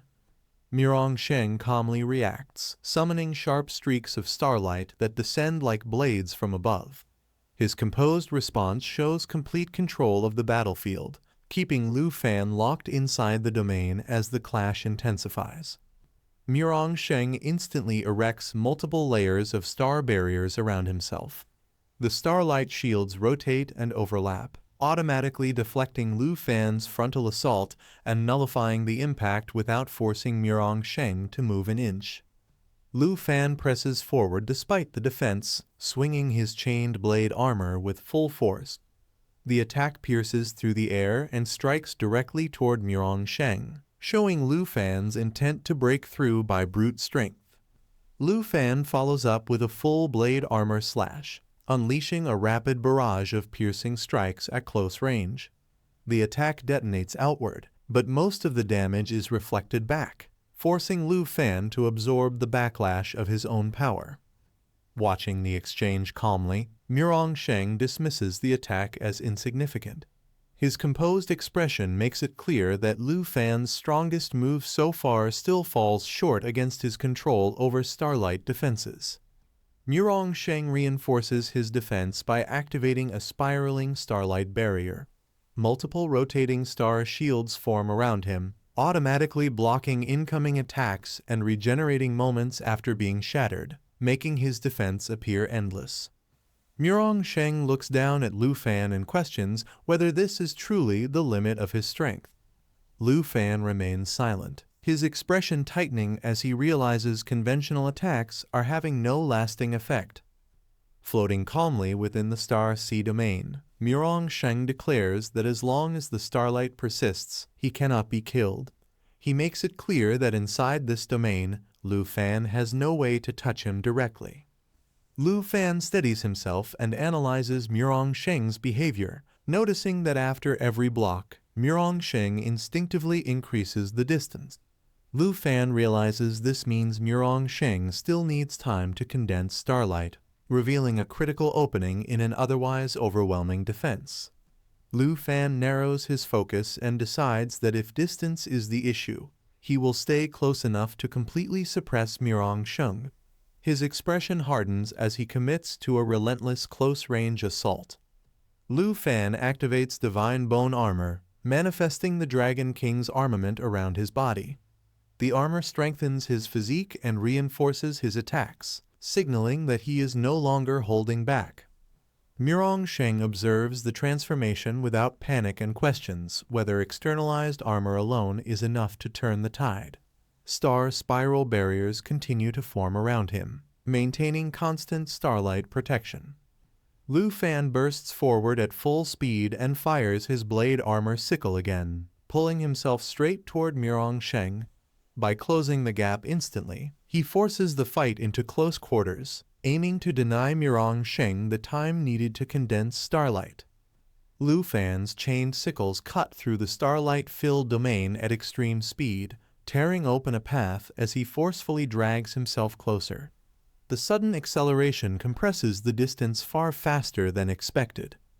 Using the pole, Lu Fan twists his body mid-air and slips past the defensive angle, narrowly avoiding counterpressure from the starlight barriers. His movement is sharp and deliberate, aimed purely at breaking Miransheng's rhythm. Lu Fan closes in and drives a close-range strike straight through the defensive zone, landing a direct hit before the barriers can fully regenerate. The impact finally disrupts Miransheng's starlight flow, proving the gap has been breached. Miransheng is visibly caught off guard by the speed of the exchange. Realizing Lu Fan has adapted to the domain and can now attack faster than Starlight can condense, the balance of the fight begins to shift. Mirong Sheng reacts in shock as Lu Fan suddenly breaks through again. Starlight flickers around him unevenly, showing that the domain's control is starting to destabilize under the pressure. Lu Fan charges forward at full force, his divine bone reinforced strike surging ahead like a compressed blast. He commits everything into a straight, overwhelming advance meant to shatter Mirong Sheng's rhythm. Mirong Sheng desperately tries to condense Starlight mid-exchange, but his movements lag behind. For the first time, he realizes he cannot keep up with Lu Fan's speed at close range. Lu Fan lands a crushing hit empowered by Divine Bone Descent, sending Mirong Sheng flying as Starlight scatters violently. The blow proves that once the condensation timing is broken, Mirong Sheng's domain can no longer fully protect him. Mirong Sheng cries out in pain as the aftermath of Lu Fan's attack overwhelms him. The starlight around his body shatters into fragments, showing clear signs of collapse. Lu Fan stands firm amid the dispersing energy, his divine bone armor still active as the last remnants of the clash fade from the battlefield. Catching his breath, Lu Fan looks ahead and wonders if the fight has finally ended. The sudden silence makes the outcome feel uncertain. From a distance, the others stare in shock, questioning whether Mirong Sheng has truly died from that blow. The moment hangs heavy with disbelief as everyone waits to see what happens next. As the battlefield settles into an eerie calm, slow applause echoes through the starlight-filled space. A presence reveals itself, praising the outcome with clear satisfaction. Lu Fan immediately stiffens, sensing something is wrong. His expression sharpens as he realizes the fight is not truly over. The others also react in shock, their attention snapping toward the source of the sound. The sudden interruption breaks the brief sense of victory. It becomes clear that someone has been observing the entire battle from the shadows, and their appearance signals the beginning of a far greater threat beyond Mirong Sheng. The white-haired man radiates overwhelming power, calmly stating that he has never seen anyone as strong as his opponent. He adds that without a special item, he would already be dead, revealing how close the battle truly was. The injured man reacts in shock after realizing the truth. He confirms that the white-haired man possesses a resurrection stone, understanding that this item is the only reason he survived the fight. With a confident smile, the white-haired man admits that his opponent is exactly the one he has been searching for. His expression shows excitement rather than fear, as if the battle fulfilled his expectations. The scene ends with the white-haired man challenging his opponent once again, inviting him to fight him another time, signaling that their clash is far from over. The black-haired man observes his opponent carefully and realizes that he wields the power of the Star Dragon.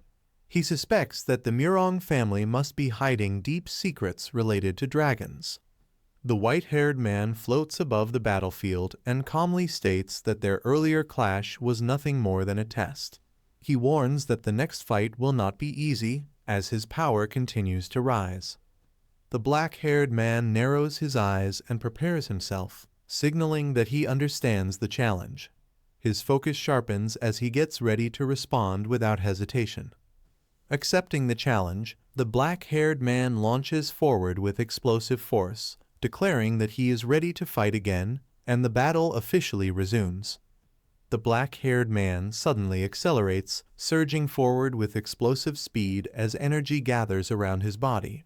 His movement is sharp and direct, leaving no time for hesitation. His foot strikes the ground, releasing a glowing star-like mark beneath him. The space around his step distorts, signaling the activation of a powerful movement ability. In an instant, a starry corridor unfolds, allowing him to cross the battlefield at extreme speed. His body is wrapped in streaks of light as he charges straight toward his opponent. The white-haired man reacts in shock, realizing too late that something is wrong. His expression tightens as the sudden shift in position catches him completely off guard. The white-haired man calmly assesses the situation and acknowledges how powerful the Armengards have become. His relaxed expression shows confidence rather than concern. He floats higher into the air and declares that this time, his opponent will not be able to get close again. Star-like energy spreads around him, forming a vast control zone. With a composed gesture, the white-haired man fully activates his power. The surrounding space twists and stabilizes under his control, reinforcing his dominance over the battlefield. The black-haired man is suddenly forced back as a violent surge of star energy erupts downward. His advance is completely blocked, signaling that the balance of the fight has shifted once more. The black-haired man activates a bladed armor technique, launching hook-like scythes at high speed. The chained blades slash forward, designed to pierce the target and drag them closer.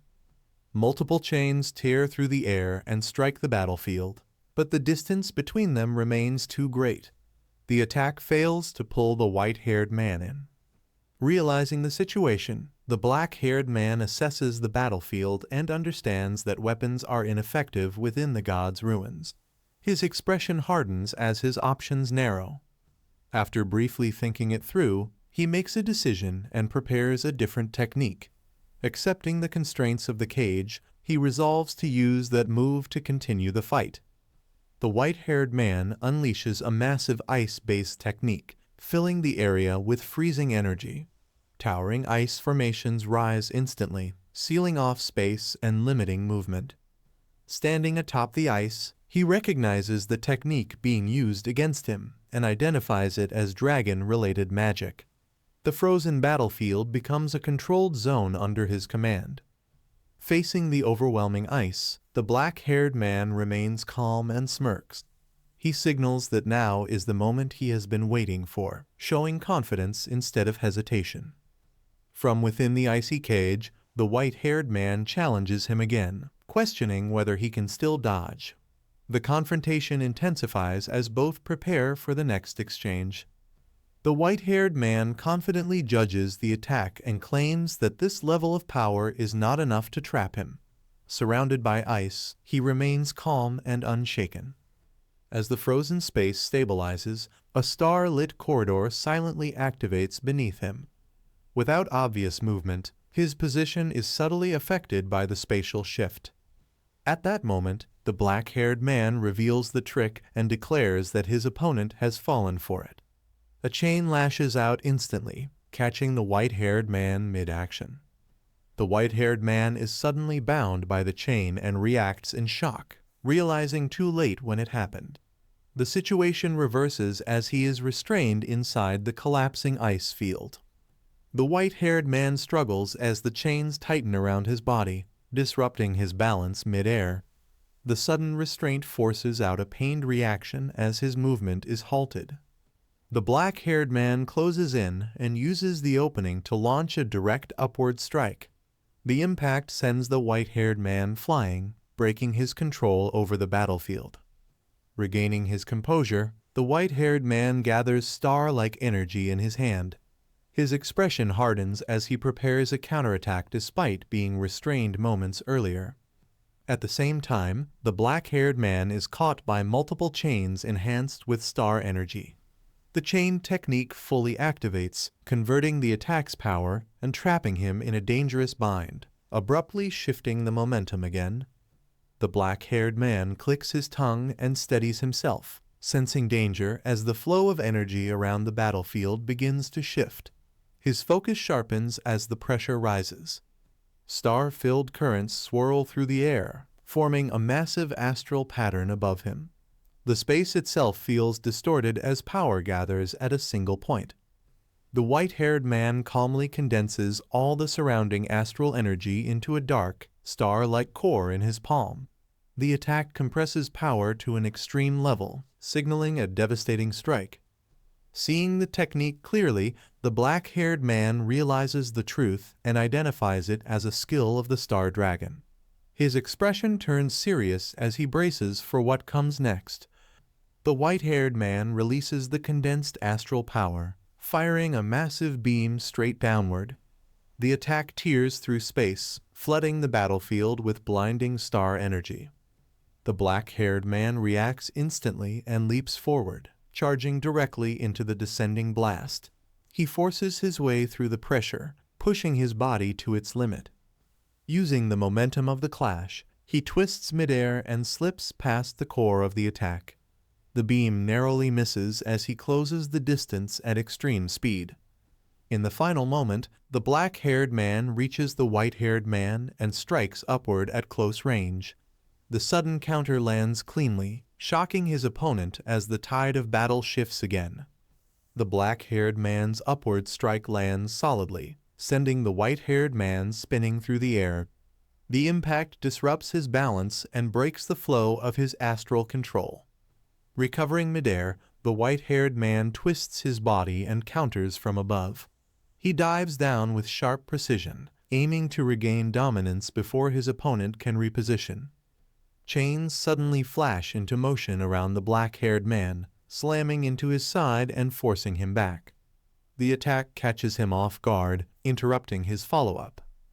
Without pause, the white-haired man unleashes a new barrage, combining falling meteors and chained scythe attacks.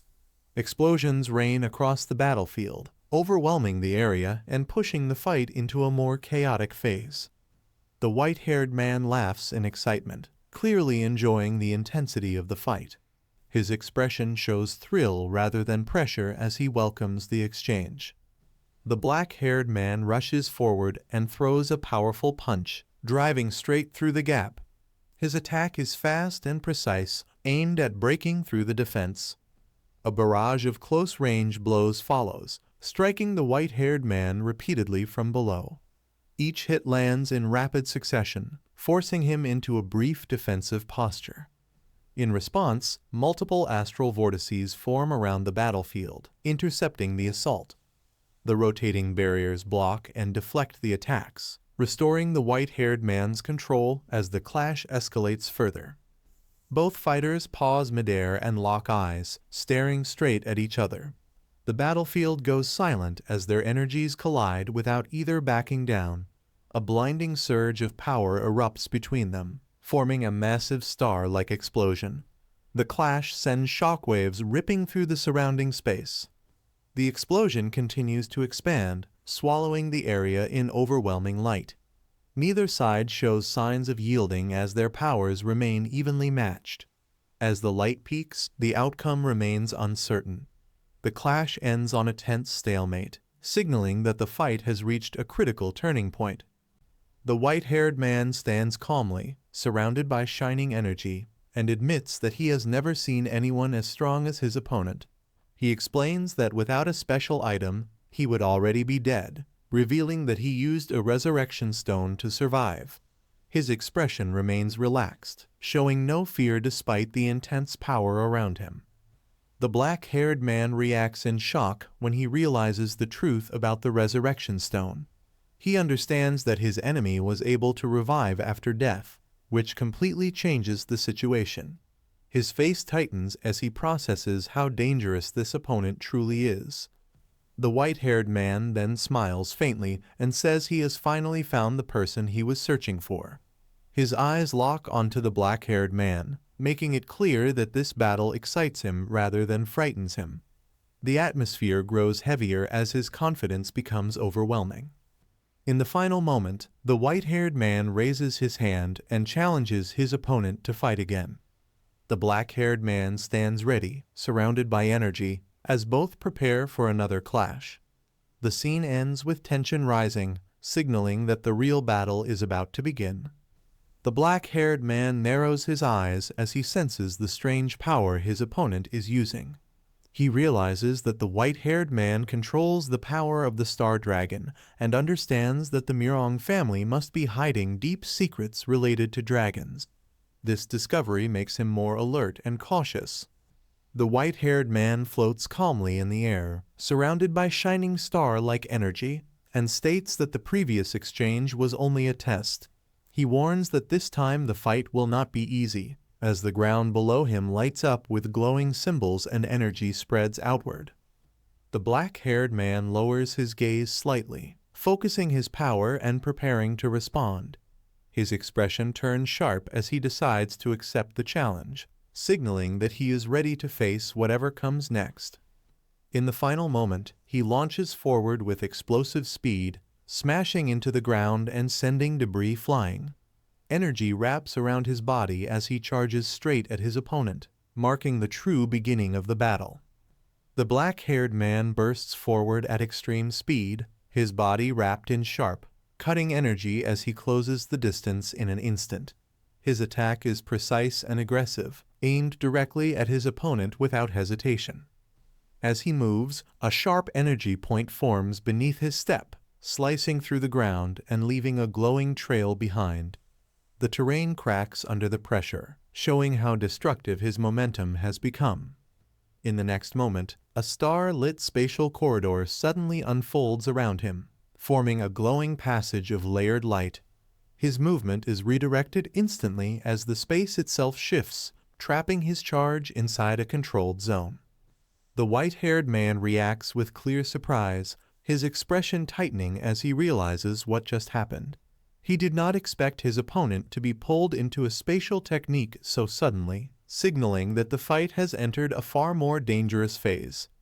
The white-haired man smiles calmly and admits that he now understands how powerful his opponent's arm guards truly are. His expression shows confidence, as if he has already adjusted to this level of strength. He floats higher as star-like energy gathers around him and declares that this time, his opponent will not be able to get close again. A glowing field spreads outward, forming layered streams of light that surround the area. With a smooth motion, he raises his hand and stabilizes the starry formation around his body. The energy tightens and moves with precision, showing that he has taken full control of the battlefield. In the final moment, violent beams of light slam downward, tearing through the ground and sending shockwaves across the terrain. The attack rains from above, forcing his opponent to retreat as the space around them is completely dominated. The black-haired man activates a chained blade that shoots forward at high speed, aiming to hook his opponent and drag him closer. The weapon slices through the air, showing its pulling function as it lashes outward. Multiple chains strike and twist through the space, but the distance between them remains too great. The attacks fail to close the gap, and the chains cannot force their target in. He quickly realizes the problem as the environment restricts weapon use, making his usual methods ineffective here. His expression stays calm as he reassesses the situation. In the final moment, he turns his head slightly and decides to use a different technique. With the distance still separating them, he prepares a specific move meant to overcome these limits. The white-haired man unleashes a massive wave of freezing power, summoning towering ice as the wrath of the Ice Dragon King erupts across the area. Cold energy spreads rapidly, covering the battlefield in sharp, rising crystal formations. Standing atop the ice, he activates dragon-based magic and strengthens the attack further. The frozen spikes grow higher and denser, sealing off movement and turning the space into a deadly ice domain. The black-haired man remains calm as he watches the attack unfold.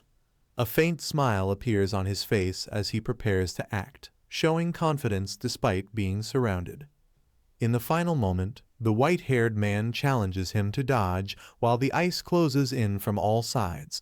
The frozen structure tightens, setting the stage for a decisive clash. The white-haired man watches the frozen domain closely and judges the power of the attack. He calmly states that this level of force is still not enough to trap him, showing full confidence even while surrounded by ice. Star-like light gathers beneath his feet as a spatial technique activates again. The glowing corridor forms instantly, ready to move anyone caught within it to a preset location. At that moment, the black-haired man suddenly appears behind him and reveals that the attack was a distraction. Chains snap forward and wrap tightly around the white-haired man before he can react. The white-haired man's eyes widen in shock as he realizes he has been caught. Bound by chains, he struggles to understand when the situation was reversed, as the momentum of the battle shifts completely. The chains tighten suddenly, crushing into the white-haired man's body and forcing out a pained reaction. His posture breaks for the first time as the binding power disrupts his control. Using the opening, the black-haired man launches upward and slams him hard, driving him down with overwhelming force. The impact sends shockwaves through the space as the chained body is thrown violently. Even while being struck, the white-haired man regains his composure and smiles calmly. Star-like light gathers around him as he activates another ability without panic.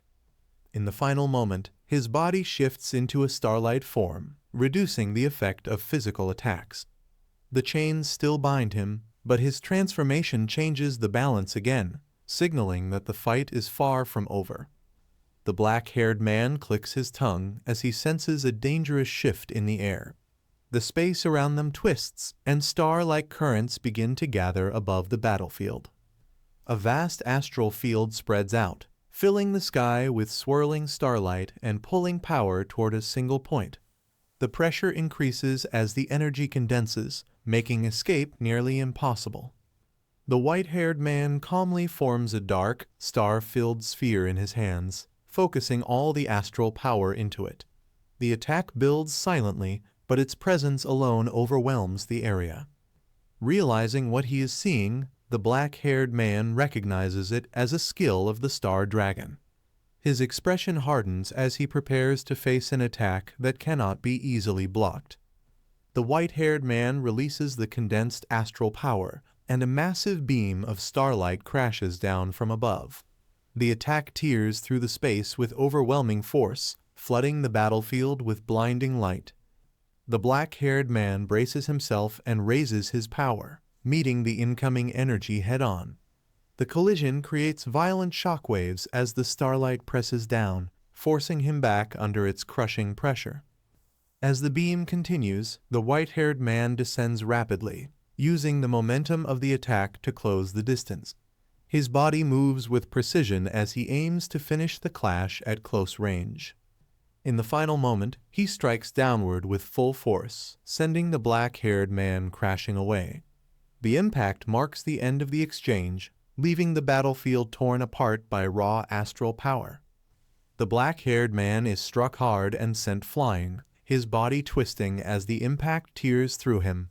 He barely stabilizes himself as the force of the blow throws him off balance. The white-haired man flips smoothly through the air, surrounded by sparkling starlight, and regains control mid-motion. He adjusts his position calmly, keeping pressure on his opponent. Sharp hooks and chains suddenly snap forward from the black-haired man's armor, slashing through the space and aiming to pull the enemy back in.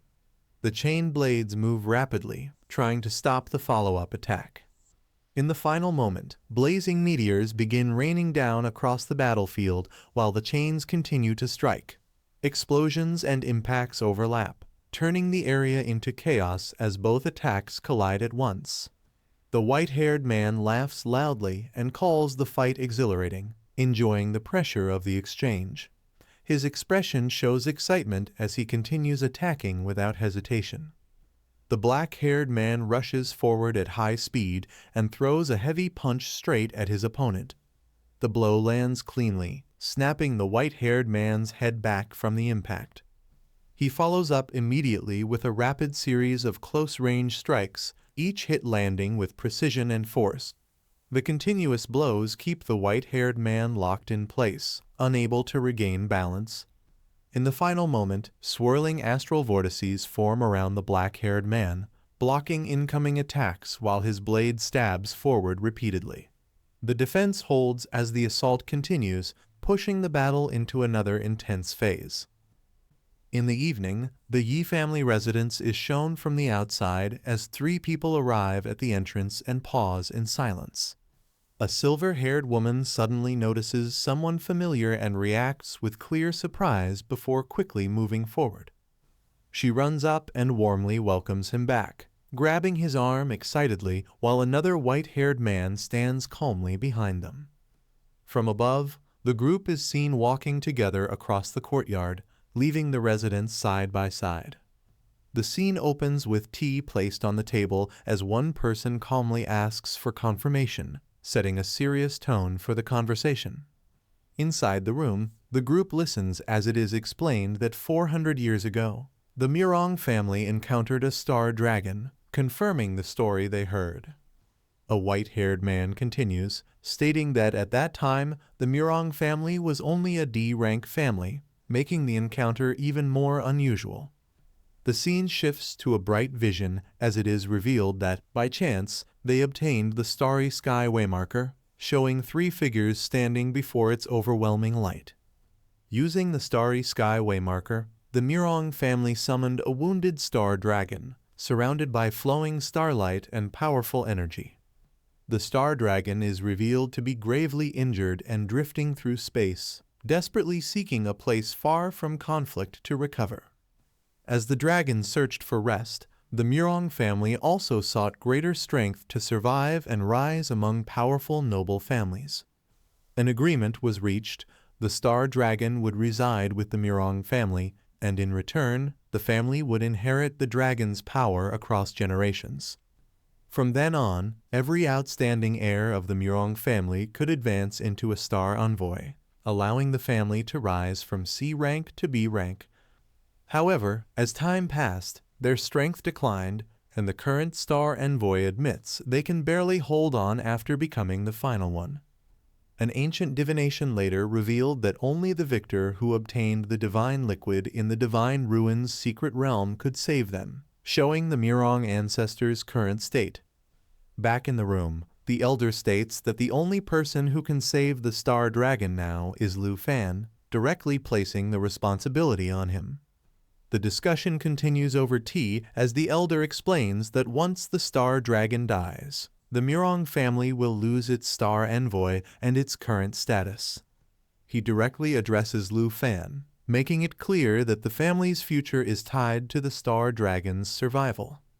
Miss Yi urgently adds that raising a family's status is extremely difficult, warning that if Lu Fan refuses to help, the Murong family may completely collapse. Lu Fan responds honestly, saying it is not about unwillingness, but that he truly does not know how to help. Lu Fan admits that even as a dragon tamer, he is only interested in the star dragon, but has no idea how to save it. The elder explains that the Murong ancestor only divined where Lu Fan would appear, not the method to extend the dragon's life. He then asks Lu Fan to visit the Murong house and meet the star dragon directly, hoping a solution might reveal itself. Lu Fan agrees to go, but makes it clear he cannot promise to find a solution.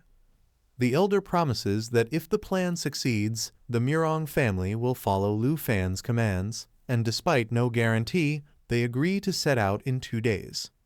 Lu Fan asks if any other arrangements are needed, and the timing is confirmed as 2 days later. Miss Yi says she needs to inform everyone of Lu Fan's safety and suggests holding a small gathering before departure, arranging for him to stay at the Yi estate. At noon that day, the scene shifts to a grand fortress city, emphasizing the scale and importance of their next destination. The group arrives at the fortress ruins and is shocked by the massive transformation, struggling to believe this place was once a ruined palace. It is revealed that Lu Fan delayed the trip by 2 days specifically to see this location after its reconstruction. As they walk through the area, the impressive layout and engineering are praised, highlighting how well everything matches the original blueprints. While chatting casually about food and past connections, someone suddenly greets Lu Fan, breaking the moment with a familiar reunion. The engineer explains that the Shadow Fortress is almost complete, with interior work and the automatic magic crystal supply line scheduled to finish within a month. Unable to contain their excitement, the group eagerly follows as the guide leads everyone inside to tour the interior in advance. While walking through the corridors, it is explained that the passage connects the control room to all functional areas, and any future additions can be arranged immediately. The tour ends in the leisure area, where plans for bookshelves, a bar, drinks, and a media library are introduced, exciting everyone as they imagine using the space. The guide introduces the kitchen and dining hall, explaining that it was specially designed with extra care after learning Miss Han is an enchanted chef. He then shows the bedrooms, stating there are 10 rooms with private bathrooms for the main group, while spare rooms are prepared for guests. Next, he points out a door behind the resting area, revealing that it leads to the original ruined palace garden courtyard. Seeing the space and layout, Lu Fan quietly smiles, clearly satisfied with how everything has turned out. The guide explains that the Blessing Light spring in the garden has been fully renovated and can now function as a hot spring, though the seaside extension will remain sealed until the fortress is activated. Everyone relaxes and cheers, saying this is exactly the kind of place they need to rest properly after everything they've been through. Enjoying the fresh air, one of them regrets not bringing a swimsuit, realizing too late how perfect the setting is. The guide calmly reveals that swimsuits and undergarments have already been prepared in everyone's wardrobes, leaving the group completely stunned. The designer confidently assures everyone that the sizes will be perfect, proudly claiming his own judgment as the standard. After thanking him for his work, the group relaxes in the entertainment area, chatting and playing games together in a lively mood. Later, they gather in the new dining hall to enjoy Auntie's cooking, with everyone praising the food and eating happily. The scene ends at the hot spring area, where the group settles in comfortably, casually chatting as they enjoy the warm water and peaceful atmosphere. While bathing at the hot spring, Lu Fan carefully examines the divine tempering liquid he obtained earlier. He recalls that the divine tempering liquid can normally only be used once, making its effect extremely limited.